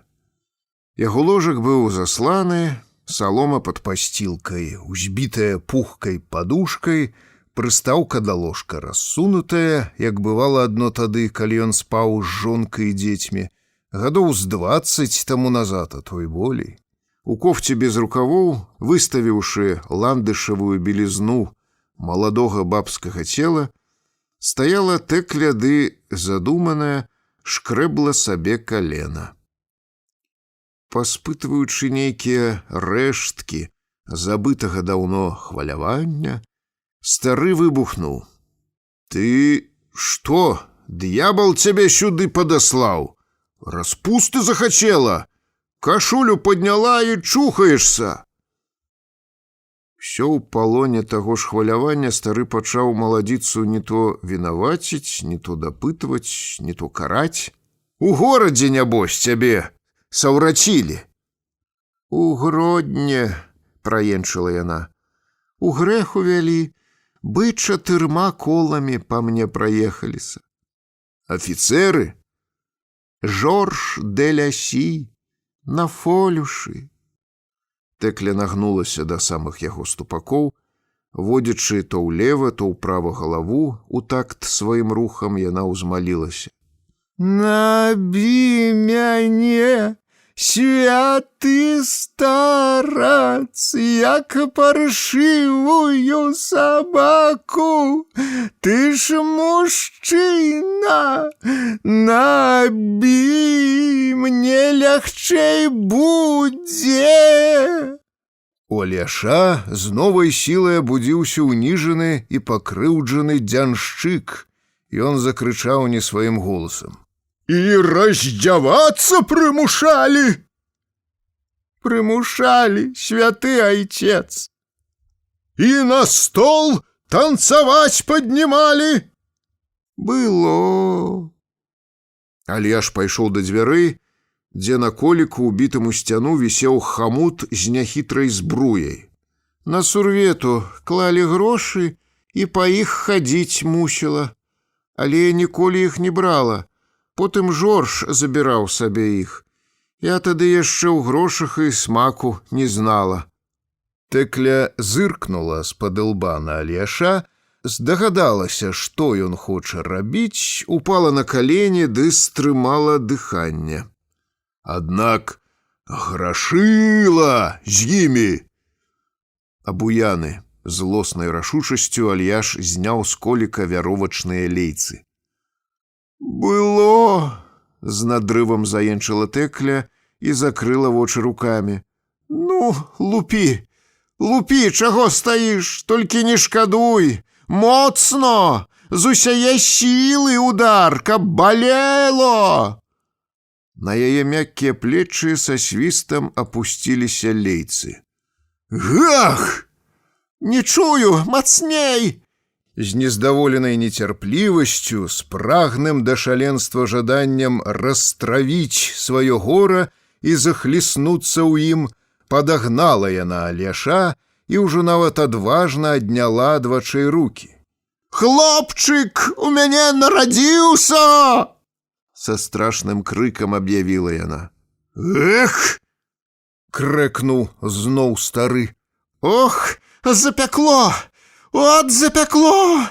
Дзіка пазлараднічала сама з сябе маладзіца. Ох, так табе, нягодніцы, і трэба! Такі здаровенькі малы! Гэх! Далей Альяш з усяе сілы дзяжаў па спіне яе лейцамі, а Тэкля не то звар'яцелым, не то адчайным крыкам, поўным болю і радасці спавядалася. Ён забраў малое, калі яшчэ не магла хадзіць. О, забалело, добра забалело. Занёс яго ў ласасянку, ды ўтапіў бы кацяня. Ох, я гэтага, даль Бог, вартая. Занёс, а мне загадаў маўчаць. О, добра мне так, нягоднуй. Прарок вяроўкі апусціў. Прыйшоў гарадавы, пытае, твой? А я не прызналася. Да роднага сына не прызналася. Ну, лупі! Не ўпершыню было Альяшу караць так блудніц, і ён сам не разумеў, што сёння з ім адбываецца.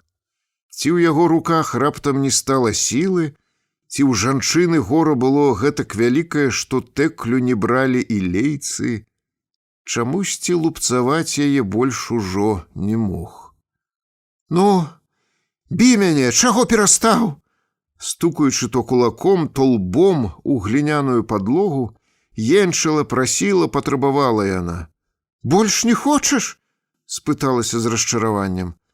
Альяш маўчаў. Не хочаш і ты?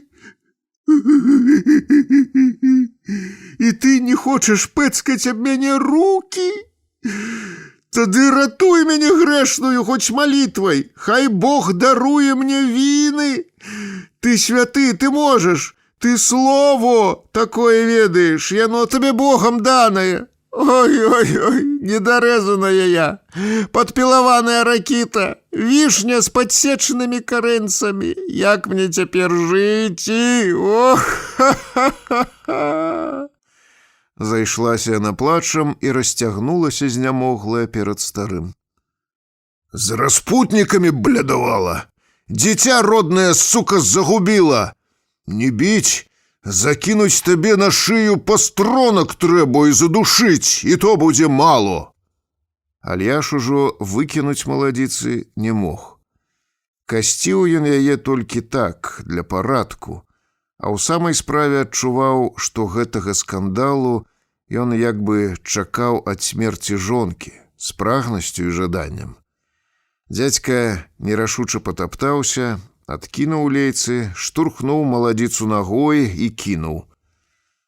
Цэлую ноч будзеш маліцца во тутака, сатана дьявольская. І каб не дакраналася ні да чаго ў маёй хаце, паскуда паршывая, бо ты е нячыстая. Бачыш ты яе, ложак мне паслала уже, жонкі набіваецца. Альяш пайшоў да іконастаса зноў.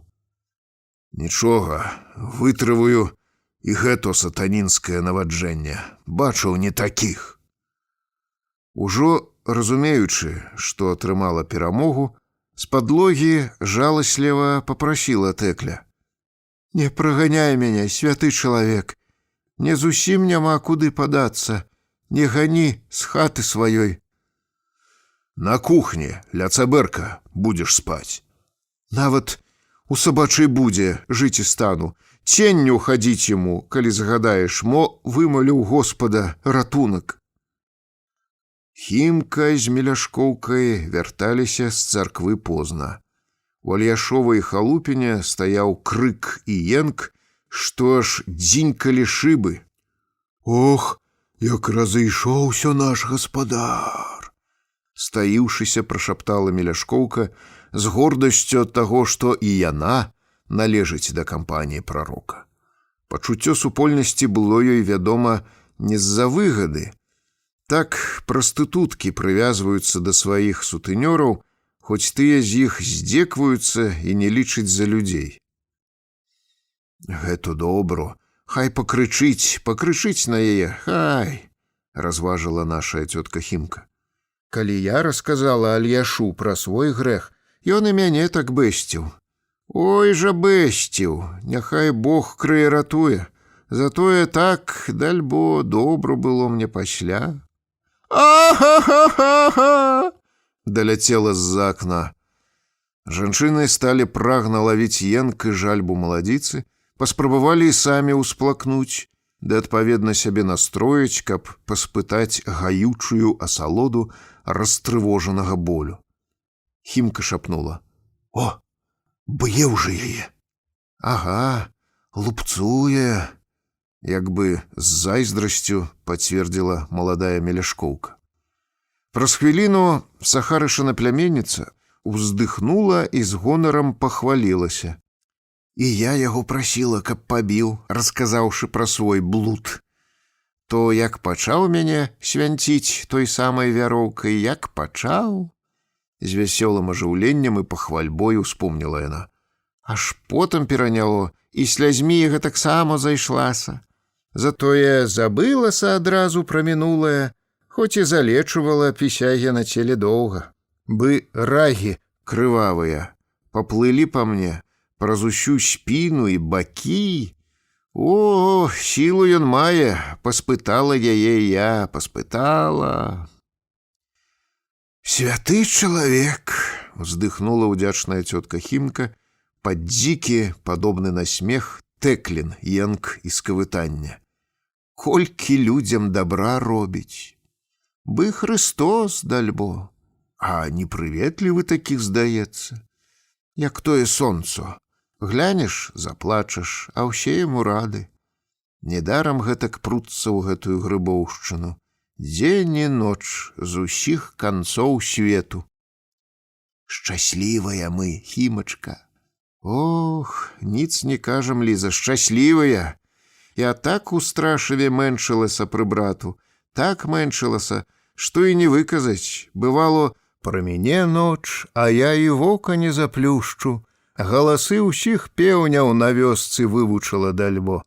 Як прыйшла сюды, як засталася, то бы не ново на свет нарадзілася. Аж не верыцца цяпер, што магла інакш жыць. А яна, бедная, ўсё не сціхае. От узяўся за яе, от чалавек заядлы. Маладая, слёз много. Хай, выплачацца, Ліза, гэта надто добро, калі выцячы з цябе ўвесь урэдны сок. Не перашкаджаемо мы ўжо ім. Але ці падумала ты, Хімко, што рабіць нам, куды самім падзецца? Гэта ж ноч? Падзенемся куды-кольвек, каб большай бяды адно не мелі. Гэтак, уражаная трагедыяй, ды з-за таго, што крык у Альяшовай халупе нагадваў больш сямейную сварку, Цёткі яшчэ крыху пастаялі, ды адправіліся шукаць іншы начлег. Глава 9. У той час, калі Тэкля прыжывалася ў Ляша, бабы па вёсках і хутарах падхапілі і разносілі новую легенду. Цёткі з захапленнем апавядалі ўжо адна адной, які Альяш празорлівы. Ён табе кожнаго наскрозь бачыць. Ты не думай, ад яго нічога не схаваецца. Нават распутніца не змагла ашукаць Ілью. Альяш паглядзеў на яе ды і кажа: «Хоць ты і ўшоў капранутая, і сама надто прыгожая, але ты е сатана і ад мяне адыдзі». А тая, кажуць, пачула гэта, раптам як загагоча, заржыць. Людзі глядзь на яе ногі, а там капыты, носам пацягнулі, серай смярдзіць. І народ усё валіў на паклон да месіі. Таго вечнага месіі, якога з пакалення ў пакаленне чакалі мае продкі. Шмат стагоддзяў не было спалучэння такіх спрыяльных абставін, што дапамаглі гэтак распаліць містычны агонь веры. Раздзел 4. Глава 1. З лёгкай хімчынай рукі у Грыбоўшчыну зачасцілі многія, нават і з маёй вёсачкі. Наш сусед, Клемусаў Сцяпан, перад паездкай туды разважаў услых.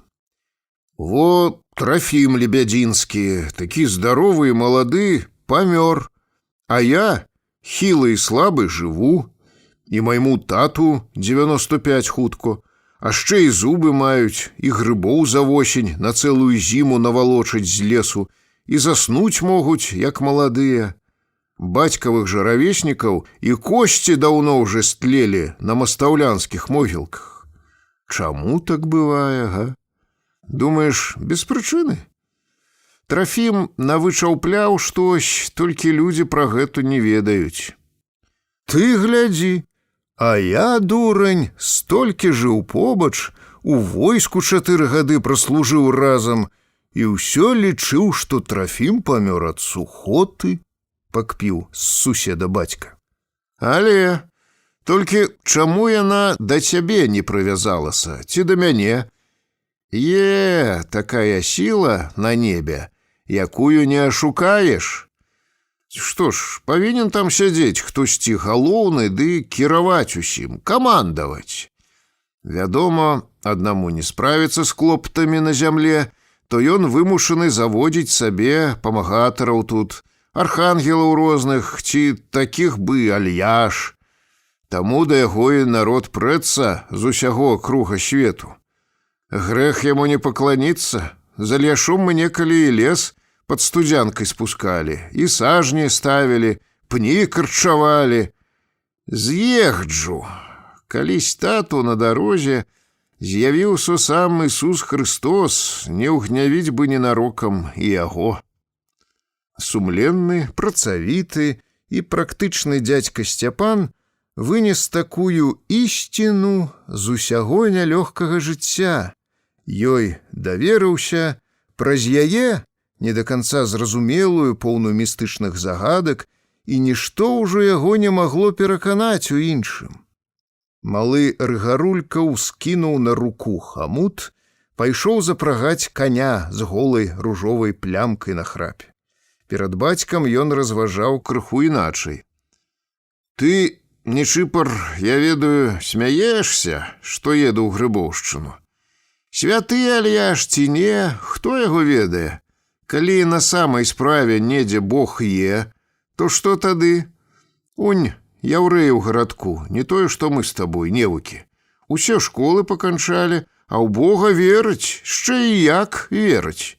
Заўсёды сінагогі ў іх поўныя, сам ведаеш. То возьми ты ў мяне Біблію, пачытай, там напісано: «Перад канцом свету з'явіцца на землю прарок Ілля». Я табе нават пакажу ў старонку. Думаеш, зра паперу марнавалі б на няпраўду, і зра час трацілі б на пісаніну. Біблію пісалі людзі вучаныя. Будзь пэўны, яны ўсё ведалі наперад. Да ну! Не нукай, не запрог, разышоўся Рыгарулька. Если люди не лгуць, ды Альяш той самы пророк. Што ён, просты мужик? Так і святы Восіп быў звычайным столярам, а ў яго сам Христос нарадзіўся. А калі ўсё ашуканство, толькі і страты той, што праедуся ў Грыбоўшчыну, халера яго бяры, плаціць за гэту нікому не трэ. Но яго, шчэ выявіцца, што Альяш усё ж такі ад неба, то мне будзе лепш, як таму, хто туды не ездзіў ні разу. Тады, мо, і мяне возьмеш пад абарону, слаўцо якое перад Господам закінеш, ухмыльнуўся бацька. Толькі цяпер сусед убачыў, што яго разыгрываюць, і ад абурэння аж пабялеў. Зноў з мяне смяешся! Дзядзька перайшоў у наступленне. Ты нібы ўсё ведаеш, разумны такі надто, збыткуеш з кожнага, смяешся. А от ты мне скажы, на чым зямля павешана? І Рыгарулька зірнуў на бацьку гэтак, нібы пайшоў з казырнога туза. Як гэта павешана? Сумеўся бацька. А от так. На чым вісіць яна на небе? На вяроўках ці пачэплена на які гак жалезны? Ну, кажы хутчэй. Бацька ледзь стрымліваў сябе ад весялосці. Гавары! Вяроўка гэтакі цяжар не вытрымае, Рыгор, нават канапляная. Не вытрымае, прызнаеш сам? Разляціцца ўшчэнт. Тады на чым жа? Да альбом не ведаю. А хто яе павесіў? Дзядзька пераможнымі вачыма абвёў хлопчыкаў, якія прыслухоўваліся к дыспуту на астранамічную тэму. Ага, маўчыш, бо не хочаш прызнацца, што і гэтага не ведаеш. Гонар цябе заядае, так? Пакаціўся бацька ад смеху. Сур'ёзны Рыгарулька нават не азірнуўся. Ён упёрся каленам у канцы бярозавых дужак хамута, зацягнуў супонь і пачаў заматваць кончык. Парэмскага ёзіка, з якім Альяш некалі снопікам затыкаў удовам каміны, жонка датуль пілавала, покуль мужик не здаваўся. Кожную нядзелю пасля снядання дзядзька таксама здымаў з коліка ў сенцах збрую, браў абабітую бліскучымі бляшкамі дугу з кальцом для звончыка, крочыў на падворак рыхтаваць падводу ды кілзаў каня. Праз хвіліну ён садзіў сваю тоўстую нінку ў палукашак, валок кошык з курамі ў падарунак Альяшу, і яго фурманка ўжо плялася разам з другімі да святога месца, хоць сам Парэмскі быў бязбожнікам і глядзеў на ўсё бы на нейкі цырк. Многа сталых людзей ехала туды толькі з-за таго, што не было куды падзецца. Газет на вёсках амаль не выпісвалі, радыёпрыёмнікі мелі толькі багачы, а прырода чалавека такая, што яго нястрымана цягне да цікавага. Некаторыя разважалі так. Збожыну ўсю пасеяў, бульбу пасадзіў і нават уже абсашкаваў, да сенакосу яшчэ пару тыдняў, а што маю рабіць? У Журовіцах і Пачаеве быў, у Звярках пад Заблудавам, адкуль той младзенец Гаўрыіл, быў таксама, у падворкі, дзе ікона абнавілася, ездзіў, у сваім прыходзе тыя самыя анекдоты пра ксяндза і бацюшку, сходку паны заразы рабіць не дазваляюць, народ усё прэцца ў якоясь грыбаво, ай, была не была, махну, дай ліху на яго туды і я пагляджу. Такі дзядзька таксама ішоў рыхтаваць фурманку ці пампаваў ровар, як у нас называлі веласіпед. Гнаная прагай да новых уражанняў валіла туды і моладзь. Уваходзіла, напрыклад, у Грыбоўшчыну кампанія юнакоў і дзяўчат і ўжо дзівілася з размовы бабак з-пад Наваградка. Цёткі вымаўлялі смешныя словы, Няўжо, нешта, а замест са казалі ся. Наелася, напілася, памылася. Іграла Катрынка, дзеці дудзелі ў гліняныя пеўнікі, квічалі, грызліся, ашалелыя ад бяздзелля і мітусні коні. На вочы юнакам трапіў жабрак з вялізнай бародаўкай на носе. Ён трымаў медную конаўку, выпіленую з масіўнай гільзы ад снарада, дробненька званіў па ёй 5-цалёвым цвіком і прытворна маліў: «Падайце, падайце, Хрыста раді, інваліду з брусілаўскага прарыва! Не забывайце, сына Отечества, шматпакутнага война!» Хлопцы кіўнулі на сваіх спадарожніц. «Прасіце ў іх, дзеду, яны багатыя, бо мы свае грошы даўно прапілі».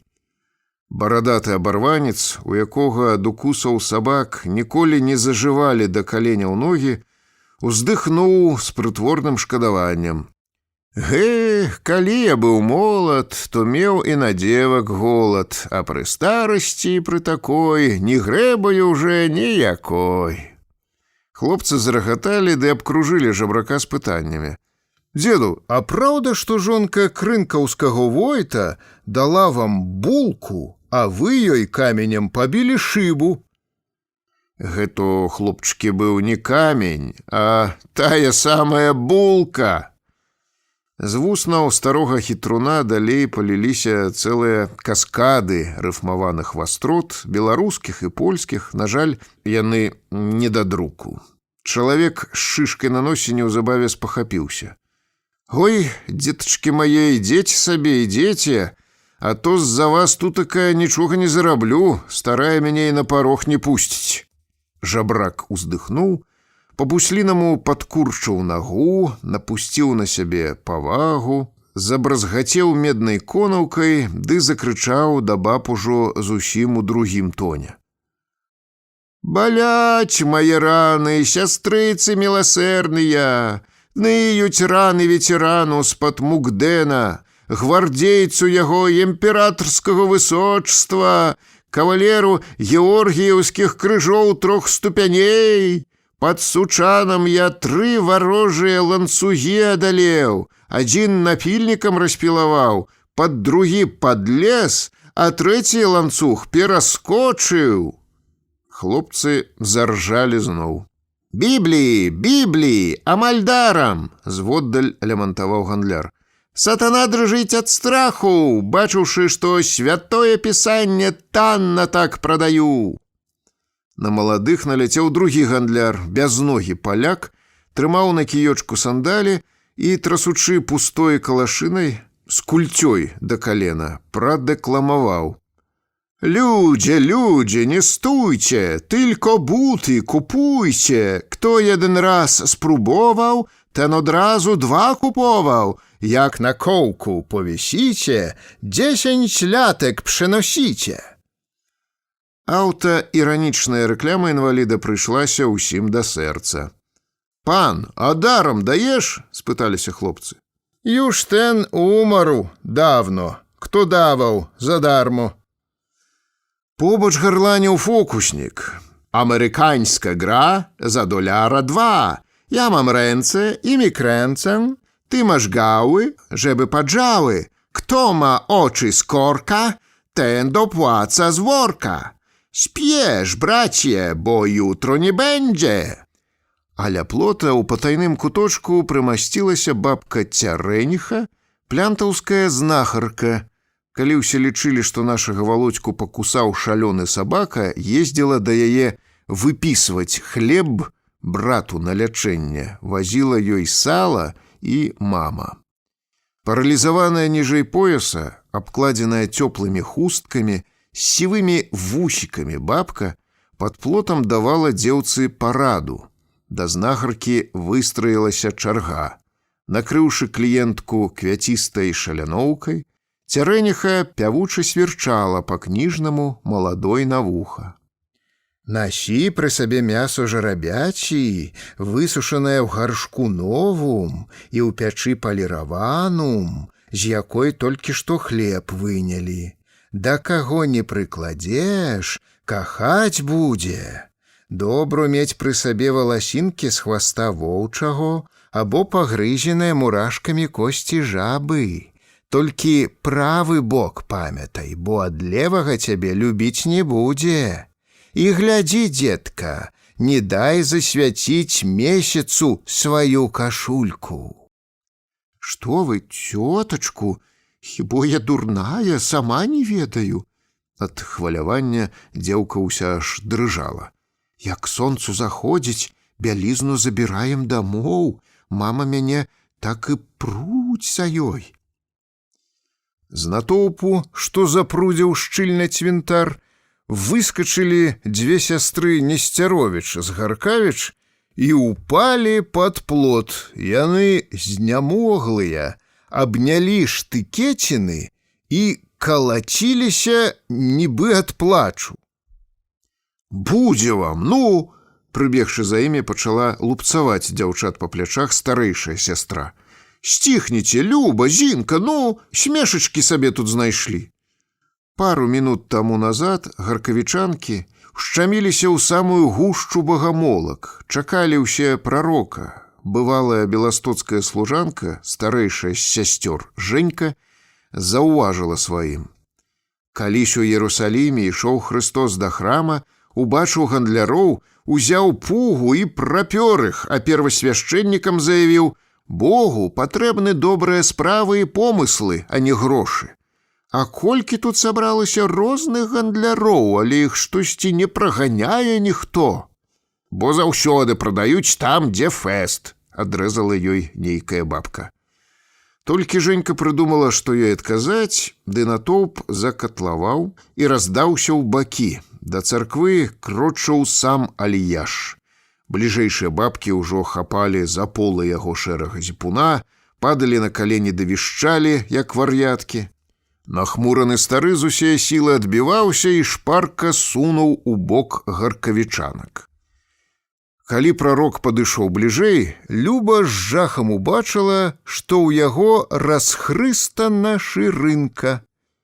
«Геня, Геня, унь, глядзі!» — тузанула дзяўчына сястру за рукаў. Убачыла непарадак ужо і Зінка. «Ой, нават зрэбныя кальсоны, відаць!» Пырснула і яна. На дзяўчат варожа глянулі бабкі.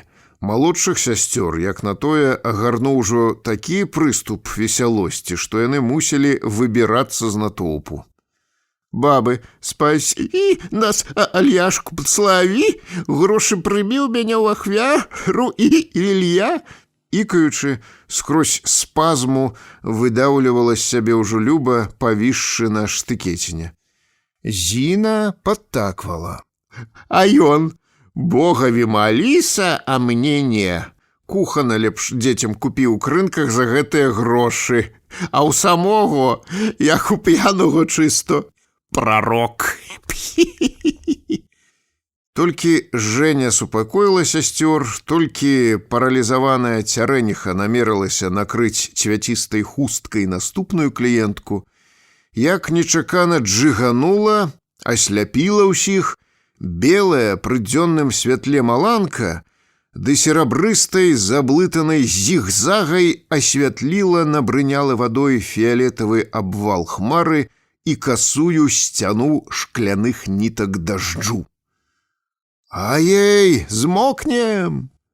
Не паспелі адзвінець яшчэ ўстрывожаныя жаночыя галасы, а на зямлю ўжо, як выбух, прухка сыпанулі буйныя да іскрыстыя на сонцы кроплі. Чарга да знахаркі ў мэнт разляцелася, дзяўчаты з перабольшанай панікай кінуліся хлопцам пад пінжакі. Не саромеючыся цяпер людзей, хлопцы ціскалі дзевак і ў абдымку з імі быццам беглі хавацца ад цёплага як чай і шчодрага дажджу. Дзяўчаты прыпаднімалі падолы, бліскалі мокрымі каленямі, а іхнія звонкія галасы вёску напоўнілі віскам, дзікай маладой радасцю і захапленнем. Над усім гэтым кірмашом зіхацелі на ўсё неба падвойныя дугі вясёлак. «Мам, глянь туды, залатыя стужкі выпалі з неба, казаў пад ліпай нейкі малы, дзе прымасціліся сёстры Несцяровіч. У той дзень з моладзі Альяша і бачылі толькі мо гаркавічскія дзяўчаты, але сваім паходам былі задаволены ўсе. Адных прымавак і смешных гісторый маладыя мелі цяпер на ўсё жыццё. Калі падсумаваць, то выходзіць, і старыя, і маладыя трапілі ў арбіту вялізнай легенды і не маглі супрацівіцца магутнай сіле, што цягнула іх да Грыбоўшчыны. Выклікаў гэты вялізны рэфлекс, запусціў рух, прымусіў цёмную масу дзейнічаць ураз заданым кірунку, адпаведна яе інтэлектуальнаму ўзроўню, дзядзька Альяш. Хацеў ён ці не, а ўжо стварыў цэлую сістэму, самастойную веру са сваім механізмам уздзеяння на людскія душы. Глава 2. З-за Грыбоўшчыны у нерабочы дзень на Ілью у нашу хату сабраліся мужчыны. На з'езд ТБШ збіралі дэлегацыю. У сувязі з гэтым у Грыбава паслалі на разведку мамінага брата Мікалая Кахановіча. Чакаючы яго, мужчыны доўга гутарылі і накурылі нам поўную хату. Нарэшце прыкаціў на ровары пасланец і яшчэ спатнелы пачаў дакладваць. Усё гэтаксама. На з'язджалася люду, што ў грыбоўшчынскіх калодзежах не стало нават вады. Вакол святога ўзгорка непраходны абоз, толькі ўздыбленыя ў неба аглоблі тырчаць, бы гарматы, выстаўленыя на нямецкія цэпеліны. Равераў, людзей, што тых мурашак. Вішчаць, грызуцца коні, а рух, гармідар, мітусня быў 15-м, калі выязджалі ўсе ў бежанство. Я ў гэты час прытаіўся ля парога ды стараўся ўсё запомніць. Менавіта ў дзяцінстве запамінаеш нават тое, чаго і не разумееш. Як ні парадаксальна, але незразумелае ўразаецца тады ў тваю псіхіку нават лепш. Бачыў са сваімі хлопцамі, з плянтаўскімі пракопчыкамі, Яўгенам Курзай з Новага вострава. Перад пагалоўным вар'яцтвам і яны толькі моўчкі паціскаюць плячыма. Калі закажам у цэнтры афішкі, ніхто не стане іх чытаць, адно ў турму сябе паддамо. От каб палкі войска кінуць супроць іх, тады затрымаў бы мо гэтае шэсце. Покуль пасланец прагна піў ваду, бацька заўважыў. Дзіво, што на з'язджаласу. З аднаго Страшава паехало фурмана колькі, а палічыў усе вёскі. Знайшоўся адзін абармот і водзіць всіх нас за нос, халера. Аж скрыгітнуў ён ад злосці зубамі. Пабраць бы добрыя бізуны ды пачаць свянціць па парадку. Дурнота з іх у мэнт вылецела б. Не дапаможа ні шыпар, запярэчыў яму Сахарышын сын Йозік. Наадварот, тады яшчэ больш будуць ехаць. Уже як до святога велікамучаніка. Разумнікі знайшліся ў канюках. Багамолаў білі, у канапляных ямах мачылі, калючыя драты папярок дарогі працягвалі. Бачыць, нічога. Калі багамолы сабраліся на маленне ў каўчэг перад партрэтам Альяша, хлопцы падпалілі будынак. Што ты думаеш? Не ўцякалі з агню нават. Палічылі, што гэта воля боская. Хлопцы потым сілай іх вывалакалі, а чаго дабіліся? Пагарэлі каровы, свінні, а багамолы пасталі яшчэ больш заядлыя. То ён толькі так гаворыць, а сам нават сястры роднай не змог адгаварыць, каб не ішла туды, напомніў Салвесь. Не так гэта просто, халерого. З 7000 КПЗ-боўцаў большая палова сядзела ў турмах, Астатнія члены кампартыі заходняй Беларусі былі ў падполлі. Такім падпольшчыкам быў і Ёзік. Хлапец у бежанстве скончыў у Казані школу. «Маеш рацыю, Салвесь. Да рэлігіі трэ адносіцца асцярожно», пачаў тлумачыць задуманы Сахарышын сын. «Яна вырасла з туманнага, несэнсаванага мышлення, з палітычных, культурных і эканамічных уплываў. Рэлігійныя легенды і цячэнні творацца не як рэзультат таго, што знаходзяцца наіўныя і трапляюць на вуду нечыпар якому-небудзь шарлатану ці хітраму ашуканцу. Родзяцца па неабходнасці, запаўняюць вакуум, што ўтвараецца ў людскіх душах. Пабачыўшы, што гаворыць незразумела, хлапец думку праясніў. «Вазьму сваю маму. Я прайшоў гімназію, бачыў рэвалюцыю, перачытаў масу кніжак, словам, атрымаў маральны зарад, таму ў любых умовах знаходжу занятак для душы. Мне ніколі не бывае сумна быць самому з сабой. Маму ў такім напрамку не выхоўвалі, але душа іхняя не можа цярпець пусткі і патрабуе сваго. У бацюшцы разуверыліся, была ў вёсцы грамада, то і яны, бы малыя, з дзяўчатамі спявалі колішнія песні, танец стары нам паказвалі, нейкія гускі з дзеўкамі пяклі, нават у царкву перасталі хадзіць. Як забракло для душы занятку, маму і пацягнула до альяшовай рамантыкі. І іх брат мусіў дзесь весці ў Грыбово, так што лягчэй абазваць людзей дурнямі, але гэта не так». «Маеш рэхт», здаўся бацька. «Грыбоўшчына – тупік, куды паны загналі народ». «Яшчэ і які», згадзіўся Ёзік. «Гэта не значыць, што нам трэба маўчаць, цярпець. Мікалай, будзеш у Вільні на з'ездзе, пра ўсё раскажы. Проста ўстань перад сходам, ды выкладвай. Мо газета, якая падхопіць.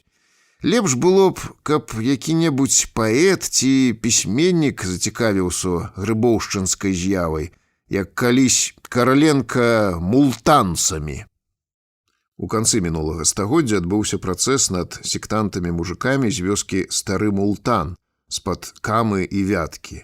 Ён праславіўся на ўсю імперыю, дзякуючы удзелу ў ім Уладзіміра Галакціёнавіча Караленкі. «Слухайце, а Павел Бельскі з Пянькоў, той, што ў гуртку чытаў нам свае вершыкі, цяпер Альяшу служыць», успомніў Мікалай. Іншыя мужчыны таксама спахапіліся, і яны ведаюць грамадоўцаў, якія прысталі да прарока. «Во!» – падхапіў Ёзік. «Успышка рэлігійнага псіхозу ў Грыбоўшчыне узнікла як духоўная патрэбнасць. Лягчэй за ўсё мужикоў аблаяць і закляйміць, цяжэй зразумець. Свалачныя паны закрылі ўсе выхады імкненнем людскіх душ, пакінулі толькі гэты». Глава 3. Прадстаўнікоў на з'ездзе магла чакаць турма, таму дэлегатамі мужчыны вызначылі адных халасцякоў. Суму хлопцам сабралі невялікую. На гэтыя грошы ў Вільна паехаць магло толькі двух. Цягнік туды пятляў праз Беласток. Мужыкі прыкінулі, калі садзіцца ў Гродне, будзе танней. Пасланцоў змогуць адправіць больш. У Вільні дарогу хлопцам аплацяць, вярнуцца будзе за што. Як толькі мужчын не стала, у нашай хаце пачаліся зборы. Бацька пазычыў швагру камізэльку, рыжыя боты з цвёрдымі халявамі, а маці паўшывала гузікі і адпрасавала брату кашулю. Боты былі на 2 нумары завялікія. Мікалай выслаў іх тоўстым слоем кулявой саломкі. Кахановіч хацеў нават яе набраць з сабой, але швагер абразумеў. «Здурэў! Такога добра знойдзеш у кожнай вёсцы. Саломы табе хто пашкадуе?» Со свежими брытвенными порезами, залепленными паперками, прыйшлі, готовыя ў дарогу, Мікалаевы два сябры з меляшкоў. Фронтавыя хлопцы пазычылі яшчэ сакваяжык з меднай ручкай, паклалі ў яго сала, хлеб, гальштукі, накрышылі ў запас самасаду ды сталі развітвацца. «Не падлазь толькі там, дзе а то галаву ўраз складзеш», — трывожна пацалавала яго мама. «Ай, бяды колькі!» — зухавата кінуў брат. «Ну», — напомнілі аб сабе і астатнія хлопцы, «дзеці па нас плакаць будуць?» Але і лезці без дайрацыі на ражон няма чаго, напомніў ім бацька. Найлепшы герой той, хто справу зробіць і жывым застанецца. Каб не трапіць лішні раз на вочы паліцыі і даносчыкам, хлопцы адправіліся ў дарогу на ноч, а мы з Володькам, як калісьці цётку Хімку, іх праводзілі. Я аж да лесу валок цяжкі сакваяжык і з нецярпеннем прыкідваў, калі дзядзька Мікалай вернецца з падарункамі, незнаёмымі пахамі і навінамі. Без адпачынку страшаўцы адмахалі 50 кіламетраў, а раніцой апынуліся ў Індуры. Там знаёмы пекар, аднавокі Іцка, пакарміў іх цёплымі булкамі ды завёў гасцей у сінагогу. Хлопцы забраліся за печ на нейкія маты, знялі пінжакі і паклаліся адпачываць. Цэлы дзень у сінагозе галасілі яўрэі ў чорных ярмолках з паласатымі тэласамі на плячах. Над талмудамі в абшарпаных вокладках старыя плаксіва выводзілі кожны нешта сваё, паўтараючы за худым і дзюбаносым кантарам рэфрэн. «Ашреё швейвейсехо, ой д'яленухо село». Шчаслівы той, хто жыве ў доме Бога і хваліць яго вечна. Па-гебрайску. Аднак стомленым вандроўнікам увесь гэты калектыўны гвалт не перашкодзіў адсыпацца, а багамолам да 4 незнаёмых не было ніякай справы. Прыцемкам страшаўцы пакрочылі далей. Цяпер яны мелі перад сабой усяго 25 кіламетраў. За імі натужліва дуднелі па бруку колы нейкай фурманкі. Ціхая ноч абяцала быць цёплай, а над галовамі блішчаў сярпок маладзіка. Хлопцаў як бы наладаваў хто зарадамі энергіі, гумару і бадзёрасці. Калі яны ўзабраліся на гару супроць баяр, Меляшковец, радуючыся зычнаму голасу, зацягнуў неба. «Гэ, месяче, месячко, выйдзе за гару, то я своей миленькой яшчэ пастаю». Зусім з другой інтанацыі, з прытупам, Мікалай яго перабіў. «Ой, жаль, сэрца рвецца, што дзяўчына не вернецца. Возьмуць яе людзі, мая не будзе». Халеры, каб не наклікаць якой бяды весялосцю. Зараз жа спахапіўся дзядзька ды стаў сур'ёзны. Мікалай паспрабаваў рэпеціраваць прамову, сябры сталі дапамагаць. У Грыбоўшчыне бываў кожны. Атрымалася ў іх несур'ёзна. «Ліхо яго бяры, хопіць, Альяша размалюю і так», — сам сябе падбадзёрыў аратар. «Мы прывыклі.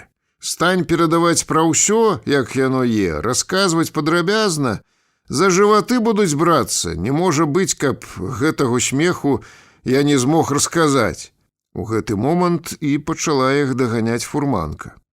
«Хлопцы, мо пачэпімся?» — закрычаў Меляшковец. «А што?» — ажывіўся Мікалай, прыгледзеўся. «Гэ, Хімка? А хто гэта барадаты каля цябе? Ой, Пятрук! Куды вас трасца нясе на ноч? А, мабыць, кужель прадаваць вязеце? Вядома, вы нас, землячкі, падвязеце, праўда?» Але хлопцы ўжо забраліся на палатняныя звойцы і падавалі Мікалаю руку. Глава 4. Шудзялоўскі войт падказаў Альяшу, што ў Гродна збіраецца ехаць з Варшавы прэзідэнт. Войт параіў што-небудзь падараваць галаве польскай дзяржавы. Багамолы задумаліся. «Хіба звярсту кужалю?» – запрапанаваў Майсак. «Хай сабе перадасць яго прыютам. Дарыць не свае, панам халерам падабаецца». Астатнім гэтага здалося мала. Давідзюк саслаўся на Біблію, аўтарытэтна заявіў: «Даюць Богу Богава, а кесару кесараво. Трэ завясці яшчэ грошай яму, ісцінно вам кажу». Альяш напіхаў салявы мяшочак крэдыткамі, ссукаў са свежай каноплі тоненькую дратвачку, зашыў яго і мяшочак даверыў хімцы.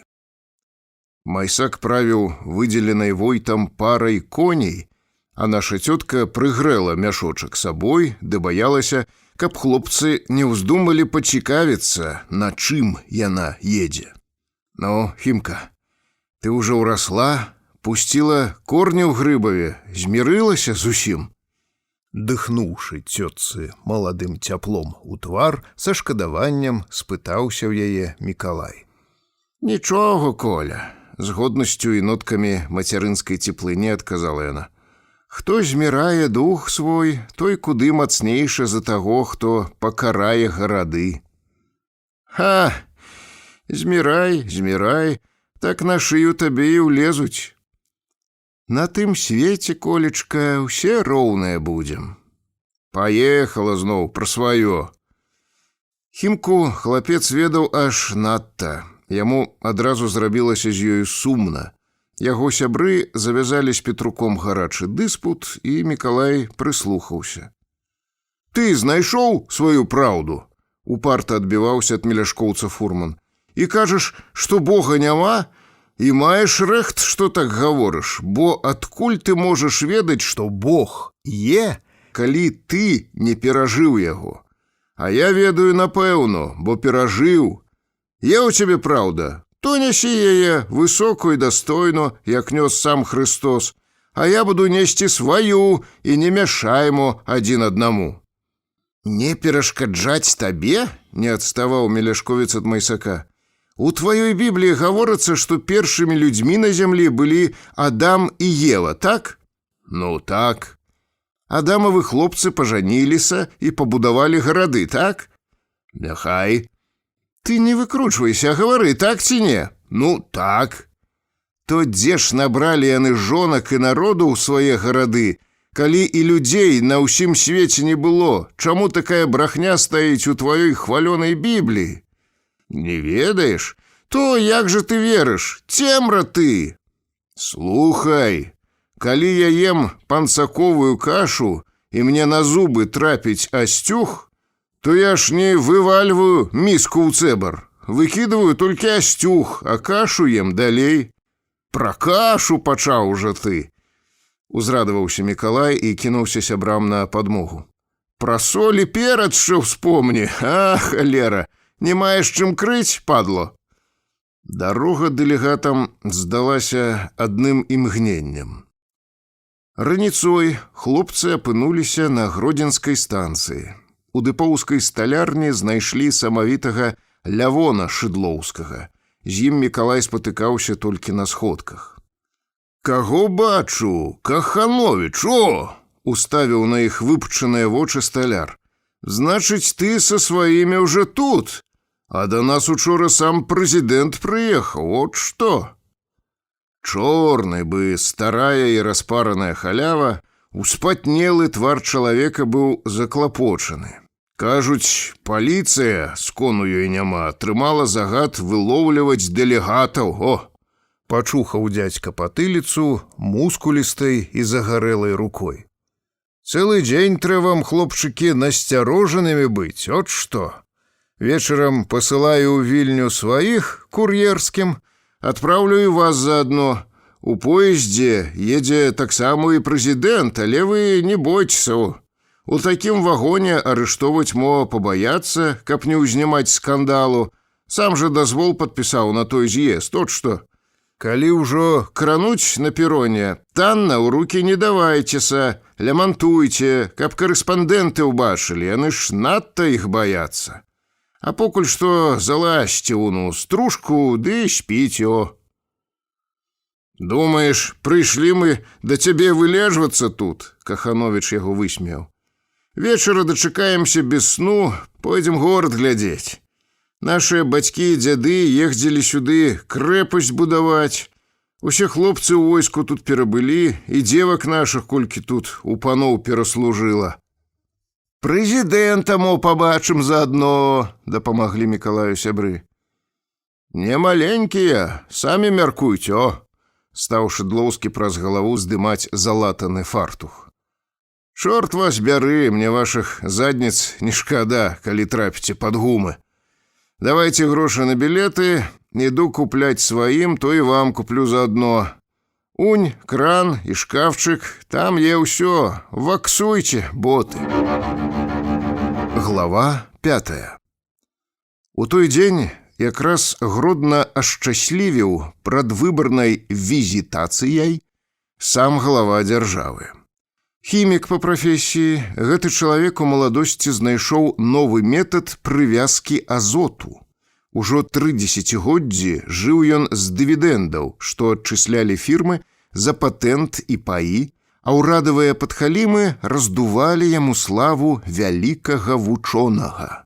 Апошняй сенсацыяй для афіцыёзаў паслужыла быдта бы стварэнне прэзідэнта машыны для прадукцыі горнага паветра. Гэтае вынаходніцтва мелася вырашыць усе беды на зямлі. Пасля снядання мэр горада, пан Стэмпоўскі, надзеўшы свой цыліндр, павёў высокага і мажнага пана в афіцэрскіх ботах ды ў чорным з заламанымі над вухам палямі кацялку на інспекцыю. На замкавым дзядзінцы прафесор Яткоўскі завёў прэзідэнта пад палатняны дах. Павольна як бусел, у клячастых брыджах і ў панчохах да каленяў, вучоны паказаў толькі што раскапаную ім княжскую царкву 12 стагоддзя. Пад вялізным навесам з суровага кужалю ўражаў сваёй правільнай формай, зіхацеў маёлікавымі пліткамі ўнушальны помнік старажытнай рускай культуры, вытыркаўся з-пад 9-метровага культурнага слоя зямлі якраз там, дзе паводле ўсіх падручнікаў гісторыі можна было раскапаць толькі касцёл. Пан прэзідэнт слухаў моўчкі, ён нават крануў асіметрычную і плоскую цэглу са слядамі пальцаў старажытных майстроў, паспрабаваў укалупнуць разведзены на жаўтках і бычынай крыві акамянелы раствор, з недаўменнем паківаў галавой. Умелі калісьці рабіць. Го-го.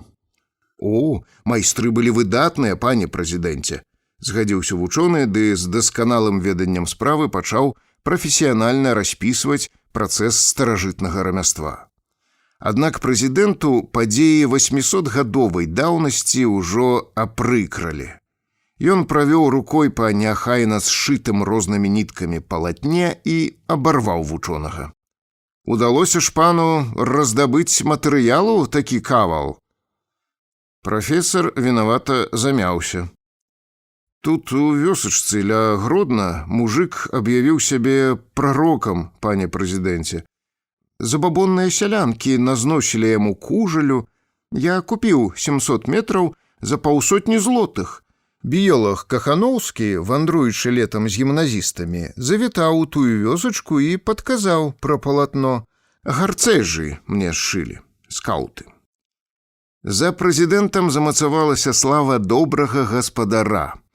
Стары і малы ў Польшчы ведаў з газет, як ён даражыць кожнай дзяржаўнай залатоўкай, якія алейкі, клумбы, якія фартухі ды камбінезоны носіць рабочыя ў гарадку, дзе дыміў лісіным хвастом яго завод мінеральных угнаенняў. Калі ён туды прыязджаў летам, адміністрацыя збівалася з ног, глянцуючы пасёлак, тэрыторыю завода, а паліцыя праганяла з пасёлка босых сялянак з кошыкамі і бідонамі. Іграючы ролю руплівага гаспадара і на замкавым дзядзінцы, прэзідэнт яшчэ раз пашчупаў палатно і паківаў галавой. 700 метраў за паўсотні. Го-го. Але ж, так, пане прэзідэнце, пачціва пацвердзіў вучоны, прыемна здзіўлены, што менавіта гэтае глупства зацікавіла госця. І льняное, тут яго 5 акраў. Пакрыць дошкамі дах абышлося б мне 7 разоў даражэй. На развітанне госць уразіў сваёй эрудыцыяй прафесара. Падчас экспедыцыі Нобеля на поўнач, як потым было выяўлена, выжывалі толькі тыя палярнікі, хто меў на сабе льняную бялізну. Візітацыя ад замка адправілася пешшу ў горад, дзе высокі госць калісьці вучыўся ў гімназіі. Стэмпоўскі, на якога леглі клопаты аб прэзідэнце, паходзіў з Парвеню, але трымаў фасон. Ён насіў абвіслыя і нафібраныя вусы, а ў воку манокль. За яго любімую прымаўку гараджане мэра празвалі «пане ласкавы». Сапраўдныя інспектарскія здольнасці свайго шэфа пане ласкавы ведаў аж надта. Прэзідэнт быў з тых правяральшчыкаў, якія не здольны заўважыць далей звычайнай прамашкі салдата з ганаровай роты, пабітага акна ці калдобіны на вуліцы. І пане ласкавы пастараўся. У Гродні быў вылізаны кожны камень, краі бруку абведзены белай лініяй вапны. Выпуцаванае шкло вітрыны зіхацела, як крышталь. Цэнтр старажытнага горада уражаў белізной пабеленых касцёлаў і цэркваў. Лашчылі вока сваёй фарбай рэкламныя шчыты фірмы мыла «Елень Шихт», «Мейде Револьвер», папяросных гільз «Гербево», крэму «Нівеа». Зелянелі маладыя дрэўцы, нідзе ні аднаго жабрака. Абодва масты праз Нёман, узарваныя ў вайну, ужо злучалі берагі, на гужавым дробненька мільгацелі спіцы сялянскіх фурманак. Здаецца, не было да чаго прыдрацца. Тым не менш, прэзідэнту чагосьці не хапала. Мэр насцярожана чакаў узбучкі. «А велатрэк яшчэ існуе?» — успомніў прэзідэнт, слабасцю якога быў веласіпед. «Я там некалі вучыўся ездзіць». «Пане прэзідэнце, двухколавая машына ўжо даўно выйшла на дарогу, велатрэкі аджылі», — як мага далікатна і цярпліва стаў тлумачыць яму мэр. «І наш зарос лапухамі. Вайсковыя браліся і падром размясціць там, але, пане ласкавы, не хапіла ім пораху». Прэзідэнт нерашуча патаптаўся на месцы, сумнымі вачыма абвёў вуліцу, усё чагосьці выглядаючы. «Ага!» — спахапіўся. «Пан запрудзіў горад італьянскім клёнам. А дзе славутыя гродзенскія каштаны?» «Мой намеснік, Мячыслаў Віткоўскі, іх сплавіў», — загаварыў Стэмпоўскі з крыўдай. «Праводзіў адпачынак у Італіі, накупіў там саджанцаў, вярнуўся з Неаполя, наняў адразу брыгады рабочых. Мы ўсе былі супроць, а гарадняне, тыя нават дэманстрацыю наладзілі. Пабілі рабочых, паламалі ім пілы, але ён паслаў паліцыю і каштаны выцяў у пень. Бяда мне з ім».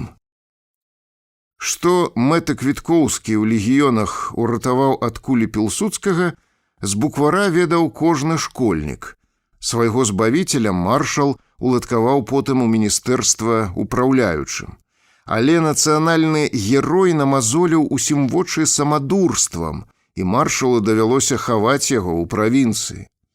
Стэмпоўскі скардзіўся, аднак абароны прасіць і не думаў. У маі 1926 года Пілсудскі з вайсковага лагера Рэмбертуф рушыў на Варшаву дывізіі, прапёр прэм'ера Вітаса, прэзідэнта Вайцяховіча, ды галавой дзяржавы зрабіў сённяшняга высокага госця Гродна. Генерал Загурскі нешта асмеліўся сказаць супроць і нават ударыў маршала па твары. Пілсудскі выняў пісталет і на вачах людзей генерала застрэліў. Труп заслужанага легіянера зашылі ў мешкавіну ды ноччу апусцілі ў Віслу. З той пары Пілсудскі цвердзіць: «Польшча – гэта я». Жыве сабе ў Суліювку, гадуе ружы, ездзіць праз Гродна да сваёй каханкі ў Друскенікі і час ад часу пазванівае зброяй або стукае кулаком па стале, а прэзідэнт выконвае яго волю. Хіба з-за Віткоўскага гэта палітычная лялька стане ўступаць з ім у канфлікт? Унь, як адразу прыціх. На беразе Нёмана прэзідэнт цяжка ўздыхнуў, аддаючыся ўспамінам. Восенню гімназісты наладжвалі спаборніцтвы на лепш выразаныя грыбочкі з каштанаў і мініяцюрную мэблю. Вясной жа дрэвы запальвалі цэлыя кандэлябры белых свечак. Загубіць такую прыгажосць, як упэўнена сябе нахабнік адчувае, нават не прыйшоў вітаць галаву дзяржавы. На пляцы перад магістратам, якраз там, дзе калісьці казакі засеклі голуба, сабраліся гімназісты і дэлегацыі павятовага горада, ззаду выстраіліся зялёныя сіметрычныя брылы войска, з будынкаў звісалі даўзёрныя бела-чырвоныя палотнішчы. Прэзідэнт прыняў кветкі, дачка каменданта горада Ванда Квяткоўская падышла яго вітаць. У кракаўскім каляровым касцюмчыку, палаючы гарачымі румянцамі, чароўная гімназістка зрабіла рэверанс ды меладычным, як сярэбраны званочак галаском, прадэкламавала: «Пан прафесар вучоны, якога ведае ўся зямная куля, наш дарагі госць, пан прэзідэнт, што ўсклаў на свае плечы адказнасць перад Богам і гісторыяй за лёс грамадзян пястоўскай магутнай дзяржавы. Вы з маршалкам Пілсудскім адстаялі для нас вольную і багатую Польшчу, а сваім выдатным вынаходніцтвам горнага паветра ашчаслівілі грамадзян і старых». Тут Ванда збілася з вызубранага тэкста. Пачуўшы, з якім расчараваннем уздыхнулі шэрагі гімназістаў, яна спалохалася і ўжо нібы ля дошкі адказвала нявывучаны урок. Цяпер самы багаты, у каго мала грошай і хто не зможа ехаць у Татры ці Закопане, будзе мець у сваім доме горнае паветра, бо яно забівае палачкі Коха, якія жывуць вакол нас, і які-небудзь хворы, слабы ці без ногі зможа такім паветрам у сябе на ложку, а палачкі Коха і наогул пан прэзідэнт, калі яшчэ вучыўся ў нашай гімназіі, вырашыў для Польскі, для бедных». Паненка расплакалася. Ну, сціхні, дзіця. Па-бацькоўску прытуліў да сябе госць Ванду пасля няёмкай паўзы. «Бачу, што і ты вельмі любіш Польшчу, а гэта галоўнае. Хай Мацер Божая з Чэнстаховы мае цябе пад сваёй апекай. Вазьмі на памяць». Выняў ён з кішэні партманет, падаў 5-златовую манетку і засаромлены сваёй дабратой паправіў: «На цукеркі з каліжанкамі вам». Затое старшыня саюза асаднікаў, генерал Бэрбэцкі, прамашкі не даў. Ён уручыў госцю сімвалічны ключ ад горада, прыклаў 2 пальцы да канфедэраткі з сярэбранымі зігзагамі, стукнуў абцасамі і добра напрактыкаваным доўгай службай у царскім, аўстрыяцкім і кайзераўскім войску голасам, дылужанай ад гарэлкі глоткай, з пафасам пракрычаў: «Вялікі наш грамадзянін і шаноўны пан прэзідэнт! Мэльдую паслухмяна, што рыцары традыцый Завішы Чорнага і Збышка Змысловец, Кміціца і Скшетускага, Ордуна і Пілсудскага клянуцца табе тут, у магутнай сталіцы Стэфана Баторыя, што ў даным бастыёне цывілізацыі на Дзікім Усходзе яны не дапусцяць сюды лібералізму ды жыда камуны. Ніякія бальшавікі, ні швабы, ні сусветная плутакратыя не пахісне нас з занятых пазіцый, А калі ўздумаецца ім сунуцца да нас, мы дастанем свае вострыя шаблі і будзем іх сячы, як мы секлі пад Псім полем, Грунвальдам, Берстэчкам, Венай і Варшавай. Гура! Гура! З гатоўнасцю і маладым энтузіязмам закрычалі тысячы панічоў і паненак, батальёны салдат, і гэты крык прухкай хваляй пракаціўся па закрытай высокімі будынкамі цэркваў і касцёлаў плошчы. Галубы з магістрата фыркнулі з такой панікай, што захісталіся палотнішчы, і карэспандэнты паспешліва запісалі гэтую дэталь, як памер той цеплыні і сардэчнасці, з якой гарадняне спатыкалі першага грамадзяніна сваёй рэспублікі. Затым у магістраце купцы і фабрыканты паднеслі госцю падарункі. Зроблена ўсё было далікатна. У тоўстых адрасах прэзідэнт са здавальненнем адчуваў цяжар падарункаў. Не заглядваючы в сафьянавыя вокладкі, ён адразу здаваў іх сакратару.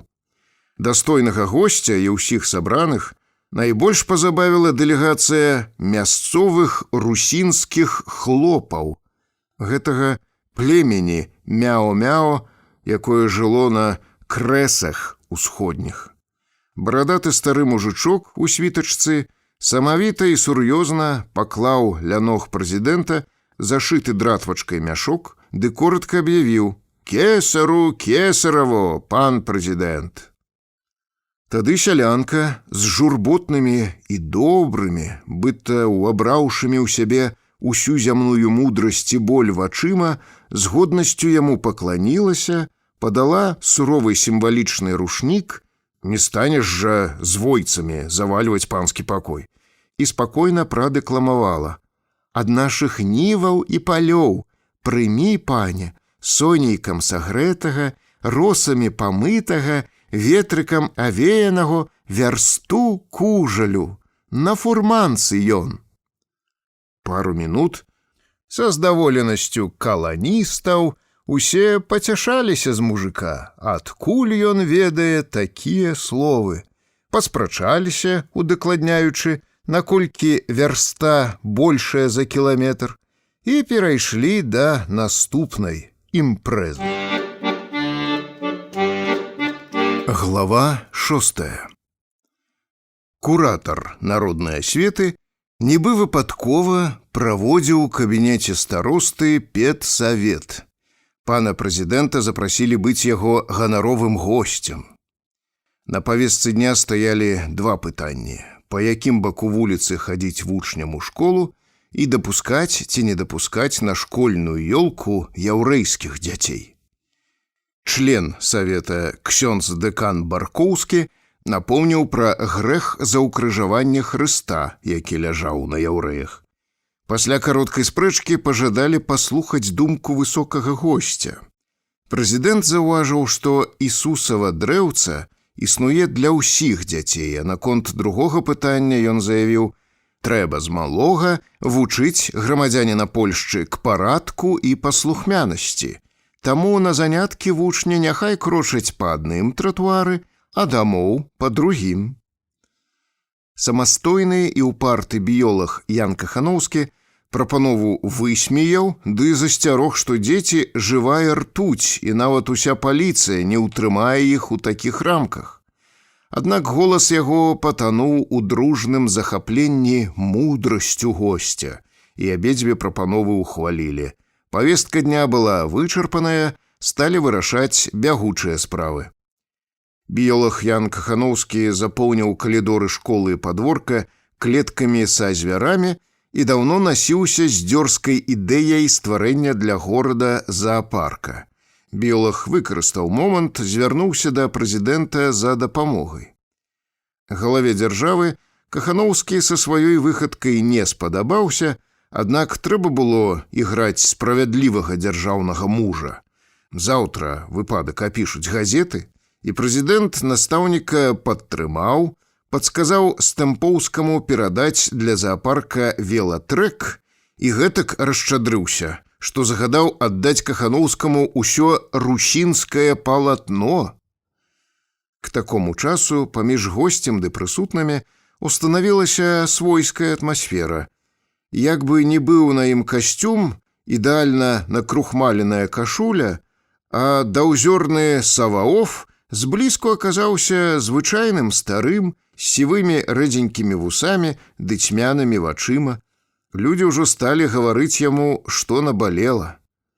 Спатыкалі галаву дзяржавы асаднікі, купцы, чыноўнікі, яўрэі, рускія эмігранты, рабіны і папы, толькі не было нікога з немцаў, хоць у Гродні жыло іх 5,000. Прафесор Яткоўскі стаў дакладваць. Як толькі ў Германіі да ўлады дайшоў Гітлер, нашыя немцы адразу наладзілі трыумфальны марш, пане прэзідэнце, з факеламі, паленнем кніжак на плошчы, разгромам яўрэйскіх крамаў. І ўвогуле, што нас чакае? Гітлер матарызуе армію, будуе авіяцыю, а мы ўсё спадзяёмся на коней. У напружанай цішыні прэзідэнт абвёў усіх сумнымі вачыма, памаўчаў. Затым у магістраце прагучаў славуты маналог галавы польскай дзяржавы, запісаны стэнаграфісткай для нашчадкаў як глыбіня мудрасці дзяржаўнага мужа сваёй эпохі. Панове, роля коня для патрэб сухапутнай арміі не змянілася. Раптоўная механізацыя толькі мода з усімі яе недахопамі. Пры першым сутыкненні з рэчаіснасцю гэтая мода не вытрывае экзамену. Страшна сабе ўявіць 100-кіламетровую калону машын, расцягнутых на беднай сетцы нашых дарог. Звычайнага кювета машына не пераадолее, а для гнядога ён забава. Што атрымаецца, калі з флангаў наскочыць кавалерыйская дывізія на бездапаможную кішку гэтых латвапальных скрыначак запалак? «Рубакі нашыя пашаткуюць іх на капусту!» – падсказаў Барбэцкі. Катастрофа немінучая. Авіяцыя. Небяспека ад бамбардзіровак не большая, чым пры пераходзе вуліцы, калі вы рызыкуеце трапіць пад машыну. Няхай Гітлер матарызуе армію, няхай выпускае з канвеераў скрыначкі запалак нашым уланам. А факельныя маршы ва ўсёй Польшчы заўважаныя. Міністр замежных спраў увайшоў у кантакт з Берлінам, і там урачыста пакляліся такіх эксцэсаў не паўтараць. У банках Трэцяга рэйха ні грама золата. Іхняя эканоміка вось-вось збанкрутуе з-за валюты, і Гітлер пагарыць. Колькі мы гаворым аб фінансавым краху Германіі, а жыццё ў ёй цячэ сваім руслам, зноў не вытрываў біёлаг. Германія развівае гаспадарку, зброіцца і знаходзіць каласальныя сродкі на субсідыі. Усё, чаму нас вучылі прафесары эканомікі, пра золата, валюту і яе курс, гандлёвы баланс, што мелася быць непарушнай асновай дзяржавы, на прыкладзе дыктатарскіх урадаў, аказалася фікцыяй. Высокі госць загаварыў з раздражненнем. «Я цаню, панове, вашыя клопаты аб прынёманшчыне, але вы верце свайму прэзідэнту. Я трымаю ў руках усю інфармацыю. У мяне дастаткова трэніраваныя мазгі. Я кожны дзень езджу на веласіпедзе, трымаю сябе ў форме, таму быстра схопліваю сэнс з'явы і прымаю патрэбныя захады».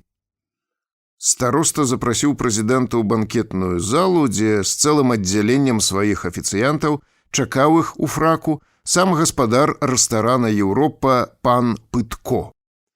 За абедзеным сталом з сервізамі, пазычанымі ў князя Друццу-Любецкага, дзелавая размова прадоўжылася. Прэзідэнту спатрэбіліся кандыдатуры заслужаных грамадзян для ўзнагароды ардынамі і медалямі. Людзей спецыяльна падбіралі рознай веры і маёмасці. Староста з мэрам кандыдатуры называлі, госць ківаў галавой, а сакратар заносіў прозвішчы ў спісак. Паляка Юзефа Йоткоўскага за раскопкі, яўрэя Бэрку Старапольскага за будаўніцтва фабрыкі гродзенскіх веласіпедаў «Вільк» 700 машын у год. Рускага царскага генерала ў адстаўцы Трусава за ахвяру 1000 злотых на будаўніцтва дома Зджэльца. «Панове, не забудьце даць аднаго беларуса», – напомніў прэзідэнт. «Яны з украінцамі ўсё крычаць, што іх крыўдзім». «Прапаную мужика з-пад крынак, ад якога сёння была пара дэлегатаў з падарункамі», – падсказаў староста. Нарэшце па вуліцах горада працокалі сотні капытоў. К магістрату на белых конях ехаў эскадрон сувальскіх улан.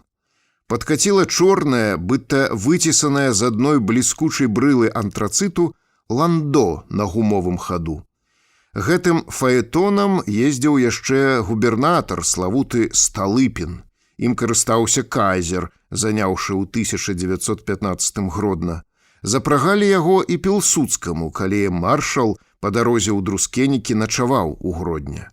У пажарнай камандзе для гістарычнага фаэтона спецыяльна адкормлівалі 4 гнядых. Трымаючы цыліндры падкладкай з крэмавага шоўку ўверх, Стэмпоўскі са старостам падсадзілі прэзідэнта ў гістарычнае ландо, узлезлі самі ды прымасціліся візаві госцю. Не азіраючыся, староста пнуў фурмана зонтам у спіну. Стары дзед з маршальскімі вусамі попусціў раменныя лейцы, па-мазурску кінуў «Віштав'ё!». Перабіраючы нібы пальчыкамі нагамі, 4 застаялых звяроў лёгка кранула фаэтон, і яго гума зашуршала па каменях. Прагучала вайсковая каманда, за ландо з флажкамі на жалезных дзідах выцягнуліся 2 лініямі ўланы. Маляўнічы караван адправіўся на развітальны аб'езд горада, дзе на тратуарах стаялі перапоўненыя маладым патрыятызмам зджэльцы з гімназістамі. Яны не маглі дачакацца, калі можна будзе крычаць, махаць флажкамі ды сыпаць паперкі. На вуліцу выйшла і ўся паліцыя. Сёння яна была нязлосная, занятая важнасцю гістарычнага моманту. Вартаўнікі дзяржаўнага парадку з пасачкамі пад барадой сачылі цяпер уважліва, каб людзі не вылазілі з тратуараў на брук. Яны чакалі запаветнага моманту, каб злавіць позірк высокага госця. Да страшаўцаў нікому не было справы. Нашы тэбэшоўцы нагледзеліся на панскі карнавал у волю. Назбіраўшы малым братам, сёстрам ды пляменнікам поўныя кішэні каляровых паперак, страшаўцы за вулкамі адправіліся на станцыю. Глава 7. На пероне ўжо даўно блішчалі свежым лакам і нікеліраванымі ручкамі вагоны кур'ерскага. Уздоўж пульманаў, як на расстрэл, выстраіліся амярцвелыя чыгуначнікі. Ля будынка вакзала пана прэзідэнта чакала вузкае кола з вышэйшага свету. Генерал Бэрбэцкі раздаў дзецям дубцы і малых муштраваў. «Рота, слухай мою каманду! На плячо! Кназе! Шага! Марш!» Кожны гараднянін ведаў, што маршал Пілсудскі меў звычку лавіць у парку дзяцей і так забаўляцца. На малпаванне з дзяцінінага генерала сабраныя не звярталі ўвагі.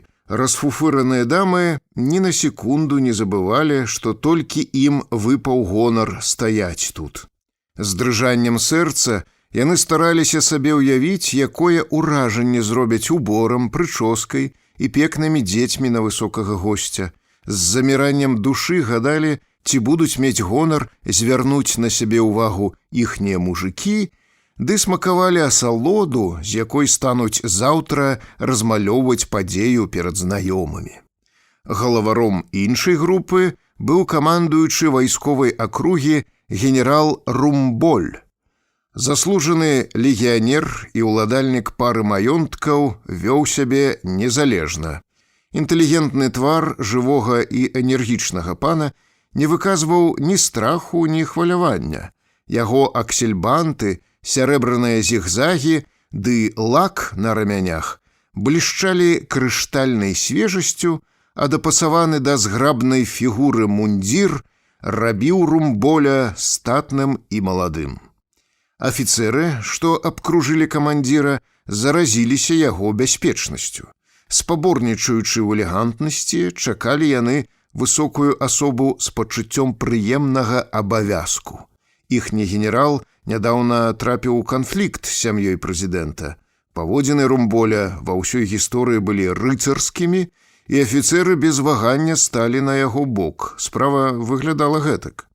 Румболь над морам адпачываў. Аднаго разу узняўся вецер.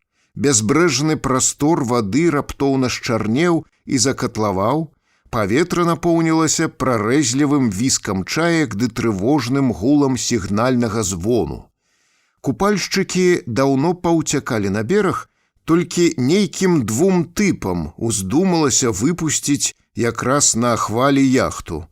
Бутленькая скарлупка, вядома, перакулілася, пасажыры сталі роспачліва валтузіцца ў хвалях. На беразе ў паніцы забегалі дзве дамы. «Яны плаваць не ўмеюць», – вішчала адна. «Езу, коханы, што будзе, ой-ей!» Салёнымі пырскамі вецер сек твары людзям, курортнікі і не думалі лезці ў ашалелы калаварот. Румболь быў выдатным спартсменам. Ён сцягнуў з сябе вопратку, размашыстай сажонкай перасек пеністыя грэбні ашалелых хваляў і дабраўся да перакуленай яхты. Недарэкі пачалі збавіцеля цягнуць на дно. Генерал паглушваў абодвух кулаком ды пабуксаваў, як кацянят, да берага, дзе яго курортнікі прывіталі дружнымі апладысментамі. Адзін тапелец ачнуўся і прамармытаў падзяку, а другі быў без свядомасці. Цяжка дыхаючы, Румболь кінуў яго на пясок перад дамамі, праказаў: «Адкачвайце гэтага дурня!» «Пане генерале, вы забываецеся?» – абурылася дама маладзейшая. «Перад вами мой муж, міністр Пшыбыльскі». Толькі цяпер да яго дайшло, што перад ім дачка і жонка прэзідэнта. «То бяры, пане, гэтага ідыёта, што плаваць не ўмее, а лезе ў час шторму ў хвалі, і ратуй, бо мне ад холаду ногі зводзіць». Так Румболь тады і не дачакаўся слова падзякі. Чамусьці ён быў упэўнены, што прэзідэнт выкажа яе сёння на пероне. Не сумняваліся ў гэтым і афіцэры. Толькі ж чаму не паклікаў яго ў магістрат, калі збіраў вярхі горада і куды запрасіў нават каменданта? Няўжо каб дагадзіць жонцы? «Кабеты могуць рассварыць каго хочаш», – падбадзёрваў свайго начальніка франтавы палкоўнік Квяткоўскі. Ён з-за дачкі быў у добрым гуморы. «Учора бачыўся ў Варшаве з генералам Яхантам. Яго салдаты стаяць на варце каля кватэры прэзідэнта. Адзін радавы ўздумаў весці дзённік. Яхант пацікавіўся, што ж такі вясковы недарэка можа апісваць. Узяў замусолены сшытак і чытае: «Сёння ў гарохавым супе трапіла 2 порцыі мяса». Зноў стаяў на варце ля Бельведера. Дочкі прэзідэнта запрасілі альпійскую чэмпіёнку Валясевічувну, каб навучыцца бегаць. Лёталі па парку, але ж і цыцкі трасліся. Кампанія вайсковых выбухнула рогатам здаволеных сваім лёсам і здаровых целам мужикоў. У гэты момант загаманіла людское мора, і недзе блізка пачуліся крыкі: «Нех жые! Пану прэзідэнту віват!» Нарэшце на прывакзальнай плошчы з'явілася чорнае ландо. Уланы развярнулі коней і стрымалі натоўп. Аркестр грымнуў туш. Энтузіязм моладзі запаланіў і прэзідэнта. Яго вочы блішчалі ўжо маладым агеньчыкам, твар пакрыўся чырвона-шэрымі плямамі. У акружэнні старосты, мэра, прэзідэнт з сарамлівай сціпласцю прыняў ад дзяцей кветкі і стаў развітвацца. Высокі госць знайшоў час і словы, каб развітацца з кожнай дамай. Ён паклікаў нават генерала Барбэцкага, палкоўніка Квяткоўскага і паціснуў ім рукі. Каменданта прэзідэнт нават спытаў, ці дачка яго не надта перажывае пра Машку, ды папрасіў перадаць панне Вандзе, што ён паненку будзе заўсёды памятаць. Праходзячы каля румболя ў салон, прэзідэнт на генерала нават не ўзглянуў. Генерал не ведаў, што ў Варшаве ўжо ляжаў падпісаны маршалам загад аб пераводзе яго ў стан спачынку. Так румболю і трэба. Хай ведае другі раз. Зяці прэзідэнта не тонуць, кулаком па башцэ іх не б'юць і тым больш не абзываюць дурнямі. Як толькі ў тамбуры урадавага салона знік дастойны госць, падкаціла масляністая стальная аграмадзіна французскага паравоза з бела-чырвонымі сцягамі, скрыжаванымі наперадзе катла. У суседнія вагоны пачалі пускаць нешматлікіх пасажыраў, кур'ерскія ездзілі амаль пустымі. Селі ў вагоны страшаўцы. «Дзяжурны па станцыі знаёмы!» — шапнуў ім на развітанне клапатлівы Шыдлоўскі. «Ён пазваніў у Вільню, каб вас спаткалі, о!» Глава 8. Хлопцы нашы ўжо ехалі, а гумар іх не пакідаў. Яны з прагнасцю маладых ды здаровых людзей, якім не гэтак часта даводзіцца бываць далей суседняй вёскі, з цікавасцю да ўсяго прыглядаліся. А недзе там, за тонкімі сценкамі, гэткая кампанія, што страшна і падумаць. Столькі за адзін дзень убачыць і перажыць. «Чым так пахне, хлопцы?» — пацягнуў носам Кахановіч ды выглянуў у калідор. «Ага, дзеці іхнія ядуць штось». Прыгледзеліся і астатнія. Па калідоры лёталі паніч з паненачкай. Малыя сматкалі не то яблыкі, не то памідоры, а шкуркі сабе шпурлялі ў адчыненае акно. Пасучы кароў, гэтыя падвялыя зморшчаныя лупінкі нашы хлопцы знаходзілі на пуці, прабывалі іх нават жаваць і пляваліся. Такім цвёрдым ды агідным здаваўся панскі прысмак. Це халера, які ён унесакавіты араматны, аж у носе свярбіць. «А гэты, іхні прэзідэнт», — дзівіўся Мікалай. «Смарчок, хоць і высокі надто. Кожнага старога страшаўца звадзі ў лазню, чыста апрані, пакарміўшы добра, будзе выглядаць не горай». А я глядзеў і думаў, і пра такога чарвівага грыба калісь у школе прымушалі мяне яшчэ і вершык вучыць. Калі яны пад'язджалі да Вільні, у вагон уварваўся хлопчык з газетамі і пракрычаў: «Незвычайная навіна! Прэзідэнт у Гродні! Купляйце экстравыпуск за 10 грошаў!» Мікалай падаў хлопчыку манетку. «Ну, што паны там пішуць, давай паглядзім». Разгарнуў ён паперу і пачаў чытаць. Праз цяжкія алавяныя хмары, якія некалькі дзён віселі над горадам, раптам прабіліся радасныя промні сонца. Трыумфавала прырода, трыумфавалі і ўзрушаныя сэрцы гараднян на думку, што ў іхні горад прыязджае пан прэзідэнт, ды выпадзе ім шчасце правесці хвіліны найвялікшага хвалявання, адчуваць побач найбольш дастойнага чалавека рэспублікі. «Ах, брахун прадажны, як лоўка размаляваў», — дзівіўся Мікалай, апускаючы пару абзацаў. «Але ж ці можа быць большая асалода, ці можа чалавека спаткаць вышэйшая ўзнагарода, як у знак любві і павагі да маестата скласці ў дастойныя рукі найшаноўнейшага грамадзяніна Рэчы Паспалітай сімвалічны падарунак.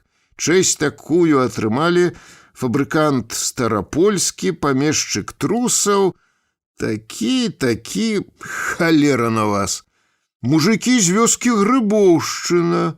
«Што? З Грыбава?» — анямеў Мікалай. Ад раптоўнай здагадкі анямелі на хвіліну і яго сябры. «Дак во куды яны, кужаль, перлі!» — паківаў галавой Меляшковец праз мінуту.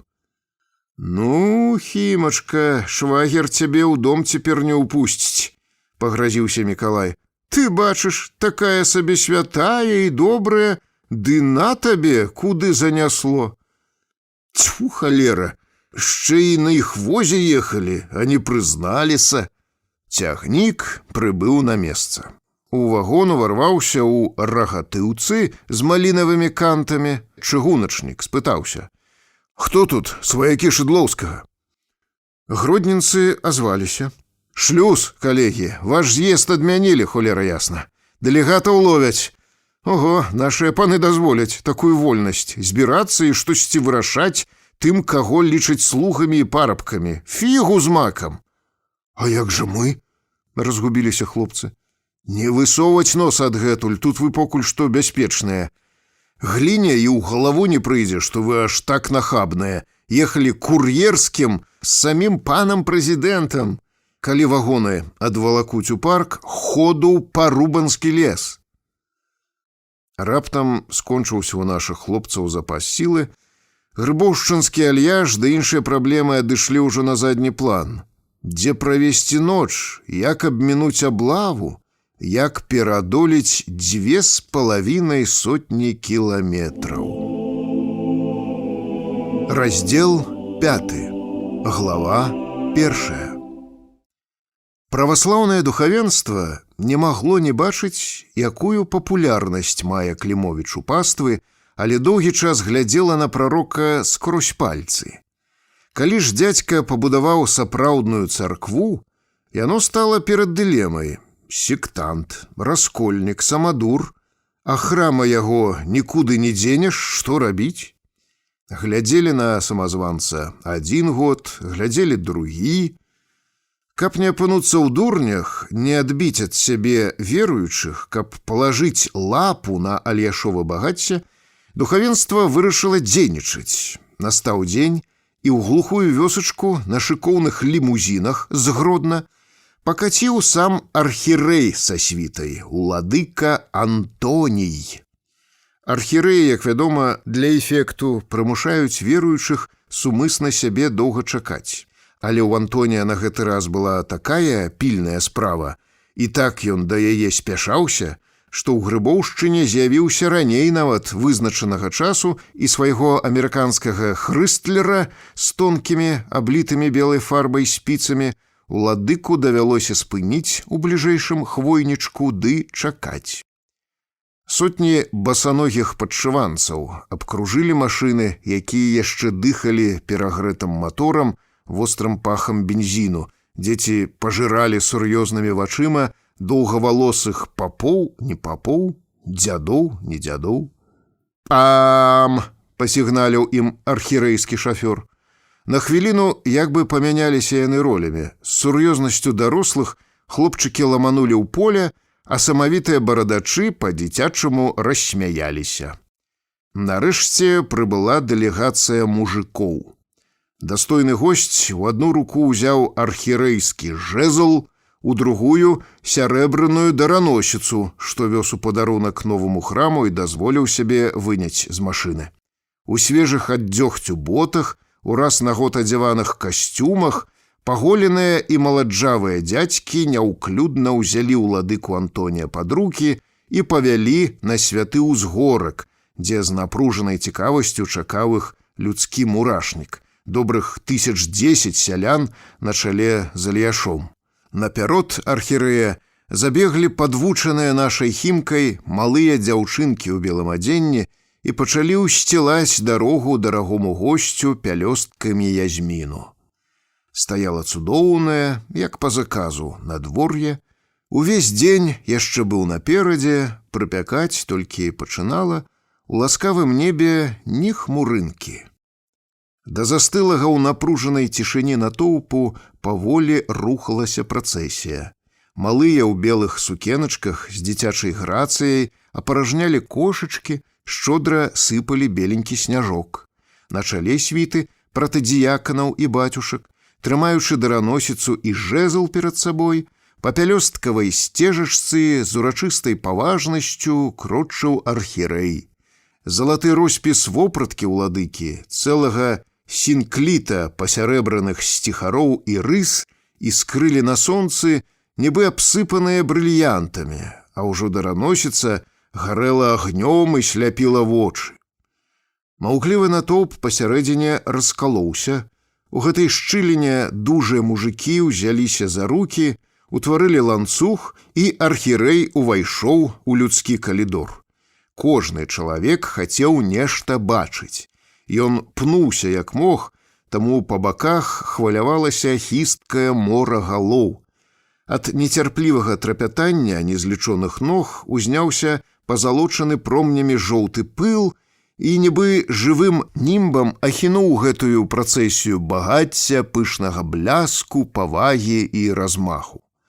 Стыхійная маса напірала і нецярпліва гула, як вялізны пчаліны рой, які раптам пачаў раіцца і бзынчаць вакол маткі. Ужо здавалася, спружынены ды агорнуты нестрыманай цікавасцю сялянскі трапяткі гурт перакуліць слабенькі ланцуг мужыкоў, захлісне, затопча архірэя і сатрэ яго світу, ды на дапамогу прыйшла цётка Маруся, старога русяля жонка. Хрысцінінай маці было ўжо гадоў з 80, але яна раптам зычным і маладжавым голасам зацягнула: «Достойна есть Якова истину». Хрысціна з сёстрамі, царкоўны хор і тысячы жанчын толькі чакалі сігналу, падхапілі песню, і галасы іхнія зліліся ў магутны выбух. «Блажитеся Богородицу!» І простенькая мелодыя, адшліфаваная сотнямі пакаленняў такіх жа спевакоў, магія незразумелых і старажытных слоў захліснула людское мора. О, сіла харавога спеву! Калі рэлігія опіум народа, то опіуму гэтага найбольш таіцца ў царкоўнай песні. Мелодыя мацнела, дасягнула свайго максімальнага крэшчэндо, і ўжо здавалася, што яна запоўніла неабсяжны акіян глыбокага неба, дасягнула сонца, а ўдзельнікі ўрачыстасці не адчувалі нават пад сабой грунту. Поўныя надзеі магутнай сілы, якая налівала іхнія душы, яны, даведзеныя да грані мроі і рэчаіснасці, нібы апынуліся ў перагрэтай ласкавымі і шчодрымі промнямі бязбрэжнай высі. Архірэй ужо без перашкод увайшоў у перапоўненую прахалодай і церпкім пахам бярозавага ліста царкву, прыклаўся вуснамі да Альяшовай іконкі, маці Божай з Чэнстаховы, не падаючы і выгляду, што яна каталіцкая. З блюда владыка павольнымі рухамі ўзяў крыж, а ў гэты момант бацюшка з вострава, айцец Якаў, накінуў на яго ліловую мантыю, ды епіскап прыступіў да службы. Неўзабаве 20 бацюшак у раззалочаных рызах на чале з архіерэем, як належыць, учынілі таінства. Яны гэтак жа ўрачыста, прыгожа, без запінкі, зладжана, нібы ўсім спектаклем зверху кіраваў нявідны дырыжор, адспявалі, адмаліліся, паволі і велічна абышлі новабудоўлю з крэсным ходам, абкурылі ладанам уквечаныя гірляндамі з дзеразы сцены і нарэшце прысвоілі цэркаўцы імя святога Ільі. Антоній выязджаць з Грыбоўшчыны не спяшаўся, прабыў у вёсачцы некалькі дзён. Усе царкоўныя хоры былі завалены кужалем ды іншымі непапулярнымі ў гандляроў падарункамі. Архірэй правёў інвентарызацыю, арганізаваў фурманкі і 10 кіламетраў кужалю, 1500 рушнікоў ды пару сотень ваўняных дываноў абозам вялізным адправіў у Гродна. «Манастыры ўсёй епархіі будуць мець бялізну цяпер надоўга», аб'явіў ён узрадаваны сакратару, не могучы сабе дараваць, што з'явіўся так позна. Тады ўладыка загадаў парабіць скарбонкі на грошы ды расставіць іх пад святыя іконы і каля ямаў, адкуль пілігрымы набіралі ў хусцінкі святы пясочак. Архірэй забараніў і блізка падпускаць да царквы крынкаўскіх гандляроў, А ўсё неабходнае, нават свечкі і нафту, паабяцаў выдаваць з кансісторыі. Абраз Маці Божай з Чэнстаховы, памяць Юзефіны, памясціў у самы далёкі куточак. Побач з цэркаўкай владыка выбраў месца для філіяла Гродзенскага манастыра і землямер нават паўбіваў ужо кіёчкі. Затым Антоній прыступіў да прыняцця грыбоўшчынцаў манахі. Пабаяўшыся, што дзядзька выкіне які-небудзь фокус, абрад скарацілі да мінімуму. 2 архімандрыты падвялі да ўладыкі Альяша ў адной бялізне, падалі паднос з ножніцамі. «Возьми ножницы і даждь-ми я», рэчытатывам загадаў владыка. Альяша, хоць і вучылі перад гэтым, ён пераблытаў усё і загаду не выканаў. Уладыка сярэбраныя ножніцы сам 3 разы кінуў на зямлю, сам іх падняў, падрэзаў дзядзьку лохмы крыжам і даў яму імя Іаан. Прысутныя бацюшкі праспявалі 3 разы «Господі памілуй», напялілі на старога падраснік, і на гэтым пастрыжэнне скончылася. Службу ў царкве архірэй даручыў весці бацюшку з вострава айцу Якаву. Будынак загадаў Альяшу здаць пад распіску протаіерэю Крынкаўскага сабора айцу Савічу. У памочнікі новаму Іаану уладыка прыставіў маладога ігумена Серафіма з 3 манахамі, якіх прадбачліва узяў з Гродна. Зрабіўшы ў вёсачцы столькі пературбацыі, уладыка ў апошні дзень прастаяў з раніцы да абеда на паперці, даючы магчымасць бабкам абслюнявіць пацалункамі сваю мясістую і валасатую дзясніцу, цётак блаславіў і тады адправіўся дамоў. Глава 2.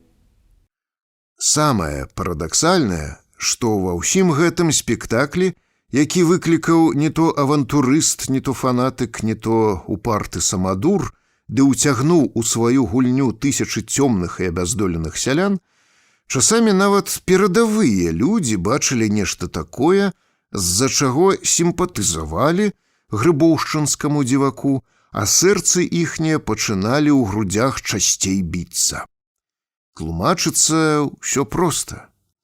Пры першым страшэнным беззямеллі, якое цярпелі нашы перанаселеныя вёскі, праваслаўная царква ў Польшчы валодала 142 тысячамі гектараў, стан на 1932 год. Бацюшкі паходзілі з багацеяў. Летам, калі мужыкі з жанкамі і дзецьмі надрываліся ў поле ад цямна да цямна, на іхніх вачах матушкі з гладкімі папоўнамі вылежваліся ў цянёчку. Сем'і свяшчэннікаў харчаваліся кожны дзень так, як сялянскія толькі на Вялікдзень, а іхнія дзеці вучыліся ў гімназіях разам з дзецьмі багацеяў. Урад праводзіў палітыку акаталічвання і паланізацыю беларусаў. Варта было яму выказаць пажаданне, і ў цэрквах адразу папы сталі службу весці па-польску. Толькі пагроза ўсеагульнага непадпарадкавання прыхаджан прымусіла такіх чытаць пропаведзі па-ранейшаму. Які мог аўтарытэт мець бацюшка у працавітага, зайздроснага, чулага на сацыяльную несправядлівасць і прызвычайнага да самастойнасці мужика прынёманшчыны, у галаве якога скрозь пласты містыкі, забабонаў і цемры пачалі ўжо прабівацца першыя расткі класавай свядомасці. Поп, прадстаўнік труслівага праваслаўя, гісторыя якога амаль не ведае канфлікту паміж уладай свецкай і царквой, для больш свядомых сялян быў не толькі тым самым панам, але яшчэ і ненавісным прыслужнікам каланізатараў. На вёсцы не было больш высмеянай і заклеймаванай анекдотамі ды прымаўкамі асобы. А на свеце так заведзена, калі твайму смяротнаму ворагу падставіць ножку чалавек не вельмі блізкі, ты ўзрадуешся яго поспеху, чалавек стане табе мілым. У Грыбоўшчыне здаралася штосьці падобнае. Айцец Серафім з манахамі пасяліўся на вёсачцы і быццам бы стаў дапамагаць Альяшу. Ад архірэя не адстаў віленскі каталіцкі епіскап. Ён для раўнавагі адправіў туды жывыя ружанцы. Каталіцкая арганізацыя з адданых касцёлу фанатыкаў. Вёска, дзе ўчынкі кожнага чалавека на віду, цяпер займела новую тэму для плётак. Да чарнецкіх зачасціў вечарамі сам ігумен Серафім, малады і прыстойны мужчына з чорнай густой барадой і з буйнымі белымі зубамі. Часу для размовы з госцем гаспадары надта не мелі, трэба было якраз карміць жывёлу, даіць кароў. Ігумен цярпліва гуляў з малымі. Гуляў айцец Серафім з дзецьмі чарнецкіх да той пары, покуль не з'яўлялася Зоська з жывых ружанцаў. Апранутая у кракаўскі кажушок, не ўзнімаючы на мужикоў вачэй, будучая манахіня пачынала раздаваць малым ласункі, бралася рабіць ляльку-занучак, а Серафіму ў гэты момант прыспічвала якраз адпраўляцца дамоў. Калі выходзіла потым і Зоська, цётка Насця для цікавасці выглядвала на двор і бачыла заўсёды тое самае. Ля хлява маячыла цень ігумена. Будучая манашка ішла да яго, абое браліся за рукі і знікалі ў цемры. «Ще з такім фокусам!» – бурчаў Мікалай і пляваўся. «Быць-то не можна сустракацца без пасрэднікаў. Ходзяць сюды і час нам толькі аднімаюць». «Табе шкада, што ходзяць», – бараніла святую пару цётка Насця. «Дзяўчына сваёй начальніцы мусіць вытлумачыць, дзе была. У іх там быў казарме». «А, вот чаму яна ў кажушку летам», – здзівіўся Насцін Мікалай. «Дайшло, дзякуй Богаві», – здзекавалася маладзіца з мужа.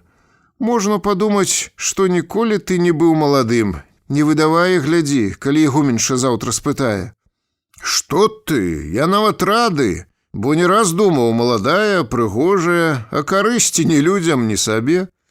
Гэтым часам Серафімаў памочнік не менш рамантычна праводзіў час. Шурка Банадыкоў прыехаў з войска на пабыўку і начаваць напрасіўся ў бацькоў у гумно. Хлапец ужо ляжаў на сене, радаваўся, што ён дома, удыхаў знаёмыя з дзяцінства пахі. Раптам скрыпнулі дзверы, і ён адчуў, што ў гумно ўбеглі двое. Мужчына па-руску нешта трызніў, а жанчына шаптала па-польску.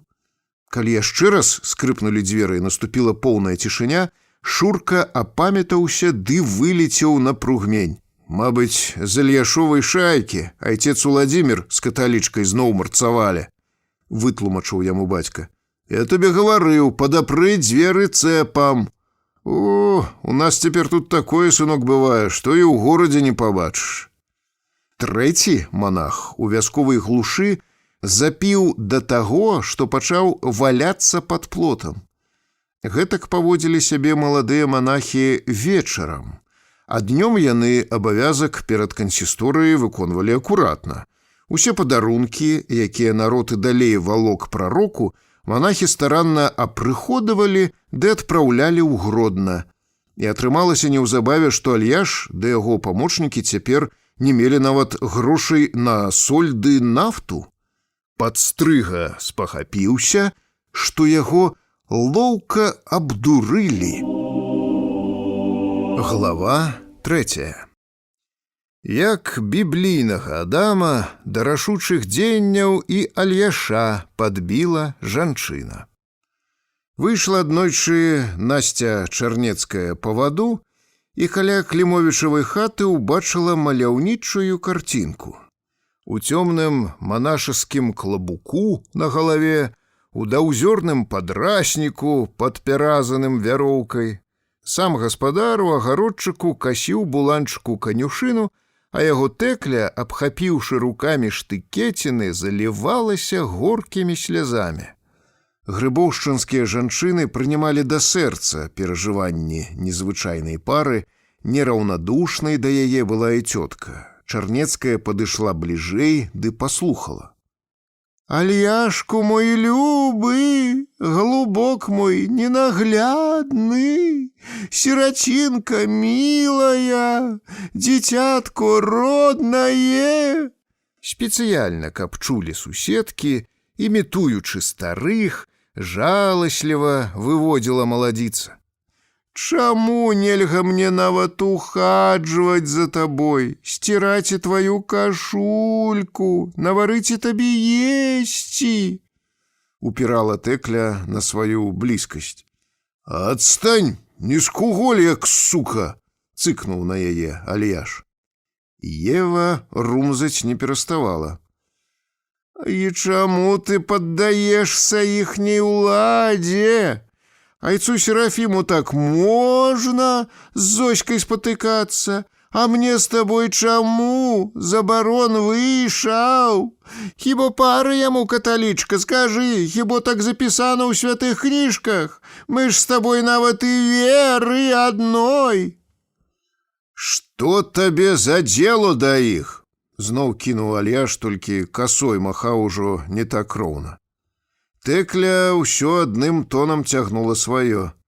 А каб таго архірэя параліч разбіў, якую ён на цябе чорную адзяжыну напяліў, як ён цябе на смех людзям выставіў, бы таму Самсону ручанькі і ножанькі твае пазавязуваў.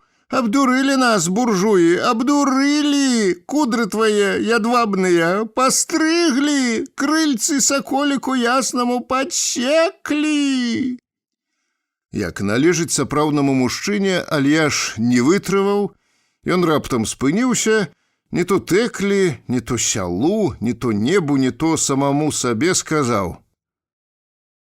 Што? Апранулі мяне, падлы, гэтыя лахманы, думаюць, купілі ўжо? Шчэ і камандуваць будуць. З кім гаварыць, з кім жыць і загадаюць?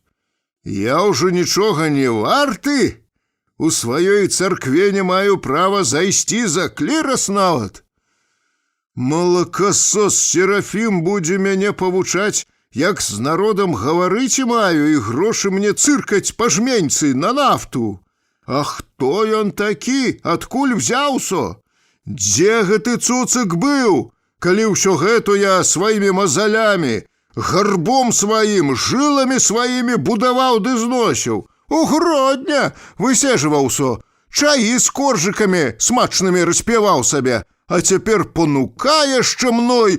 Чарнецкая выразна чула, Альяш мацюкнуўся. Пачакайце ж, папышку радзёры, устроюш я вам вяселле. Мяне яшчэ сам кранштадтскі цудатворац вучыў, як не паддавацца вам.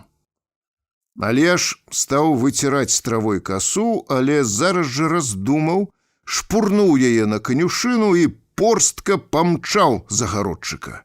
Стары прыляцеў да царквы, паслаў дзяцей па манахаў, а старэйшага хлопчыка попрасіў выламаць ляшчынавы кіёк. Толькі ёмкі глядзі, загадаў хлопчыку. Калі Серафім з братцямі з'явіліся на цвінтары і на бясплатнае відовішча збеглася палова вёскі, дзядзька Клімовіч сарваў з сябе падраснік, клабук і патаптаў іх. Здранчвелая цётка Хімка ды іншыя бабкі ад жаху не паспелі нават перахрысціцца, як Альяш ужо схапіў кіёк, пачаў лупцаваць манахаў ды прыгаворваць. Вон, вон, падлы, каб вашай нагі тут не было больш. П'янкі тут гіцлі развялі, блуд. Вы со сваім архірэем ды папамі веру прадалі, ды мяне падбіваеце ўжо на гэту. А дулю бачылі?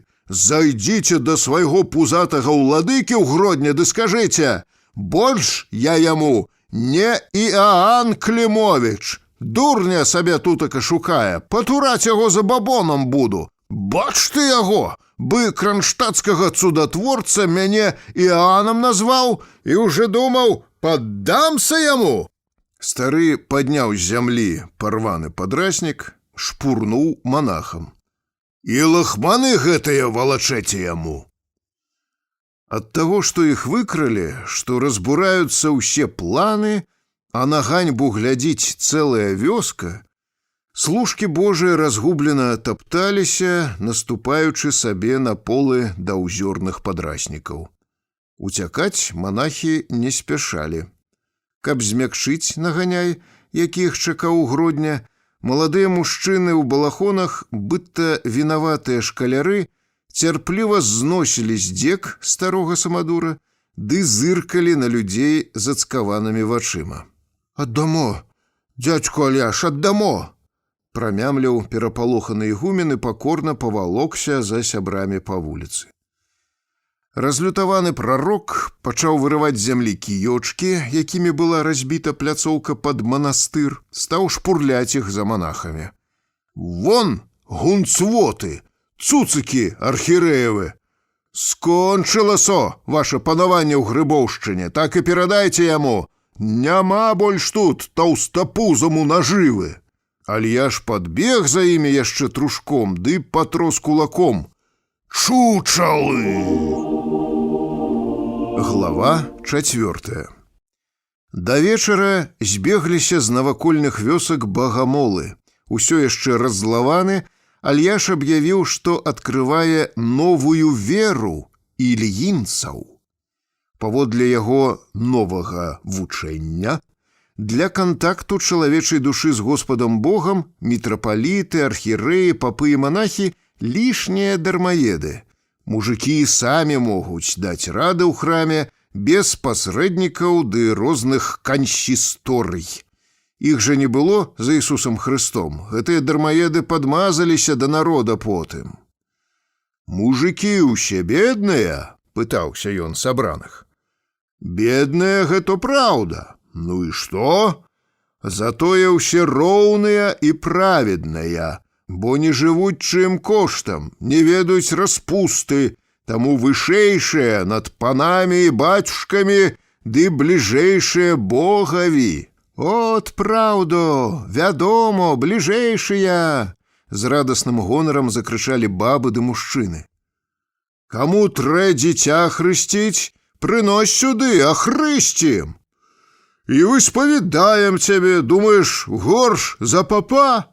Спавядаць будзем кагалам, як гэту рабіў Іоанн Кранштадтскі. Пастануць усе на калені, ды каюцца, хто ў чым саграшыў. А то гавары аднаму папу на вухо свой грэх. А што ён, Бог? Не, гэтыя кудлы, гэтыя духоўныя дзікуны прыдумалі так, каб больш грошай выдурыць у людзей.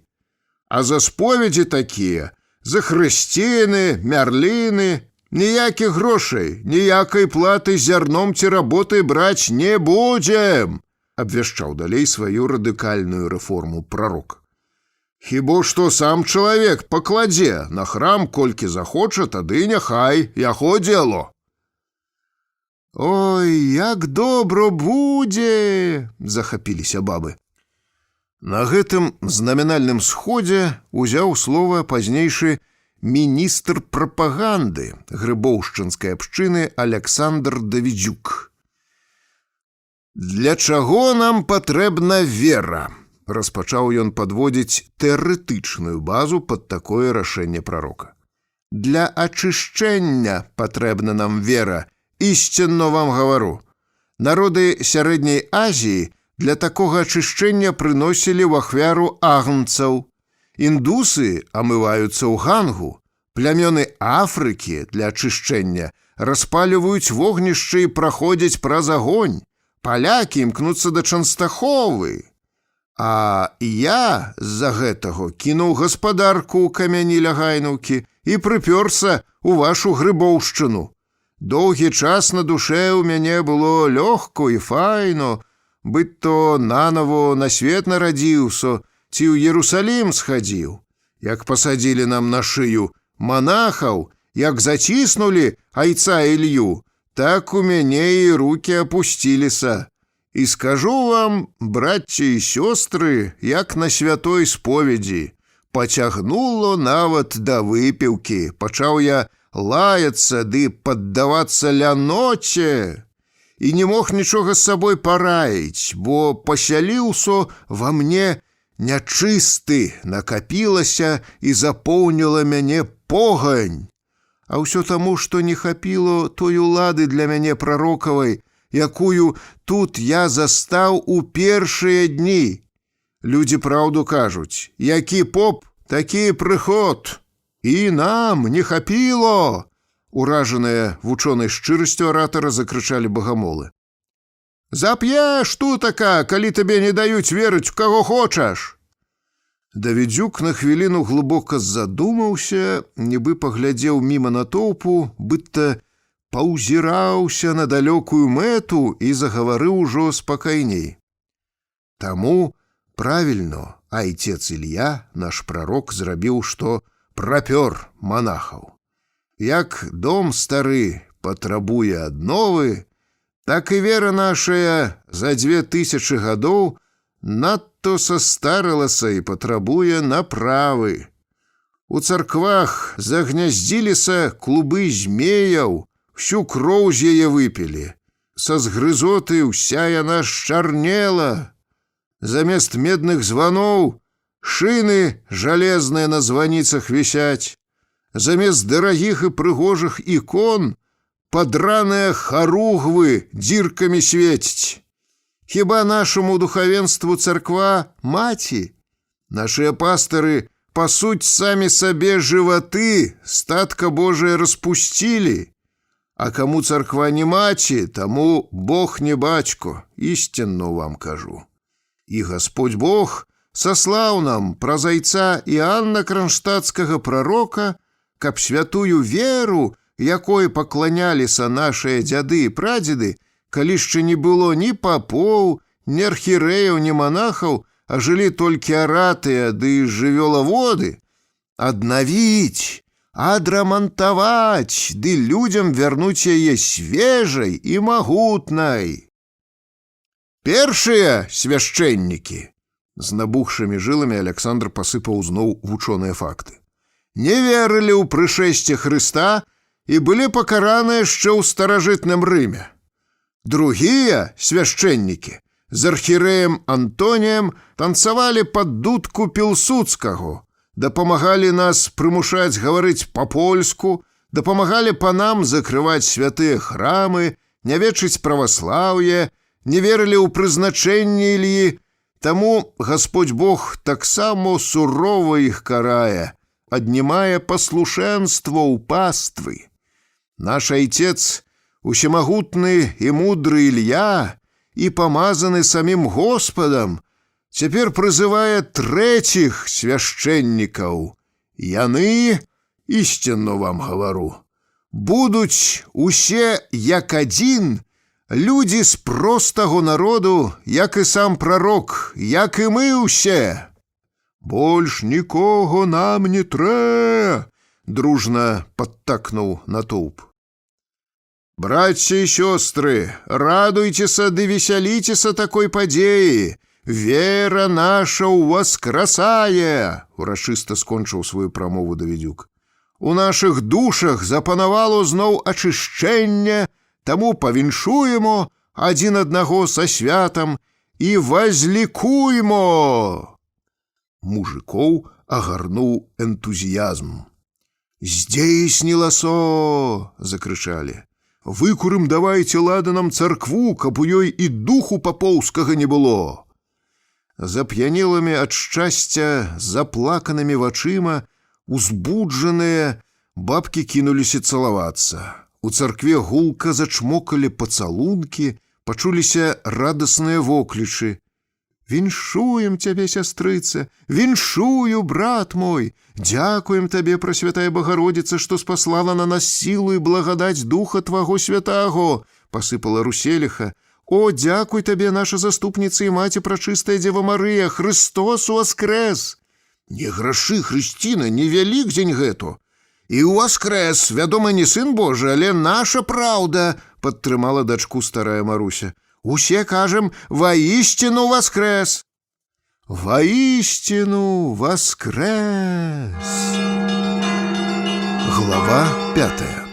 Папулярнасць Альяша была ўжо такая вялікая, што кожны яго крок у Грыбоўшчыне па магутным і добра наладжаным бяздротавым тэлеграфе, чым выдатна служылі аднародныя і настроеныя на пэўную хвалю людскія масы, імгненна адбівалася мільёнагалосным рэхам у сэрцах непісьменных ды зацюканых сялян.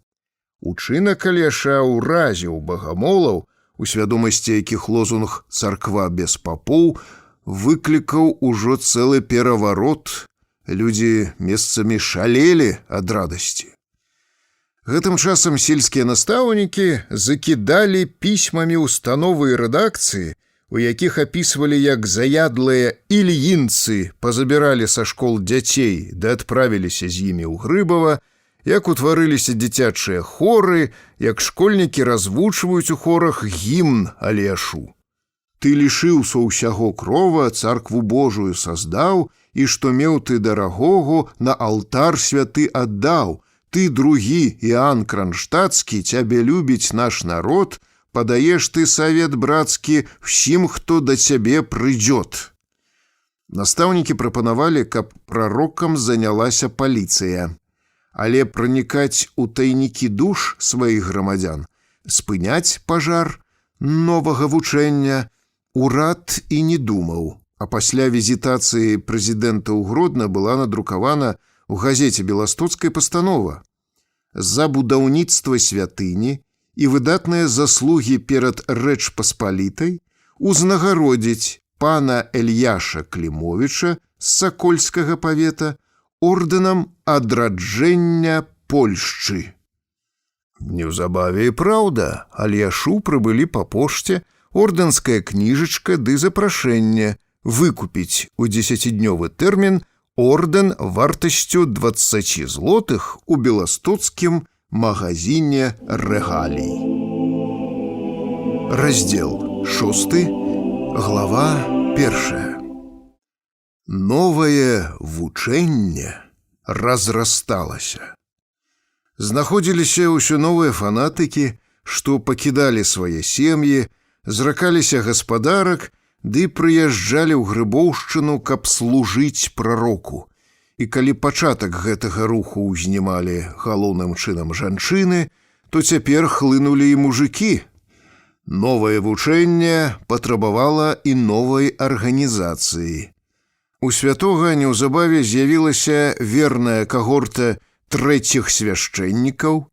З іх арганізавалася Святая Троіца, Святая Пяцёрка, Святая Сядміца, Святая Дванаццатка. На самай справе гэта былі звычайныя дзядзькі з якіх-небудзь сыраежак, гнойніцы, плецяніцы, ганчароў ці сабакінцаў, Васіль, Макар, Базыль. У Грыбоўшчыне гэтыя людзі прысвоілі не толькі сабе старазапаветныя імёны, загадавалі біблійныя бароды. Цяпер кожны з іх трымаў сябе перад людзьмі паводле ступенькі іерархіі, якую дзядзька займеў у абшчыне, падабраў сабе адпаведную інтанацыю ці тэмбр голасу. Па нейкім законе супрацьлегласці да наогул смірнага і непітушчага дзядзькі Клімовіча пацягнуліся скончаныя алкаголікі, буйныя фантазёры-аферысты, таленавітыя валацугі, прыроджаныя спевакі, паэты ды звычайныя графаманы і жулікі. Адчуваючы, што сродкі тут неабмежаваныя і жыць можна прыпяваючы ды цікава, у штабе прарока кожны з іх у момант знаходзіў сабе прымяненне ды занятак, толькі крыху трэба было для гэтага праявіць кемлівасці і ініцыятывы. Былі такія, што зусім не імкнуліся да Альяшовай кампаніі, вялі жыццё самастойнае і незалежнае, спатыкаліся з прарокам адно тады, калі ўздумаецца, як, напрыклад, бас з Ісакійскага сабору ў Петербургу Мікалай Александрович Рэгіс, пра якога будзе мова асобна.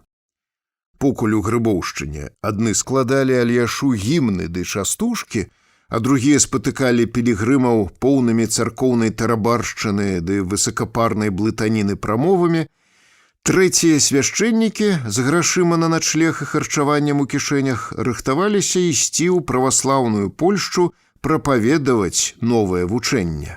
Ролю кіраўніка апосталамі-прапаведнікамі узяў на сябе міхалоўскі ломнік. Гадоў 40 вазіў ён з міхалоўскіх фабрычак на склады ў Беласток сукно, а перад смерцю сваю бываласць багамола ды няздзейсненыя мары прынёс у Грыбоўшчыну. Густым басам, якім столькі гадоў паганяў ламавых коней, мудры стары перад адпраўкай трэціх свяшчэннікаў даваў ім настаўленне.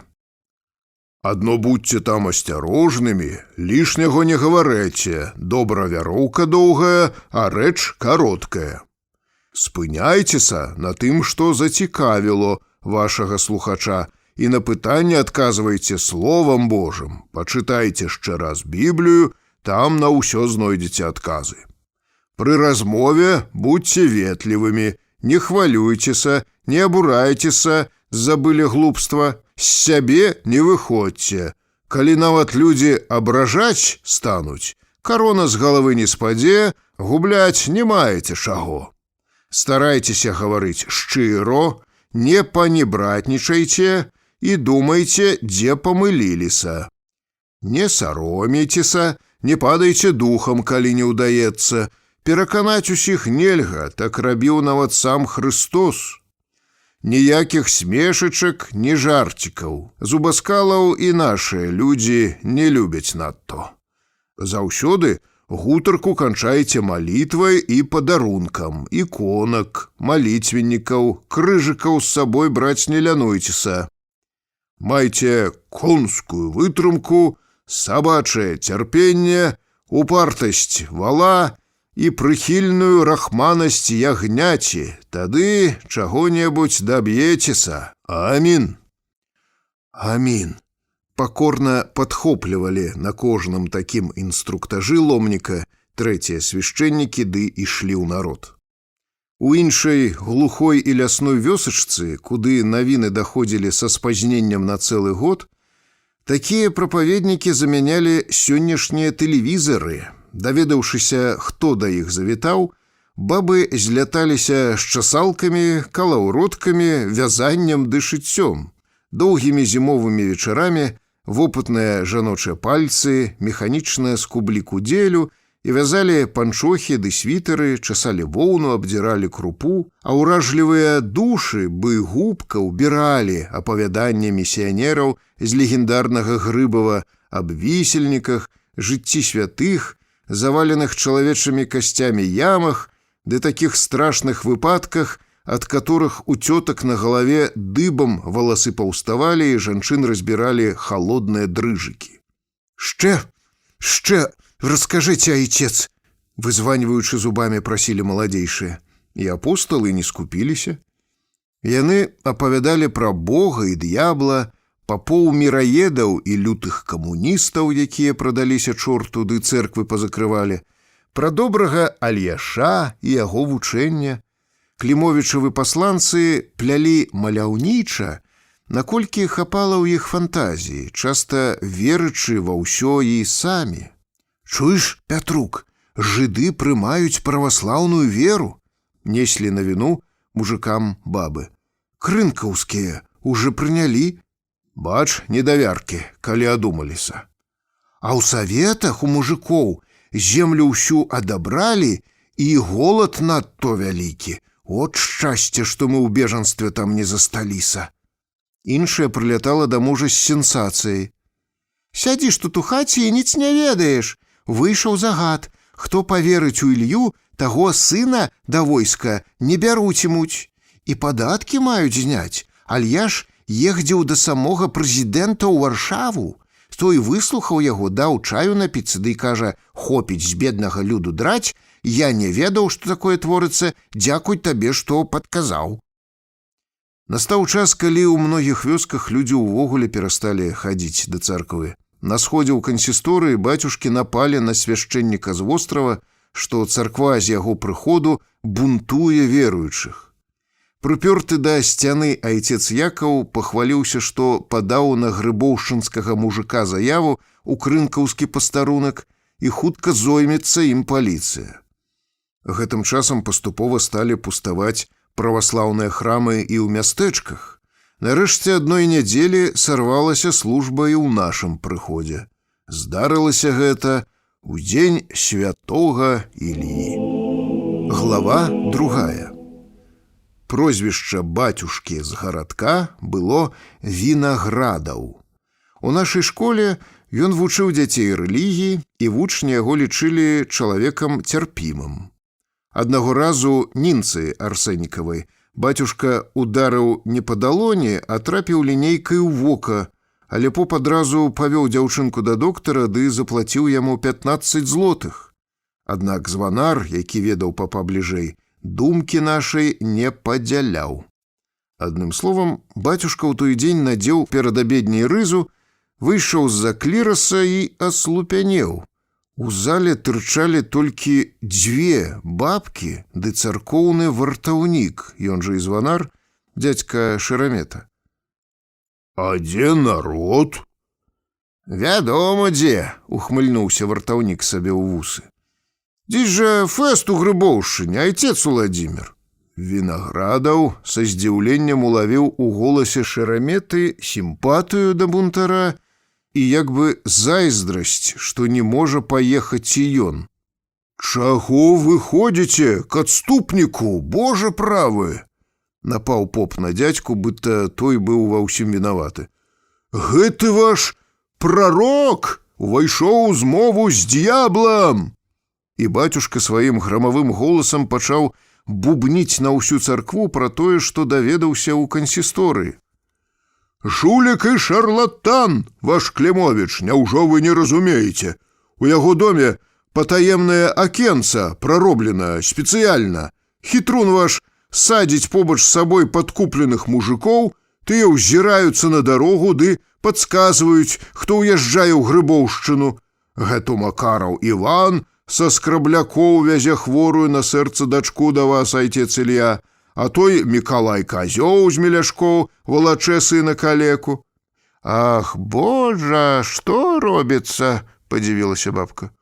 «Але аж потым і ўражае вас, цёмных ёлупняў, тым, што дакладна ведае пра селяніна, а вы яму і верыце хутчэй. Ён ужо цэлыя мяхі золата мае, і гарэм маладых распутніц сабе завёў бы персідскі шах, даруй мне, Господі, што вымаўляю непрыстойнае слово ў тваім доме». Бабкі ўжо набожна хрысціліся, але непадкупны Шерамета толькі хітра ўсміхаўся. Бываў і ён у Грыбоўшчыне. У Альяша жыве празнікаўская баба і гатуе страву, ды Альяш жа ўдавец, што ў гэтым кепскага. Затое званар добра ведаў, што цяпер кожны тыдзень у царкоўнай касе не было чаго і падлічваць. Шерамета асцярожна запярэчыў. «Не, айцец Уладзімір, сілу святую Альяш мае, ніц вы не кажэце. Бывае, што царква яго закрыта на замок, а ў ёй хор псалам спявае. Моя Юлька на ўласныя вушы чула, калі ў мінулы фэст начавала ў Грыбоўшчыне. Такія анёльскія галасы гучалі, што бабы і заснуць не маглі, так усю ноч і ўслухаліся». «Ёлупень, плёткі паўтараеш!» — зазлаваў бацюшка. «Цяпер ёсць такія апараты з пласцінкамі. Можаш іх накруціць ды ісці спаць, усё роўна іграць будзе. Прыходзь пасля абедні да мяне ў плябанію, пакажу. Грамафонам называецца». Дзядзька пераканаўся, што з папом спрачацца дарэмна. Легкадумны чалавек, хоць і вучаны. Мяхі золата ў Альяша знайшоў, калі Клімовіч нават лазовыя віткі да глабель сам вяжа, падмёткі сабе прыбівае, ды самаробнай дратвай дзіркі ў ботах зашывае. Ніколі іх да шаўца нават не насіў. Ну, хай уже будзем ёлупнямі.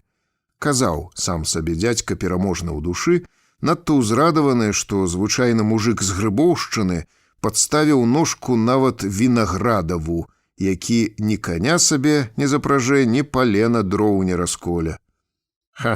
Сярдуеш? Як поп на сяло сердзіцца, то сяло на попа. Пабачым.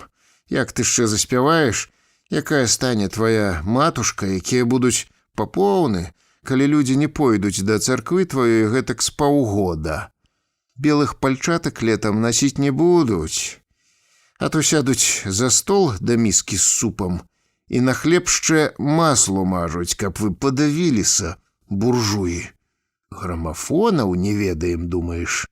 Хай келеву шафу ў крынках, што іграе, я круціў, калі ты яшчэ пад стол пяшком хадзіў. Вартаўнік ужо смакаваў прыемнасць. Вечарам збягуцца прагныя да навін мужчыны з гарадка, от уж будзе ім пра што апавядаць, от уж нарагочуцца з Вінаградава. Паступова пачалі гэтак жа пуставаць храмы ў крынках, бераставіцы, саколцы, свіслачы, ваўкавыску. Толькі ў вялікіх гарадах ідэі новага вучэння покуль што ніякага поспеху не мелі, але Альяша гэта зусім не хвалявала. Прарок на сходы абшчыны болей не пайшоў, пакінуў усё вырашаць ломніку. Дзядзька Клімовіч быў занадта абмежаваны і бездапаможны, каб уплываць на спантанны выбух людской самадзейнасці, якая разыгралася вакол яго асобы. Покуль трэція свяшчэннікі на чале з міхалоўскім багамолам падтрымлівалі ажыятаж вакол яго імя, Альяш з захапленнем гаспадарыў. Дзядзька ўспомніў каляровыя вітражы на вокнах Андрэеўскага сабора ў Кранштаце. Стары разведаў, што дакладна такія самыя робяць у Вільні, і фурманкай адправіўся аж туды ды заказаў вітражы для сваёй царквы. Паскідаў з даху цяжкую чарапіцу, пакрыў яе цынкаванай бляхай, лёгкай і бліскучай на сонцы. Вычытаўшы ў Евангеллі ад Лукі упамінанне пра гасцініцу, сабраўся пабудаваць яе для пілігрымаў, а пры гасцініцы стойлы ды калодзежы для коней. Выбраў месца для ветрака. Альяшу нават стукнула ў галаву дзёрзкая ідэя будаваць сабор і не малы, а гэтакі як Андрэеўскі. Ён паслаў рабочых у поле капаць ямкі ды прабаваць, дзе лепш закласці фундамент, каб будынак прастаяў вечнасць. Заняты справамі, Клімовіч нязграбна ўзбіраўся на той самы вазок з дзеравянымі восямі, падкладываў пад сябе конскую торбу з грашыма ды адпраўляўся ў студзянскае лясніцтва, крынкаўскую цагельню ці краму. Затое альяшовых актывістаў аж падмывала дабрацца да вялікага горада, узбунтаваць народ, адкрыць людзям вочы, прышчапіць новае вучэнне. І там. Глава 3. Перад сёмухай 15 жанчын з тэкляй і зусім старэнькай, але яшчэ жвавай піліпіхай згаварыліся заваёўваць непакорнае Гродна. Тэкля павесіла сабе на ланцужку медны цяжкі крыж з эмалевым медальёнчыкам пасярэдзіне, раздала бабам партрэты Альяша на кіёчках. Піліпіха взяла іконку, на якой прарок намаляваны быў з залатым венчыкам над галавой, а нашай хімцы Давідзюк удружыў кіпу лістовак з залатымі словамі прарока Іліі. Стаяла сухое надвор'е, каб не было горача, жанчыны ў дарогу адправіліся на ноч. У Гродзенскім саборы святой Пакровы на вуліцы Ажэшкі у першы дзень сёмухі грымела набажэнства. Сабор напаўнялі былыя царскія адвакаты, чыноўнікі, мяшчане. Людзям гэтым жылося добра, Польшча патрабавала спецыялістаў, гэтыя асобы былі свабодных прафесій і грошай бралі ў кліентаў колькі хацелі. Яшчэ знаходзіліся ў саборы рускія памешчыкі або тыя, хто з Расіі вывез золата і брыльянты. Аднак усе яны адчувалі, што дабрабыт іхні існуе адно датуль у гэтым ціхім гарадку над Нёманам, покуль Пілсудскі не вырасціў нацыянальныя кадры, не адабраў зямлю для асаднікаў, не разышлося золата і брыльянты. Царква для гэтых людзей была як бы клубам, у якім яны дадавалі адны адным бадзёрасці, надзеі, дзе паспытвалі пачуццё локця сваёй вузенькай не то кампаніі, не то калоніі. Апранутыя у габардзіны і шоўк, усеяныя ўзнёсла і задумёна, глядзелі на асветлены сотнямі рознакаляровых лямпачак алтар, на бліскучую рызу бацюшкі Майсеева. Настала хвіліна ва ўрачыстай абедні, калі пачцівы Майсеяў зычным, маладжавым і добра пастаўленым ды трэніраваным голасам зацягнуў: «Твоя от твоих тебе приносяще, о всех и за вся». У гэты якраз момант з узнятымі на кіёчках партрэтамі дзеда і ўваліліся ў сабор бязладным натоўпам грыбоўшчынскія бабы. Тэкля потым прызнавалася, што надта ж разгубілася, толькі адступаць было позна. Маладзіца апынулася перад рускай дваранкай у шляпцы, жонкай палкоўніка Сямёнова. Тэкля ўзяла ў хімкі лістоўкі, стала іх піхаць мадам Сямёновай ды гаварыць: «Сястра, сястра ва Хрысце, на, гэта са святой вёсачкі Грыбоўшчыны, з таго Грыбава, дзе святы прарок абітае. Ідзі туды, чаго тут выстойваць будзеш з імі? Папы ашуканцы, хіба ты не ведаеш? На небе адзін усявышні, а на зямлі прарок ды намеснік яго, грыбоўшчынскі Саваоф Ілья». Здавалася, загаварыла Тэкля і надта голасна, але ў вялізным саборы з купалам як неба свой голас яна ледзь пачула. «Сястра, пачытай, тут пра ўсё надта разумна напісано».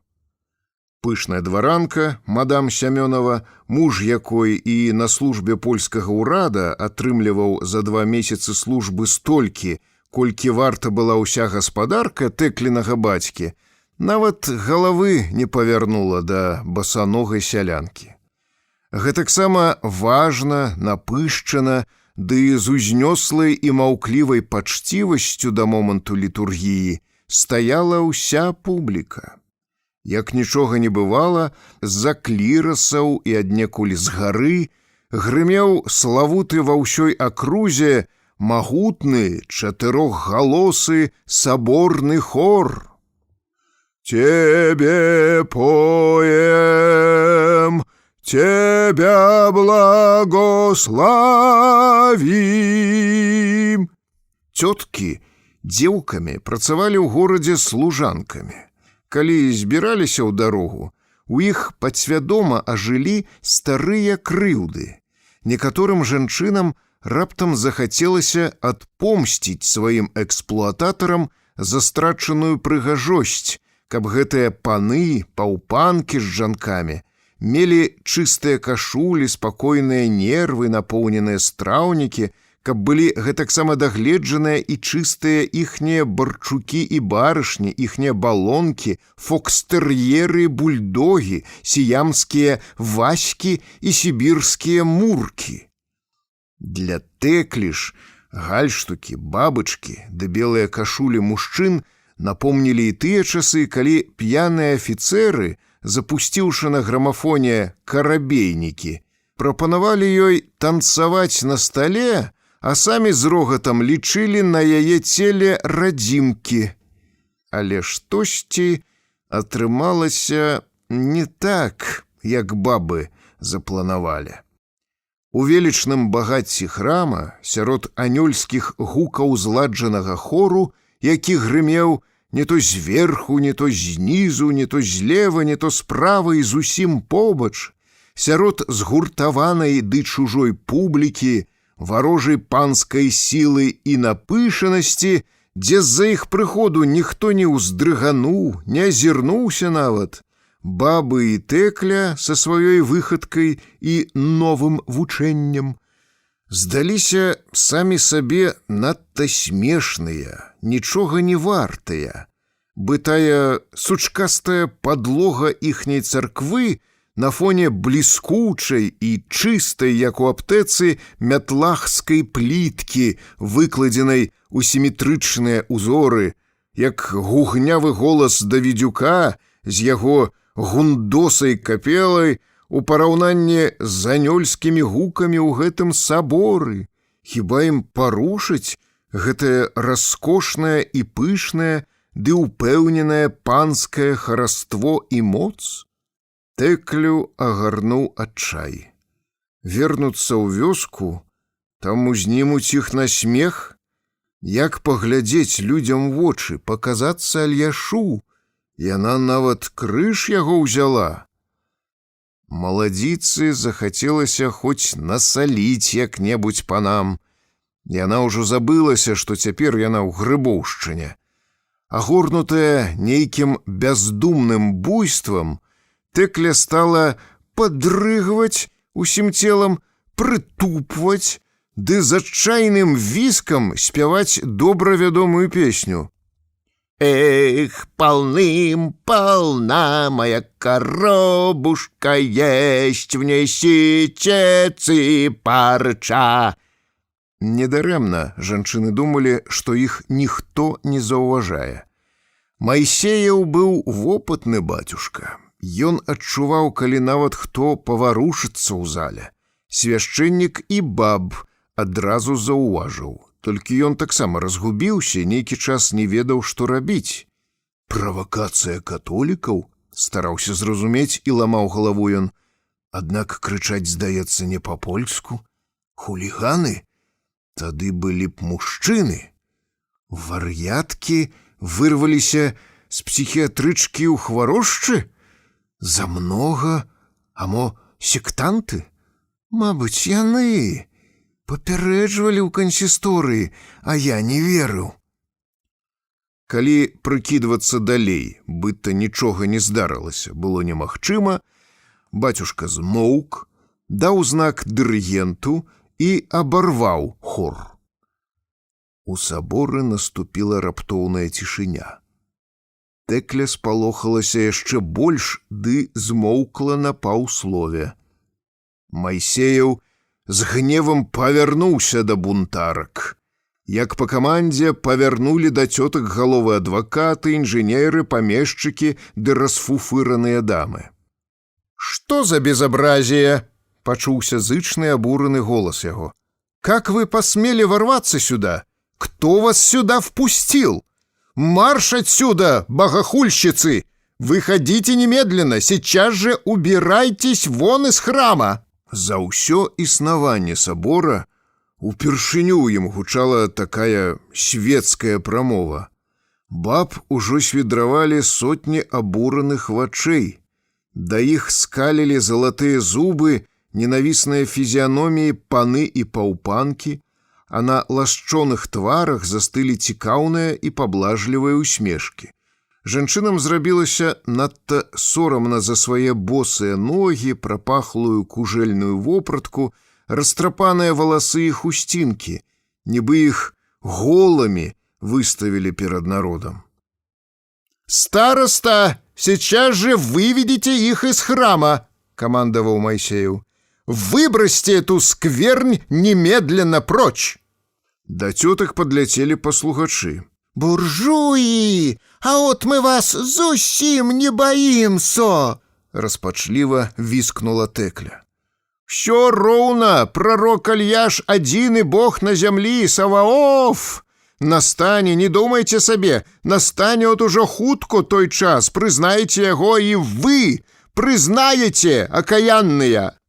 «И вы дочакаетеся погибели!» — поспела закричать худая и костистая Палагея Субета с плянтов, ды стала отбиваться. «Каб на вас пранцу напали! Каб вас сыжили сгноил!» «Не лезь, отстань, халуй паршивый, не цепуй меня запыцканными лапами, не купил!» — твердила разлютованная Тэкля. Нейкі мужик хапіў тетку Химку. «Манечка, сыночек, детки вы мои, ратуйте свою матку! Вырывалася з крыкам цётка і выпусціла лістоўкі. Паперкі белымі галубамі разляцеліся па саборы, і толькі цяпер стала ўсім відаць, як іх многа. Мужчына ад разгубленасці Хімку выпусціў. Найбольш лямантавала Піліпіха. Бабка упала на падлогу, накрылася з галавой цёплай хусткай ды енчала: «Караул! Забіваюць! Людкі! Ой, ратунку! Караул!» Дужым мужикам было не да бабкі, яны атакавалі маладзейшых. Тэкля рванула ланцужок, адбівалася крыжам. Іншыя пусцілі ў ход партрэты, кіпцюры. Адступаючы да дзвярэй, Хімка палка хрысцілася ды цвярдзіла: «Дзеткі мае, вы адно гляньце, паглядзеце, што робіцца тутака! Ах, Яшачка! Ах, сынок! Ах, манечка, чаму вы не ідзеце?» Ля ўвахода стаяў Ларок. Уся гэтая калатнеча з імпэтам наляцела на яго, перакуліла масіўныя камоды. Пакаціліся свечкі, металёвыя распяцці, паляцелі са звонам грошы на падлогу, а пад ботамі раз'юшаных мужикоў захрумсцелі іконкі.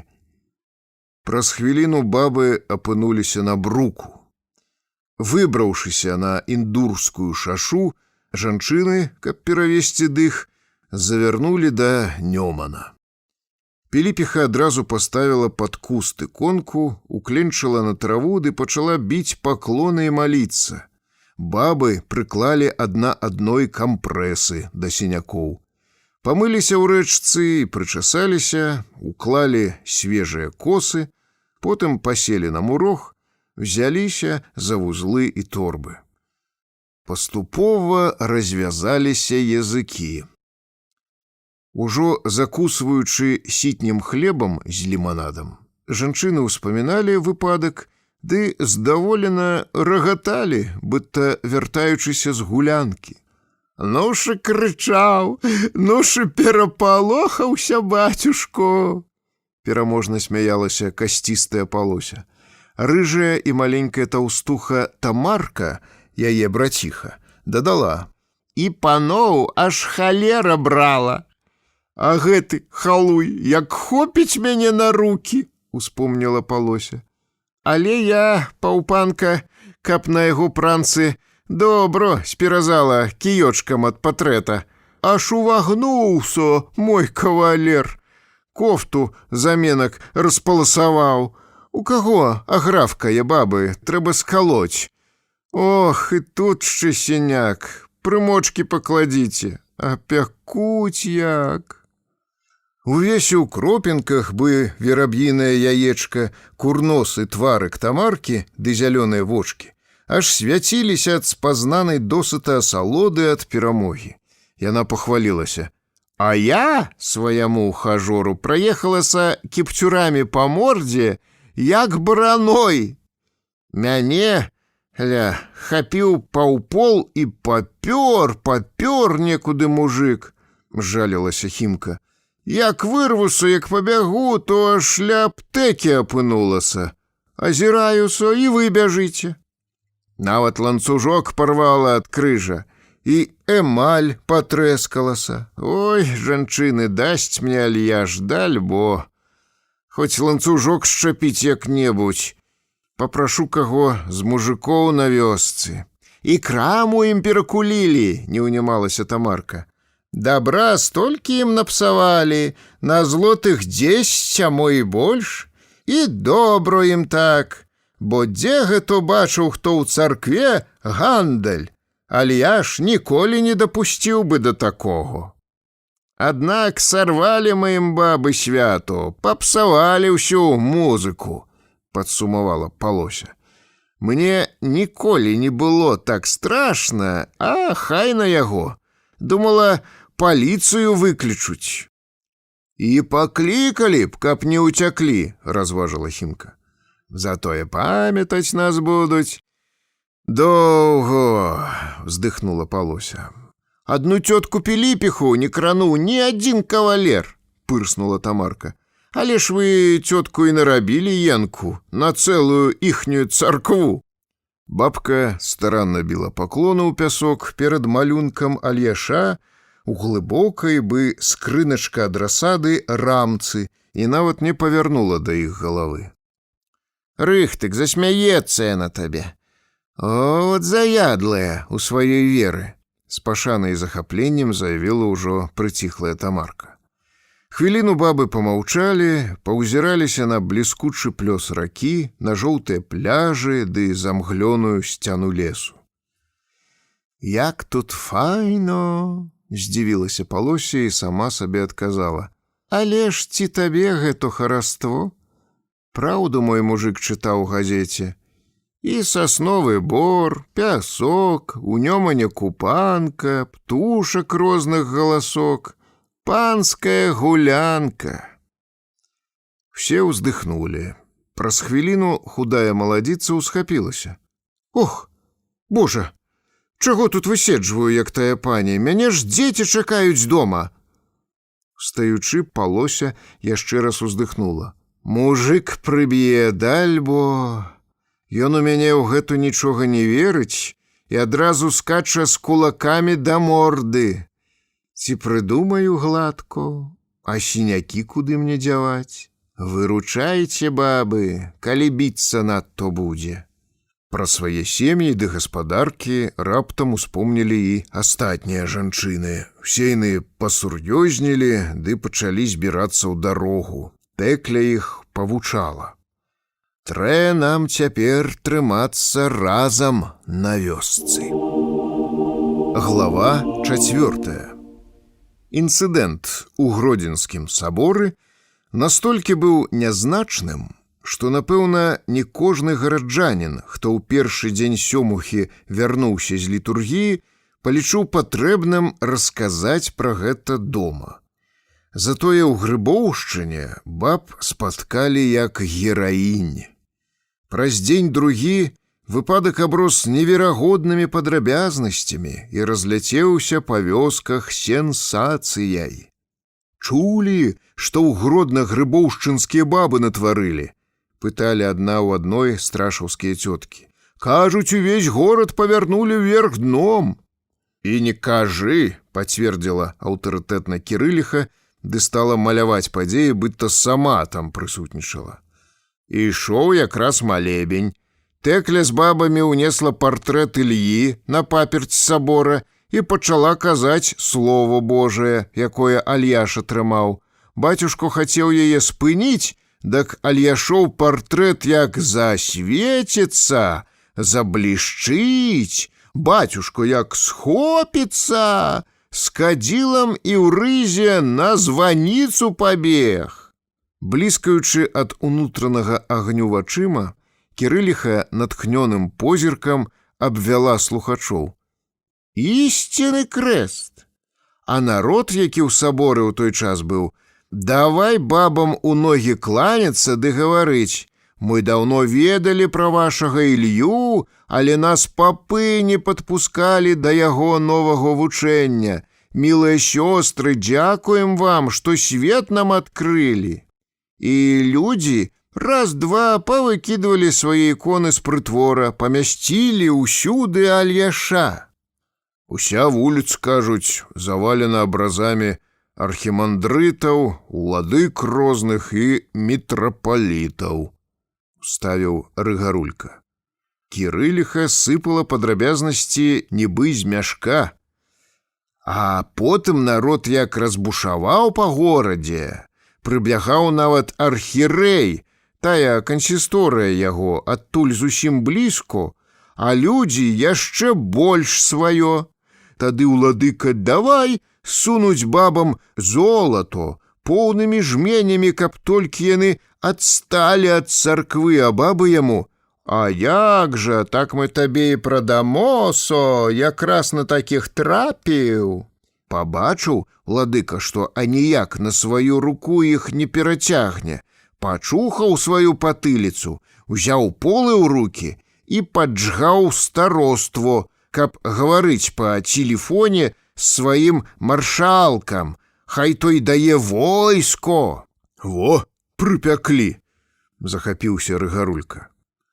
хай і Пілсудскі цяпер свае вусы пакруціць у Варшаве той, хай ведае нашых. Уключыўся ў размову і Клемусаў Сцяпан. А што ён сабе думае? Заваяваў нас ад Расеі, і так яму гэта пройдзе. Па курортах сабе будзе толькі ездзіць. Ну, цётка перайшла на шэпт і даверыла таямніцу. І на ўсмірэнне выклікалі войско. Учора наш Іван вазіў у Гродно бульбу, то ўласнымі вачыма бачыў, каля сабора салдат, спахапілася Сахарха. І каля іншых цэркваў круцяцца яны, але ўсё з дзеўкамі пад ручку сноўдаюць. Баяцца, каб і туды не дабраліся нашыя, а дзевак бяруць для блізіру, няўжо не здагадаешся, чаму? Падказаў Рыгарулька. Баб у турму пабралі? Мусяць выпусціць, калі народ разбушаваў, разважыла Сахарха. Кірыліха і на гэта мела што сказаць. Падумайце, якая тэкля малайчына. У Гродне да яе падляцеў малады і надто файны афіцэр. Падскочыў так, тымі шпорамі злачонымі ды шаблей дзвэн-дзвэн і гаворыць: «Ты, паненка, гэтакая пекная бы князёўна, дазволь, мілая, я цябе выратую ад астрога». А яна: нічога, паночку, я не баюся, бо веру ў Ілью. Хай бяруць мяне, халеры іх бяры ў турму, але хай ведаюць, што ў іх нічога не выйдзе.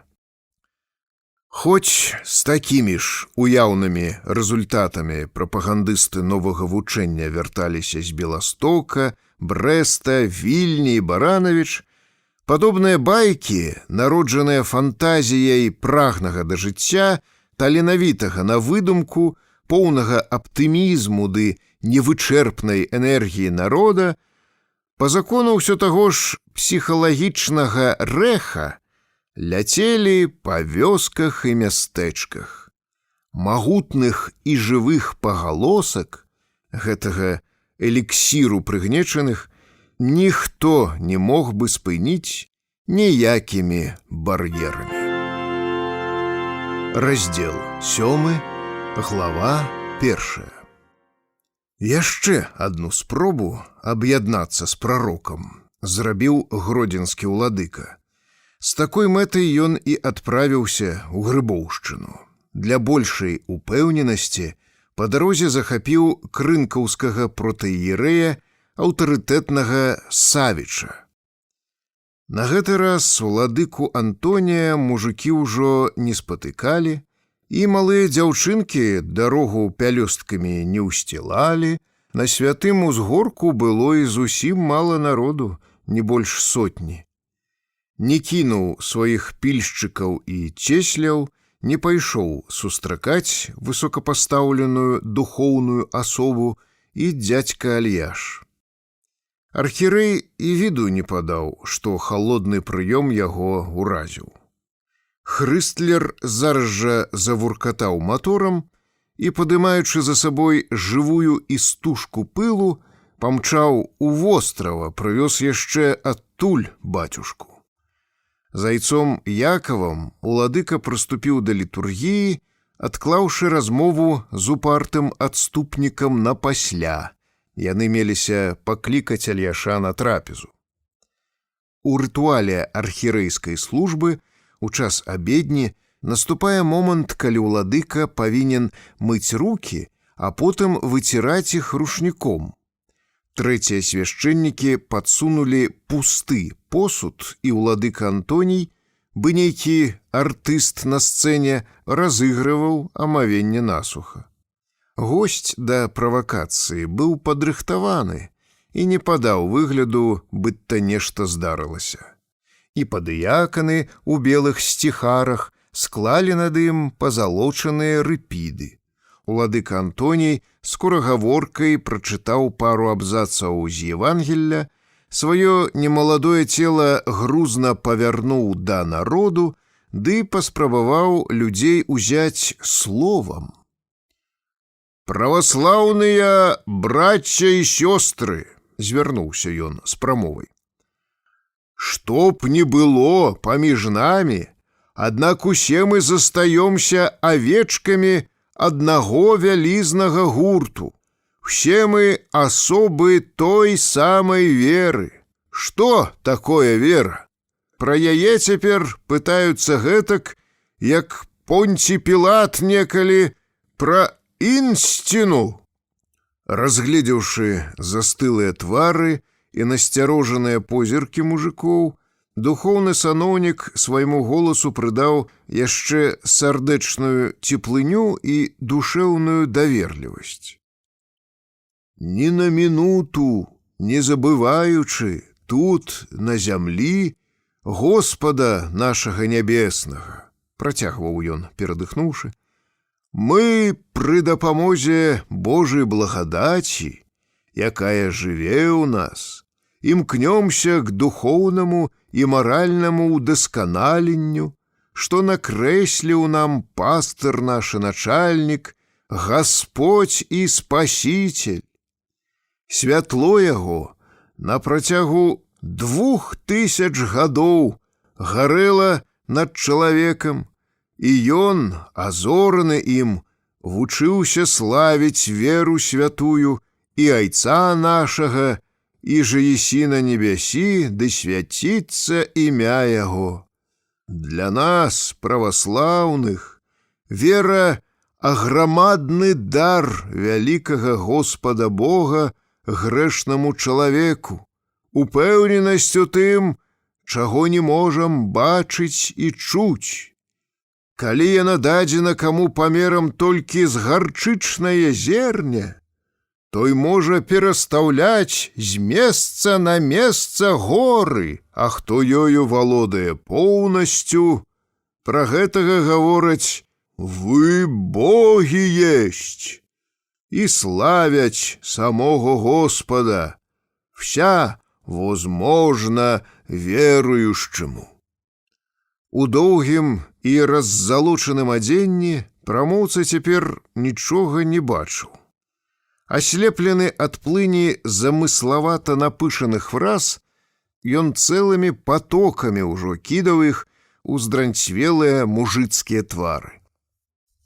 Праз гэтую веру мы ўсе ведаем, што з намі выдарыцца і што быць павінна. Праз яе мы ведаем, куды ідзе памёршы. Адкуль гэта нам вядома? Усё гэта абгрунтоўваюць аўтарытэтам людзей, якія неапісаным цярпеннем, энергіяй ды з дысцыплінаванасцю сцвердзілі рацыю нашай праваслаўнай веры. Вы іх не шукайце ў сваёй вёсачцы, дзе жывуць звычайныя аратыя. Прамоўца асцярожна падышоў да самага галоўнага, з-за чаго прыехаў. Такія людзі, якіх і ўвесь свет не варты быў, якіх шануе ўся ўсяленная, а супроць ісціны, што яны прапаведавалі, не магла выстаяць ні адна варожая сіла. Мы не раздзяляем думкі з католікамі аб звышчалавечых якасцях Дзевы Марыі, як гэта робяць з-за цемнаты сваёй некаторыя з вас. Праваслаўная царква дае сваім членам шырокі прастор, але ў сваім вучэнні яна дае багаслову пункт апоры і маштаб, з якім і рэкамендуе саразмерыць усякае рэлігійнае разважанне, каб пазбегнуць супярэчлівасці з догмамі ды вераю царквы. Праваслаўе ніколі не забараняла прыхаджанам чытаць Біблію, каб чарпаць з яе больш патрэбныя звесткі аб веры, як гэта робяць католікі. Аднак праваслаўе прызнае неабходнасць пры гэтым кіравацца толкаваннями святых айцоў царквы, а не давярацца непісьменным разважанням аддзельных сялян, як легкадумна давяраюць у вас многія сумленныя аратыя і хлебаробы. На яго здзіўленне намёк на Альяша ў мужикоў ніякай рэакцыі не выклікаў, і ўладыка ўжо быў упэўнены ў поспеху сваёй місіі. «Няма, брацья і сёстры, сумнення ні ў кога, што праваслаўе – тая анёльская гіпотэза, якая ахоплівае ўсе выпадкі нашых паводзін. Мае дарагія сябры, сёстры і брацья, мінуць, пройдуць, у лету кануць стагоддзі, зменяцца пакаленні, а вучэнне праваслаўнай царквы, мажліва, з пункту гледжання царкоўнай рыторыкі прамова гродзенскага архірэя была на вышыні, але мужыкі слухалі яе бы турэцкае казанне. Мажны ж саноўнік да таго захапіўся, што нават не адчуў. Людзі толькі чакаюць моманту. Нарэшце адпаведны момант наступіў. Калі ўладыка Антоній з глыбіні свайго балахона пачаў даставаць хустачку, каб выцерці успатнелы лоб, нехта закрычаў: «Мужыкі, што тут ён нам всё трэліць? Сколькі нагаварыў, а пра што, каб яго спытаць? Туману нам напускае». «Не бойся, ён ведае, што кажа!» – прагрымеў голас ломніка ад дзвярэй. «У Бібліі, бачыш, мы не можам самі разабрацца, і Дзеве Мары зашмат пакланяемся, а яшчэ Альяша занадто слухаем. Ён ведае, што казаць». У храме адразу загуло, з усіх бакоў пасыпаліся выкрыкі. «Дурня знайшоў! Братовы сясцёр тут шукае! Бач, сваячок знайшоўся! А язык у яго як падвешаны! Матавіло! Пазайздросціў, што Дзеву Марыю славім!» Віскнула Хрысціна і з узнятымі кулакамі кінулася ў яго бок. «Ты бы столькі пацярпеў, падло!» «Не чапай, паліцыю яшчэ навядзе сюды!» – стрымліваў цётку ломнік. «А табе, архірэй, будзе нам зубы загаворваць». У зале забушавала яшчэ больш.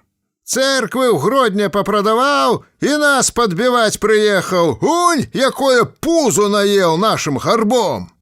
І сыпле, вокам не міргне! Школу спецыяльную канчаў, каб людзей простых ашукуваць! Чаго прыпёрся, кудла?» І ў віднага саноўніка праваслаўнай царквы з-за спінаў папярэдніх мужикоў паляцелі гнілыя памідоры ды яблыкі. Дакладна гэтак, як ляцелі мінулым годам у крынках, калі забаставалі гарбары, а рабочыя праганялі з трыбуны нежаданага аратара з прадажнага фабрыкантам прафсаюза, пана Капітулку. Айцец Якаў з Савічам кінуліся ўладыку ратаваць. Глава 2. Вярнуўшыся ў Гродна, архірэй паспешліва сабраў у кансісторыю свяшчэннікаў, служачых ды старастаў храмаў. Калі ўсе сышліся і з'ехаліся, узбуджаны саноўнік пачаў даваць разгон падуладным звычайнымі свецкімі словамі, сарамаціў іх доўга, не хаваючы сваёй горычы. «Цёмныя мужыкі, нейкія сектанты, а як дзейнічаюць, бачыце? Господі, як яны народ паднялі! Якія папулярныя, як людзі ім вераць! Чаму не вераць гэта к нам, адукаваным? Бо яны дружна ды ўпарта блюдуць сваю лінію, а мы свой ісцінны шлях не беражом, мы хто ў лес, хто па дровы». Разам з матэрыяльным дабрабытам прысутныя ўжо набылі характэрныя рысы чыноўнічага саслоўя, кар'ерызм, саперніцтва, інтрыганства, нізкапаклонства перад начальствам, ды іншыя неабходныя якасці для таго, каб лічыцца чыноўнікам добрай закваскі, быць на віду і ў фаворы маючых уладу. Агледзеўшы гладкія твары, уладыка Антоній ужо з абурэннем касціў падуладных. Ваш галоўны абавязак сеяць мір і згоду, даваць маральную падтрымку і духоўную сілу міранам, а вы чым займаліся ўвесь час? Колькі я мусіў патраціць сілы на такое глупства, каб памірыць стары архірэйскі хор з новым саборным? А колькі трачу часу, каб стрымліваць ашалелых нахабнікаў? Які-небудзь непісьменны, але пранырлівы бацюшка бязлітасна спіхвае з цёпленькага месца людзей з вышэйшай адукацыяй, свяшчэннікаў са шматлікай сям'ёй і адбірае ў іх апошні кавалак хлеба. А хто пазаймаў у нас пасады царкоўных старастаў, былыя ротмістры жандармерыі ды майстры вінакурань? Чаго тут дзівіцца, што ў нас шырыцца сектанства і з'явіўся прарок Ілья? Які поп, такі прыход? Зрэшты, пра Альяша ў нас з вамі будзе размова аддзельна. Саноўнік разлютаваўся не на жарты. Вы мяне ў зман увялі! Уладыка Антоній быў чалавекам рашучым, нават крутога нораву. Таму сабраныя ў зале ўгіналіся, хавалі вочы, кожны баяўся, каб уладыка яго не крануў. Вы супакойвалі мяне, што прарок лакальная з'ява. Хіба ад таго, што прамаўчым, закрыем на яе вочы, не стане праблемы? Так толькі могуць дзейнічаць платныя слугі, якім няма справы да поспеху нашай місіі. Я навяду в сваёй епархіі парадак. Я вас працаваць прымушу. Да Альяша ў наступны дзень памчалі кансісторскія паны ў капелюшах. Толькі Клімовіч да іх нават не выйшаў. Тады архірэй выклікаў з крынак бацюшку Савіча, адводзячы ад протыерэя вочы, саромеючыся аголенага ў сваіх словах намеру, уладыка Антоній заявіў: «У святой царквы павінны быць у Грыбаве свае вушы. Падбярыце там бабак, якія за плату згодзяцца дакладваць пра кожны крок Альяша. На грошы не скупіцца».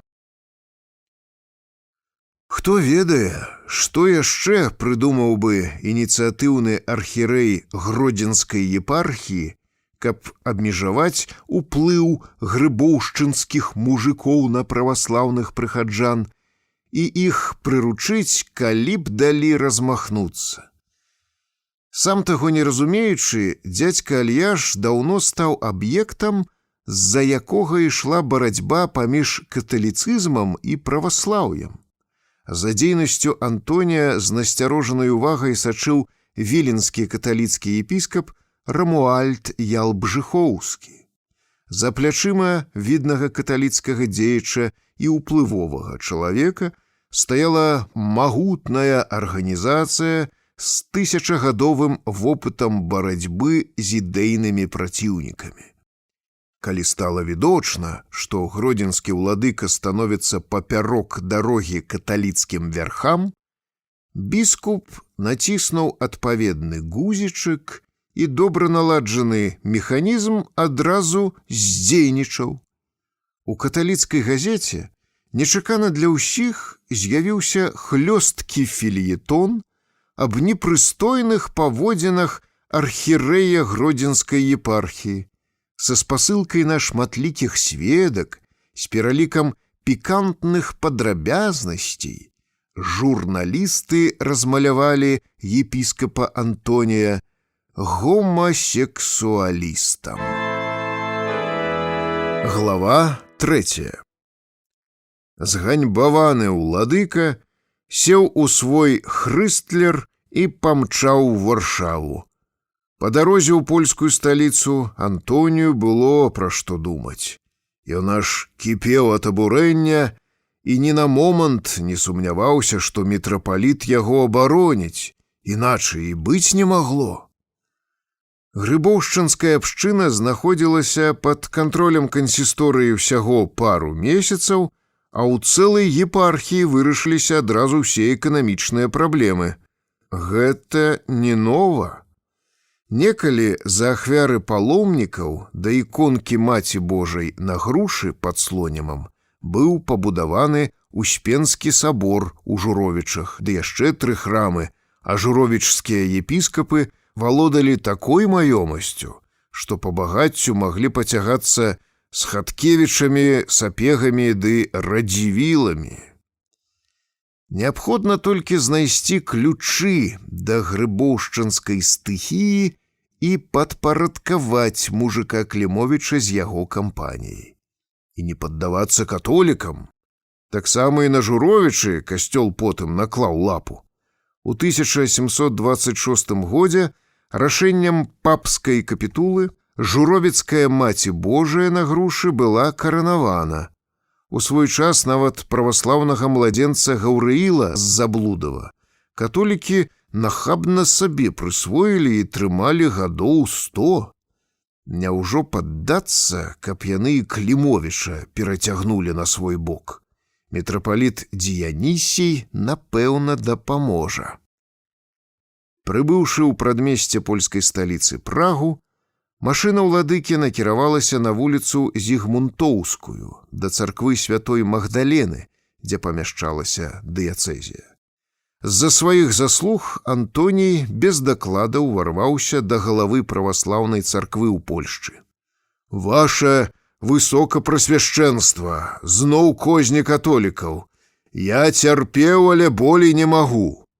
Мажны і энергічны мужчына з малочна-белай мітрай на галаве і посухам у руках як бы даўно чакаў госця з Гродна. Мітрапаліт адразу стаў яго папракаць. «Што вы нарабілі? Я вас, Сергей Иванович, папярэджваў, не задзірайцеся. Папярэджваў, калі вы да мяне прыязджалі, наказваў праз давераных. Я маліў вас адумацца, умерыць сваю энергію, калі заязджаў у Гродна».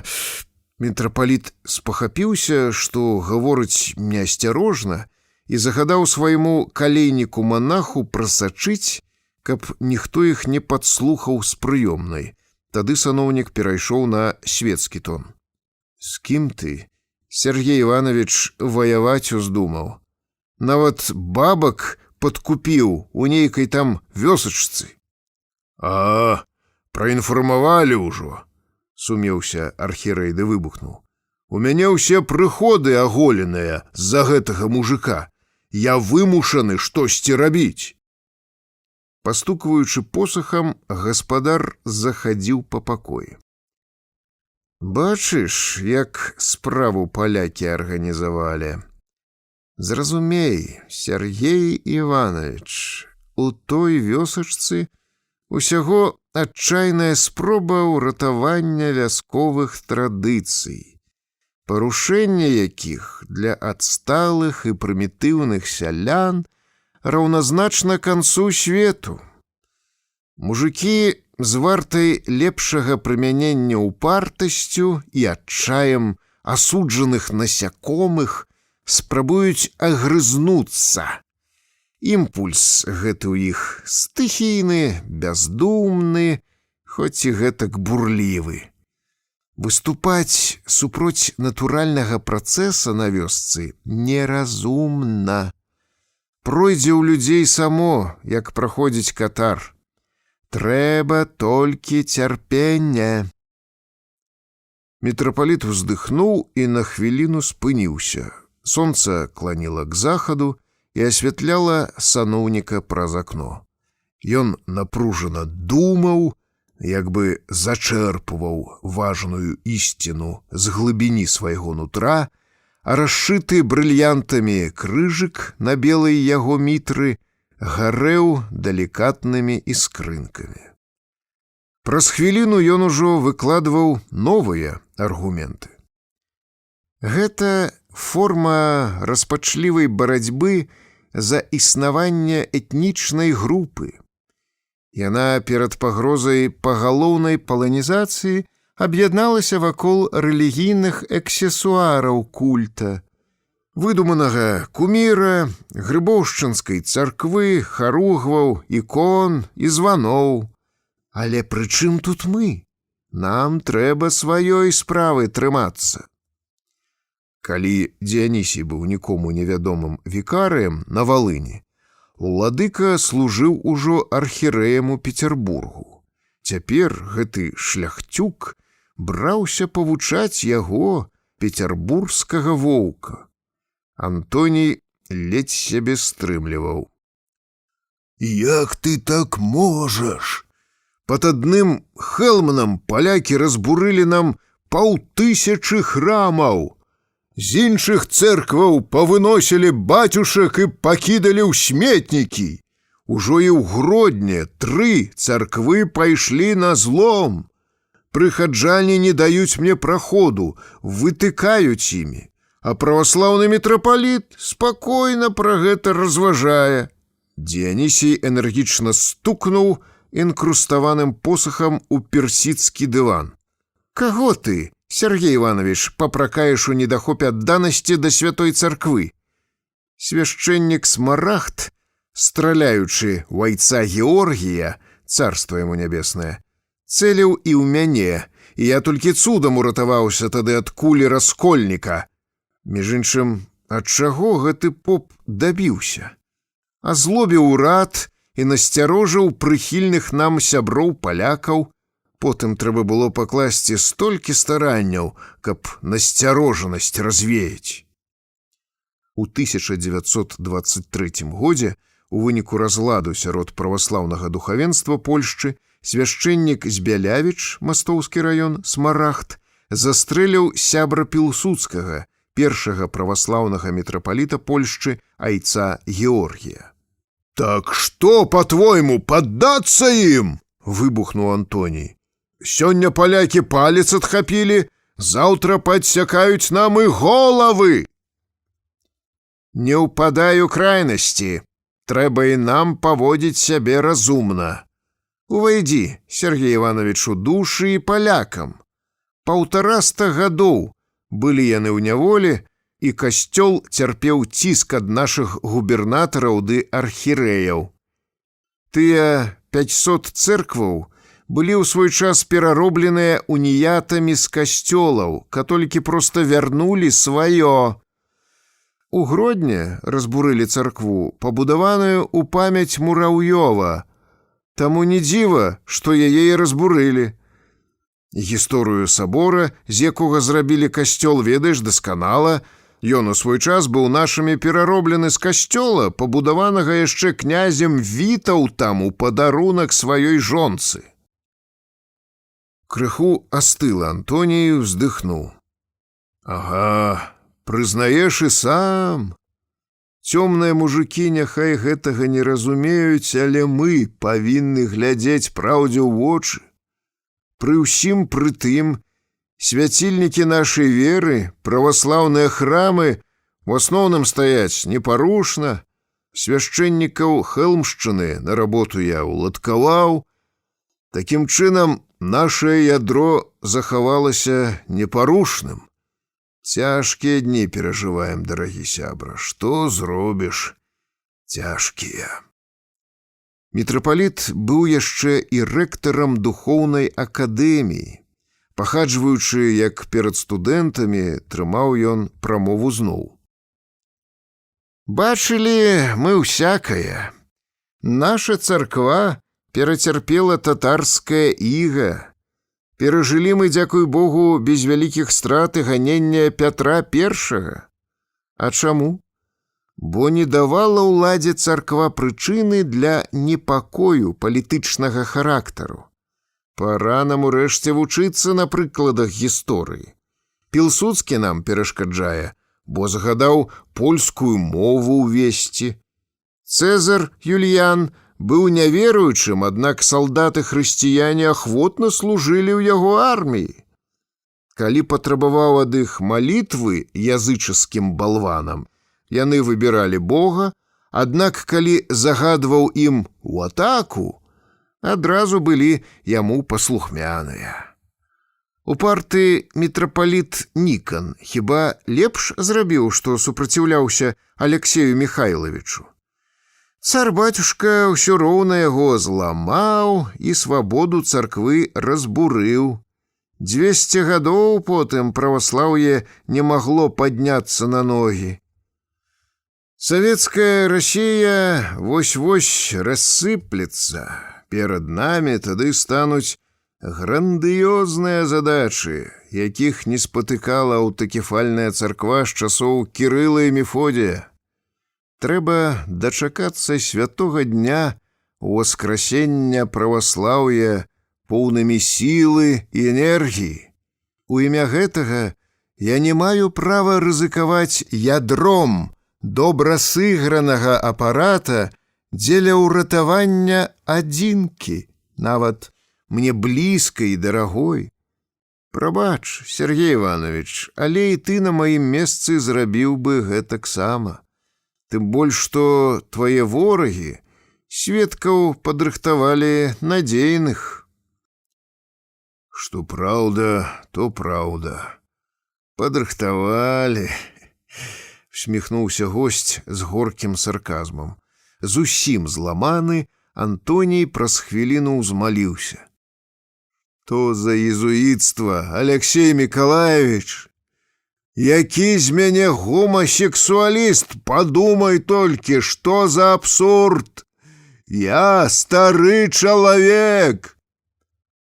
Разумею цябе, дарагі. Прысядзь, калі ласка. О, сюды і слухай.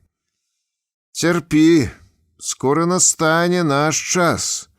У Расіі страшэнны голад, духоўны і маральны. Там стаміліся нас чакаючы.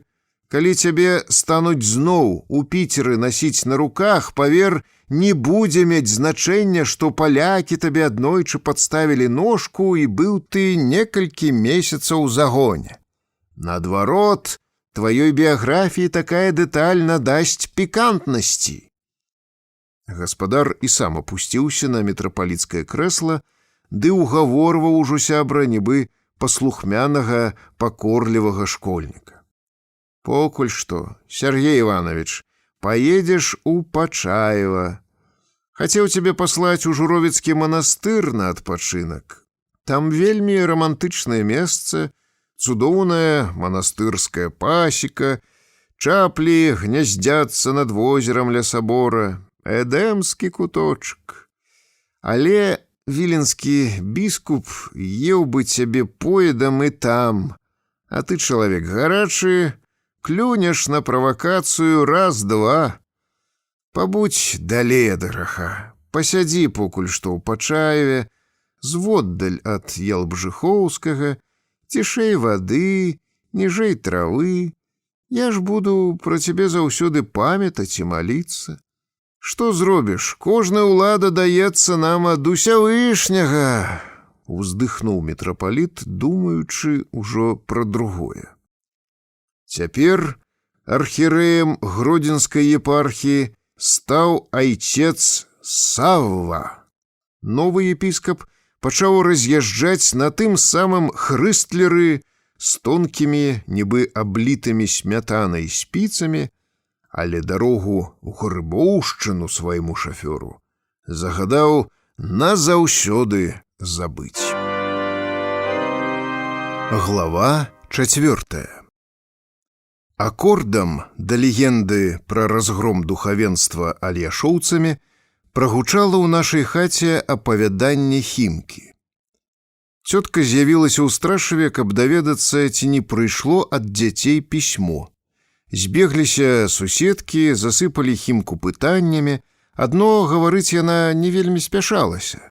Поўная шчодрай дабраты, унутранага здавальнення і радасці, наша цётка сядзела на лаве з заціснутай моцна ў кулаку ўсё той жа карункавай хусцінкай ды таямніча ўсміхалася. Хімку ўвогуле нельга было пазнаць. Некуды падзеліся згорбленасць і гатоўнасць усім паслужыць. Яна сядзела з пачуццём уласнай годнасці, твар і рукі зрабіліся ў яе белымі, нібы ўвесь свой век жыла яна ў горадзе і ў дастатку, нават адзенне на ёй было ахайнае і адпрасаванае. «А, появілася такі!» — увайшоў у хату бацька. «Ну, здравствуй! То і ты, кажуць, праславілася ў вайне з кудламі!» Не без гонару заўважыў ён, дараваўшы ўжо сястры нават тое, што яна вазіла прэзідэнту кужель. «Малайчына! Я з панамі ваюю, а ты з папамі ды архірэямі. От то ж узяліся мы з табой парадкі наводзіць, а?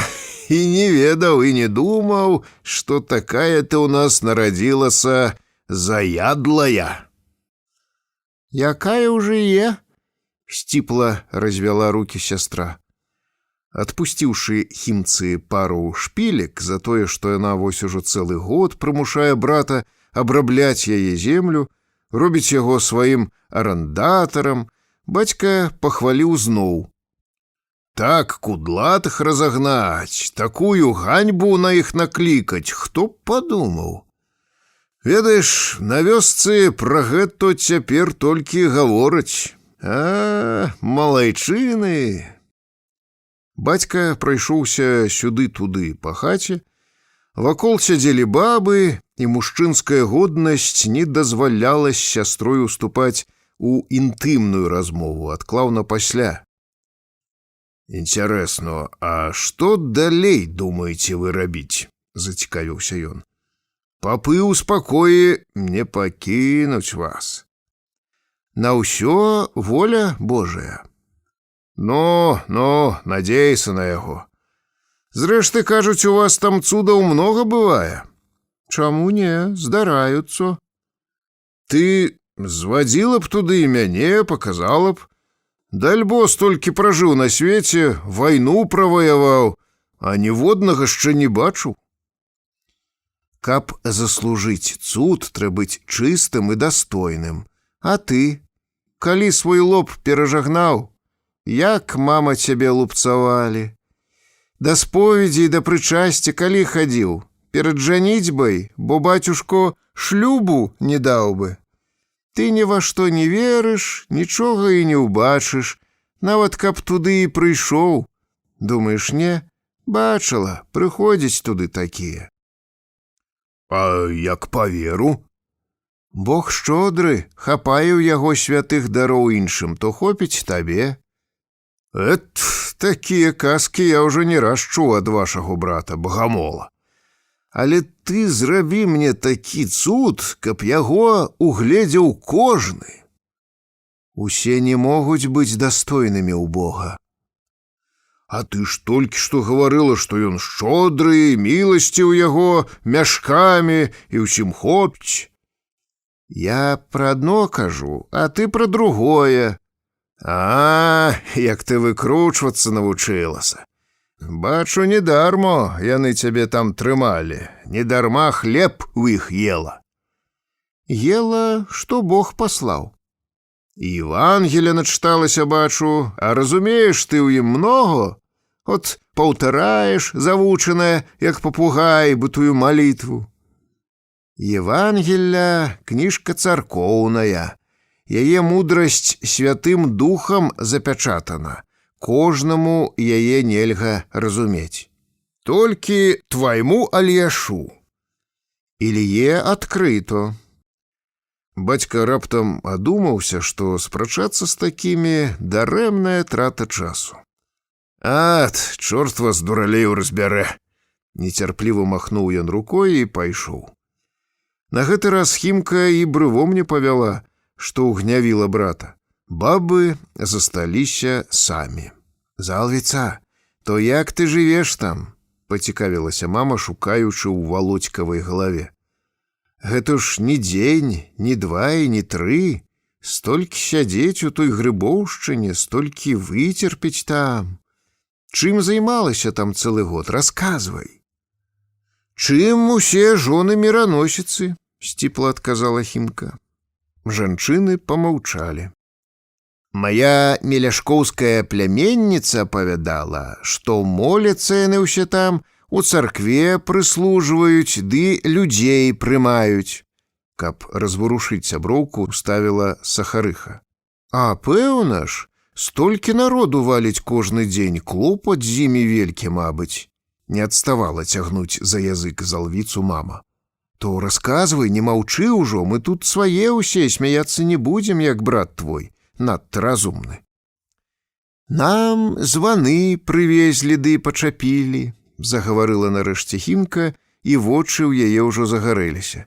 Але я ж высвянціў іх, прачытаў малітву такую. Господі, як прагучаць гэтыя званы, няхай адступіць змрок і цемра, зло і няшчасце, маланкі і громы, засуха і голад, ды знішчальная сіла града. Далей я забылася. І цяпер, як ударыць дружна на верую, то такая ўрачыстасць бы на небе, калі часамі прысніцца. Бягуць людзі адусюль паглядзець і паслухаць, а радуюцца, а гамоняць бы дзеці. Ні бацюшкі, ні архірэі, ніхто другі, а самі сабе іх купілі, самі і ўстанавілі. Белавежскі Антанюк з мужчынамі узвалакаў іх вяроўкамі. Ах, колькі канапляных вяровак парвалі! І цяпер яны бом-бом-бом. Адзін тоўсто так, як чмель, а тыя ўсё танчэй, танчэй, ды гудуць бы яшкаў самалёт у нябеснай высі. І паверце, бабанькі, наўслухаюся, намалюся за дзяцей, выплачуся салёнымі слязьмі, выйдзе з мяне гэты ўрэдны сок, ды так мне на душы стане лёгко, так файно, што больш нічога, здаецца, і не трэ. Ох, і мне часамі так хочацца некуды пайсці ды адвесці душу. Пазайздросціла ўжо мама, ды і цяжка ўздыхнула. Але твой брат ні ва што не верыць, узніме сварку ды не адпусціць. А тут шчэ і часу шкода, свіней кормім на праданне. Унь, Ігнаты, купілі малатарню, трэ і нам падумаць аб ёй. Кіньце вы, Манька, за Ігнатамі ганяцца. Хімка хапіла яе ўжо за руку і стала пераконваць. У нас прытчу апавядалі, паслухайце адно. Імчаў па дарозе на чацвёрцы коней адзін багаты купец. За ім выехаў купец на тройцы. Едзе сабе і думае, у мяне ж толькі на аднаго коня меней, чаму я павінен адставаць? І не адстае. Тады выязджае купец уже толькі парай. Гэты бачыць тройку сівых і думае, у яго ж болей на аднаго коня, чаго я павінен адставаць? Выязджае двуколка, купец у ёй бачыць наперадзе пару, ды разважае гэтаксама. У мяне толькі на аднаго коня меней, усё роўна не адстану. І конь яго ад натугі здох. Гаспадар зруйнаваўся, вядома, усяго і было таго багатства, а той, што на чацвёрцы, яшчэ ідзісь, ездзіць недзе. Падумайце добра, Манька, так і вам не ўгнацца мусе за братам рыжаго Ігната. Мо і праўду ты кажаш?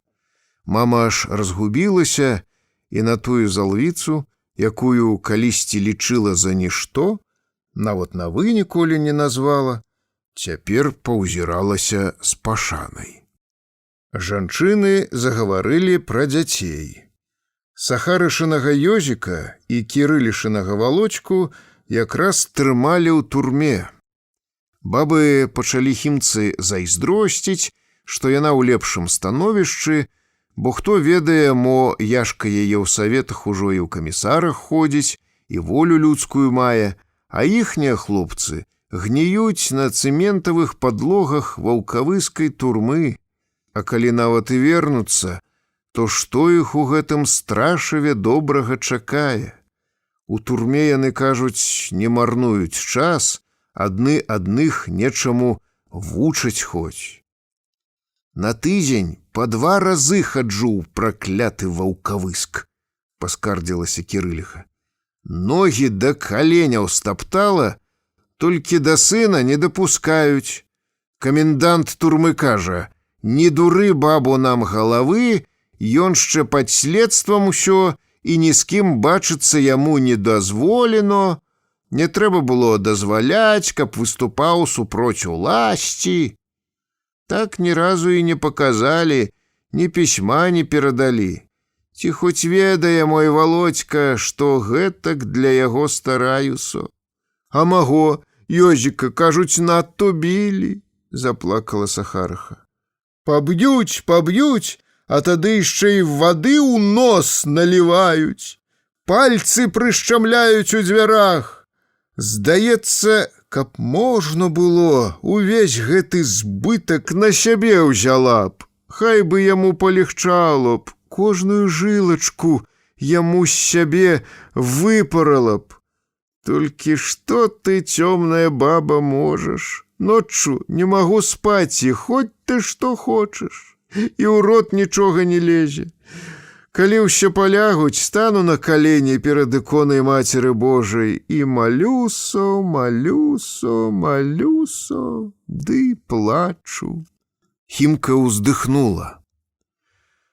Доля мацярынская, не дай Бог, недарма моляцца Дзеве Мары.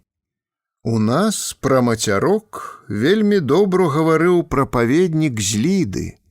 Сабралася яна расказваць зноў. У нейкім там царстве пасадзілі ў цямніцу хлапца.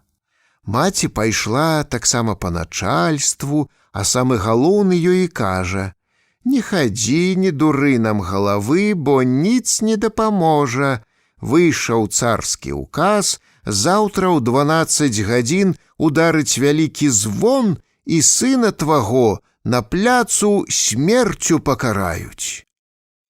Маці гэтаксама, як вы, плакала, убівалася, ноччу галавы да падушкі не прытуліла, а раніцой падумала так: уратаваць зусім яго не магу, але хоць пару хвілінак сыну дарую. Узабралася бедная на званіцу, прытаілася ды чакае. Калі кат занёс сякеру над галавой асуджанага, і званар уже тузануў за вяроўку, каб падаць знак, яна падставіла руки пад звон. Язык жалезны удараў у мяккое, і звон той, вядомо, не прогучаў. Так маці трымала руки, покуль іх не адбіло. Дзіво, што руки падставіла пад тое жалезо. Скрозь слёзы загаварыла цётка Сахарыха. Твоё дзіця задоволено, яму добро, тое ўсе мацерыны радасці, ўсё шчасце. Бабы ўсхліпнулі пачырванелымі насамі, пачалі выцірацца ражкамі хусцінак. Для мяне і брата цётка Хімка была за няньку. Адчуваючы, у якой яна цяпер пашане, я цётку сваю слухаў, напаўняўся гонарам і быў з Хімкай сэрцам. Толькі хлапечае самалюбства мне не дазволіла выказаць сваю любоў Хімцы ў голас. Мне ішоў ужо 11 год. Затое нецярплівы і маладзейшы на 3 гады мой брат дачакаўся, калі цётка змоўкне, вырваў сваю галаву з маміных рук і спытаў: «Цёцю, а вы праўда больш у Грыбоўшчыну не вернецеся?» «Пайду, Володечка, пайду, дзедка», — паспачувала яму Хімка і прыгарнула пляменніка. «Ай, не трэба больш, я з вамі зноў спаць буду», — узмаліўся ён. «Дурненькі, я там у іх міраносіца, без мяне ім ніяк не абысціся. А што вы там носіце?» Бабы рассмяяліся. «Так богавы служкі называюцца», — прыняла ўсур'ёз братава пытанне цётка. Са шкадаваннем працягнуў Володька. «Мушу туды ісці, сынок, бо мне сон такі прысніўся, і Бог загадвае, каб я служыла дзядзьку Альяшу». Хімка ўздыхнула з забабоннай пакорнасцю, ды зноў звярнулася да сябровак. «Ах, і сніцца мне, бабы, быць то я апынулася ў аблаках, але не магу аглянуцца, бо вішу і баюся, каб не праваліцца ў бестань. Гляджу, перада мной на хмары якіясь людзі вылежваюцца, бы на беразе разлягліся і грэюцца на сонейку. Дайце руку, каб я ступіла на цвёрдае, прашу іх. Не можам, кажуць, пачакай, хутко будзе ісці той, хто падасць. І во, алюдцы вы мае, бачу нейкую ўжо цень і чую за сабой пах. Але такі дзіўны арамат, такі дзіўны, што за ім, здаецца, пайшла б на край свету. І цень гэтая, і пах блізяцца да мяне памаленьку, блізяцца. Хтось падае руку, але не бачу яго, а чую толькі ўсё той пах, а бачу адну цень.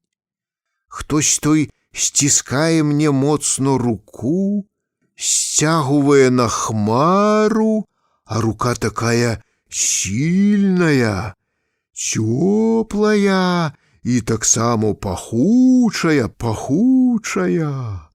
Тады той нехто кажа: «Ідзі за мной, адно не азірайся ні налево, ні направо, ні назад». І мы некуды крочым. Збоч сцежачкі анёлы з залатымі дзідамі стаяць і нам кланяюцца, ластаўкі снуюць, стрыжы вішчаць, буслы лётаюць. І тут ён раптам мяне пытае: «Ці памятаеш сваё прозвішча?» Я думаю і ніяк не ўспомню прозвішча, нават дзявочаго. Тады нехто той падводзіць да варот гэтакіх, бы ў Казані былі ля той гімназіі, дзе мой Яшка з вашым Ёзікам вучыўся, але куды большых, ды з такімі бліскучкамі, як агонь жывы, з вісюлькамі рознымі, і кажа: «Чытай». І я чытаю, толькі адно слово там — «светач». Першы раз такое слово чую і бачу, дальбо напісаным. Я адразу прачнулася, упала на калені і давай бясконца маліцца. Хімка ў заканчэнне аб'явіла зачараваным малым: «Сам Господь Бог, Володечка, показвае мне быць светачам, хадзіць па людзях, насіць ім праўду пра вучэнне прарока, пра грыбоўшчынскага дзеда Альяша. А мо і ты, калі вырасцеш, станеш некалі такім». Сахарха уздыхнула з зайздрасцю. «Якая ты, Хімачко, шчаслівая! А так табе было цяжко, так трудно, так ты тут кукавала, і так мы цябе шкадавалі ўсе, аж страх і ўспомніць». Хімка згадзілася. «Было. Праўду людзі гавораць, што, пазачыняўшы ўсенькія дзверы, Всявышні хоць вакенцо для ратунку чалавеку пакіне».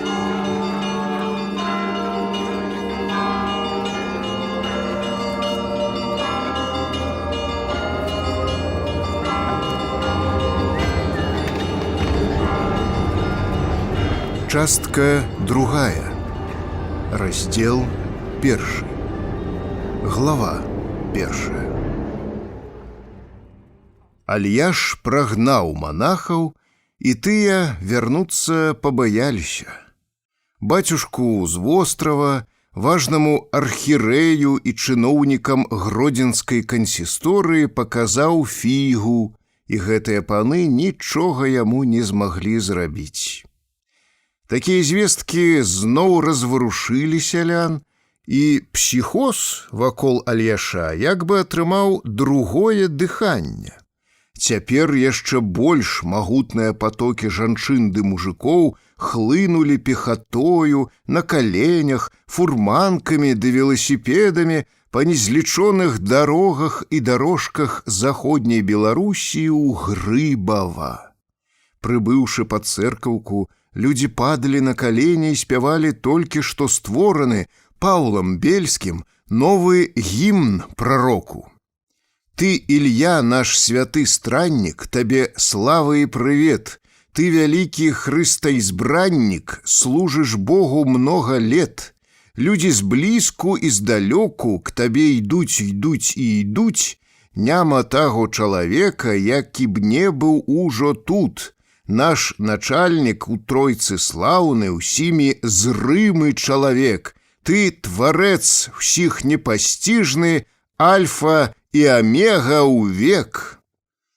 Нядаўна з Пяремышля прывезлі 4 званы. Хоць браты кавальскія грошы з Альяша здзерлі немалыя, але, праўда, адлілі іх на славу, з галасамі магутнымі, чыстымі ды звонкімі. Мёртвага з магілы падымуць ды падбадзёраць. Дзядзькі, якім давялося ўзбірацца на званіцу, з-за ляноты мо ніколі не шмаравалі свайго воза, але ложы грыбоўшчынскіх званоў старанна пэцкалі тавотам, а метал з сярэдзіны і з пакатых бакоў выціралі рукавамі світак.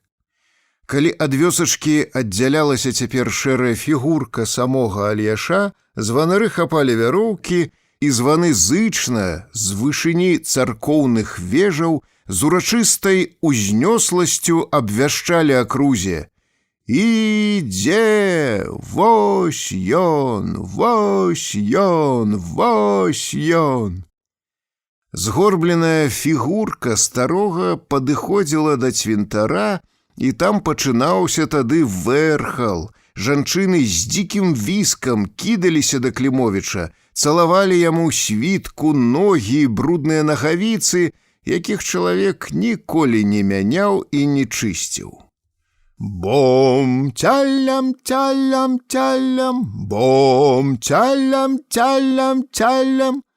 Грамавым акордам дабаўляла эмоцыі, вялізнымі, як скляпы горламі, літая бронза з вышыні. Дужыя целахоўнікі браліся за рукі, бесцырымонна адціскалі ад прарока баб, рабілі ў людской згуртаванай масе праход. «Чаго тут тырчыш, як жаробная кабыла?» — крычалі адчайна бы на пажары. «А ну, назад! Не вышчарай зубы, як на праданне, дай яму дарогу, не бачыш!»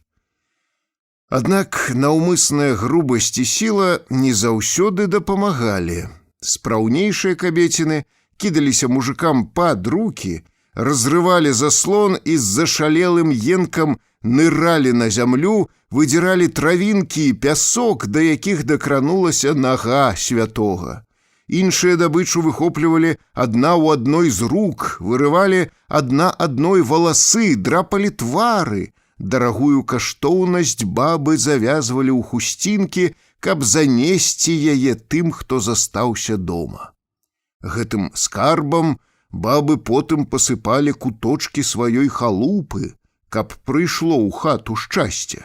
Сыпалі на галоўкі дзетак, каб не ўраклі іх злыдні, былі паслухмяныя, не хварэлі і не мачыліся. Пясочкам гэтым пасыпалі нават мужанька, каб не запіваў і не ленаваўся. Крапілі кароў, свіней, коней і цялятак, каб не браў іх паморак і не шкодзіла дрэннае паветра. Пырскалі ім тузікаў і жучак, каб не шалелі. Дзіўнымі бываюць выкрутасы чалавечай псіхікі. Малая дзяўчынка папросіць цябе расказаць байку і з аднолькавым захапленнем будзе слухаць яе 7 разоў, хоць ведае маладая хітруня, што ўсё гэта выдумка. Псіхіка маладога парастка патрабуе запаўняць час гульнёй, нерэальным жыццём, а дзеці, якія пазбаўлены гэтага, вырастаюць непаўнацэннымі духоўнымі калекамі, а часамі злачынцамі. Калі задумаешся над рытуалам, які разыгрывалі нашы непісьменныя сялянкі пры абнаўленні ікон, нараджэнні прарокаў, са святым пясочкам ды свянцонай вадзіцай, пачынае цябе падмываць здагадка, а мо жанчыны тыя былі не такімі ўжо і цёмнымі? Са здзіўленнем знаходзіш у тых падзеях элементы гульні, нейкую затоеную, магутную сілу духа. То была якаясьці татальная праява духоўнай патрэбнасці, спосаб запаўнення вакуума і форма праяўлення адчаю душы збядаванага народа, які спрабаваў наіўнымі сродкамі выбрацца з маральнага прыгнёту. То быў апокрыф нястрыманай фантазіі, трызненне людзей, якія трацілі надзею, аднак з апошняй сілы стараліся ўтрымаць яе хоць бы якім-небудзь чынам, бо іначай што ж тады заставалася? Іхняя наіўнасць стаяла побач са святасцю. Глава 2. Маленні, спяванне псалмоў і трапараў на вечарах у Грыбоўшчыне зблізілі паклоннікаў новага вучэння і сцэментавалі іх у дружную абшчыну. Альяшова эліта жыла бесклапотна, прыпяваючы, каб не трапіць во іскушэнне д'явольское, каб заглушыць у сабе плоть, змагары за чысціню веры ва ўсім свеце прыдумалі розныя схімніцтвы, адмысловыя пасты, накладывалі на сябе жалезныя вярыгі, да ног прывязвалі ды валачылі за сабой пудовыя гіры, цэлую зіму хадзілі босамі, а то замыкаліся на гады ў сырыя пячоры.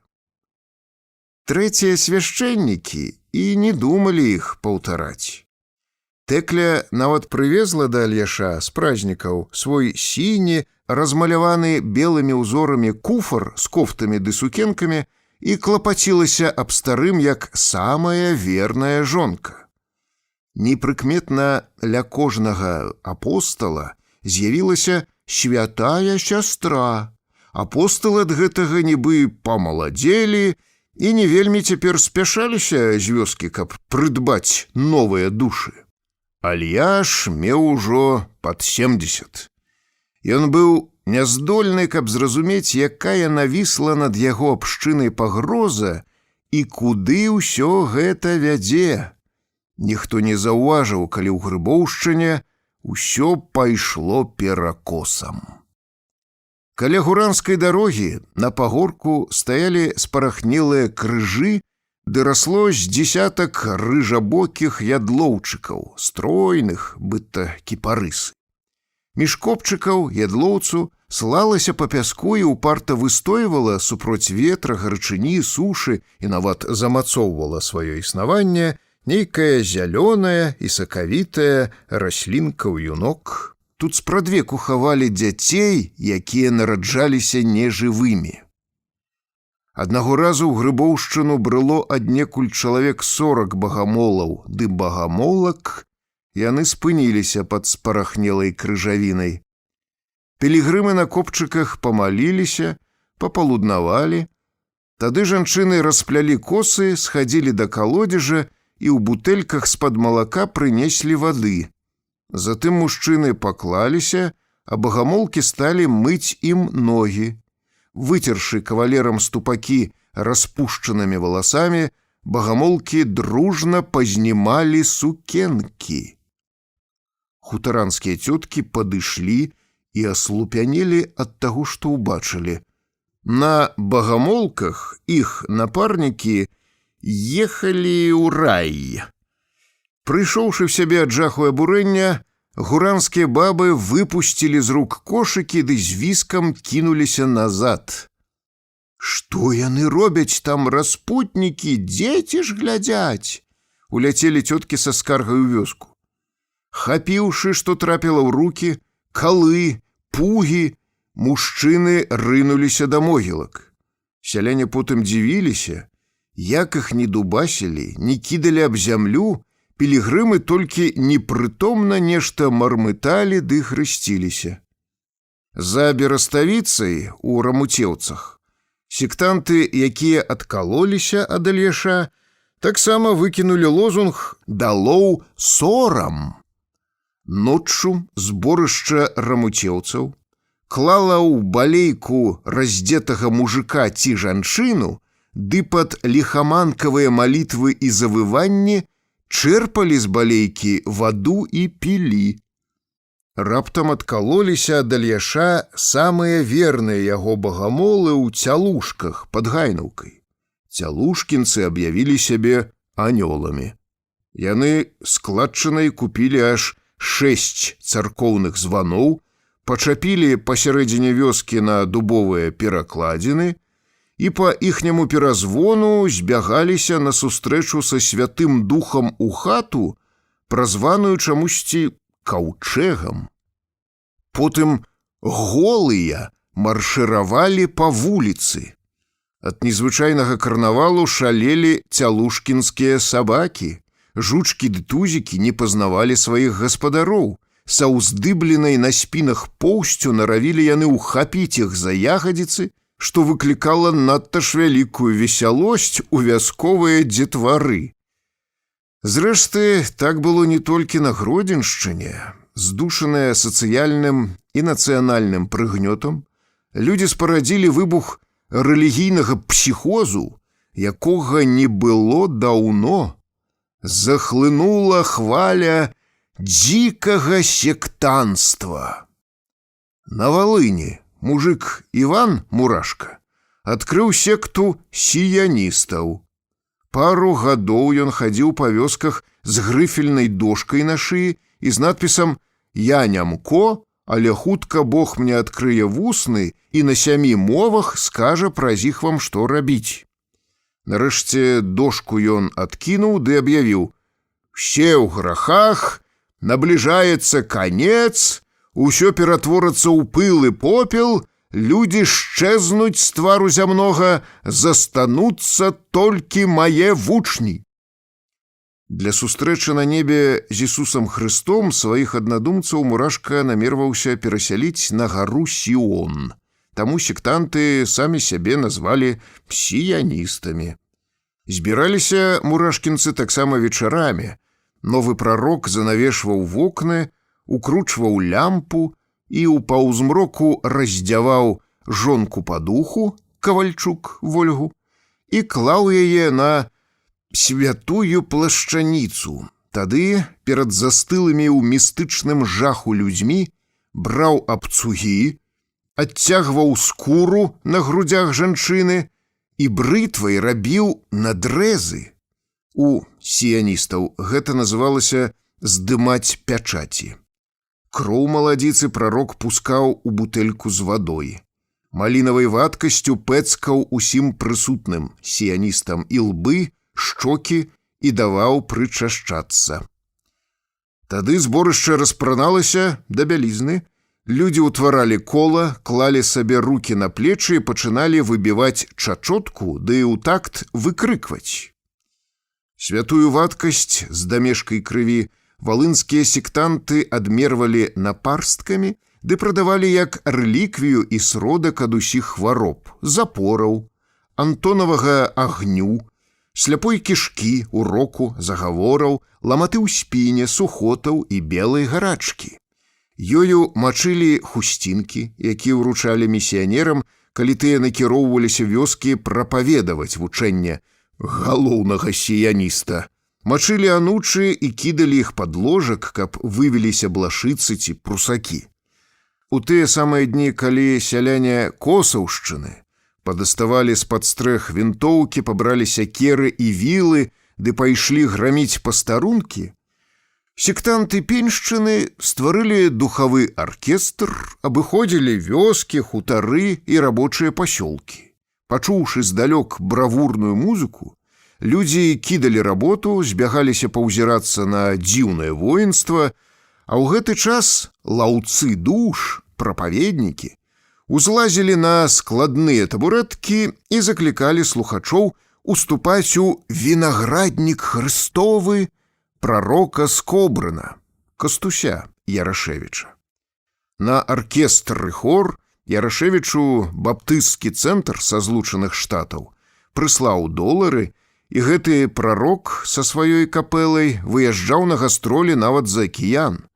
Кобрынскія дзяўкі з эмігранцкіх сцэн і эстрад Нью-Йорка, Чыкага, Філадельфіі 8 месяцаў давалі канцэрты, славілі ў песнях Хрыста і Єгову, ды побач з гэтым спявалі «Зязюленьку», «Ой, лянок», «Не аддай жа мяне маці».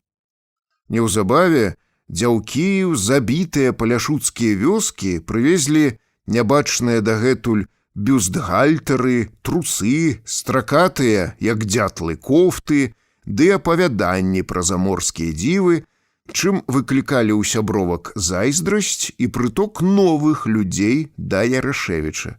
Але, напэўна, усіх пераплюнуў прарок з-пад Маладзечна, які стварыў секту планетнікаў. Падобны да Клімовіча дзядзька, пачаў прапаведаваць навіну, быццам людзі пасля смерці пасяляюцца на другія сусветы, што Бог яму даручыў пачэсную місію выдзеліць на небе кожнаму мужику па цэлай планеце з палямі з чыстага чарназёму, з лесам і выганам, сенакосам ды рэчкай. І знайшліся сяляне, которые гэтаксама сталі нагвалт прадаваць свае гнілыя будынкі, камяністыя вузенькія палосачкі, на якіх нават нельга было павярнуцца і каню, каб не патаптаць поле суседу. Усе яны з сем'ямі пабеглі да Маладзечанца, каб там прагна чакаць смерці і нарэшце разжыцца абшарам ды стаць сапраўдным гаспадаром, багатым і незалежным на ўсю планету. А гэтым часам у Альяша пад бокам з'явіўся небяспечны сапернік — чорнабароды айцец Мікалай. Глава 3. Мікалай Рэгіс быў родам з Жабінкі, а ў Грыбоўшчыну з'явіўся пасля прыгоды ў Падзалуках. Над мужикамі з гэтай вёсачкі надта ў маім Страшаве пацяшаліся. Што ж, смяяцца сапраўды было з чаго. Адмірал Калчак побач з кавалерыяй, кулямётнымі і сапёрнымі ротамі завёў сабе яшчэ Ісусавы палкі. Такіх салдат апранаў мундзіры з крыжамі, наперадзе такога палка крочылі папы. Пасля грамадзянскай вайны будзёнаўцы і чырвоныя матросы засталіся ў СССР, затое ў вёскі Прынёманшчыны прыбегла шмат салдат белай арміі. У Падзалуках якраз і асела цэлае аддзяленне Ісусавага палка. І вось аднаго зімовага вечара завітаў да іх абарваны і ледзьве не босы барадач. Солтыс, які рабіў гэта заўсёды ў падобных выпадках, праверыў у вандроўніка дакументы і павёў яго да Володькі Каваля начаваць. Мікалай Александрович. Па-інтэлігентнаму прадставіўся госць, назваўшы сваё прозвішча, ды і сціпла прысеў на лаве чакаць, калі гаспадыня пакорміць бульбай з расолам. Далікатныя манеры, чыстая руская мова вандроўніка узбударажылі вёску. Слухаць яго збеглася поўная хата прагных да навін сялян. У той вечар у халупе падзалукскага Каваля доўга гарэла газовачка. Барадач столькі ведаў петербургскіх гісторый ды падрабязнасцей пра жыццё архірэяў і двара, што мужыкі пачалі насцярожана да незнаёмага прыглядацца. «Мужчыны, я так думаю, ці не пераадзеты цар гэта?» — выказаў здагадку адзін селянін, калі позняй ноччу мужчыны пакінулі Кавалёву хату. «З паўгода, пэўне, уже не чуваць, каб дзе-небудзь з'явіўся на людзях». Нейкі Восіп Вахлінскі з Падгайнаўкі, паляк па нацыянальнасці, з жонкай-немкай, у 1931 годзе аб'явіў сябе Мікалаем II. Ён то хадзіў абарваны па хатах Гродзеншчыны, то ездзіў тройкай гнядых, ахвотна прымаў запрашэнні на банкеты ў свой гонар, у перапоўненых цэрквах выстойваў з царыцай малебен, які заканчваўся агульнай песняй «Божа, цара храні». Калі цар потым з'яўляўся на цвінтары, гучала каманда «Смірна», і некаторыя мужыкі па-вайсковаму аддавалі яму чэсць. У доме, дзе цар начаваў, выстаўлялі ганаровую варту. Гаспадар спахапіўся. «Упаўне можа быць. Сам прызнаўся, што зваць Мікалаем Александровичам». Фамілію халеры я не надта разабраў. Адно ўлавіў, што на «ры», дадаў Солтыс. «Мужчыны, от пабачце ён», запэўніў ужо глыбока перакананы той мужык, хто першы выказаў здагадку. «Рыхтык такі на птрэтах, наглядзеўся я на іх калісь досыць. А государы любяць так перапранацца ў народ ісці. Нядаўна і пад Бельскам так было. Прыйшоў у вёску, стаў жыць сабе на кватэры, простым шаўцом прыкінуўся, абразы маляваў, а потым бах! Царом аб'явіўся, сам чытаў у газеце». Анямелыя дзядзькі доўга маўчалі. «От ще фокус выйдзе, калі так», — пачухаў патыліцу заклапочаны гаспадар. «Адно дзело прачытаць, як ён да каго зойдзе, а другое, калі да цябе». Суседзі пазайздросцілі. «Завітаў на начлег такі госць, а ты спалохаўся. Гасудары такіх потым абсыпаюць золатам. Шчаслівыя вы з Лёдзяй, Володька, дальбо шчаслівыя. На вас жа маліцца цяпер будуць». Барадача гаспадыня паклала ў бакоўцы на саломе спаць, а гэтым часам падзалукскія манархісты не заснулі ўсю ноч. Мужчыны, як падабае сур'ёзным людзям, здагадку захацелі дакладна праверыць. У царскім сяле служыў гвардзеец з вёскі Валілы, і цара ведаў не толькі з партрэтаў. Ён стаяў ля дварца на варце, царская карэта і машына праязджалі каля яго кожны дзень. Мужчыны паслалі ў Валілы фурманку. Барадач раніцой прачнуўся ад грукату шматлікіх ботаў за сцяной і замёр. Праз шчыліну ў пабеленых дошках ён са здзіўленнем разгледзеў, як з шапкамі ў руках на кухню валілася гурба сялян. Дзядзькі апусціліся сярод курынага пер'я на калені ды шэптам спыталіся ў гаспадыні. «Мікалай Александрович Романов уже усталі?» «Спяць ще». Спашана і гэтаксама шэптам адказала ім цётка. Унь курыца на сняданне ім уже зварылася, але не ведаю, будзіць ці хай яшчэ крыху паспяць. Мужыкі хвіліну думалі. «Не чапай, Лёдзя, хай самі ўстануць», – разважыў старэйшы. «А твой Володька дзе?» «Пабег да Солтыса, відэлец пазычыць», – пачала апраўдвацца вінаватая кабеціна. «І мо якую шклянку яго дастане. Я каву ім закіпяціла, а ў хаце адзін кубачак і той патрэсканы. У Солтыса то паліцыянты палуднуюць, то войта частуюць, і ўсё ё». Начлежніку здалося, што сніць. Глава 4. Перад самай вайной па ўсёй імперыі ездзілі ўпаўнаважаныя і адбіралі басоў у Піцер для Ісакійскага сабора, куды царская сям'я любіла прыходзіць на малебен. Багамолы з Брэста падказалі вярбоўшчыкам. У Жабінскай царкве адзін хлапец так моцна раве, што голас яго, калі ён пусціць ноту, аж у морду б'е. Гэтак Мікалай Рэгіс з глухой беларускай вёсачкі, якую людзі празвалі Жабінкай, апынуўся ў Ісакійскім саборы. Пасля рэвалюцыі ўладальнік незвычайнага баса з'явіўся ў Берштах ля Шчучына дыяканам. Берштаўскі прыход даваў прыбытак някепскі, мясціна была бойкая, а бацюшка памяркоўны, але ахвотнік да выпіўкі, новы дзячок, неўзабаве з-за гісторыі з бандытамі пасаду страціў.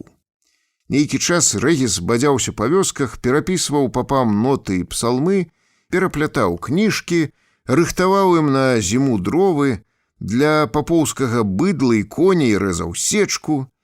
Рэгіс нават даіў папоўскія каровы, покуль не падказалі яму пра вакантнае месца дыякана ў калодзежнай царкве пад Беластокам. Няштатны папоўскі парабак вырашыў паспрабаваць шчасця. Так па дарозе ў калодзежную і трапіў Рэгіс выпадкова на манархістаў. Пад залукцы Рэгіса далей не пусцілі. Хоць ён адкрыта царом сябе і не прызнаваў, але і не аднекваўся. Усе наступныя дні да глыбокай ночы чалавек забаўляў мужыкоў пецярбургскімі байкамі. Сяляне за гэты час Рэгіса адкармілі, абулі, з ног да галавы адзелі ва ўсё новае. На кашулі, пінжаку, на новым кажушку зялёнымі, сінімі і жоўтымі ніткамі падзалукскія бабы вышылі прыблудзе, карону, царскі вензель з ініцыяламі МАР. Также размалявалі камплект жаночай вопраткі і, даруючы яго ганароваму госцю, Солтыс заявіў: «Гэта вашай дочцы, аўгусцейшай князёўне Тацяне Мікалаеўне Раманавай, вялікай наследніцы рускага прастола». Сапраўднае прозвішча авантурысткі Тацяна Меншыкава-Радзішчава. Яна была на ўтрыманні кардынала Польшчы Хлёнда і часта давала інтэрв'ю польскай і замежнай прэсе. Тады мужыкі выслалі брычку дыванамі, пасадзілі ў яе дастойнага госця і з шыкам адправілі ў Грыбоўшчыну. Якой логікай кіраваліся пры гэтым падзалукцы, зразумець цяжка. У святой вёсачцы Мікалай адчуў, што на цара Алеша не надта купіць, і сходу падабраў да самалюбівага старога ключык.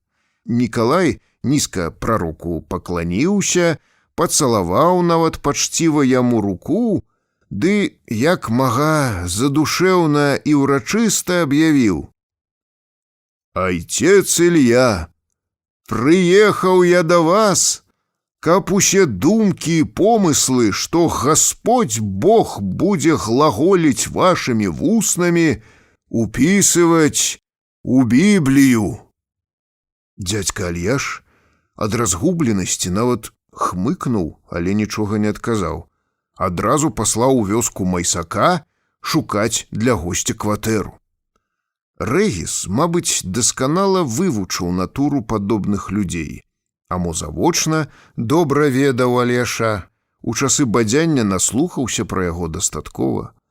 Так ці інакш, з таго часу стары нібы падрос, нават горбіцца стаў як бы менш, а да госця адносіўся з пашанай.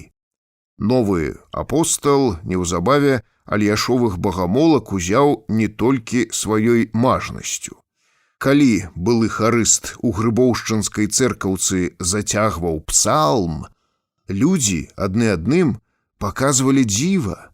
Дрыжалі лямпы, а на свечках і лампадах трымцелі агеньчыкі. У крынкаўскім рэстаране, падвыпіўшы, Мікалай дэманстраваў фокус. Яму падносілі фужэр, дзячок пускаў ноту, посуд, і фужэр разлятаўся ўшчэнт. Пасяліўся ён на кватэры у Міхала Лапуця. Абставіў пакой абразамі, сярод якіх была ікона Святой Тройцы нябачных дагэтуль на вёсцы памераў 2 на 3 метры.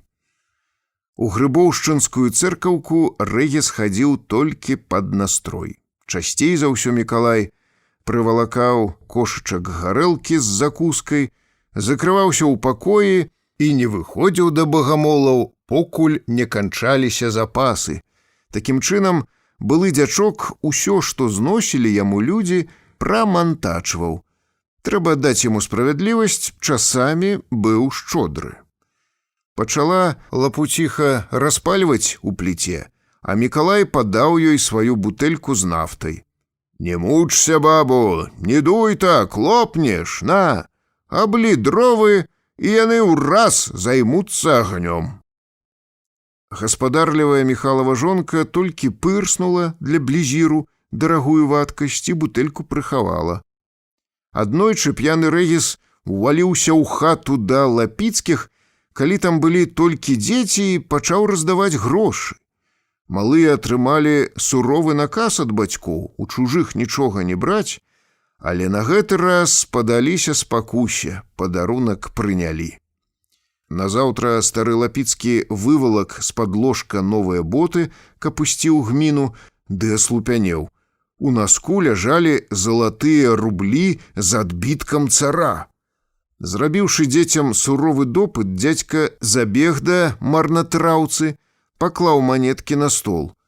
«Айцец Мікалай, вы пакінулі іх учора ў маёй хаце». «То на што аддаеш?» – здзівіўся Рэгіс. «Не хачу чужого». «Бяры, бяры, покуль не раздумаў». «Я іх не зарабіў, і яны не мае». «Ну і дурань». «Які ўжо е».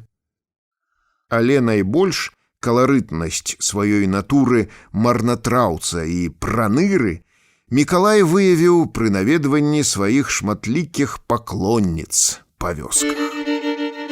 Глава 5. У летні дзень Рэгіс наняў за 10 злотых Мірона Кастэцкага з фурманкай.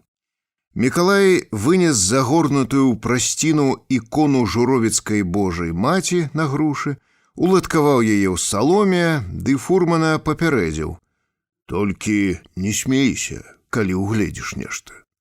«А мне што?» – паціснуў плячыма Мірон, яшчэ не надта разумеючы, у сувязі з чым патрабуюць ад яго такое абяцанне.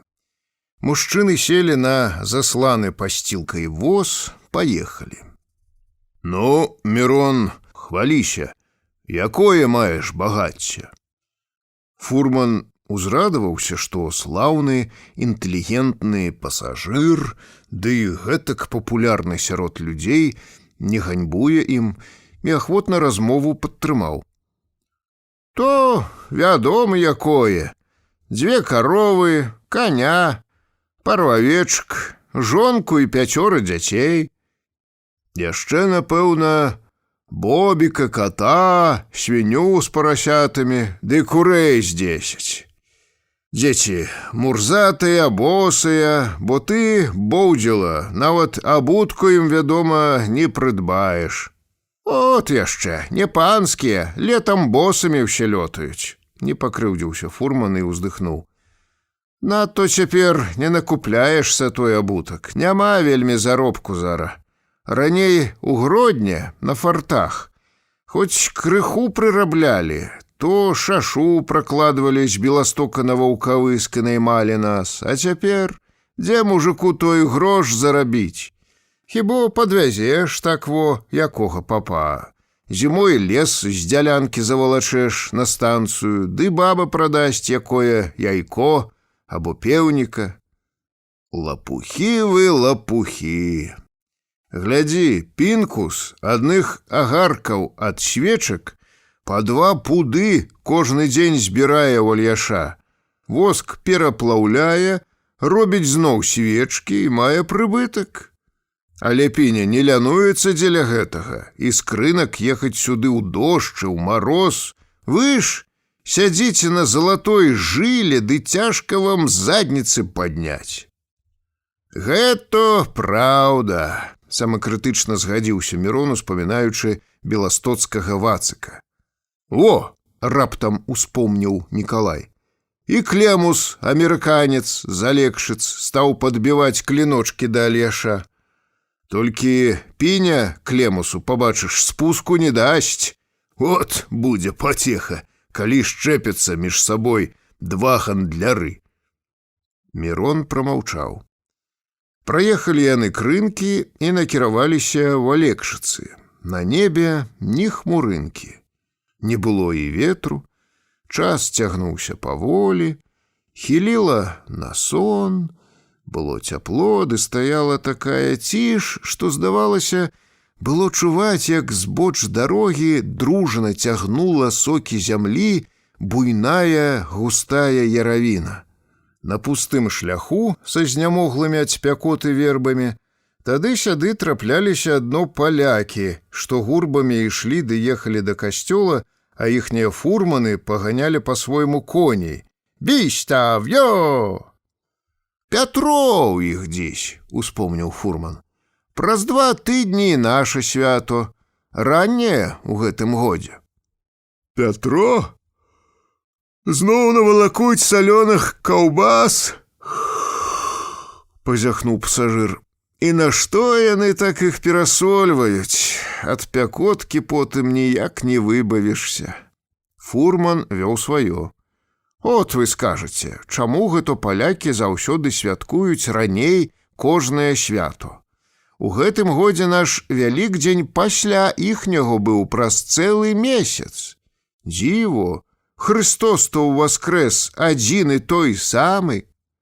«А ты не ведаеш?» — ажывіўся Рэгіс.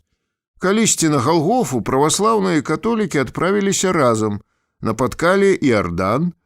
Палякі былі абутыя ў чаравікі, пазнімалі іх і перайшлі рэчку ўброд. Нашыя ж, як заўсёды, усе былі ў пасталах. Покуль яны развязалі аборы, разматалі анучы, перабрылі Іардан, покуль абуліся зноў, то на Галгофу прыйшлі не скора і, вядома, цуд убачылі пазней. Таму і святкуем заўсёды пасля палякаў». Заклапочаны фурман глядзеў на пасажыра нейкі час і не разумеў, праўду той гаворыць ці не. «Праз малую Бераставіцу добра паганяй коня. Камуністаў там жыве многа. Ну іх к д'яблу, фанатыкаў гэтых». Калі скончыліся вербы, не стала ценю, Рэгіс сцягнуў з сябе кашулю. Выставіўшы белае цела неспрацаванага ў росквіце сілы мужчыны, параіў: «Скідвай кашулю і ты, дай целу праветрыцца».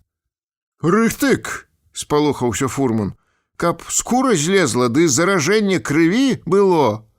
«Дурань! Няўжо ты толькі не загараў?» У войску некаторыя хлопцы яшчэ з сакавіка хаваліся ў зацішак ды спрабавалі загараць, але я баяўся. На ўзгорку замаячыў натоўп пілігрымаў з харугвамі і бліскучымі на сонцы абразамі. «О, у Грыбава ўжо паўзуць», — насцярожыўся Мікалай. З'язджай з дарогі, каб не пазналі, а то гэтыя вар'яткі да ночы мяне не адпусцяць. Калі фурманка аб'ехала бязладны статак людзей полем, Рэгіс прыстаў да фурмана зноў. «Значыць, кашулю знімаць баішся, каб не было заражэння. А вечарам, вядома, дачок не выпускаеш без хустак. І сам без шапкі не выйду, шчэ лятучая мыш у валасы ўблытаецца. Во-во! І малако твоя жонка недзе цэдзіць праз дзірачку ад сучка ў дошчачцы. Ну, моя баба гэтага не робіць. Што не забабонная яна, то не. І ўвогуле цэдзяць цяпер так толькі некаторыя старыя, шчыра разважыў сур'ёзны Мірон. Аднак яшчэ цэдзяць.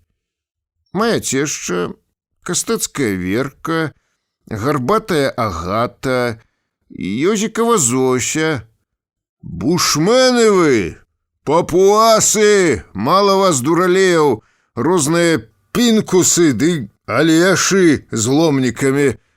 Рэгіс хацеў нешта сказаць яшчэ, але мёртвая і застылая спякота яго размарыла.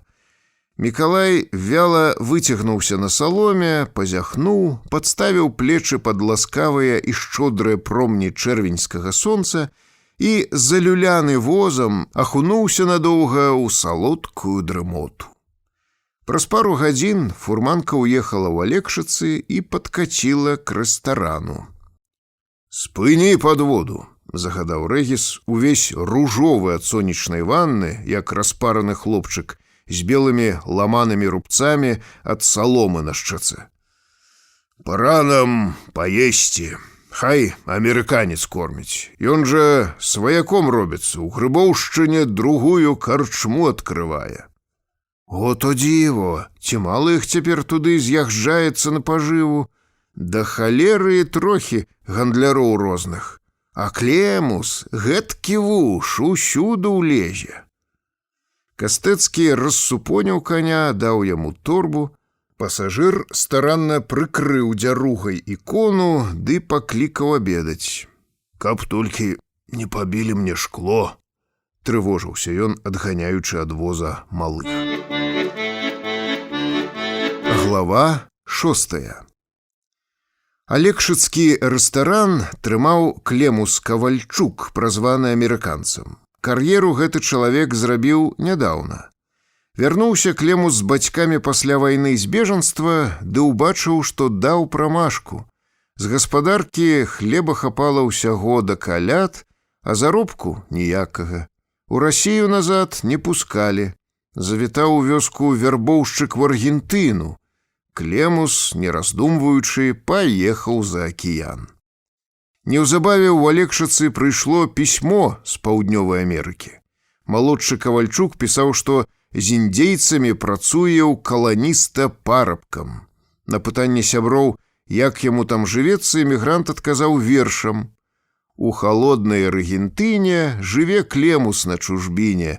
Край вялікі, край далёкі, жыве Клемус адзіноко. Усё Клемусу гаротно, язык ломіць так маркотно і калупае ў кансерве мясо з нейкай дохлай сцервы».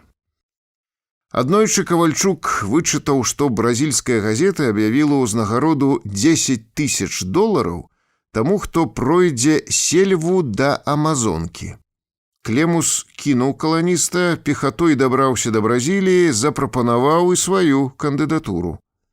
На пакарэнне джунгляў стартавала 37 сарвігалоў розных нацыянальнасцей, сярод іх знайшоўся і адзін беларус.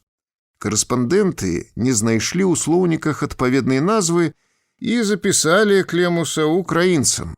Па ўмовах конкурсу ўвесь час трэба было ісці аднаму, мець пры сабе толькі нож і компас, а праз 1,5 месяца на Амазонцы пераможцаў меўся чакаць кацер.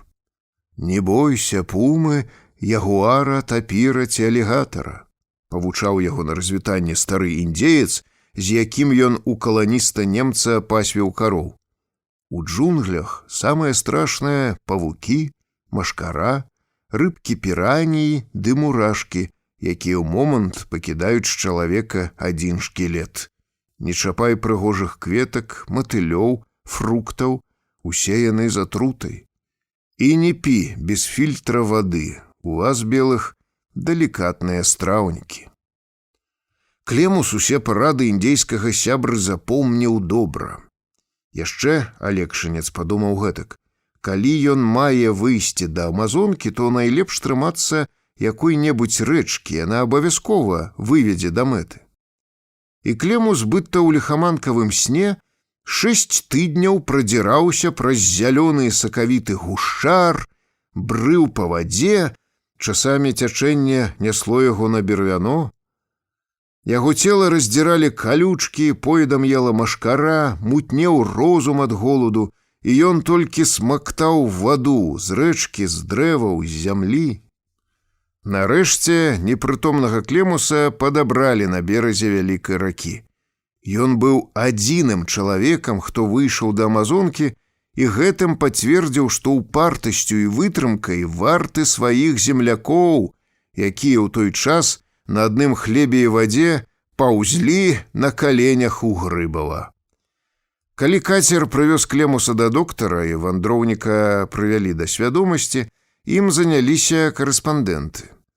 Хлапца здымалі ў кінахроніку, фатаграфавалі для прэсы, размалявалі на старонках газет, як ён у сваім падарожжы вырываўся з зубоў алігатараў, як індзейцы намерваліся зняць з яго скальп і зрабіць шашлык, хоць у сельве ён не бачыў ні тых, ні другіх. Аднак Клемуса не хвалявалі артыкулы, непрызнанне фільтра яму дорага абышлося. У клемусавай пячонцы загняздзіліся амёбы і інфузорыі, супроць якіх не ведалі лекаў. Хлапец раптоўна стаў паўнець, а дактары яму аб'явілі, што дні яго палічаныя. Атрымаўшы сваю прэмію, Кавальчук прывёз долары ў родную вёску, пусціў іх у дзела і гэтак вырашыў правесці астатак сваіх дзён. Яго млын і рэстаран у Алекшыцах прыносілі немалы даход. Таўсцёрны, як вялізная бочка, і бурдовы Кавальчук з-за жывата сам сабе не зашнуроўваў і чаравік, ажаніўся на 18гадовай прыгажуні Стасі, надта любіў пагаварыць, а ў выпіўцы не адставаў і ад маладога. У гарэлцы тапіў, як ён любіў тлумачыць, свае бразільскія інфузорыі. Рэгі з фурманам пераступілі парог клемусавага рэстарана. У зале панаваў прыемны халадок, народу было мала, абедалі пару балаголаў, а пад сцяной з карабінамі на каленях сядзелі 2 паліцыянты. Бліскучыя боты тонка парыпвалі пад сталом, на лакіраваных казырках фуражак, якія ляжалі на падаконніку, блішчала сонца. Паліцыянты з куфляў пакрысе цягнулі дармовае піва, ды насцярожана пазіралі праз акно, вартавалі свае веласіпеды. «О, Мікалай!» Як брата спаткаў амерыканец госця, і яго туша выкацілася з-за прылаўка. «Уже з тыдзень не было цябе. Куды ты выбраўся?» «Да каханак, павалачонная». «Ну ж і юрлівы ты, як кныр». Абодва зарагаталі, аптыміст Клемус з радасным захапленнем, што яго сябар нарэшце выблытаўся з бяды і нават добра ўладкаваўся, а Мікалай не то з выклікам, не то са слядамі крыўды. Адной ночы ўзброеныя бандыты ў берштах вывалаклі з хаты мясцовага дзяка, падвялі пад рэстаран і загадалі папрасіць гаспадара адчыніць дзверы. На знаёмы голас дзяка заскрыгіталі замкі, залескаталі жалезныя штабы, і дзверы неўзабаве адчыніліся. У апошні момант рэстараншчык спахапіўся ды адкрыў страляніну. Пярэдняга бандыта ён улажыў на месцы, астатнія разбегліся. Суд потым дзяка апраўдаў, але не мог завязаць людзям языкі. Па вёсках распаўзліся неверагодныя чуткі, і архірэй Рэгіса звольніў з пасады па прынцыпу: не то ён украў кажух, не то ў яго кажух укралі.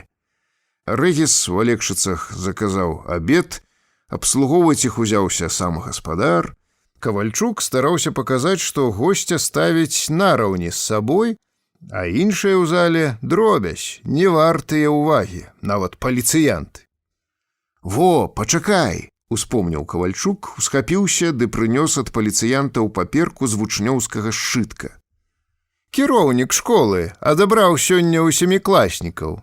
Перапісвалі адзін у аднаго на уроку. Паслухай, што пра вас пішуць камуністы. Святы Альяш з хмары зваліўся, упаў Грыбоўшчыну ля нас, і чаго, каб той спытаўся, злез стуль боскі свінапас. З святых сабраўся сон сяброўскі, Мікола Рэгіс, якісь Панкрат, трэці Бельскі наш, Пянькоўскі, чварты Ломнік Канакрат. Ён ім розум устаўляе, нежывым дае жывот, а цалаваць дык застаўляе у халявы ад чабот. Яны круцяць млын свой боскі, пылам сыплецца мука, едуць дурні малоць з вёскі, стуль з-пад Бельска здаляка. Ломнік в ролі быў Хрыстоса, Бельскі вучнем быў Пятром, і дым пускалі беларусам, аж трудна выкруціць пяром. Дык будуй, браты, бар'еры, закладаем АТБШ, шлях пакажам свае дзверы, лепшы, чым у Альяша. Клемус склаў паперку і з захапленнем паглядзеў на госця. Ну, як?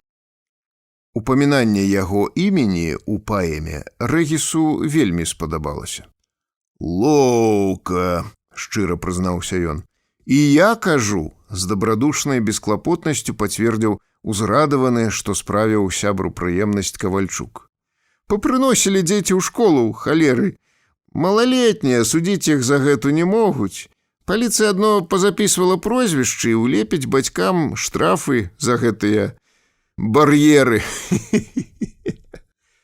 Фурман уявіў сабе, што чакае мужикоў, ад страху перастаў нават есці і зыркнуў пад акно. Паліцыянты абводзілі ўсіх вачыма з фанабэрлівай перавагай. Яшчэ Мірон заўважыў, калі Клемус адносіў паперку, Мікалай ужо падміргваў яго жонцы. «Паслухай, Мікалай, заязджаў да мяне толькі што Піня». Не то аб'явіў, не то збіраўся параіцца рэстараншчык, вярнуўшыся ад паліцыянтаў. Адклікаў мяне на падворак ды пытае: «Адкрываеш сталовую ў Грыбаве?» «Думаю», кажу. «Клемус, два каты ў адным мяшку ўжыцца не могуць, Грыбоўшчыну трэба табе пакінуць у спакоі». Адно цяпер Мікалай зразумеў, чаму Кавальчук стараўся яму так прыслужыць, падбіваў кліночкі, шукаў заступніка і хадатая. «Палохаў?» – здзівіўся дзячок. «І цябе бярэ ўжо за глотку». «Як бачыш, даваў 500 адступнога. А ты?» «Дурня браць якіясь пару соцень, там у вас кожны месяц больш буду мець». «Залатая жила». «Сам ведаю, толькі каб ён халер на яго чаго-небудзь мне не падстроіў. Пінкусу дарогу перайсці, ого! Трэ будзе вартаўнікоў нанімаць, а то спаліць яшчэ». «Табе відней», — аб'явіў дзячок нейтралітэт. «Ладно, у Бразіліі машкара не загрызла, алігатары не зжэрлі, не дамся і гэтаму бандыту», — сам сябе падбадзёрыў Клемус і выставіў рахунак. 8 злотых. Заінтрыгаваны Рэгіс паабяцаў грошы потым і загадаў Мірону запрагаць. Глава 7. Колы фурманкі зноў манатонна перасыпалі, нібы сеялі праз сіта пясок палявой дарогі, паскрыпвалі рамяні збруі, а над канём увіваўся першы ў гэтым годзе авадзень. Выпітая гарэлка абодвум кружыла галовы. «Два каты ў адным мяшку», — успомніў за вёскай Рэгіс. «От цікава будзе паглядзець, калі гэтыя скарпіёны ў банцы пачнуцца царапацца. А ўсё робіць жаднасць. пераскакваў з тэмы на тэму дзячок. Чуў, як пра мяне ў вершыку камуністы напісалі. Эх, паліцыя надрукаваць у газетах не дазволіць яго, а то бы і людзі пачыталі. Таксама п'янаваты Мірон ківаў галавой. Але колькі цяпер мужикам дастанецца? За тое, што вычаўпе дзіця тваё, плаці, халера, штраф. Яно ж дурное, яшчэ нічога не разумее. Пасылай пасля гэтага ў школу. Войт кожнаму штраф заменіць на арышт, бесклапотна заявіў Рэгіс. Заўважаеш, якая ў гэтага амерыканца ядраная стаща, падсокаў ён языком. А вясковая, тутэйшая. Учора ў Бераставіцы гляджу на адну дзеўку ў краме, а яна хоча неяк пакакетнічаць, робіць мне дурнаватую усмешку, ды носам шорп. Тьфу! А возьмеш яе нехта ў жоны? Не, гэтая бабка шляхотная.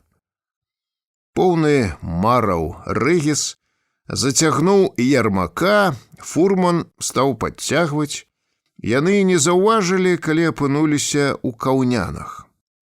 Раптам Мірон адчуў нейкую трывогу, як праз сон даляцела да яго усхвалёваная гаворка чужых.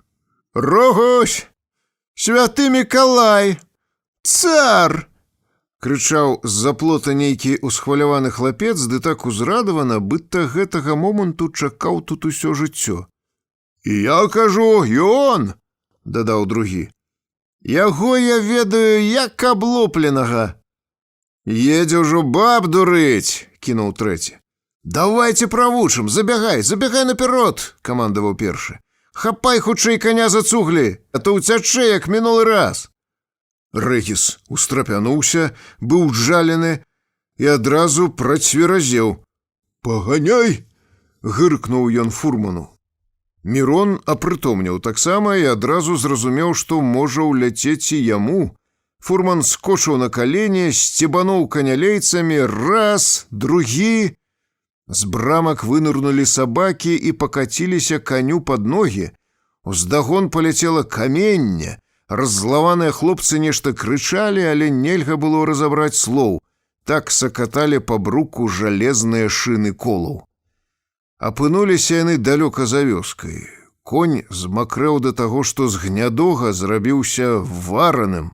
З-пад шлеяў адрываліся шматкі пены і шлёпаліся ў каляіну. Мікалай выкінуў з саломы каменюкі ды праверыў, ці не разбілі ікону. Паціраючы гуз на галаве, паскардзіўся. «Пячэ, зараза, як! Добра, што шапка была на башце, а то амба! Чорт, зусім забыўся! І ў каўнянах поўна камуністаў. Ловяць іх, саджаюць, а яны сваё. От фанатыкі. А ты яшчэ шкадуеш, дзівак. Ого, не штрафуй, не карай іх толькі». Супакоіўшыся крыху, Рэгіс успомніў. «От быў раз фокус, Мірон.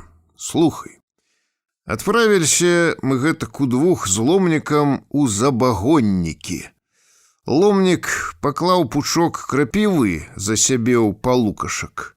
Надурняў, кажа. Я перапытаў, на якіх, але ён гэтакі маламоўны, не стаў тлумачыць. Уехалі мы ў меляшкі, глянуў я перад сябе, і стала мне моташна. З кіямі нас чакалі цэлай гурбой хлопцы. А воз табе не ровар, адразу не завернеш. Азіраюся, а мой ломнік бярэ з палукашка крапіву, нюхае, нібы мяту, і так сабе спакойна да мяне гаворыць: «Ах, як пахне, ну ж і пахне». І што ты думаеш? Покуль хлопцы з разяўленымі ратамі дзівіліся, навошта ён гэта робіць, мы праехалі скрозь іхнюю кампанію, а тады па кані ды драла. У цырку такое табе не пакажуць. Глава 8. Без прыгод ужо падвода падкаціла да семяненкаў. З бліжэйшых агародаў убачылі іх бабы, з енкам і крыкам паляцелі на перарэз фурманцы. «Адно не смейся, глядзіш ты», — напомніў Мірону умову Мікалай, папраўляючы на сабе вопратку. «І уважай, каб ікону бязмозглыя дурніцы не раздавілі. Я іх пугай. Не вельмі дапаможа. Зараз пабачыш тут такое, што ахнеш». Праз хвіліну і праўда бабы абляпілі воз, палезлі цалаваць Мікалаю рукі і пінжак.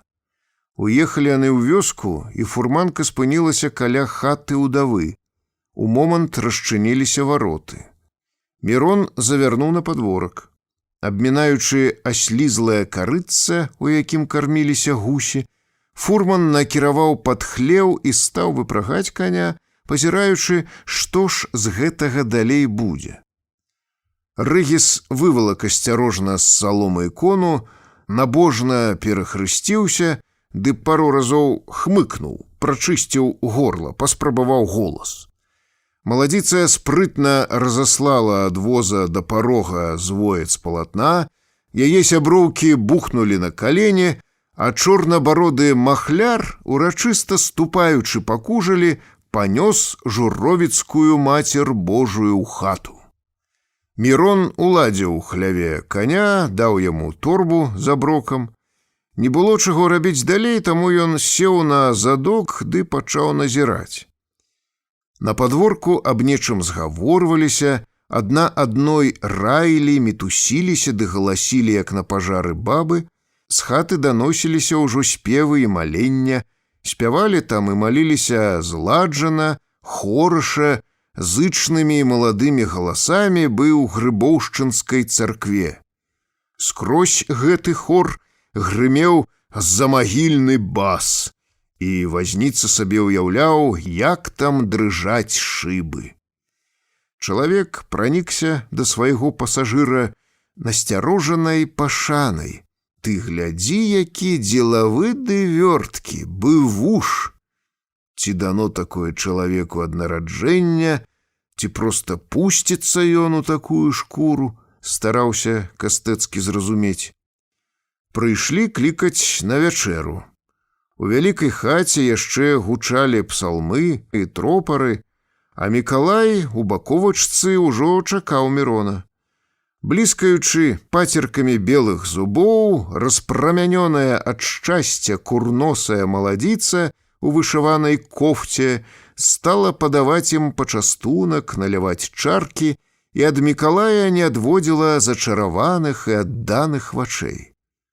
За вячэрай Мірон добра выпіў, таму не памятаў нават, як давалокся да хлява, як уладкаваўся на возе, прачнуўся позняй раніцай, добра адпачыўшы. Яму не трэба было нікуды спяшацца, каля яго кудахталі куры, рохкалі, чыхалі ад пылу свінні, звэнгалі гусі. «А што робіць мой гняды?» — прыпадняў Мірон галаву. Здзіўлены, што да гэтай пары нікому ён не патрэбен, конь адстаўляў то адну, то другую нагу і пярэднімі зубамі ляніва шкрабаў карыта.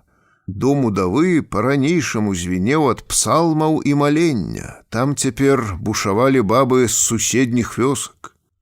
Паснедаўшы і напаіўшы каня, вазніца падкінуў карыта травы ды заваліўся на салому высыпацца на ўсё лета, а каб мець свежае паветра, пакінуў дзверы хлява прыадчыненымі.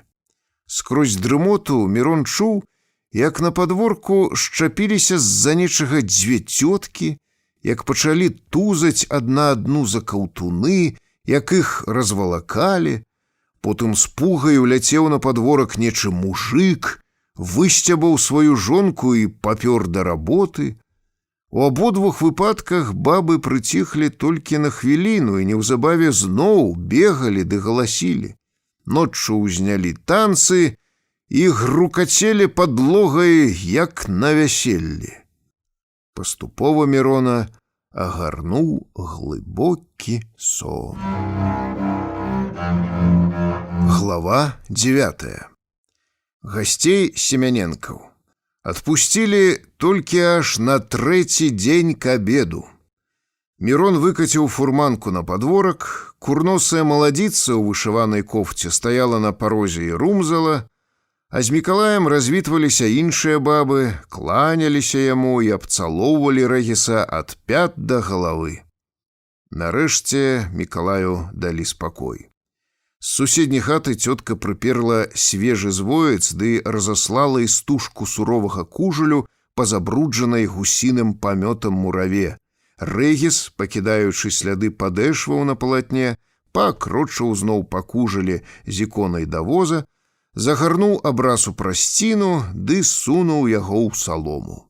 Жанчыны павалаклі свайму богу падарункі, новыя кажухі, воўну, вэнджаныя каўбасы, дываны, лён. Кідалі на воз звязаных гусей, качак, паклалі вузялок з грашыма.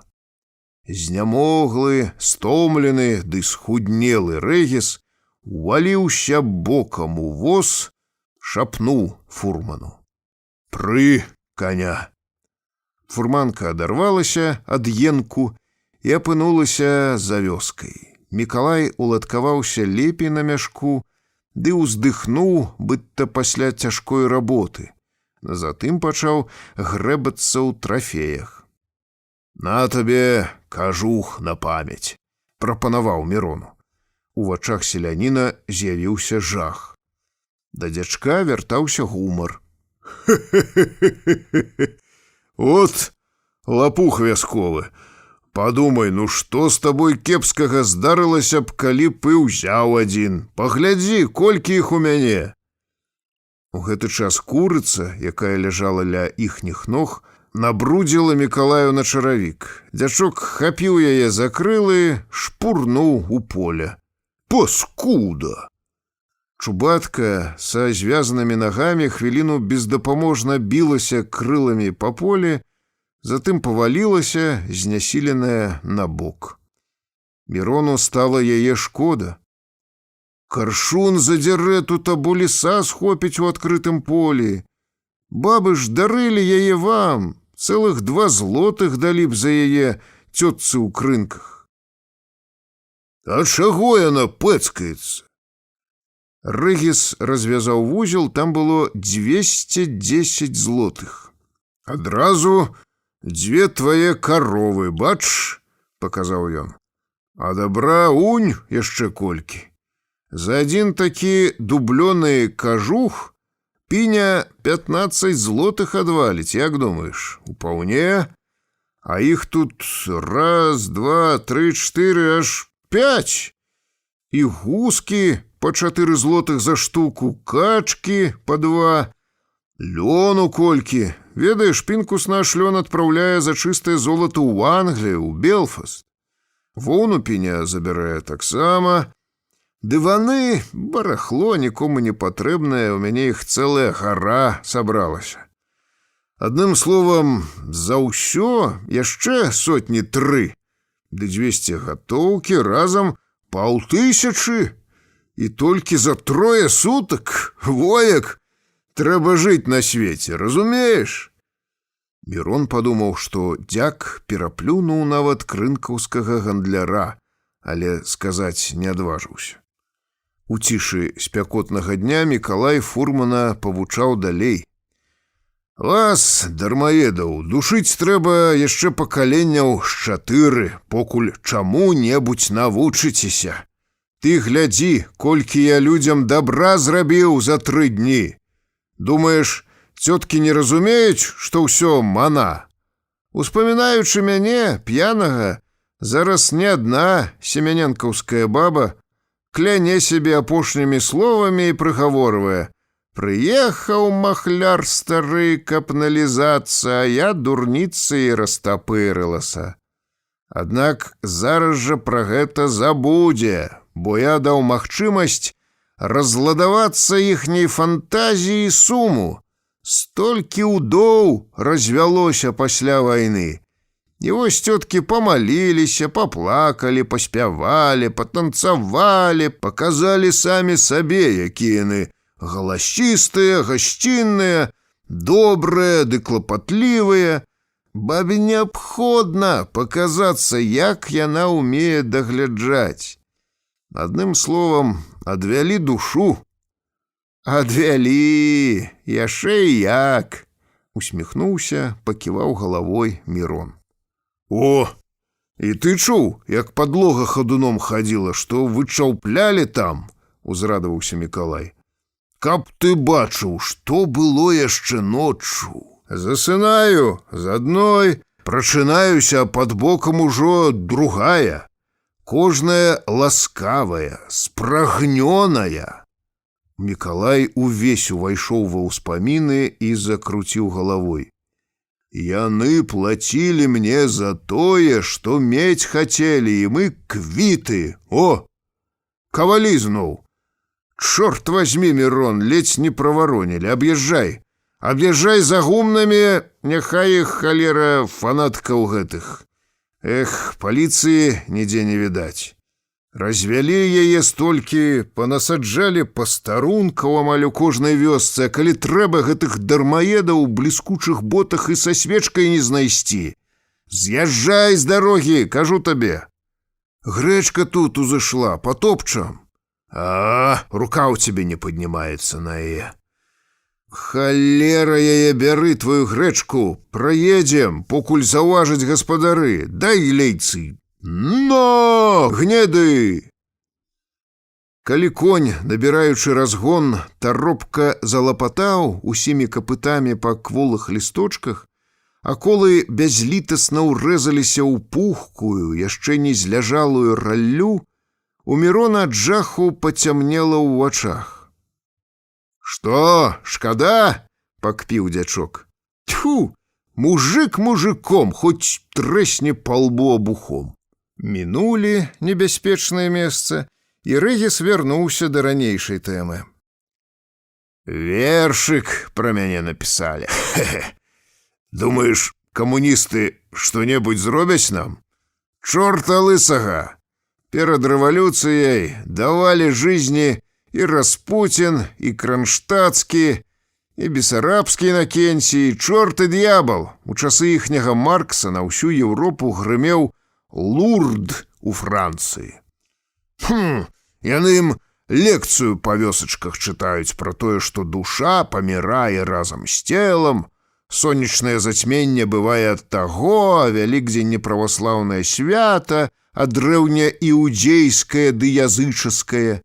Дядькі, цёткі лектараў ветліва выслухаюць, з імі згодзяцца, а ў Грыбава да Альяша ці Рэгіса імкнуцца не перастануць, бо іх ніякай сілай не адарваць ад веры ў цуд, які патрэбен ім бы хлеб. Праўду я кажу. То быў і я на такой лекцыі, згадзіўся Мірон. Студэнт з Вільні прыязджаў у Плянты. Пра звёзды, месяц вечарам гаварыў, і надто цікава, але спаць, халера на яго, кланіла вельмі. А ў царкве не заснеш, ого, службу там пачынаюць зранку, калі чалавек яшчэ не спрацаваны. Не толькі таму. Ат, каму ўсё гэта я гавару? Хіба ты, лапух, такія тонкасці можаш зразумець?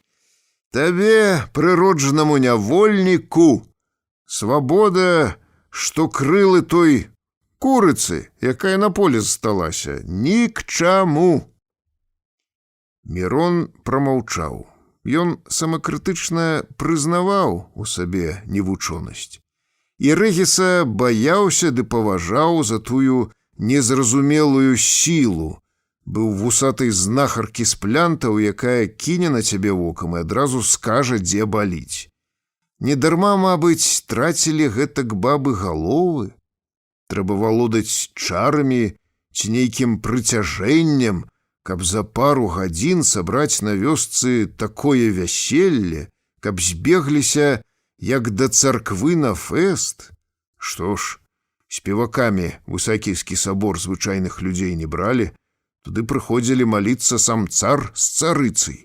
Аднак, каб фурману давалі мяшок грошай, жыць так ён не згадзіўся б. Зайсці у алегшыцкі ўчастак, напісаць пратакол на кавалі за гуза, няхай усыплюць ім па 10 гумаў на пастарунку, разважаў услых Рэгіс. Трэба правучыць камуністаў, а то і на галаву ўзлезуць неўзабаве. Ладно, не забіліш, параіў фурман, якому ўжо вельмі хацелася дамоў. Паедзем лепш. Тады кіруй на крынкі. Толькі доўг занясу ў рэстаран, а то другі раз Кавальчук карміць не будзе.